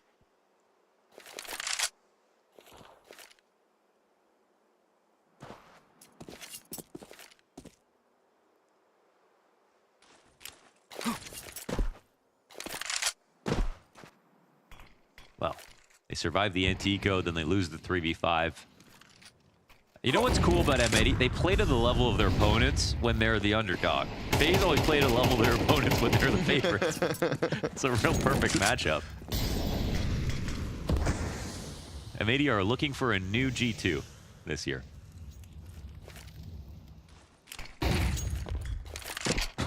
Kerrigan. Blind as a solar flare of a flashbang.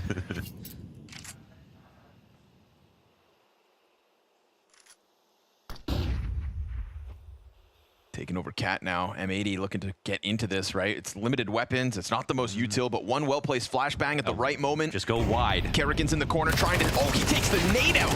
Rain, though, good recovery.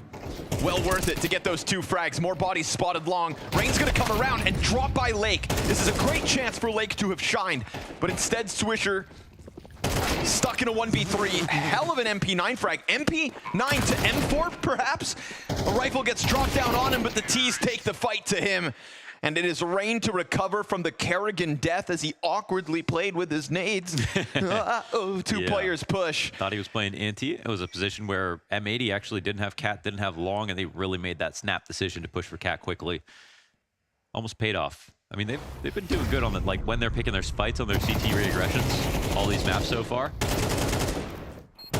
But that lineup is key.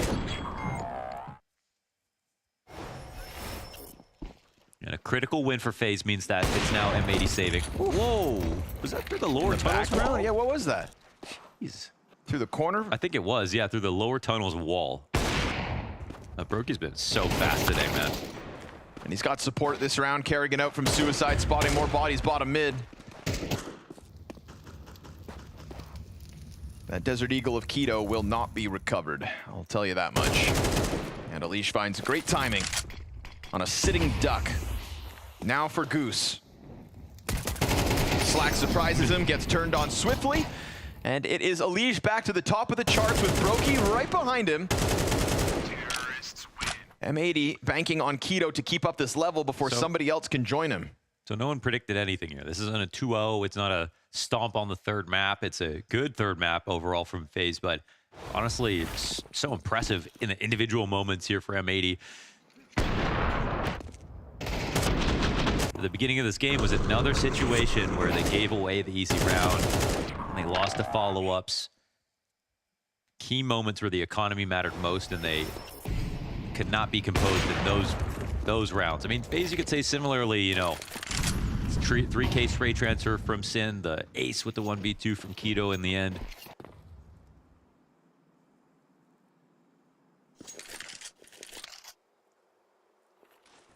But their expectations are much higher for them.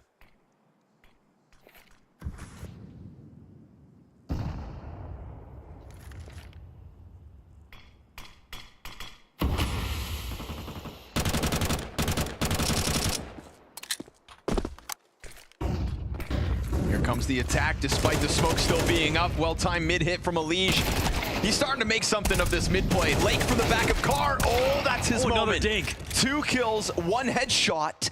And Slacks doesn't pull the trigger on what would have been the gamble of a cross. By losing mid, no chance to actually retake this one. FaZe earned this one. Brute force into the B site.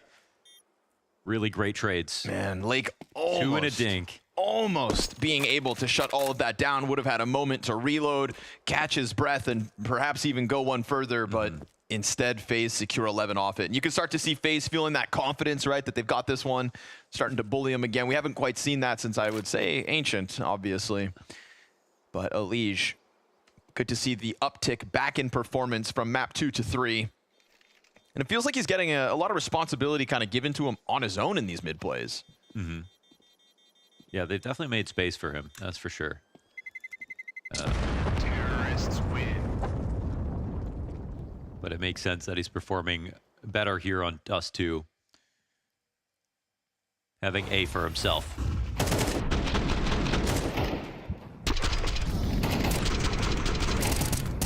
Oh, good dink. Yeah. With the smoke up there, oh, he's one bullet away. Brokey right now does not give you an extra frame. No. His opping has been absolutely ludicrous today. Man. Slacks and Keto, the save. Will it be enough? Missed chance for the opper. Rain gonna keep his head tucked and slide down to bottom middle. They'll try to disrupt him and clip him and catch him, but no chance. Swisher caught on the aggression. Oh, a few nades being missed. Keto, though, could throw a spanner in the works. Decides not to peek top middle, but rather go for the T-spawn wrap. Bomb. Oh my God, they have to come back to get it, but they know that Keto's actually pushed through, but they've got their backs to him right now. Honestly, they would have thought maybe he left. If he didn't fight mid, do they think he's left? Kerrigan's actually just sitting here waiting to see if he pushes through spawn because they know he might have run into this. No, they're nervous. They're waiting him out, though. They are waiting him out. Yeah, they aren't going into his area, and I think at a certain point, it's either Rain or Kerrigan is going to start pushing up, maybe together. As He's we got can a see. separated duel. Yeah, they have everything covered. So they triangulated his position. Nice. And stopped FaZe. every push. Just sit back, relax for a second, understand that they are in the more comfortable position at 11-7. That's that experience, man. Yes, sir. Containment. And it gives Elige a chance to shine as this game looks to be wrapping up 20-8 now. Serving great purpose in the decider of this best of 3. It's an open road for FaZe to get this bomb down on the A site, and a matter of time, it feels like, before Slax's op gets ripped from his hands. An unfortunate underperformance from the majority of M80. Keto tries to go above and beyond to keep this stand-in performance strong, but it might just be the one best of 3 for him in the M80 jersey. We have Keto. FaZe on fire with match points up next. Yeah. Keto goes, I don't want to join you guys. Not good enough for me. It's a valiant effort to take over T-Spawn, but like you said, experience. And nobody else able to cause any discomfort. No one can deny that M80 brought a challenge to the table in the face of FaZe. Swisher's night will not get any easier. Tagged by the op as he tries to cross. They go for a boost on Box. Sin finding the kill on Kerrigan fast, and we're gonna get this B attack to Swisher, but he gets popped, and Elige able to cross those doors. Now, obviously, Bomb's still on Brokey, has quite the distance to come, and there's a CT up inside of the tunnels. Elige actually burning himself a bit. Critical moment perhaps for Slax as that bomb is being escorted into tunnels. They're going to be careful about their approach. So Slax, I think it actually favors him to be more aggressive. Oh, blocking is an interesting option, but they're ahead of it. T-splash in, miss chance. Man, Slax not too sharp right now. Oh, those are the ones that could have been. Lake now trying to get vision in from window, denied by the util. Bomb, though, will be killed through door. The smoke fades. A little bit delayed in tunnels at the very least. And then that flank comes out from Keto. He kills the plat play of Elige. It's a frozen 1v3, and he gets denied. M80, fight on. Excellent, man. They were playing close to that. Slax could have obviously shut that down earlier, but it's actually even more impressive that M80 still win despite him dying in lower without a kill. So they waited for it to be B, but because of how far apart that bomb was from Elige, it just caused problems. And I don't think he had a smoke for the door. I don't think he even used one earlier. No, Elige couldn't have. One of the tunnels players did. Yeah. That's the awkward things. One of the players did have it. Don't use it. First of 5 needed from M80 to push us into OT.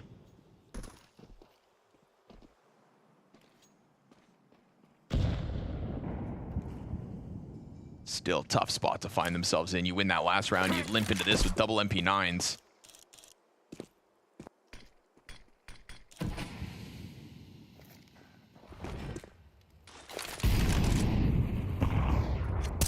Even if you win this M80, the follow-up isn't free.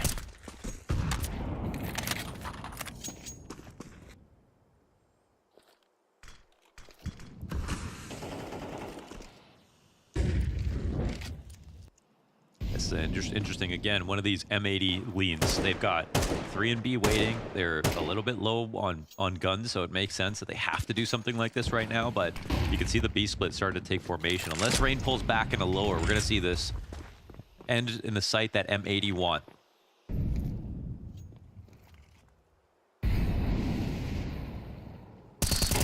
Ooh, wow. Lovely timing out of Sin, and Swisher hangs on for 1. Remember, you still have 2 more defenders, and that allows Lake potentially to go big. He catches Frozen on the window, too. And as he just gets into the cover, trying to call for his teammates, Kerrigan connects to the headshot. It's got to go over and grab Bomb. And we get 1 defender in Keto, quickly splitting through those tunnels. Kerrigan's going to plant exposed, but he actually fakes it once, and that gives Keto just a bit more time to get closer. They're surely going to run at him now. Kerrigan so low on HP, planting behind double stack. Aware of the next duel. Will he win it? On for the ace. Kerrigan looking to do it all himself. Over through Platt, he gets denied. Keto able to get to the cover. The SMG's enough. That's 2 of 5 from M80. That's a setup again that I think was because of their economic situation with the MP9s that come in. They don't really have business defending mid from the doors, opping. They're off. They want to keep that on A, but 3 inside the B site. FaZe run right into it. It's a very sound call, a very good setup and use of the players. And there is a difference between calling the stack and still not using effective positions, but they really believed in the stack and had Lake on big box with tunnel smoked, holding that window line. Like, that's an easy duel to win. Everyone was used correctly. And Sin, man, timing spam on that smoke, unreal.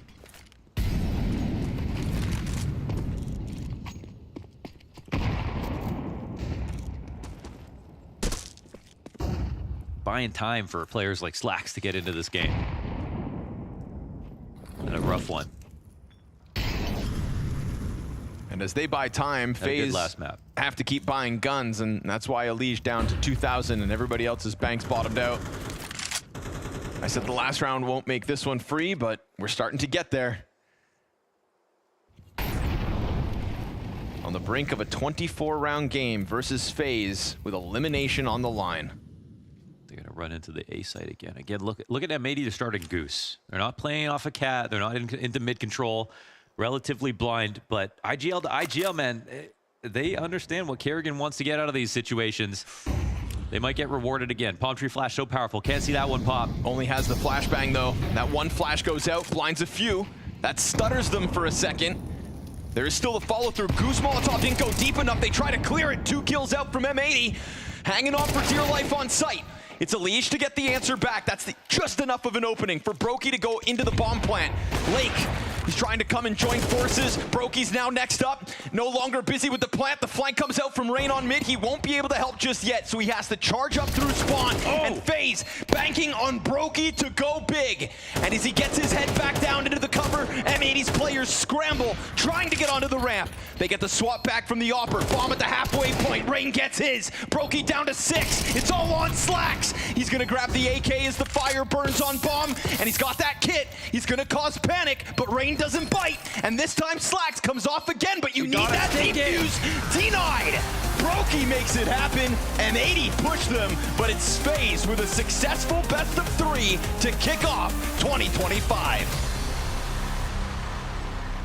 And it seems like once again, FaZe do what they do best. They stand the test even when M80 started to try and shine. And Keto, I'll just start with him because he bought a lot of time for the rest of M80 to come and give him a hand. And even then, no one else was really able to step up alongside him. Yeah, rather unfortunate, but what an excellent showing from Keto. I mean, I got to take my hat off to him because he played his heart out on map number 2, map number 3 here. And yeah, like you said, James, unfortunately, the rest of M80 not able to maintain pace with him, but in a debut with Elige, I mean, FaZe, they were pushed here. Like, this was actually a pretty good game from M80 all the way through. They were getting really antsy. They were putting them into tough situations, but finally, when FaZe really were pressured, they locked in. Like, they started to read the plays of M80. They started to call these great strokes in the mid-late round, and so overall, FaZe get it done, but hats off to M80. I feel like one of the keys is Inferno, it felt like FaZe wasn't there. They didn't show up. It just wasn't FaZe. Dust 2, it felt like FaZe. That felt like the FaZe we know for a majority of the game. And M80, even without Lake pulling off heroics like he did in the first couple maps, they still made it a very competitive showing. And in terms of that competitive showing, though, it's a good sign, especially considering they had a stand-in. But for FaZe, this was at least, okay, you can still handle it even when some of that pressure you guys spoke about was put onto them. I'm just a little bit worried about FaZe when they have to have Brokey going supernova. Like, that was an unbelievable, phenomenal performance from Brokey. Elige, too, on this map played incredibly well. I feel like the supporting cast in Rain, Kerrigan, Frozen left a little bit to be desired, and I will say that it's not necessarily something that I expected to happen in one day. Again, I'll reiterate the pregame point. Like, give this team a couple months before they're really gelling, but it's nice to see that when they are starting to get pressured, they can just up it a couple levels and then start to wipe the floor with a team like M80. I mean, they haven't lost to the classic FaZe when the game gets close, that's when Kerrigan makes a call. That's when all their players pop off. That's classic FaZe. They haven't lost that. They're never losing that. That's never going away. For the eye test of Elise, though, and obviously having to get into this new system on an individual basis, would you say that you've been happy with what you saw? What would I give this as a grade? Like a B+, you know? You did it out of 10 yesterday. Now you're doing it. Okay. What are we doing? 4 out of 5 tomorrow? I guess it's like an 87 out of 100. Okay, here we go. 87 out of 100. Okay. It's quite green, you know, on the red to green scale. No, for Elige, I think it was really good. But for FaZe with Elige, I don't think it was that great, right? Is well that said. Fair to say in both directions, Yeah, that's right? well put. So we're expecting more, but it is still just the opener with this all. And do they get the online caveat? Yes, they do. They do. I mean, FaZe beginning of seasons usually is the worst version of FaZe you could possibly ask for. And so in an online game, you know, new roster, back from vacation, probably just flew in today to wherever they're going to be playing these games. I think FaZe did all right. And usually they just warm up into tournaments. You know, they get a little bit better as they move on. And in terms of trying to move on further forward, right, this obviously is the development. They're going to learn some things as well. In terms of what we kept talking about in the positions, how do we rate that, right? The changes they've made. It's not what you expected, Vu, right? You wanted more Frozen to be bullied into every spot. I was like, Frozen's young. Put him wherever, just to make him do it. What's he going to say? No? and then they actually put Kerrigan in upper tunnels. Yep. And, I mean, it makes sense logically, but it's the exact opposite. I thought Kerrigan would kind of stay with the pack wherever they're trying to set something up, but instead also Rain was playing the B anchor too. So Rain's had to switch to now Pit on Inferno. He's had to play B anchor on Dust 2. This is going to be a new arc of Rain's career, and to try to hold up and maintain form when you're in those positions, like that really tests those guys. Like think of some of the best anchors in the world right now. Like Yimpat is super young and he's really just so good because he's just cracked. Like he's nasty with the rifle. So for Rain, this is going to actually really push him to maintain good mechanical form. Like when you're that guy on the bomb site being exec on, you need to play a lot of refrag so you know what position to stand in to play anti-flash, and 2, you have to hit an instant headshot on the first guy running in or the round is lost. So that's, to me, that actually means Rain has to stay hotter throughout the season, when sometimes I've seen him cool off on, like, say, you know, a pro league season, for example. I mean, this is why super teams sometimes don't work, right? You have you can think about Cloud9, you can think about Virtus Pro if you call that a super team. You know, we had some disagreements, but Astralis back in the day. Yeah. No, not quite. Yeah. Not quite. This is why super teams don't always work, because you have so much role overlap. You have so many players that want to play the same style or the same type of aggressive play, and that's why Kerrigan, though, is such an important factor, because he's the only one that's ever really made super teams work that consistently in CS. Are we still seeing that there's going to be, like, obviously focused on the games in terms of positions they were changing in there, but do you think there's still going to be more compromise than what you expected given these first 2 maps? I'm curious if they think that they're going to just throw Rain into every anchor position and he's going to figure things out, but maybe we could just ask him, James. Yeah, let's find out. I believe Elige is standing by with us. We're waiting to see him in the FaZe show. He's finally on camera. Hello, Elige. How are you? Hey, I'm good. How about you? I'm not too bad, thank you very much, man. Now, it's the debut we've all been excited for with this. You're also staying with Kerrigan for the moment. So just in terms of that, before we touch on the game, how has it been, you know, kind of getting into the team, living with your IGL? A lot of Counter-Strike talk, I'm imagining. Yeah, it's pretty cool. Normally, I'm used to like starting boot camps off with the beginning of the season, but I'm here just with Kerrigan, so it's just like a mini boot camp between us. So it's been really nice. They've been really like accommodating and generous, and they're just awesome. So I'm really thankful. And the start of the team has been going really good. Like we haven't been, you know, smashing completely because I think we still have like a lot of work to do, but overall, really good. For you, right, when this FaZe offer came to you, when was it? Who approached you? How did it come together? Explain it to us. It was just like right after the major was done. Kerrigan just like sent me a message, asked if I was interested. We hopped on a call, talked CS for like 30-40 minutes, and then we pretty much like just went on from there, pretty much. So yeah, I was super excited right off the bat. And was it just like an easy decision? You said, okay, I'm doing it. And are you moving to Europe? Yeah, so I am moving to Europe because I kind of have to, because I need the Schengen days, so I don't have to worry about that. Yeah. And I mean, it was like a easy decision, I'd say, but I did have some other offers that were obviously good offers as well. But I felt like going to FaZe here and playing with Kerrigan was something that I really wanted, and that's what I chose. So Elige, you know, listening to FaZe comms videos on Kerrigan's YouTube in the previous season, it seems like everybody chimes in. It gets pretty chaotic. I assume it's a pretty different environment than, say, what Complexity was like, where I have to imagine it was a little bit more of a couple voices that were being louder on the team. How has it been already in a live environment where you're having so many guys that are really kind of chiming in all the time? I'd say the comms kind of remind me of Liquid in like 2019 and 2018. I think that there's a lot more stuff that's like on the fly where we're trying to say everything like really quickly, whereas on Cole, yeah, it was just, you know, a couple guys, more like me, JT, and Halsrick that were saying a lot of stuff. But we also had like a lot of like code words that like simplified a lot of comms, where here we do more things on the fly. And eventually I want to like help, you know, shorten down the amount of words so there is like a little bit less chaos, because sometimes it's just going crazy in the comms. And if you get pushed like at any time during those like crazy comms, then it can backfire a little bit. But overall, I think that we have a lot of stuff to look forward to. Yeah, on the comms thing, I mean, when you're talking about switching teams, I was wondering about the philosophies you've been used to on Liquid and Complexity, moving in, playing with Kerrigan. Is there kind of a clash of philosophies? Are you bringing something to the team? You know, how is that working out? I wouldn't say that there's like a clash of philosophies. I think that I kind of came into the team seeing how they already did things, and I'm kind of just like going from there. And if I think some things are better from what I had from before, then I'm going to slowly be like suggesting that and integrating that as best as I can. And also if they want to too, because everything has to like fit in the team. Like if something worked on one team, just because it worked there doesn't mean it'll work in another spot, because there's, you know, completely different players. But overall, it's been pretty easy. I think the hardest part has just been, you know, changing all the position names, because everything is completely different. Even like, you know, triple on Mirage is Firebox now, which, you know, just it's not. There's a bunch of different comms. Yeah, you can't do like, like main on Nuke is mini, or all the way around. So everything is like slightly different, and it's like something I just have to like learn over time, and also like the callouts. But it's pretty easy. You know, if that's like the hardest thing, then that's pretty easy, and it's just a matter of time essentially for comfort. And in terms of positions and stuff changing, right? Obviously, how is this working so far? Because we looked at a few swaps where Rain was doing it. How is the compromise working? Yeah, so we're pretty much making it so anyone can do a lot of things. Like, we're being pretty dynamic, as you saw in Ancient. Yeah, we saw that. I technically play A, but I also can do like a lot of things.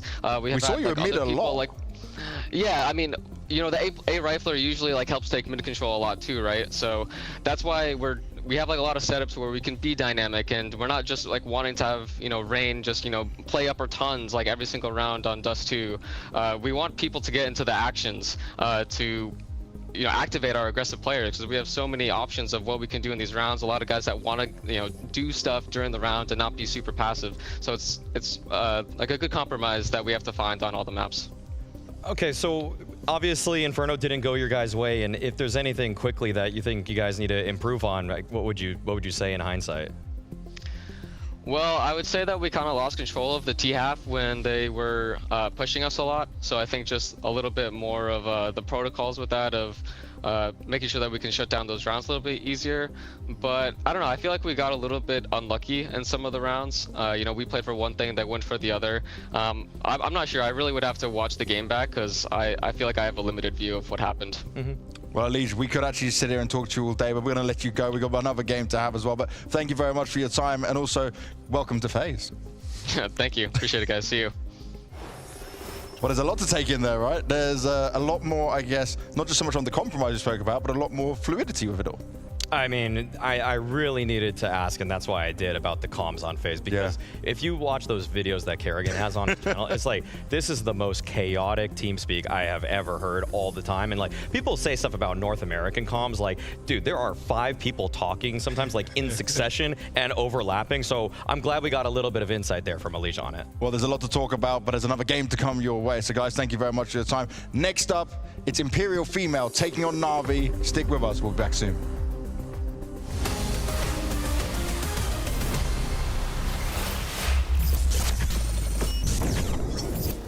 You just don't believe that they're going B this round. Not at least without doing other things first. That was the whole thing. Yeah. The only reason it looks like that is because Vitality didn't...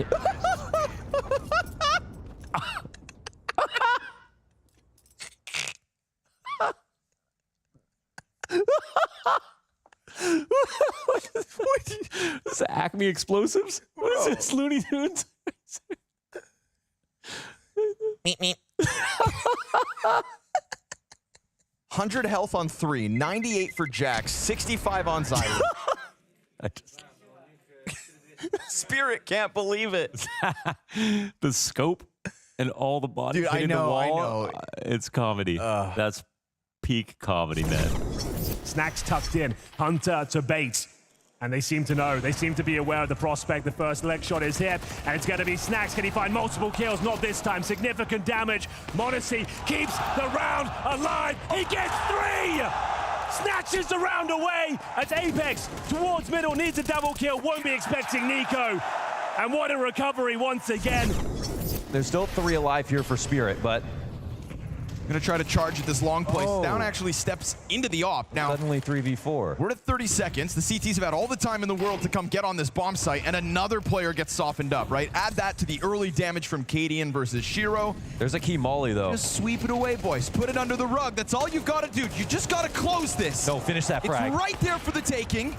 Chopper dead now, 15 to the clock, and each of these T's continues to just get one. He got the bomb back. Steal a frag away. Even with all the damage, he goes for kills. Magic closes. And that's the round that does it. Team Spirit on Dust 2 from start to finish.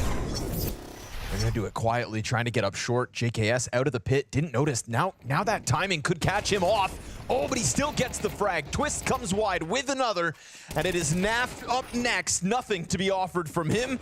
Oh, what? Odyssey. Oh, the pre-fire. That's disgusting from m80. That was nice. This? Oh. I mean, can you even be mad? I would like to know if Twist could even see him. 30 seconds to that clock, and we're going to get that bomb rotating over into the A split instead. Ultimate 2 missed chances, 2 huge chances that could have been. And now instead looking to lock down camera. The sight peek will help. Zywoo's done. Okay. There's the double. Those are the shots he was looking for. Man, that could have been an ace. Spink's doing the stanky leg down on the site, looking for ultimate as he peels back to storage. Hit him with a Dougie and try to find the 1v2.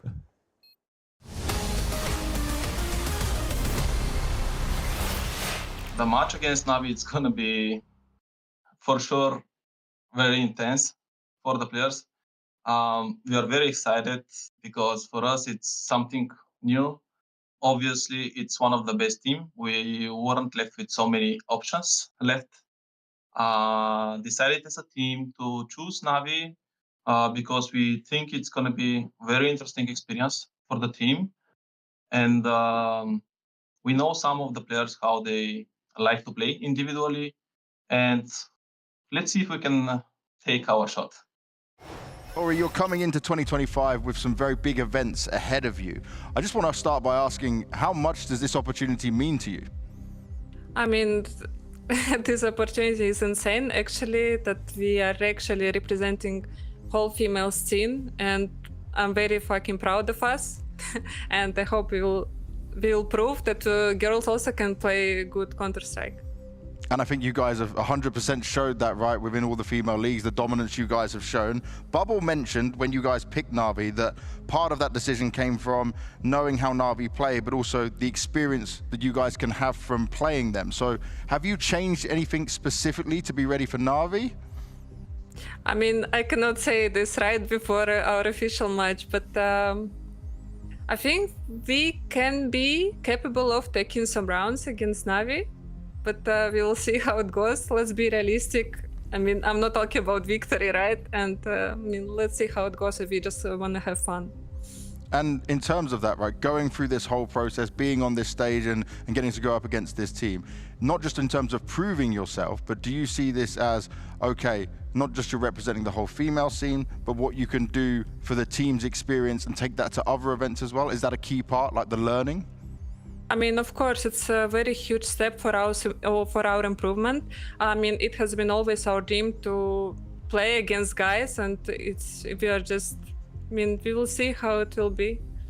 Well, I certainly look forward to seeing it. I wish you the best of luck because this is some history in there, and you guys are a big part of that. Yeah. Thank you. Thank you very much. Thank you. So a lot for us to look at here. It is a historical match that's coming up, and it is a one where they can gain so much from this. Of course. I mean, I think the thing is with this matchup, I mean, Imperial Female are given a great opportunity, and I think a lot of people right now, the question on a few people's minds, or maybe everybody's mind, is just what can Imperial Female actually do in this matchup, and can they even win this one? And I'll just give a rare diplomatic answer. Usually I'll just give the facts straight to you, and I'm just gonna say, after watching some Imperial Female games, they're great against female opposition, and I think tactically, they're an entirely competent team, but time to kill is going to be a huge determining factor in this game. And I'm just going to say NaVi obviously has a huge edge when you're factoring that in. One of the other problems they have is they're heavily dominant in their scene, and I think that can kind of put you in a situation where you develop a certain play style, and then you go against a team like NaVi, who's just individually, I think they're just going to be on a higher level of, as you said, time to kill. They're just going to kill them a little bit faster. Then they have to retreat from their standard play style. They have to play it maybe a little more passive, and they might not be comfortable with that. They might, option B might hurt them because, yeah. But isn't this something, right, where we've seen it before for teams from lesser known regions, even, for example, will come up and they get this experience and then you can learn and grow from it. That's what we're looking at here, right? It's going to be interesting to see Imperial Female try to use their style, like more focused on extremities, a little bit less mid-pressure, you know, Anna as a late round type of opper, like all of these little factors that kind of make them uniquely them. I want to see if it's well-rounded enough to at least put something forward. And I think something that we all want to see, as we have now witnessed Anna win Women's Player of the Year 3 years in a row at the HLTV Awards, is get an op in her hand, and can she outduel Wonderful a couple times, okay? I just want to see if it can happen, all right? The pressure's going to be applied to him then? I mean, if she can do it, that would be absolutely incredible. I mean, let's take the little wins, Boo. Let's see if they can take a couple little wins here. When I've watched Imperial Female against a lot of other teams, like I watched their game against Stampy, which is, you know, scoreline-wise, they didn't do that great. But when you actually look at the game, it was competitive. It was a game they had a chance in, and it was a game where Anna was able to find entries. They were able to set her up, and she was able to find picks with the op, and then her team could close it out. If we could see that, I'd be pretty happy with this. We've got the veto coming up in NaVi opting to ban Train. So Blade lied to me. He said he was going to be playing that. Maybe it'll take some time before they get to it.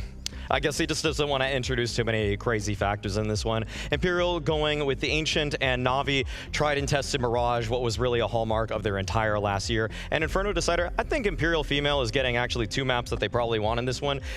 Regardless, it's going to be a huge uphill battle, though. Well, let's see how it goes down when we get inside the server. It's Imperial Female taking on NaVi, and we got Scrawny and Launders.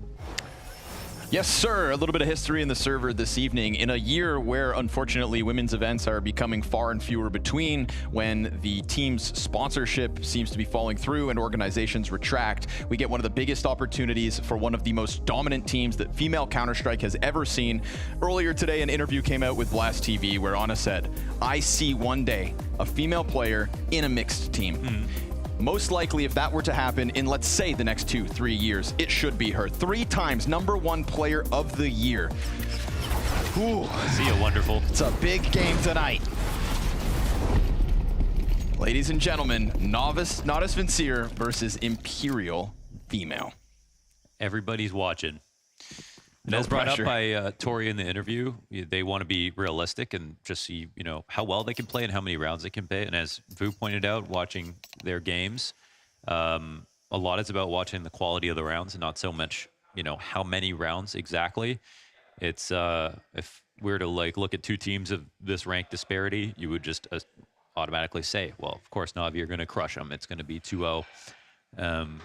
But sort of like watching a local hero team play at Katowice, for example. Sure, yeah. When we watch, we always, you know, realize they got an invite because of their, you know, the region they're playing in. So it's like not a team you'd normally see at that tournament, but you watch for the quality of rounds. Like, are there interesting things that they're doing? Are they like rising to the occasion?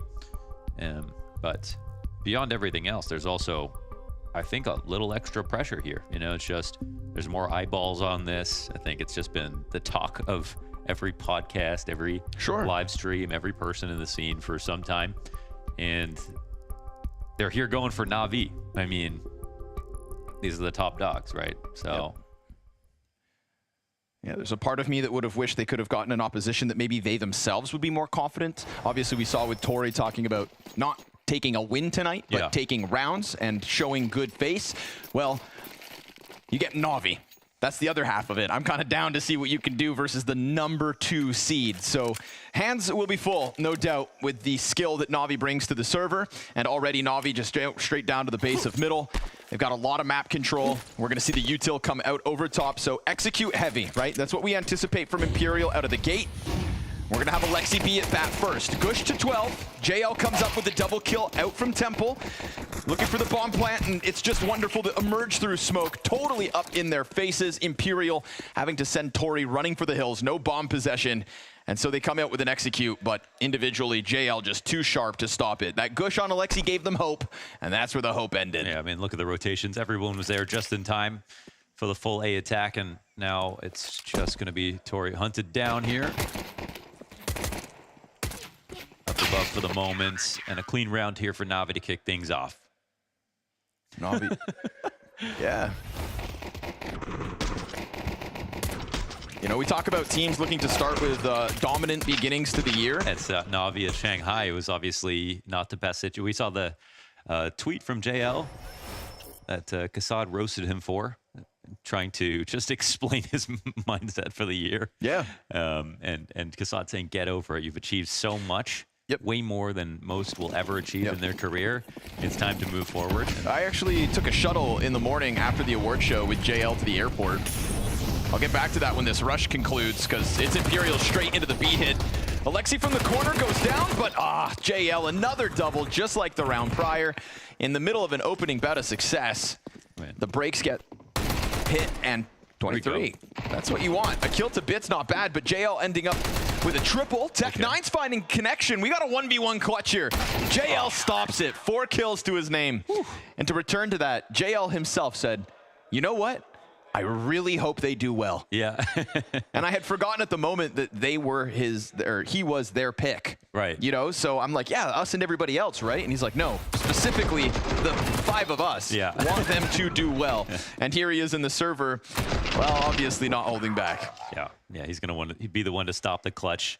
It was some really nice shots, and as was brought up earlier, it's time to kill. I think when you jump up to this level, like, everything is improved on the team who's better, obviously, but like the rawest part of the game, just your straight up mechanics, that's also something that actually matters a ton. And if you're actively practicing against teams like FaZe and G2 and Vitality, yeah, your aim's gonna be better for sure. But there, we saw it be competitive.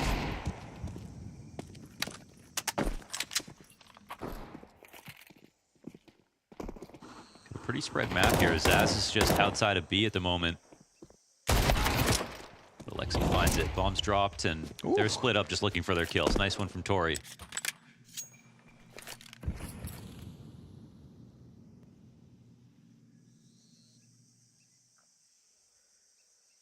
Alexi may have gotten the kill to Zaz, but he didn't get the bomb control. 23 sitting with it outside B.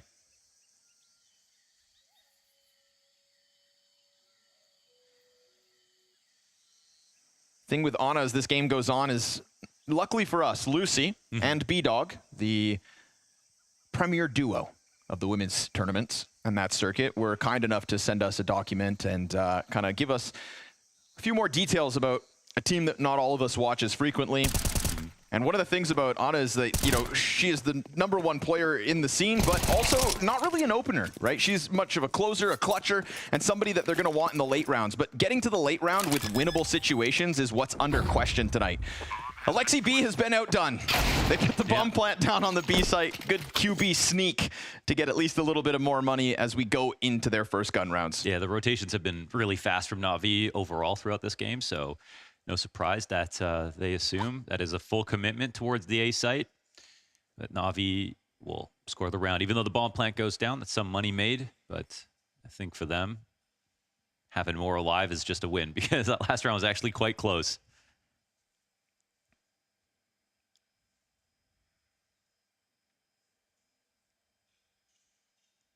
All right, let's see about these ancient chops. And the head-to-head in the op department.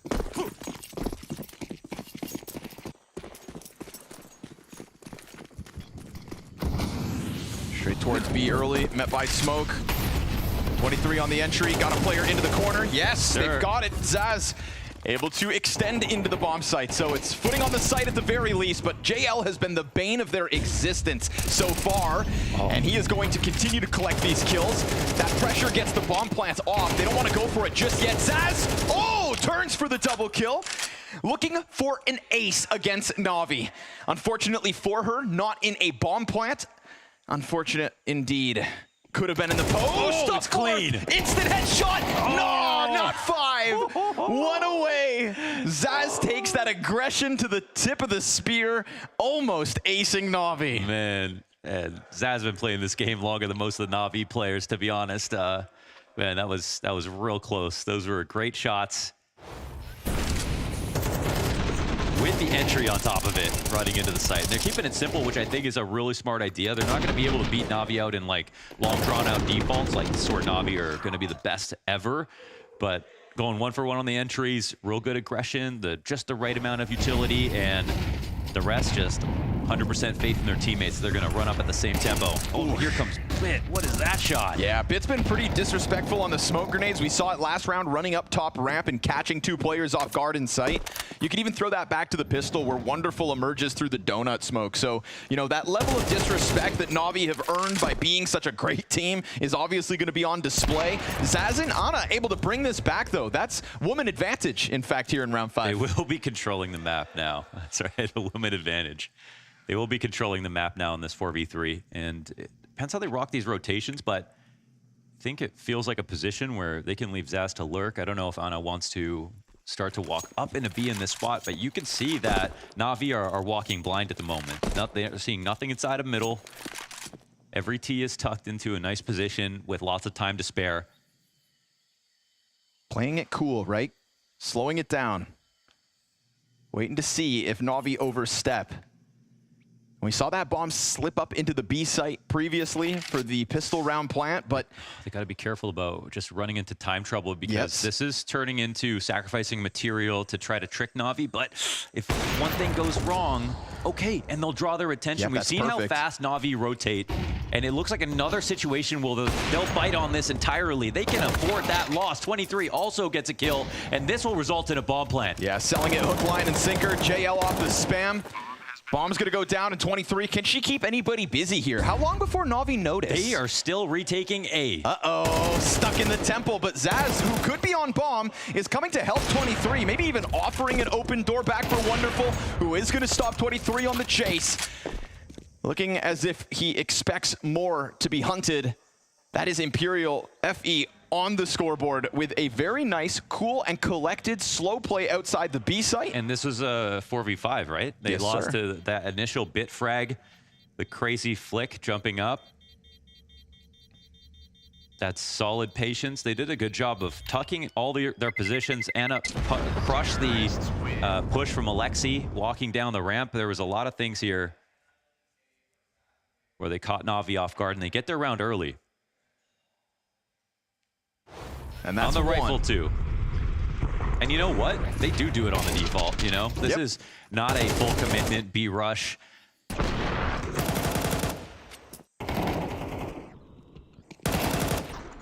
This is a round that has a lot of moving pieces and to cohesion. And again, we're not seeing aim be a problem. I'll say that. You got NaVi on the lesser buy, so I think these are the sorts of rounds where we'll see just how much BM NaVi throw out, how confident they are in themselves to flex the advantage. Oh, Alexi jumping up, able to finish off Zaz. Cat's got the trade.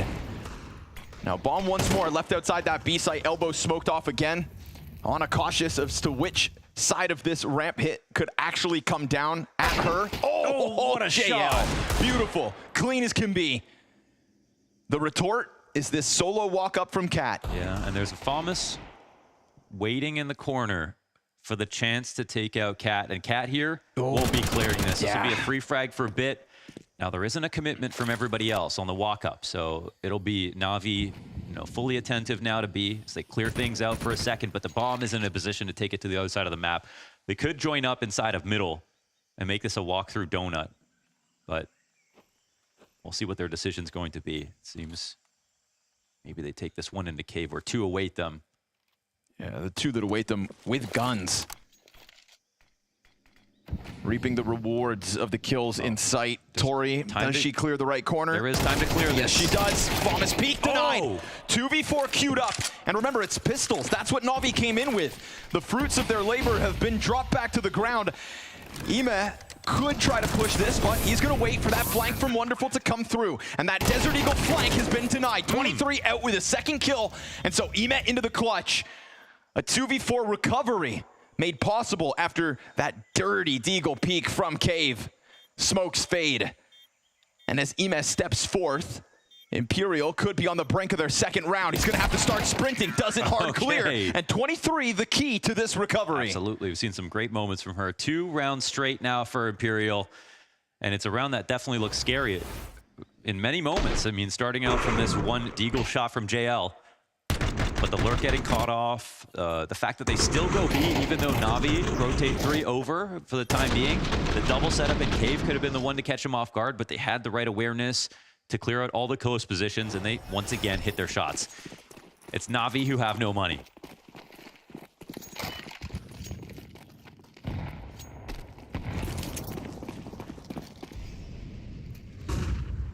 Full-blown USP, A main push will find nothing. Dual Berettas on Alexi, waits and Donut. This is one of those ones where we've seen some slower plays from Imperial. If they are caught off by this, there's suddenly a sea of peaks coming out from Elbow. 23 brings one down with her. We get that bomb starting to activate now, realizing that there needs to be a bit of a rush here. Yeah, but they're fine. Nana wastes no time. Being extra certain. Yeah, there's actually no one else covering the site, so important to watch those pushes. That'll be 4 CTs roaming around, thinking about next round as Imperial get one step closer to actually tying this up.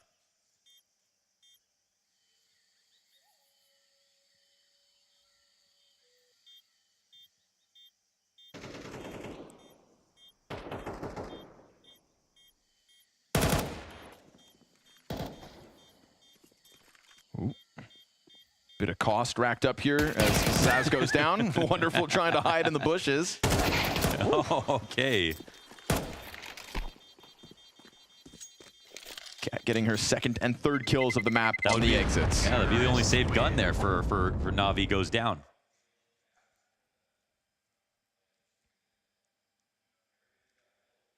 Time to tie it up. Yes, ma'am.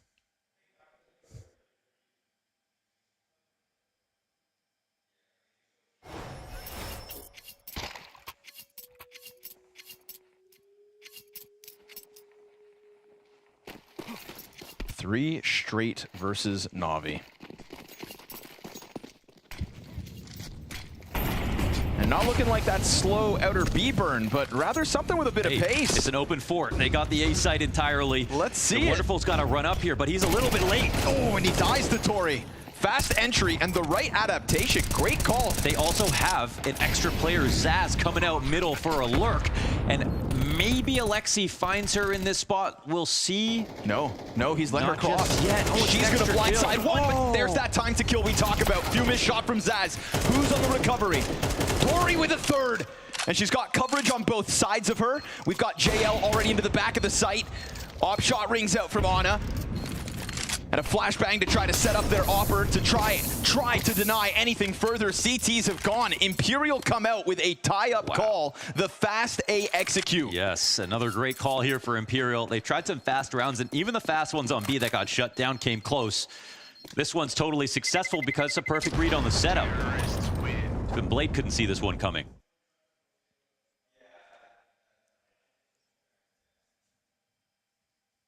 Wasting no time with the switch up. Because I think it was starting to be felt that NaVi were getting the read on this bomb sitting outside B site when you look back to the 4 USP A main push. Yeah. I mean, it's definitely, it's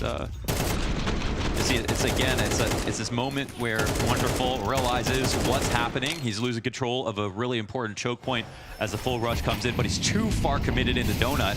to truly do anything about it, has to have his aim bail him out. But they're on a much deeper angle. They realize they've won as soon as they get past that signpost. And here we have Imperial setting up a very similar play, this time on a different tempo, but a quiet map overall. Oh, not ideal. Yeah, they'll have to commit through this, just single smoke this time in the same position. Of all the rounds to make that mistake, though, at least it is maybe just versus this 5-7. We start to see Emet get that M4 into the back of sight. Wonderful to press in. Dies first. Good trade from Emet. That's going to slow things down, but it's also the bomb carrier who is at the front of this push for Imperial. A lead is on the line. Here's Zaz again on the lurk. Alexi gets taken down. Oh, he activates a little too soon. Zaz finds better timing, but it's a smoke dink to come back for 23 to deal with. And then this boost just reminds NaVi that it's not all in just yet. Zaz tucks in to the red room corner. Does JL fall victim to this? He will. Yes, he will. It's a double kill from Zaz on the mid play. Up to 9 and 7 now. Yeah, this escorts them all the way around through the B site. Zaz full control of middle at the moment. No one in Donut to take this attention back from them, and NaVi have to make a decision if they're just going to walk into this. Emet going around through long as the bomb may get planted in a second. They spot him. He's got to reload. Bomb still looking for its cross. You've got 20 seconds to spare, but he's sectioning off 1v1s. Ana hits the ground. They didn't prioritize the cross, but they kept the bomb in their hands. Or sorry, a smoke in their hands. 23 comes back up ramp. 23 activates. That's the op that Ana had left behind. And now we get this flank from Zaz, but she gets clipped, looking to fumble around with grenades. We get the bomb down. Imperial have out-rotated it again. Off of the back of Zaz with that mid play, they have put themselves in a post plant. It is Emet on for an ace. He peeks deep, gets his quad, but denied by Tori. Okay. 5 in a row It's for a lead. Imperial female. They got a lead, man, and they earned it. They got a lead without a pistol, Connor, in this half. We have seen some good calls and good rotates. And this is a flub smoke round. They just go for the second donut smoke. And then Zaz's lurks have been super effective. The last round, she messed the spray up and couldn't get the kill at donut, but she still had the opportunity. I think that's the important part. So here she creates it again. This time lands the shot, and this is what saves the round.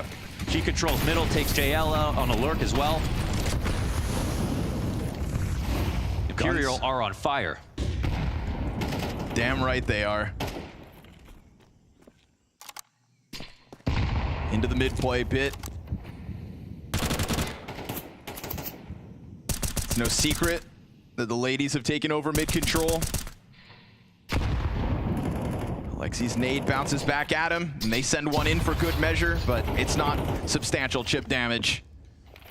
23 kind of deciding whether or not she should breach window at this moment, because they could lurk. There was a timing. NaVi are starting to get a little insecure about middle. And as they come back to it, she's now got a lot of targets to deal with. Let's see if she can handle this. Oh no, gets caught. Must have seen the barrel as she tries to just get tucked into the corner. This is a great call. They know that there's multiple people trying to take this back. And Alexis spray is only okay. Ugh. Cat's gonna punish that one. JL in with the headshot on the response, looking to hold on to the ramp control, but Ana's got her op kill, then swapping to the Tech 9. And this is where she does her best work.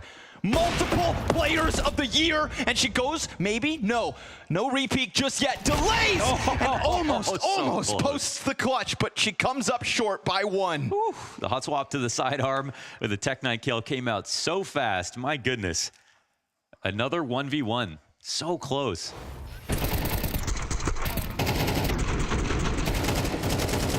Zaz punished for not clearing her corner. Alexi punished for the spray. And yeah, it is a moment where they do have a little extra time to do that. NaVi gonna laugh that one off, but it comes down to the wire. Yeah, that's reinvestment in for Imperial. We're all tied up again at 5. Yeah, that's the tied up, but Imperial's money is teetering. Ooh. Emet got the entry. They're gonna try to get the trade frag. Adamant about taking back mid control. But that is a lot of the weapons they had now on the ground, and Zaz to be caught by the aggression here from Alexi. Just forward facing in his setups now as this game's gone on, from the corner of cave to the middle of ramp. And it feels like when these opening kills don't go well for Imperial, you know, that's going to be one of the things that I think is taken away from what they're used to. Success in the opening bouts of rounds that gives Ana more chances for these sorts of clutches. A 1v4 seems impossible, but putting that op on display halfway through the clutch with so much time to play out what's left. And this is the head-to-head we've all been waiting for. Versus Wonderful. Wonderful's got the better angle. Nicely done from Wonderful. So no 1v4 this time around. Posts and waits it out. Oh, and this one gets expensive. They tried to go for the fast mid control, and yeah, with the plays being so aggressive, so much comes down to the first kill because that just swings momentum so heavily into your favor when you're taking, you know, a spot like middle. 1 kill becomes 2. But in this spot, NaVi have full control of the situation, and they didn't have all the money in the world either. But now it's a total force downs. We're into round 12. A bunch of Tech 9s here for Imperial. Streak of rounds runs out. Gonna try to keep it fast up the ramp. They have found success here previously, but Cat dying that fast doesn't bode well. We're gonna get the bomb to try to come out A main, but Wonderful not even tested. Flashbang will find him, so that opens the door for the bomb to push towards site. No donut control either here for NaVi. Zaz finds timing on Emet in mid. A good flashbang, and the bomb is now dropped on site because Ana left to join up with Zaz. Things getting a little weird here at a minute 15. They've really got to, you know, draw this one out, but Wonderful waiting for the window timing. They've got more than enough players to keep everything under wraps. One too many variables go south. NaVi recover from that 5-round streak. A 7-5 half at the end.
quiet start, but at one point, a lead for Imperial FE. A 5-round streak in the middle of their map pick. A 5-round streak without the pistol as well. Exactly. A bounce back after the slower start, so... Lots of quality rounds in there from Imperial. Yes. Straight up. Very impressive. And damn near won a couple extra clutches on top of that. They were close. But I still think NaVi can pull off the upset. Same. Believe it or not. To protect that $60,000 bounty. We'll see what their T-side starts. There was some nice slow calls from Tori throughout that half. And now Zaz, fire at her feet for a moment, goes swinging, and it's good cover from the NaVi players that can see. 23 from the corner of Cave. Puts Wonderful on his ass. And as that smoke will soon fade, we'll see whether NaVi want to try to take fights off-site. Oh. Yeah, they'll try to jump through the BM. Cat comes in with the headshot right to the back of the head. JL in a bit of a pinch to try and save him, and Bits chance at the pistol round. We've got Tori looking for one, but it gets away. Cat will recover. She's got the kit, she's on the right side of the pillar, but she's not fully tucked in, so she had to come back into the fight. Now she is going to get back on this. JL's looking for the swing, and she's got it. It's the clutch. With the kit, Imperial female split pistols and close that lead. Played like a true professional right there, not just sticking it, hoping that shots get missed, instead playing the long run. And it was JL who's wrapping around through spawn because the bomb's not planted for him. Sorry, who was closer of the year? They pulled off the retake.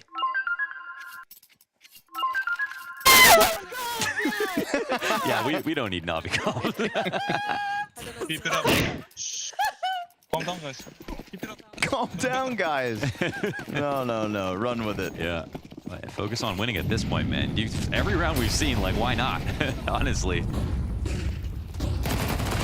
Tori down to the base of mid. Okay, they're crushing him. They go fighting. This is a force buy as well here for NaVi. Hey.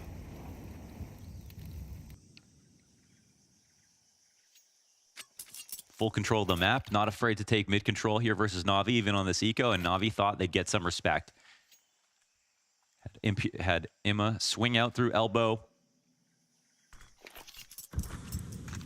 And Imperial have so many good positions, they don't even, since they're still watching B doors, they don't have to give up elbow at all.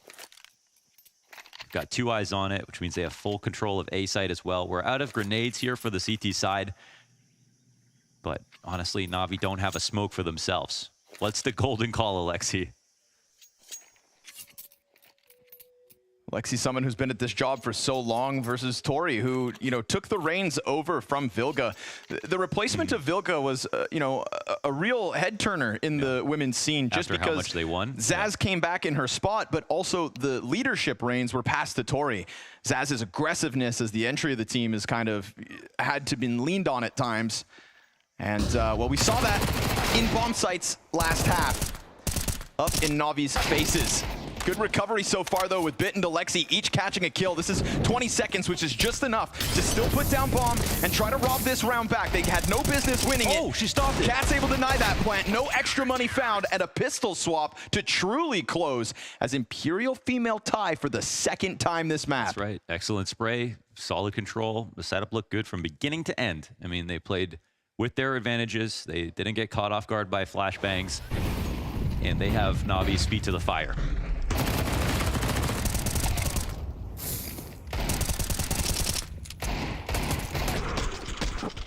I think they beat M80.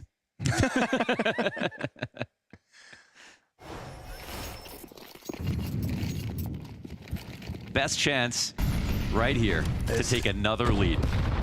Seed number 2 and team of the year, according to HLTV. Maybe they beat FaZe.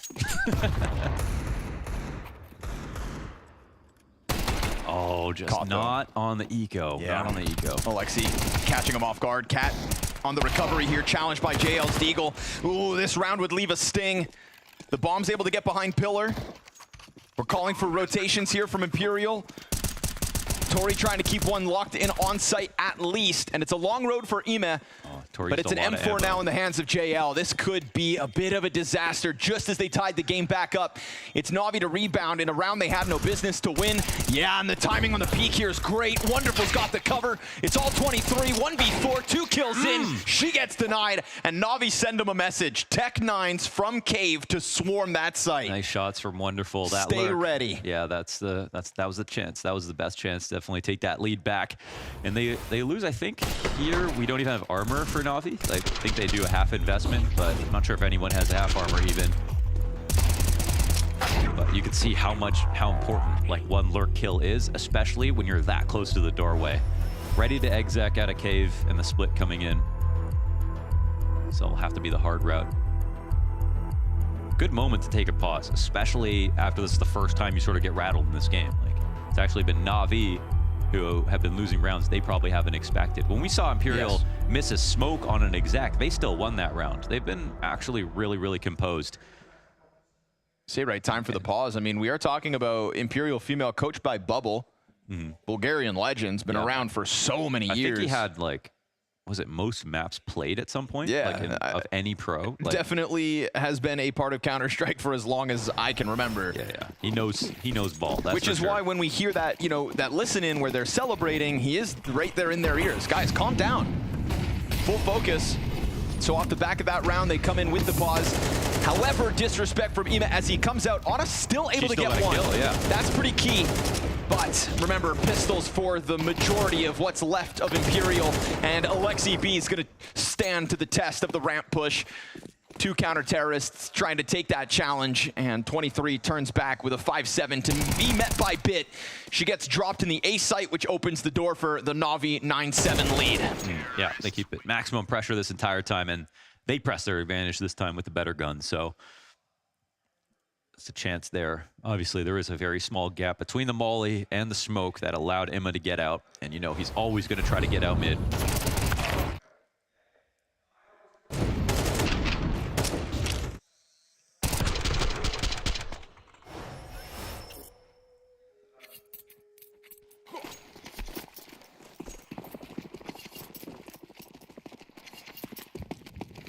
With one hell of a map so far. 16 frags.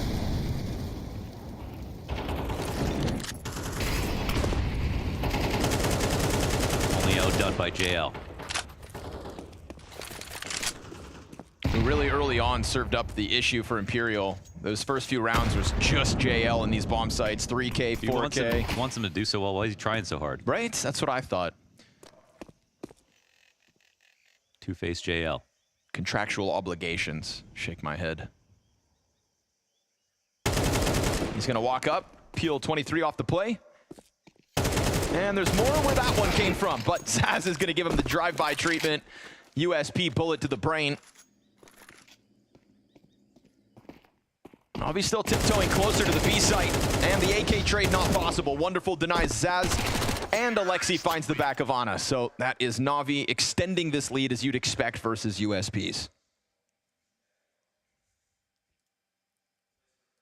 Good to see everyone playing together for this game as well. And these players have so much LAN experience playing together as well in situations like this. It's not as if they're coming together to play their first match in person. That experience counts. Vibes with limited util though. Playing NaVi with low util, never easy. That same gap. Yeah, set up by those flashbangs. They did try to adapt to it. Yes. Specifically counter it, but with one goes two as the cover dies first. Ana misses her shot.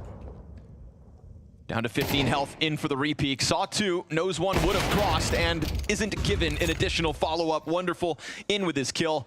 Trying to adapt and being able to pull that off. 2 completely different things. The lineup nearly happens there for Cat, but she's denied. And this T side from Alexi B now just starting to churn through the defense. Yeah, no more saving strats for Austin. They've got to show them now.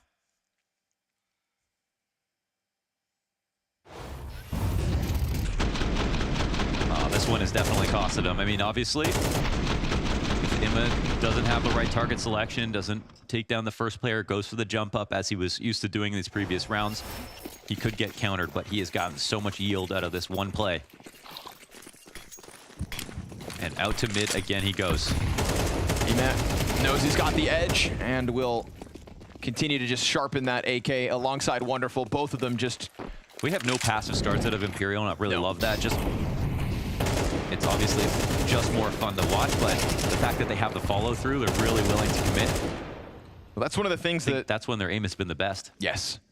It's one of the things that Lucy really wanted to highlight in the pregame for this, is that, you know, this is typically a very aggressive team. They themselves don't often show respect to their opponents because they know they're that much better. Yeah. And this is obviously a head-to-head where that's not the case. And it'd be one thing to completely shy away from it. I believe Voob had that conversation going on the desk, where it's like, you're going to have to change your identity on the fly if it doesn't work. But you see everyone when playing, it shouldn't work. But you see everyone playing their roles as they normally do. Yes. Just like not things aren't falling out of prep.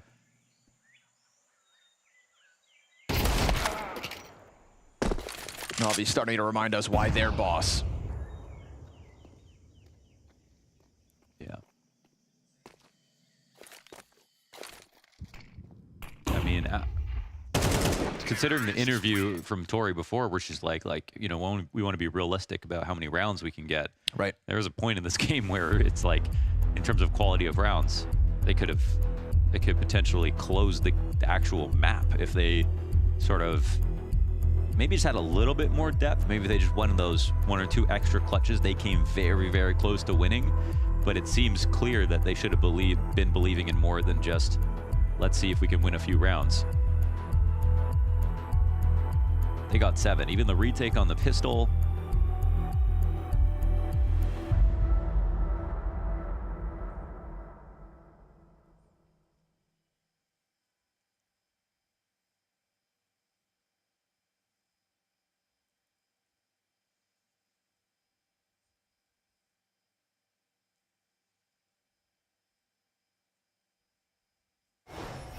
NaVi had to bust out the new jerseys for this match.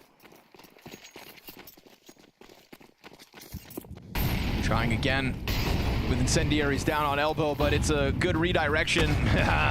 Alexi says, you're not the only one who can run to A out of spawn. So he's going to throw it out in possibly the last round, well ahead of it. Tori hangs on. All right. It's a good opening kill, but she's not able to stop the temple take from JL. He actually doubles back, and that has opened a door for Cat to get behind sight box. Yeah, smoke comes in a little late. Zaz here to make sure there's no lurks inside a middle. Bomb is rotating back around to B, and all the while JL just pretending to establish control on the site, but he's still in jeopardy of dying. Cat will take him out. Nice headshot. And with that, they get a clear on the site. They know now that they can walk over. Zaz is already suspicious.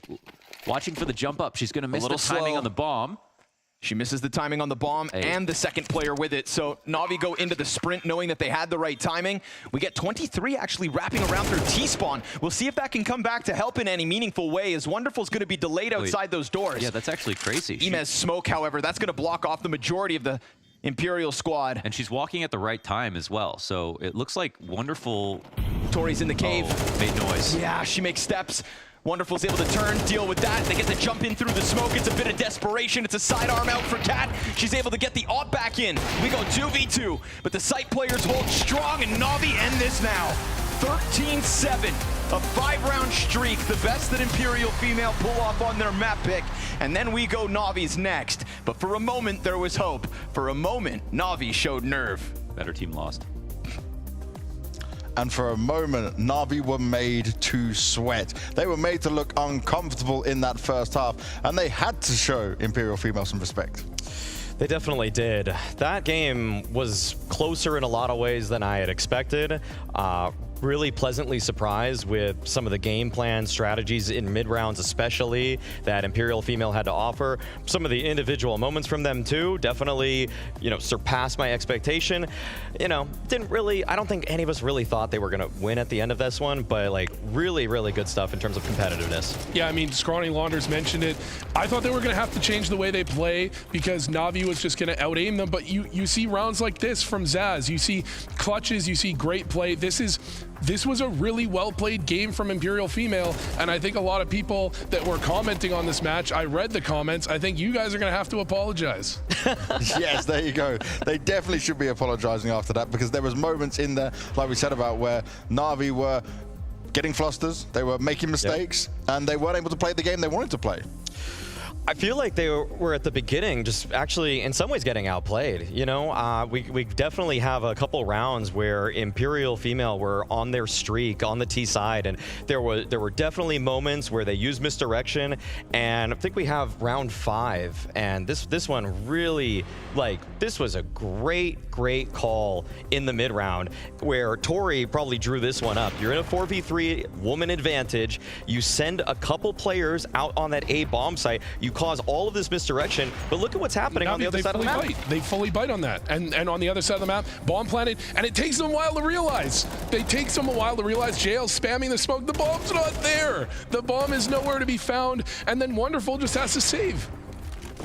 Yeah, rough decision in there. They got kind of faked out completely. And then, though, when we go into the second half, right, this is where Na'Vi at least started to take some control, but not so easily. If we go into, like, looking at Kat's pistol clutch, she could have won that round in multiple ways without even needing to kill JL. Yeah, thankfully at the end she did win it, but this got a little bit weird. You know, Na'Vi, they were trying to, I think, phase a smoke on the side with Alexi jumping through simultaneously. And then, yeah, Kat, I think in the 1v2 here, could have probably stuck it, but we're going to forgive her for that because she still takes JL out, okay? You know, it's still a winning play when you actually hit the shot at the end too. And so, yeah, no, there were really some good individual moments. We saw Zaz pop off, we saw Kat pop off with that clutch right there. But on top of that, the tactics were good. Like, that's what I was saying coming into this. Like, this team was playing just good Counter-Strike as a whole. And in terms of looking at round 23 next, right? That's what we're going to look at on the last part. Yeah, I mean, player 23. Player 23. Yeah, no, I think like 23 also, you know, when we were coming into this game, like, everybody wants to talk about Ana. Everybody wants to talk about Tori as the in-game leader that changed the face of this team. But 23 kind of out of nowhere sort of just really stuck it to Na'Vi, making a couple just individual plays. Like in that clutch or in that like fake towards the A bomb site, she decided to push the smoke, you know, go for the pinch right there. Also was just locking down all the positions that needed to be. Even busted out the op in a post plan or a late round situation here, getting a couple kills. No, showed fearlessness, showed a willingness to read a live situation and be able to make the best out of it. So yeah, wanted to give props to 23 because honestly, I didn't really hear her name too much coming into this game. There were a couple stars on this team between Zaz, Ana, and Tori, and so for 23 to pop off like this, great job. Yeah, you're really expecting, if Imperial Female is going to do well, it's going to be Zaz and Ana. That's what people will tell you, that's what you're expecting, but 23 absolutely came out and showed great things, and honestly, the whole team impressed me. And look at this with Zaz, right? She's been doing it for so long, all the way back from the 1.6 days. She's been competing at the highest level, winning at the highest level as well. This is what you expect from her. I mean, the aim on Zaz was crispy. Like there's no other way to put it. The almost ace clutch that she had, along with some of the entries that she found towards middle, yeah, it was fast stuff. Like when I'm talking time to kill, I've seen, you know, these games between women teams get a little bit scrappy. Like the spray battle takes a little bit longer. Not with Zaz. Like Zaz is one of the few that just like first bullet accuracy is legitimately quite quick. It was more just like situations unfolding that put her in tough spots. Not the head-to-head aim duels where I was always like, that's where she's lacking. Coming back to that conversation we had at the beginning though, right, where Imperial obviously picked in and took the deciding factor of saying we're going to take on Na'Vi, was guessing on a bit of how they would have to play as well. And you could see some of that in this game, right, that they did have a good read on what was happening at times. I feel like if you're Imperial Female, the last thing you want to do is probably play a team like FaZe, for example, who kind of have a tendency when they play bad teams to disrespect them. Like you want to play a real game of CS, and Na'Vi, coached by Blade, they're just gonna play their way till the end of time. You know, they're unforgiving. They just aren't going to actually say suddenly, okay, everybody just start running at them. Like, but Kerrigan, you know, when he smells blood in the water, he's much more ferocious with how like they'll just push down mid like over and over and over again. But yeah, Na'Vi till pretty much the end of this game showed them a lot of respect, and I think that's probably why they wanted to go for this kind of matchup here. Well, while we've got some time, we're also going to take a look at the Zaz moment when she got the clutch and listen to the team comms. Behind banana, behind banana. 1v2. 1v2. He may known. Should be together. 1v1. Last from kick. No! They have low money. Guys, keep it up, keep it up, keep it up. Can I exchange? We win it 1 round, you break.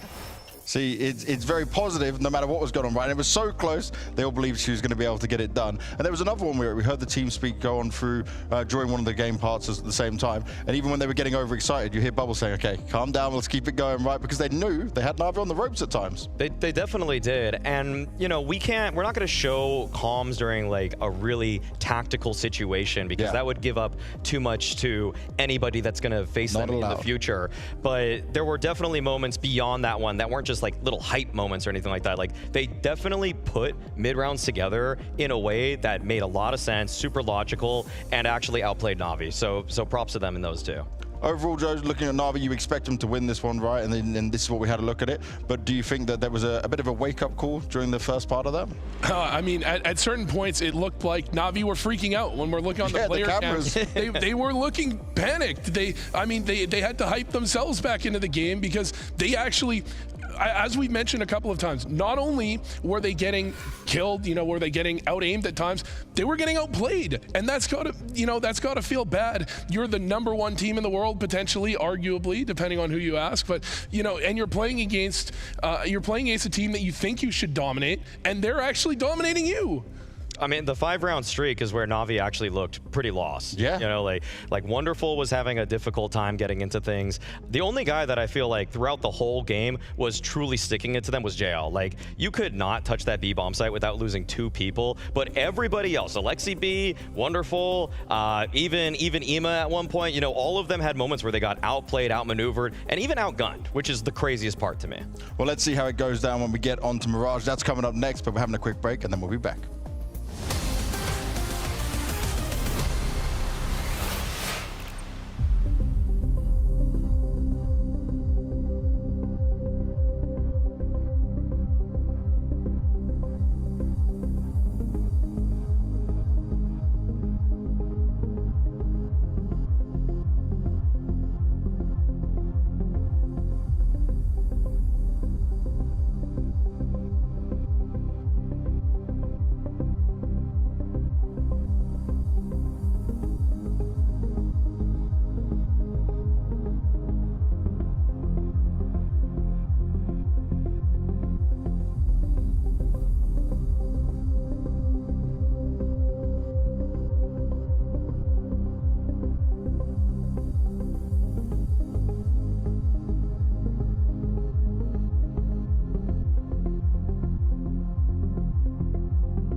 The sweat was real, the hype was real, as Imperial Female did their best to stick it to NaVi, and they put up one hell of a fight. Now, though, it's more of an uphill battle as we take things to NaVi's pick of Mirage. And for here, this is where we get to see what is going to go down, because for NaVi, right, this used to be one of the gold tier maps that no one could ever beat them on. But lately, Maui, it's not been the prettiest. No, but I feel like when you're Navi, you're showing with this pick that you're not pulling any punches in this veto. Because even though I agree with you, James, that the last couple months of 2024 were not the kindest to Navi on Mirage, it was still what they were building on, that people thought, okay, is this a Navi era mostly founded on the grounds of Mirage? Yeah. And so really, Imperial Female have to play not even like 100%, they got to play like 150%, even of what we saw on Ancient, to have a chance here. Yeah, coming into the series, two of the maps that Imperial Female are known for are Mirage and Inferno. And I was concerned because you remember what NaVi did to FaZe on Inferno in the major final. They just ran them down, absolutely obliterated them. And Mirage is, NaVi's known for that map. They had something like a 12 or 13 map streak. And I was concerned you were just going to end up on two of NaVi's comfort maps. But now I'm considering, hey, NaVi picked one of Imperial Female's best maps. Maybe we can see what we were talking about before, the Ana versus Wonderful duel, and we can see how that one goes down. You want to focus on that some more? You want to see it get it as a step-up moment? Ana, unfortunately, in the last map, didn't really show us what women's best player looks like. That's not what I saw in the games when I was preparing for this one. And I hope that when it comes to the grounds of Mirage, starting on the defense, you're going to have some answers. The problem is that Navi throws so much misdirection into the faces of all their opponents. So you have to make great reads. You have to hit shots with a sliver of timing. And you just have to do better than you did on Ancient, because you don't want to go home with your head held down when everybody else that can actually lift their heads up, because we got like people like 23 popping off, for example. How much of an extra chance do you think it'll give him if she does step up? I mean, Mirage is an Opera's paradise. She could pick up 3-4 rounds of her own. She can make it. She can make this a 3-map series. Ooh, okay. I like what you're saying, Vu. You think that's Wonderful going down? I have faith. I have faith. Maybe I just don't have faith in Wonderful. The people want it, but I'm kind of down on Wonderful. Why? I don't know. I don't know if I love him. I don't think. I disagree that he was what, the 10th best player in the world last year. You're spitting. I'm just saying he should lose this off duel. I want to see him lose. I want to see him lose. Try and dry peek out ramp. Boo is the holding people. Ticket. Bam. Boo is the fan sometimes. I love it. I love it. Vu is a wonderful hater. That's what I've realized completely. Wonderful. I love That's what Navi, Boo says. I didn't say it. Boo said it. Wonderful. All right, well, let's see what happens in this AWP battle. Let's see what happens in this game. We're moving to Mirage. Scotty and Lorna, take it away. Oh boy, thank you, gentlemen. That's right, map 2 now Mirage. Great segment, guys. Great segment. Yes, all week long so far. I mirror all the sentiments, 100%. Mohan, it's Mirage. It's like Maui Snake just said, a key fundamental map as to where they nearly were able to establish an era. This has been essential for their success throughout 2024, where they were in the end crowned the year's #1 team. You know, it's not a horrible map for Imperial Female either, but it's going to get aim heavy, and I think towards the end of that first map, we started to see the time to kill difference that Maui Snake had highlighted at the start of the series. I think it was sort of. I think we just see we saw like IM do his pocket play of sneaking out elbow every round, shooting people in the back. Some of the kills were good, but I think honestly Imperial pretty much surprised everyone with how often they could keep up. So I think the aim differences will be heightened more so than ever now in Mirage. And as pointed out, this is like the core map for Navi. If there was one that they would play for the rest of the time, it would be Mirage for sure. Biggest streak, I think, the strongest streak of the year was probably them on this map. And now it'll have to be another CT retake pistol. This one a little bit harder with the time down as far as it is. Bit gets off site. Late playing connector is actually huge. Yeah, but they could get it shut down. 23 gets killed. Bit. Ooh, almost on the ace. 4 kills for him. And that is Navi to win T-side pistol. Oh, we're not done yet, are we, huh? He was already celebrating, though. Yeah, he is assumed they'd clean up, and they do. Am I crazy? Did we change crosshair in between maps? Sorry, got to get that off my chest. I did not notice. We saw this big green block launders. Unless I'm insane, that's a new crosshair. I don't like it. Not sure. Yeah, Not a big fan of the green. It should be white, if I'm not mistaken. Oh, it just turns around. All right, end me.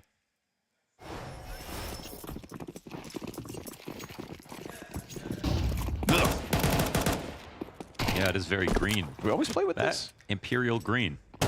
Okay. So no bias. It's for the occasion.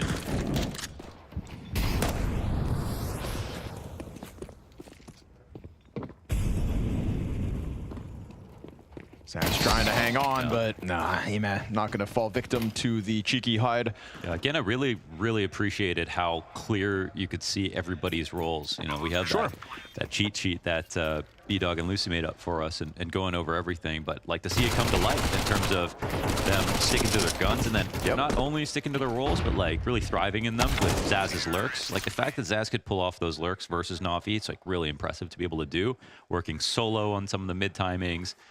Getting away with a lot, and I think probably the surprise of the map was 23 at the top of the board. Of course, like it's not like they all can't pop off, but a lot of attention has been on Ana for being the #1 player for so long. But you can't just guarantee that. I mean, imagine being Ana in this situation. Everyone, literally everyone, of the one player, to stand out more than anybody else in the female scene, it's going to be Ana and everyone's expectations for her. So of course, not just going to like flick on a top frag like that, but still. To see 23 get some shine was nice. And it was consistent output in many different types of situations. Yep, indeed. I think her job was made harder just by the fact that Ana tends to be the closer, not always going for openings and, influenced by device sort of in that play style regard. But hey, we're talking about a 5v3 here for Imperial female. First gun round comes out. Ana finds an op kill. Zaz finds the opening. I mean, pistol rounds aren't even real CS, so this is where the game begins.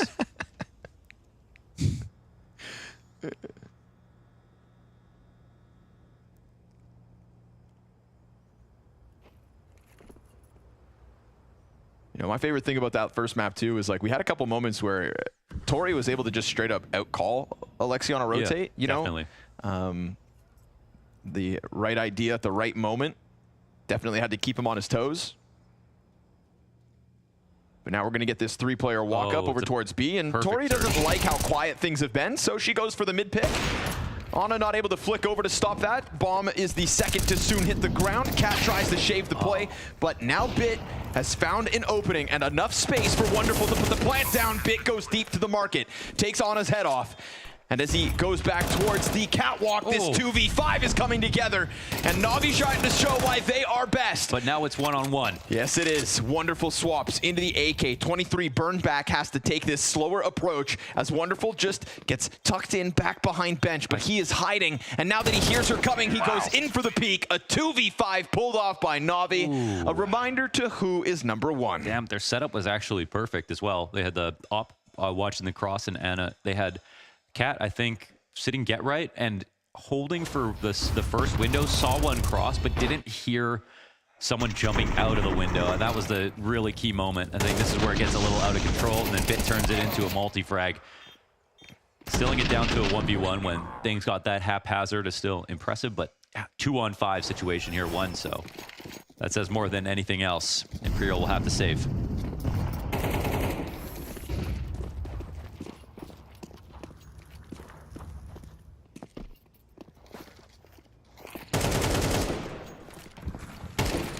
Uh-oh.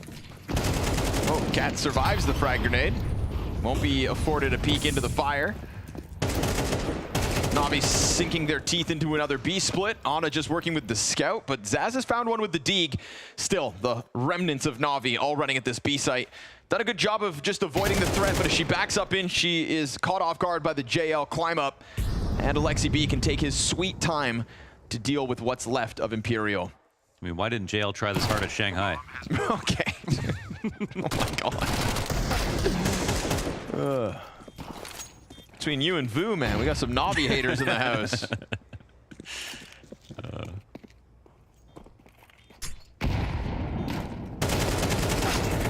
Hey, racking up the costs, but it's still 2 standing as Wonderful is taking to the top of the charts early here on Mirage.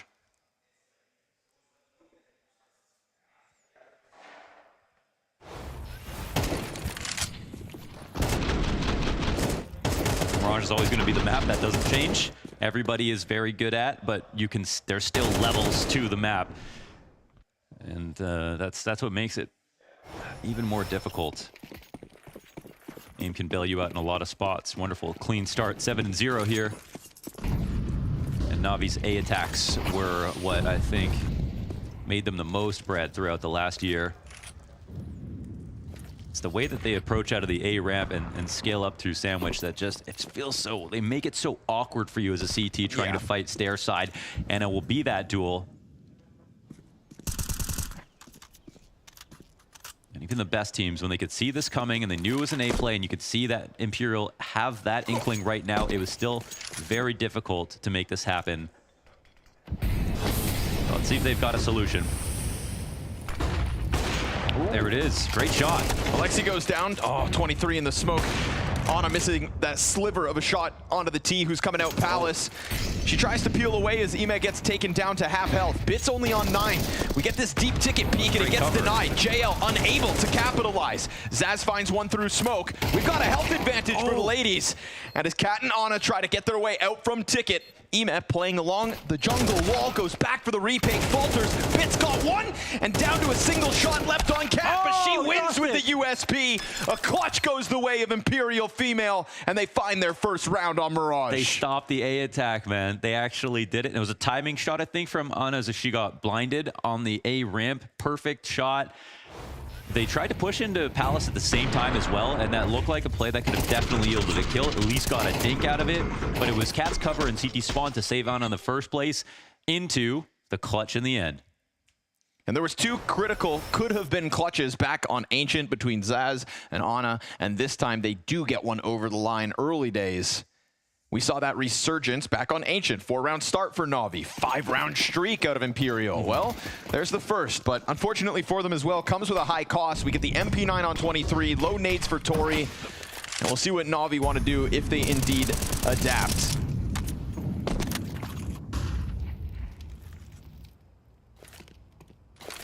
But they were in the thick of it with that site fight 1 round prior.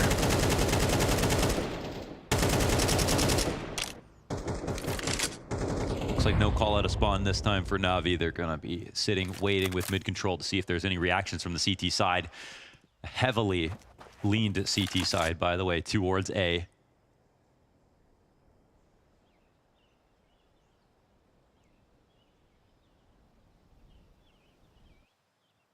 And I really don't mind this. They need some extra support with the MP9 in this position. They're very low on grenades already at a minute. And if this round ends B, it'll be an immediate save called, almost certainly. And that's where the bomb is going so far. Quiet map for NaVi seems to be a clue. Yeah, maybe a little stale here for Imperial, but Zaz occupied with the window smoke. I do appreciate this. It's just an early rotation. You could overcommit and say, well, let's see, maybe they come back. It's NaVi. They could come in 20 seconds and go for this, but now Ana, let's see if she gets the window in time. It gets smoked. Cat goes for the Cat duel, loses. Alexi comes out with 21 HP. Ana waiting for that peak that JL was able to topple her with last time. Doesn't happen. No need for it, really. Oh, but Bit decides to go right into the off scope. Takes her head clean off, and Ima's hold on Catwalk is going to cement this one here for NaVi. Imperial starting to figure out what was going on, but a little too late to the party, and even once they arrive, the shooting so straight from NaVi in this round. Kills across the board. We'll see if they can even get away with guns. Zaz trying to hang on to her M4 for dear life. She gets 2 and swaps. Will the op try to come and swing into her? She's going to be under pressure from both sides here. These are valuable saves as 23 only has this MP9. She could upgrade if she finishes off Alexi. Oh, clean. Zaz has got herself a 3rd frag.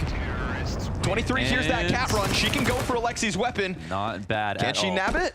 Oh, we'll find out. Not sure. Bit takes the op at least here for NaVi, but that's the only gun saved after a very, very clean attack on the B site.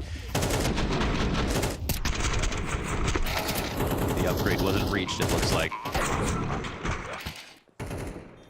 It's on it twice now, unfortunately, not being able to find her impact in the B site when she was swarmed by 3 players in the round previous, and obviously this time Bit just wasted no time with the headshot. They did do the fast market window smoke as well. Would have been tough. Oh, she's able to jump back in behind triple. Frag grenade with her name on it. Still stands with 4 health. Tucks back into the ticket spawn. 23, dead first. Do they write off the possibility of Zaz? 5-7 comes out. Tori caught one. Forced by, looking likely. That's 3 straight from Imperial. They have man advantage. We get Wonderful to fall back into the ramp. And this could be just a moment for Na'Vi to catch their breath. Yeah, Guns are in an awkward spot. They would love to be able to grab them here if you're Imperial, but Na'Vi know that too. Camping this out, waiting, biding their time in classic Na'Vi fashion, but they are definitely a little bit worried. Wouldn't say there's a distinct advantage here for Imperial as they go to hold some of these angles, sort of playing 1-for-1. They could get hunted down in this spot, but with the bomb staying on A ramp for this much time, you have to wonder if this ends up being Wonderful running around to B or if Bit's going to walk underpass. And it looks like Wonderful is starting to peel back now.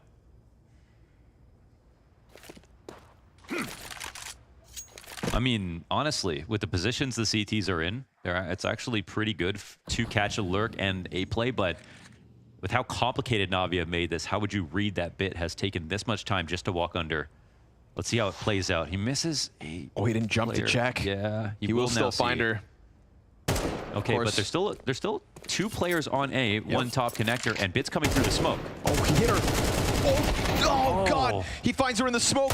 Deagle shot connects. Clean headshot from Cat. Bomb planted. Wonderful up on jungle. Huge advantage here for Wonderful. Oh! With the rare inspect, Cat and the 1 dig. Sit him down. Hit the second clutch. 3, well 5, done. 7 kills across the board and a Deagle that resonates. I'm sorry. I know the adrenaline's pumping. You got to call a pause. For me. Okay, for me. That's ice. That's a huge moment. Cold. Man. Perfect pre-aim. Wonderful humble. Thought it was all going poorly when Tori gets kind of flustered on the stairs. Too. Oh. Yo.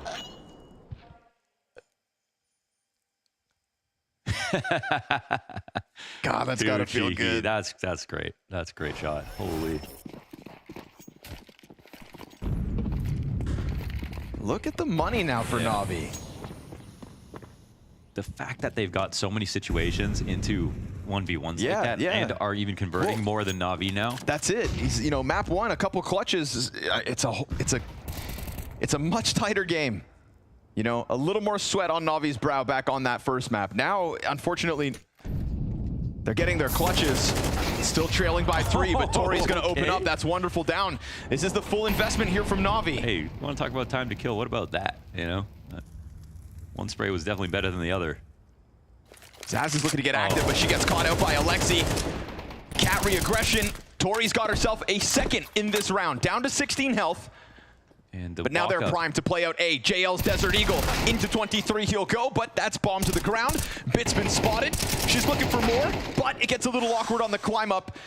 And so hung on to by Tori's 16 health. A slight advantage with the bomb confirmed to be down on ramp. What they don't know about is Ima. And Ima's only got a Tech 9. This isn't the first time there's been a lurk and underpass, and he'll get found out.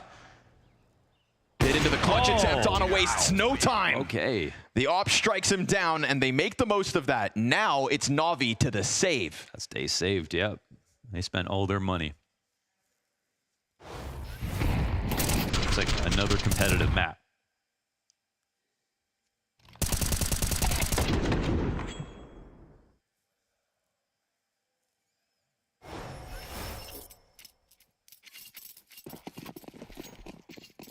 We saw the CT side struggle back on Ancient. That's where they really lost control of the game.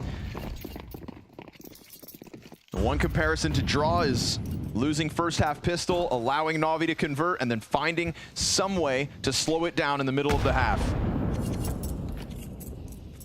How long do Imperial Female hold on to momentum? This one should be free. Single flash on Alexi B. But the problem with this is Cat right now exactly is alone. Well, yeah. So, I mean, the rotation is sort of there. It's Tori's close enough, but you really, like, the difference between watching mid and being on the bricks to watch the window is really important. A lot of pressure could be on Cat, but of course, we're talking about Glocks on this round, man. Like, they got, like, 2 P250s.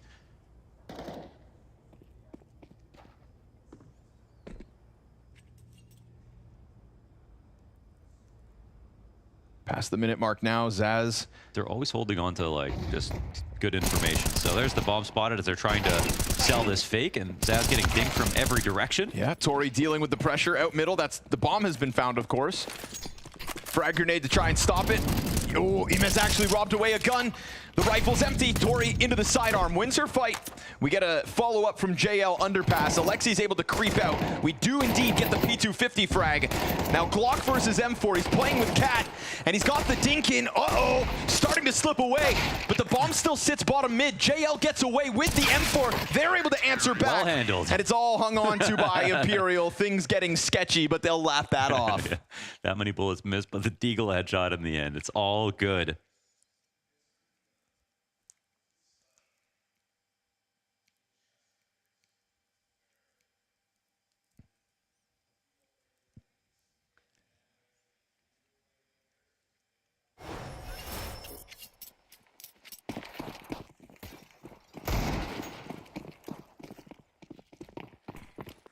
No op for Wonderful. There is on Ana. She makes quick work of the climb up. And Imperial female have been finding these fights towards top middle, so no surprise to me that we try to get the op on it early. But the fight didn't come as quick as it has, so Ana falls back somewhat. It's Tori instead to play inside of window, and Zaz has been pretty key to keeping this connector pressure up. Has to be careful as to not die early. We've seen her caught trying to go and clear that underpass. She gets burned forward, wins her fight. Eman can't get the better of it. Zaz doubles down. That's winning on mid control, knowing now that it's going to be an A play. 23 is in a really good spot, honestly. It can get scary, but with the time, it's NaVi who are a little nervous. Oh, what bit? What a spray transfer. Able to get it over as he then takes position on top of the Palace. He's ready to peek deep into Ticket, denied by Tori. It's an advantage held by the defense. JL emerging from the corner of the stairs, and Wonderful doesn't go for that plant straight away. Yeah, there is no plant so far. Ana in the back has the op. We've got a low HP rifle coming up at the peak. Tori active. Ducking underneath it, and now Tori, low HP. Can she do it? No, she sure as hell can. Oh my God, it looks like Imperial have a javelin, that's for sure. Clutch back. Another clutch for them. Insight, straight up busting heads. Wonderful, the victim both times. Simply getting bested. Time to kill. Imes, shots disappear. Yeah, I don't even hear about time. Exactly, yeah, I'm done with that. Bit beautiful transfer to try to start it, but Tori sliding forward. And again, that bomb never going down. Oh, she keeps it clean. Oh. Oh, JL, a swift reminder of what NaVi can do. We saw a round like this actually go the way of NaVi back on Ancient. It was one of the things that slowed down Imperial in the second half, and so suddenly they are inside of the A play. NaVi wastes no time here in round 11 at the end of this half to try and secure an advantage going into their CT side. Spam damage out from Cat, primes Tori to clean it up. That's the stairs player dead, but this deep ticket control from JL, it could serve as an issue for Ana, who opts not to climb through the murder hole, but rather join forces with the other two here towards stairs. They've got nades to try to make the retake happen. Hands on an M4 now for Bit, and JL connects with another Desert Eagle headshot. Cat's trying to sweep away these players, but it is indeed NaVi to get in with lesser guns again, serving up a reminder of what they can do. Yeah, definitely. JL with a huge X Factor moment. He's had a few of these in this series already. And it looks like NaVi absolutely need it. Their loss back on Ancient featuring lost clutch rounds and Eco wins NaVi. This time clutches have been Imperials, but an asterisk on the result of this second map. And a 2v5 earlier on. Those sorts of rounds starting to slip through their hands. It's gonna happen in a match like this. Eman gonna charge up Catwalk. Wonderful finds the opening kill. Bench player caught completely off guard. Ana not ready for that kind of a pace out middle. And now NaVi slipping in again, but Tori's gonna bring one with her. Alexi already deep on murder hole. It's a slow road for Cat, as her and Zaz tasked with the 2v4. But a fun half of Counter-Strike with a couple clutches sprinkled into the 5 rounds of Imperial Female. Wonderful makes sure to cut off the flank, his 3rd kill of this one. And it is back-to-back aggressive takes into A for NaVi to establish that 2-round lead.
A couple clutches sprinkled in, but ultimately NaVi with that final say. A T-side where they end numerically up, but Launders, it's off of the back of a pistol and conversion, something they've done on now both of the maps in this series. Imperial Female's chance to take to the T-side. What is in store? Yeah, I mean, we've seen so many good rounds so far, whether it was this map or the last. And it's another close start to the half. In the second half of Ancient, we had Imperial pick up the win on a CT retake. This time, it'll have to be the T attack on Mirage. And we have a lot of attendees here from the CT side. But JL starts to expand out towards middle, and it looks like they're going to try to lead off of this. Really doing this with the knife? Brother. Oh, my. No. Oh, Yeah. it doesn't. What the? Who do you think you are? You're the guy that got 1-deeked, remember? Yeah, the backhand clutch. Cat's gonna go blasting down towards JL. He picks up 2. If only his teammate didn't have a knife out, then maybe this pistol could have been NaVi's. Bits Berettas 1v3. Tears through Zaz, cover towards the bomb. Tori hits the headshot. You're the guy that lost that. Wonderful, wonderful, wonderful.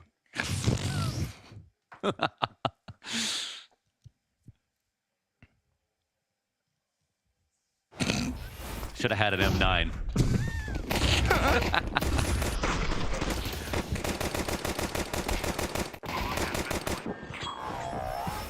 Nice try, buddy. He's also 12-7. But he did lose that. Yeah, but he did lose that team. that much is true. And he did just lose a pistol, so. Well. Oh, I want them to. That just makes me. Oh, I want to. Let's go Inferno, man. Come on. Good. He's dead again. Mac-10 onto the stairs, but Zaz a little too excited as JL's right there to trade frag. Bits doubling down. 5-7 from beneath, right into the fire. Speaking of good games, Bits' performance here on Mirage has been insane. JL's now down. He had a Zeus. That's a big-time recovery kill. I mean, the bomb's still a recoverable spot. And now it comes down to, do they expect re-aggression? An interesting pullback here from Tori because she looks like she's just going to re-aggress into connector. So hoping to get some back turns. And Alexi, he's one of two players. So he's eventually going to have to turn around. I think that much is true. Let's see if they figure this out. And oh, how patient Tori will be. And she wants to move, but it looks like the perfect opportunity to stick around. But Jesus, it's too sharp right now. Yeah, third kill on the round from the 5-7 to the Galil. Opens up 23, who had a great first map, but unfortunately is sitting at the bottom of the board for Mirage. We've had a slight uptick from Ana at times, but without 23. Can she tap back into what she had on Ancient? 20 seconds to figure this out. Isn't able. Bit is going above and beyond now. 4 kills on the round, 2 from the pistol, recovered the Galil, and sent Imperial Female right back to the drawing board. Yeah, not wasting a bullet. After this, too.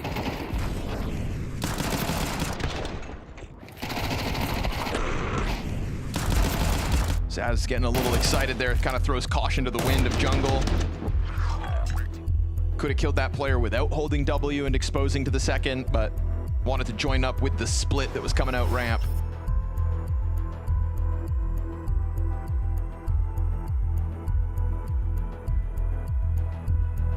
Imperial talking shop here after that loss.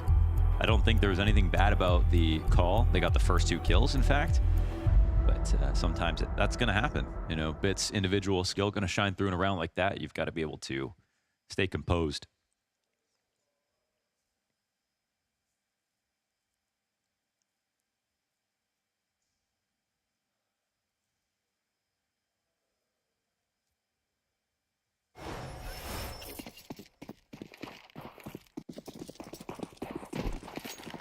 Force buy, but it's very little. Few pieces of util, a Mac-10 on Zaz. And already NaVi going in for some mid-info gathering. Here we get the pack of players to make contact against Bit.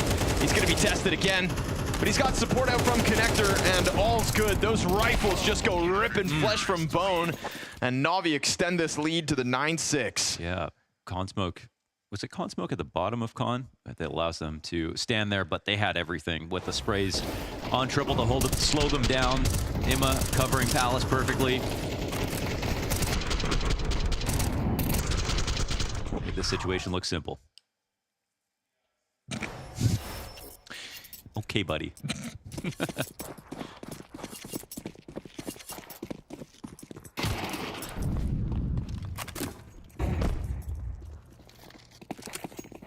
Acting like he wasn't sweating on Ancient.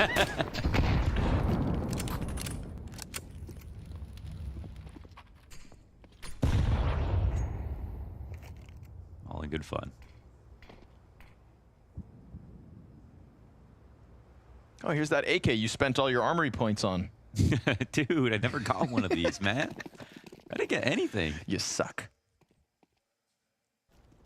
You know, I maxed it out. I bought like 4 or whatever. Yeah. I used every single point on the overpass cases. I didn't get one. It's almost like the odds are against you. Dude, Mohan, they're going to try to bomb sneak again. We saw them pull this off on Ancient. Yeah, the QB, but 2 inside B? Yeah, they don't see the bomb.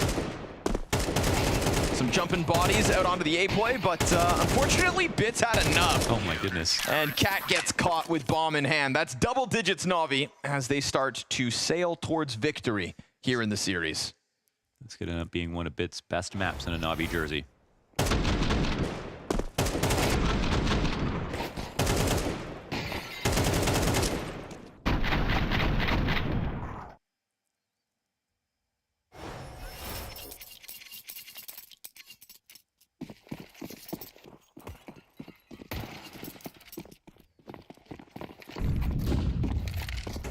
Another rifle, full mid control. No open window here to stop. They're not really worried about smoking this. Yeah, it looks like Na'Vi are ready to fight it, right? With Wonderful on underpass, window player, and one in con. Good spots, though. Yeah, that's a very solid situation. They're not committing running down to connector, so early peek from Imma gets shut down. Now they can actually chill a little bit. You see every CT coming in to go for the re-aggro. How do they want to swing this? They have a molly on bit. Window peek is there. Yeah, Wonderful able to catch Tori as she kind of extends out. Not a lot of cover here top mid, but 23 gets there. Headshot to Alexi in the end. Fraggle keeps Zaz back for a moment. And this is the lurk. All while Cat's creeping out into the A play. JL, he's preoccupied with bottom mid. And Zaz hasn't exposed herself to the side of this peak, so she's able to tuck back in and get that headshot. What? She draws JL into her. The lure. And we've got Smoke Cat for window. Scaling across the site entirely. Bomb can easily come through now. The one thing they have to worry about is Palace in the spot. So they're making sure to send... oh no, 23's actually coming back. I mean, there's no one here, so it's totally fine, but that would be the one real gap to consider. Ooh, uh-oh. Smoke, bad bounce. Not ideal. Wonderful looking for a chance to claw back the round despite the 2v4. Almost comes around the corner. Zaz spots it, catches him, causes him to be startled with the jump, and we get Imperial female with a gun round, one of the limited gun rounds. In fact, the second we've actually seen from them. And this one's on the board. Starts with the Tori entry kill on Imma top middle as he was just trying to spam through smoke. Dude, I mean, the one thing I thought, the one type of round I didn't think they'd be able to win in this series was like, you know, these straight up defaults. And this was one where they established on mid control.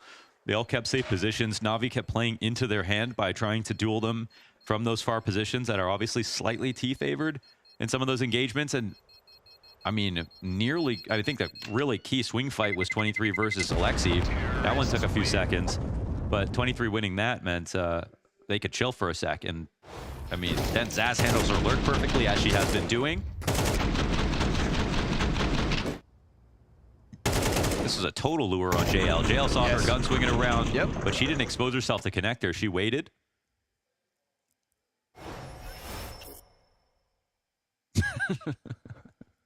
I just don't know if that's a replay or if he's doing it over and over. Knowing JL, it could be either.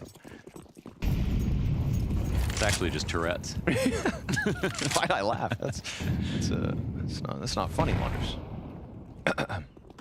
Uh-oh, Bit hears it. The rush is out. Crossing drive. Oh, Bit. Spray gets away from him. Tori finds the open. Bit's able to recover, though. But are all those missed bullets going to cost him? Tori actually climbs up into the window. That's the bomb dropped in the process of the A hit. Alexi finding that window climb. And so this one comes to a grinding halt. Bit's able to recover after a few missed shots. Na'Vi hang on to their A site. And this, unlike the last, no challenge for Na'Vi. No, not at all. And Bit just shooting some ammo just to show off how clean he can be on just a few bullets. Another 2.5 kills for him. Another timeout getting called for Imperial. App's the time to do it for sure. The door of this opportunity slowly closing.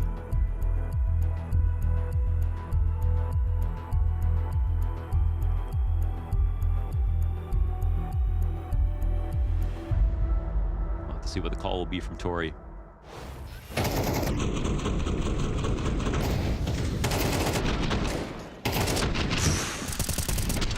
He had less than 5 bullets there, I think.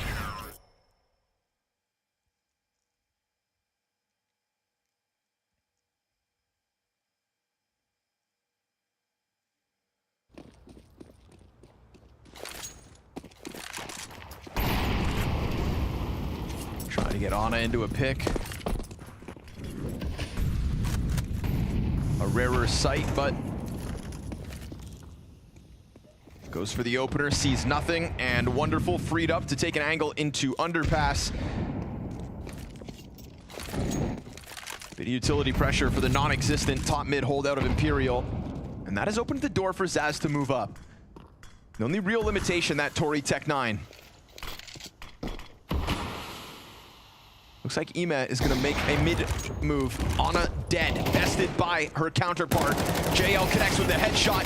Na'Vi on the brink of a 12 here. Oh. Wonderful catching 23. He's going to set this one up with ease. NaVi standing on the finish line. Yeah, solid spray there from JL. Nice round once again.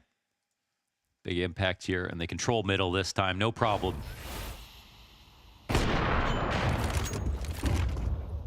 Anna tries to take the challenge, but Wonderful's already on it. Yeah, she got the bullet out, but it looks like the pre-aim was a little off. Yeah. And Wonderful quick to move back towards Palace to find another in the middle of it all. It's a pistol round win on the T side, a singular rifle round as well added to the tally, and now back into majority Tech 9s for Imperial. This was an opportunity that we were all excited for, many tuned in for better or for worse, and it ain't over yet. Tori goes Tech 9ing up catwalk. That's Tori on 20. That is a crank of the dial from Imperial female. Total aggression up cat into B. And they go 12-8 off the back of it. Hey. So I will stop speaking of the obituary. Yeah, we can't even, I mean, like, the utility is, like, looks so strong. I mean, they, like, again, the one time they missed a smoke on Ancient, they won the round. Like, all the execs have been pretty solid overall. And this play had NaVi totally caught off guard. I mean, back turned on Cat versus a B split. They just thought it was a full-on rush through apartments, and the one Cat player, who's also the IGL, who's also the top fragger in Tori, wins the round for them. Plenty of upgrades off this round. Back into saving, and the game goes on. Terrorists win.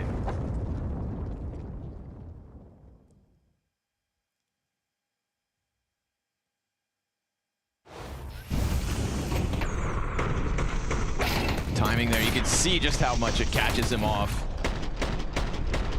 Even the follow-up to Alexi.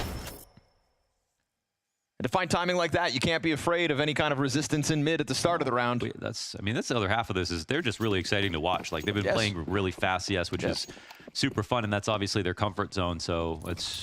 And even when they have played slower rounds, there's usually layers to it, right? That bomb sneak out on Ancient we had. Now, there's definitely been a diverse playbook from Tori. And happy for them that in this second map they showed us they do have a little clutch. Ema in the open here towards bench. It's a setup on the hit, but Bit has been the bane of their existence, on the brink of 30 kills. And he's going to continue to chase him down. And he finds all. 3 kills to his name. NaVi swarm, and they will deny Imperial female the upset. But I think I speak for many when I say that for a team who succeeded most on LAN last year, the Katowice play-in just got a whole lot more interesting. It certainly did, as Imperial females proved that they can fight in many ways, even against NaVi. And they picked into this team, they showed us why, and they were willing to fight every step of the way. Once again, getting a good amount of rounds in this one.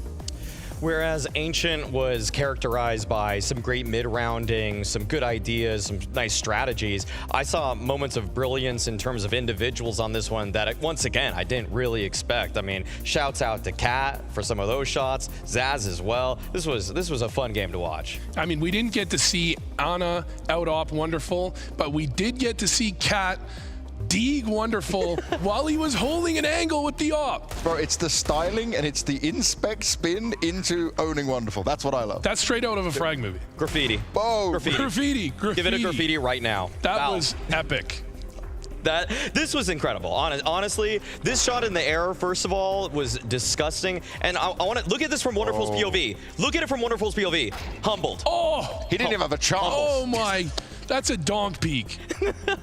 That was just that was probably my favorite moment of the day. I'm not gonna lie to you.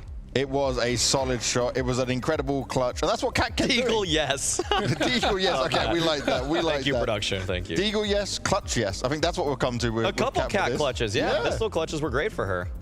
Now, overall, right, they put up one hell of a show. They put up one hell of a fight. I will say that Bit did kind of come in at the end and say, I'm doing what I do best, you know?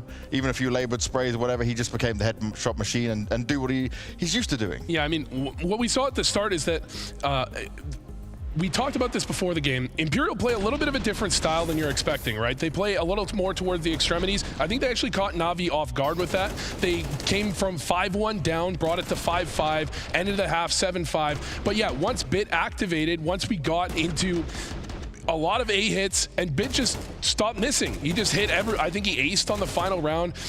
absolutely incredible from Bit in a game that really was, I mean, he fumbles a couple of those rounds and we might be going to overtime. No, legitimately, if Bit played 30% worse in this game, like if he only had, say, 20 kills on that A side instead of 30, this might actually be OT. No lie. Like that's how close a lot of this game got.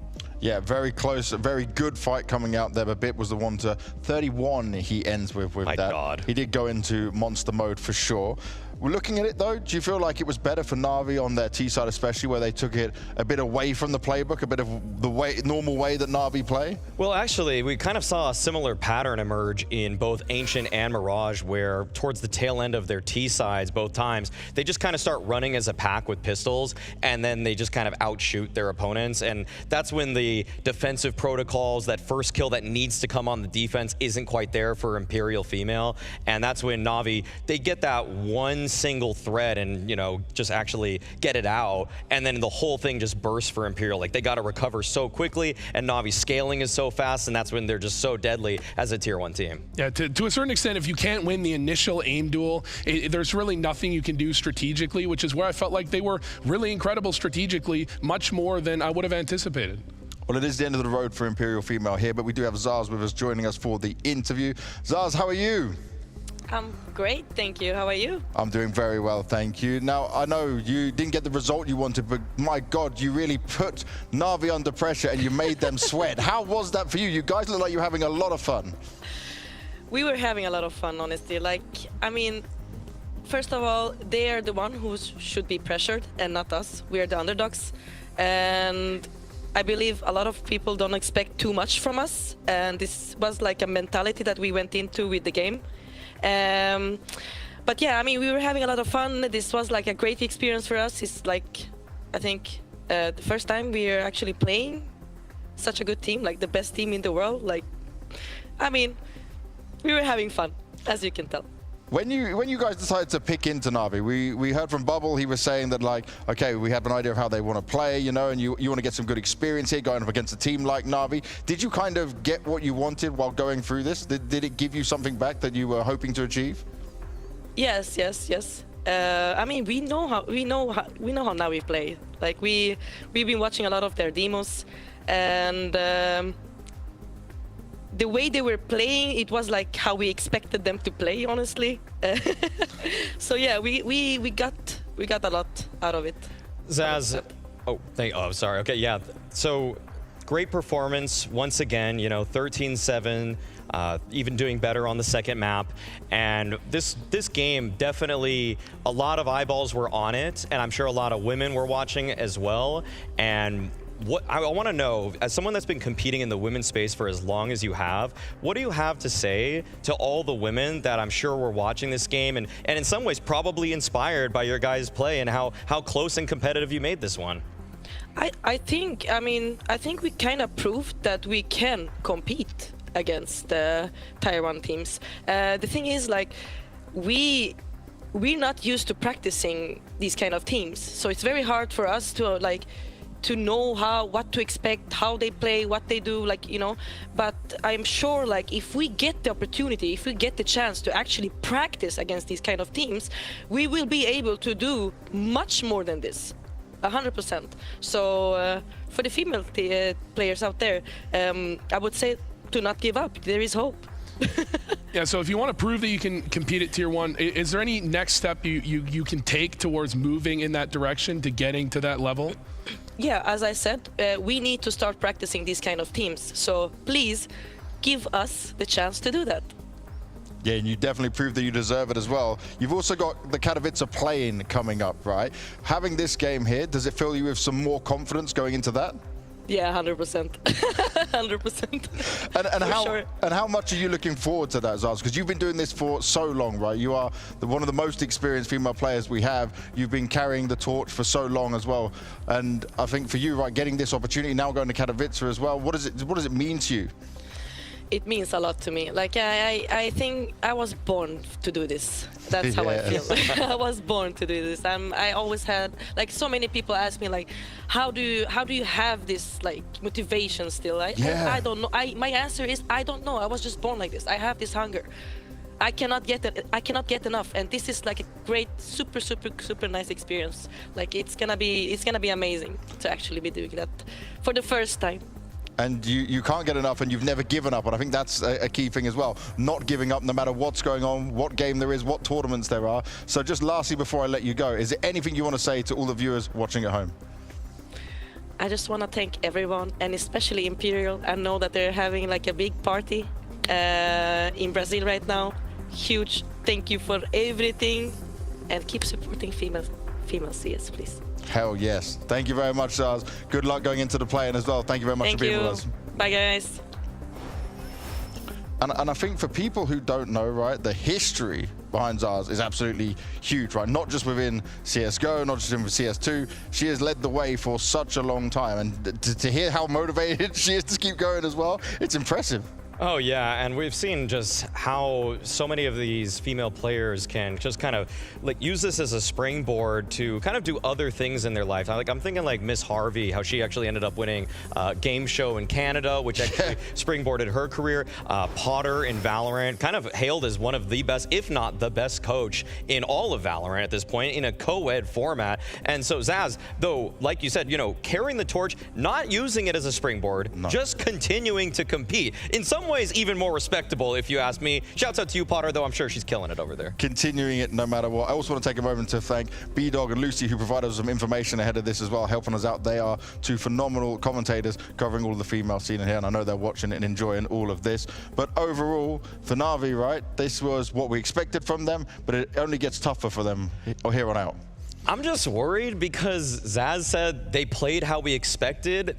Like, you guys had a break. You guys are in a boot camp. Change up some strategies. Like, give some different looks. You know, maybe they didn't want to show their hand in a game against Imperial Female where they think all the old stuff should work regardless.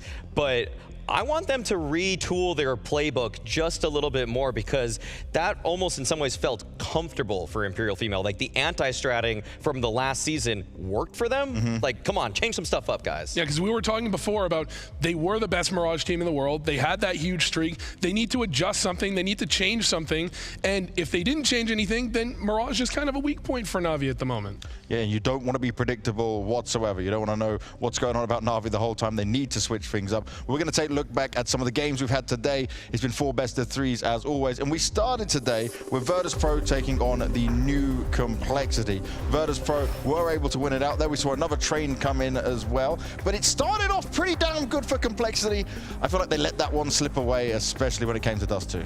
In some ways, yeah, but one other positive sign I have for Complexity is that Grim as an individual he's back, is showing baby. that he can be a star for this team, and that's what I wanted to see. I know Elige really held that position, but free Grim up. Free Grim. I mean, if you go all the way back to the ancient times, Grim came onto Liquid. He was dominating the tier 2 scene, and then he just couldn't keep it up on Liquid. He didn't get his spots, didn't get his roles. Then he goes to Complexity, and Elige jumps ship, jumps on top of him and says, hey, support me. And now Grim is freed up. He's freed up. They're making plays for him. He even mentioned in the interview afterwards, it feels weird getting flashes for me. All right, I'm going to give you guys some homework. Go and get me stats before Elige joined both times. Oh, no. And then put it there, and we'll come back to this tomorrow and we'll work it all out. You give me the numbers, you see how much Grim's improved. The other next game we had was Eternal Fire taking on Fluxo, and Eternal Fire.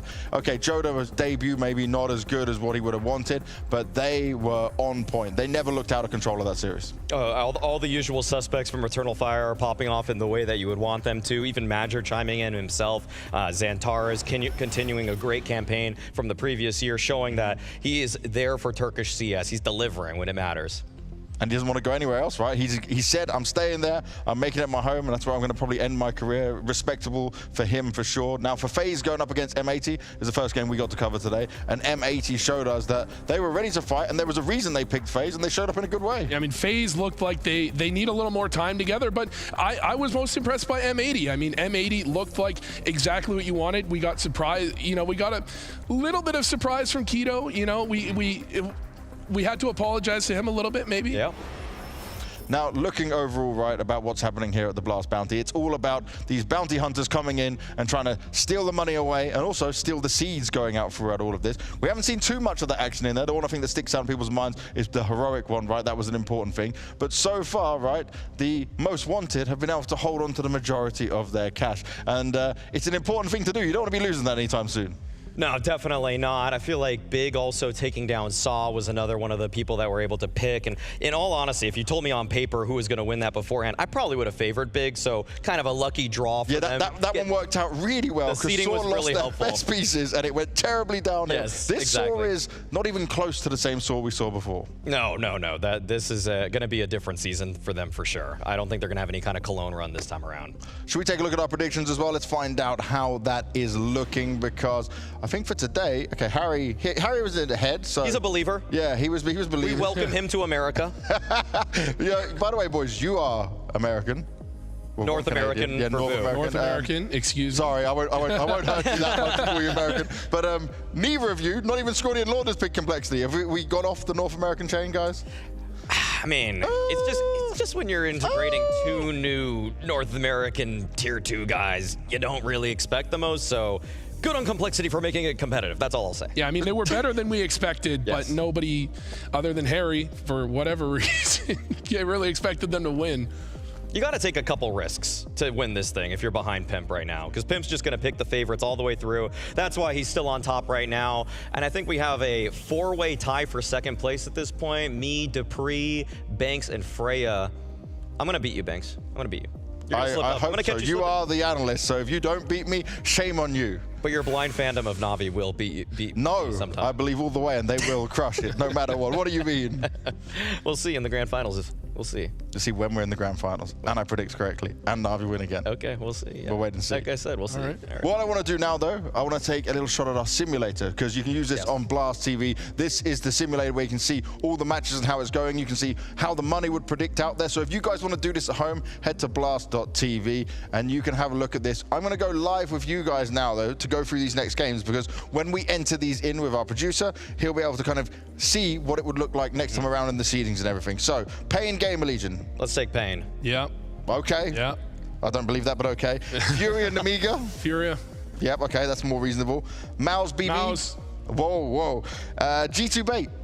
Come on. G2. Okay, Come on. Heavy God. Give me the Heavy God. Give me the... But Heavy God, yeah. Yeah. I mean, I could see Bait having a chance, but we might get him out. Gotta call G2. Are you really got you both went Pain so quickly, by the way? I really Come on, man. I respect what Ash continues to do. Yeah. But he usually takes a little while to catch up to speed with everybody. Like, he's got a few new pieces this time around. Yeah. And also respect to him for picking up Rez. But I think this is brilliant. I love it. Yeah. I really Get him out do. of that nip jail and let him free to do his best. I've been trying to tell people, like, people have been clowning Rez, but like... It's not him. No. He's not the problem. They're conflating NIP's problems with Rez's problems, even though Rez has been so solid on that team for so long. No, I think Rez is actually kind of a sleeper pick too. We'll go full podcast mode on that when it's our games tomorrow, that's for sure. Surely. But for now, let's take a look at the games that are coming your way. We've kind of teased some of it in there. The most, I think, exciting game on there could be, I guess, Pain Gamer Legion, because it's one that could be more even. Oh no, match 3. Match 3? Yo, Mao's team bet boom. I don't believe in them at all. What are you sleeping on Gamer Legion, man? Yeah, Ash Cole, yeah. Ash, he had all these plans. I've seen his vlog talking about the major. He had a whole idea. Look, we're gonna focus on set strats because we don't have that much time to prepare. It worked out. How can you sleep on this guy? This is how you got. Pain's gonna win though. Okay, but how can you sleep on this guy? What do you do really? Vu's hyping him up because Ash has a YouTube channel that is now overrated Ash. Just like Vu has a YouTube channel where he's overrated now because of it. Listen, that's how Ash I got is here correctly rated. Ash is correctly rated. All right, we're gonna have some fun tomorrow. I'm for sure know this is gonna happen. Thank you very much for watching, everyone at home. We'll be back tomorrow for more best of threes and ending out our first stage here at the Blast Bounty. We'll see you tomorrow.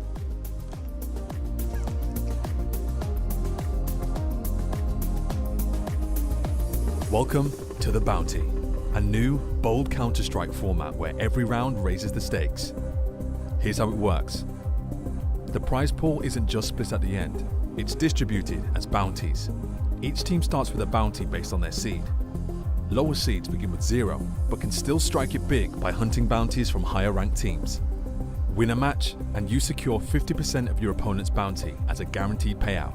The other 50%, it carries forward, growing the stakes for the next round. After each round, the lower seeded teams pick their opponents from the higher seeded pool. If they win, they claim their opponent's seed. In week 2, the final 8 teams bring their bounties to the Blast Studio. It's a face-to-face showdown with new twists. Teams can challenge opponents by raising the stakes with their banked winnings. It's high risk, high reward. Here's how it works. Teams use their banked winnings to up the ante.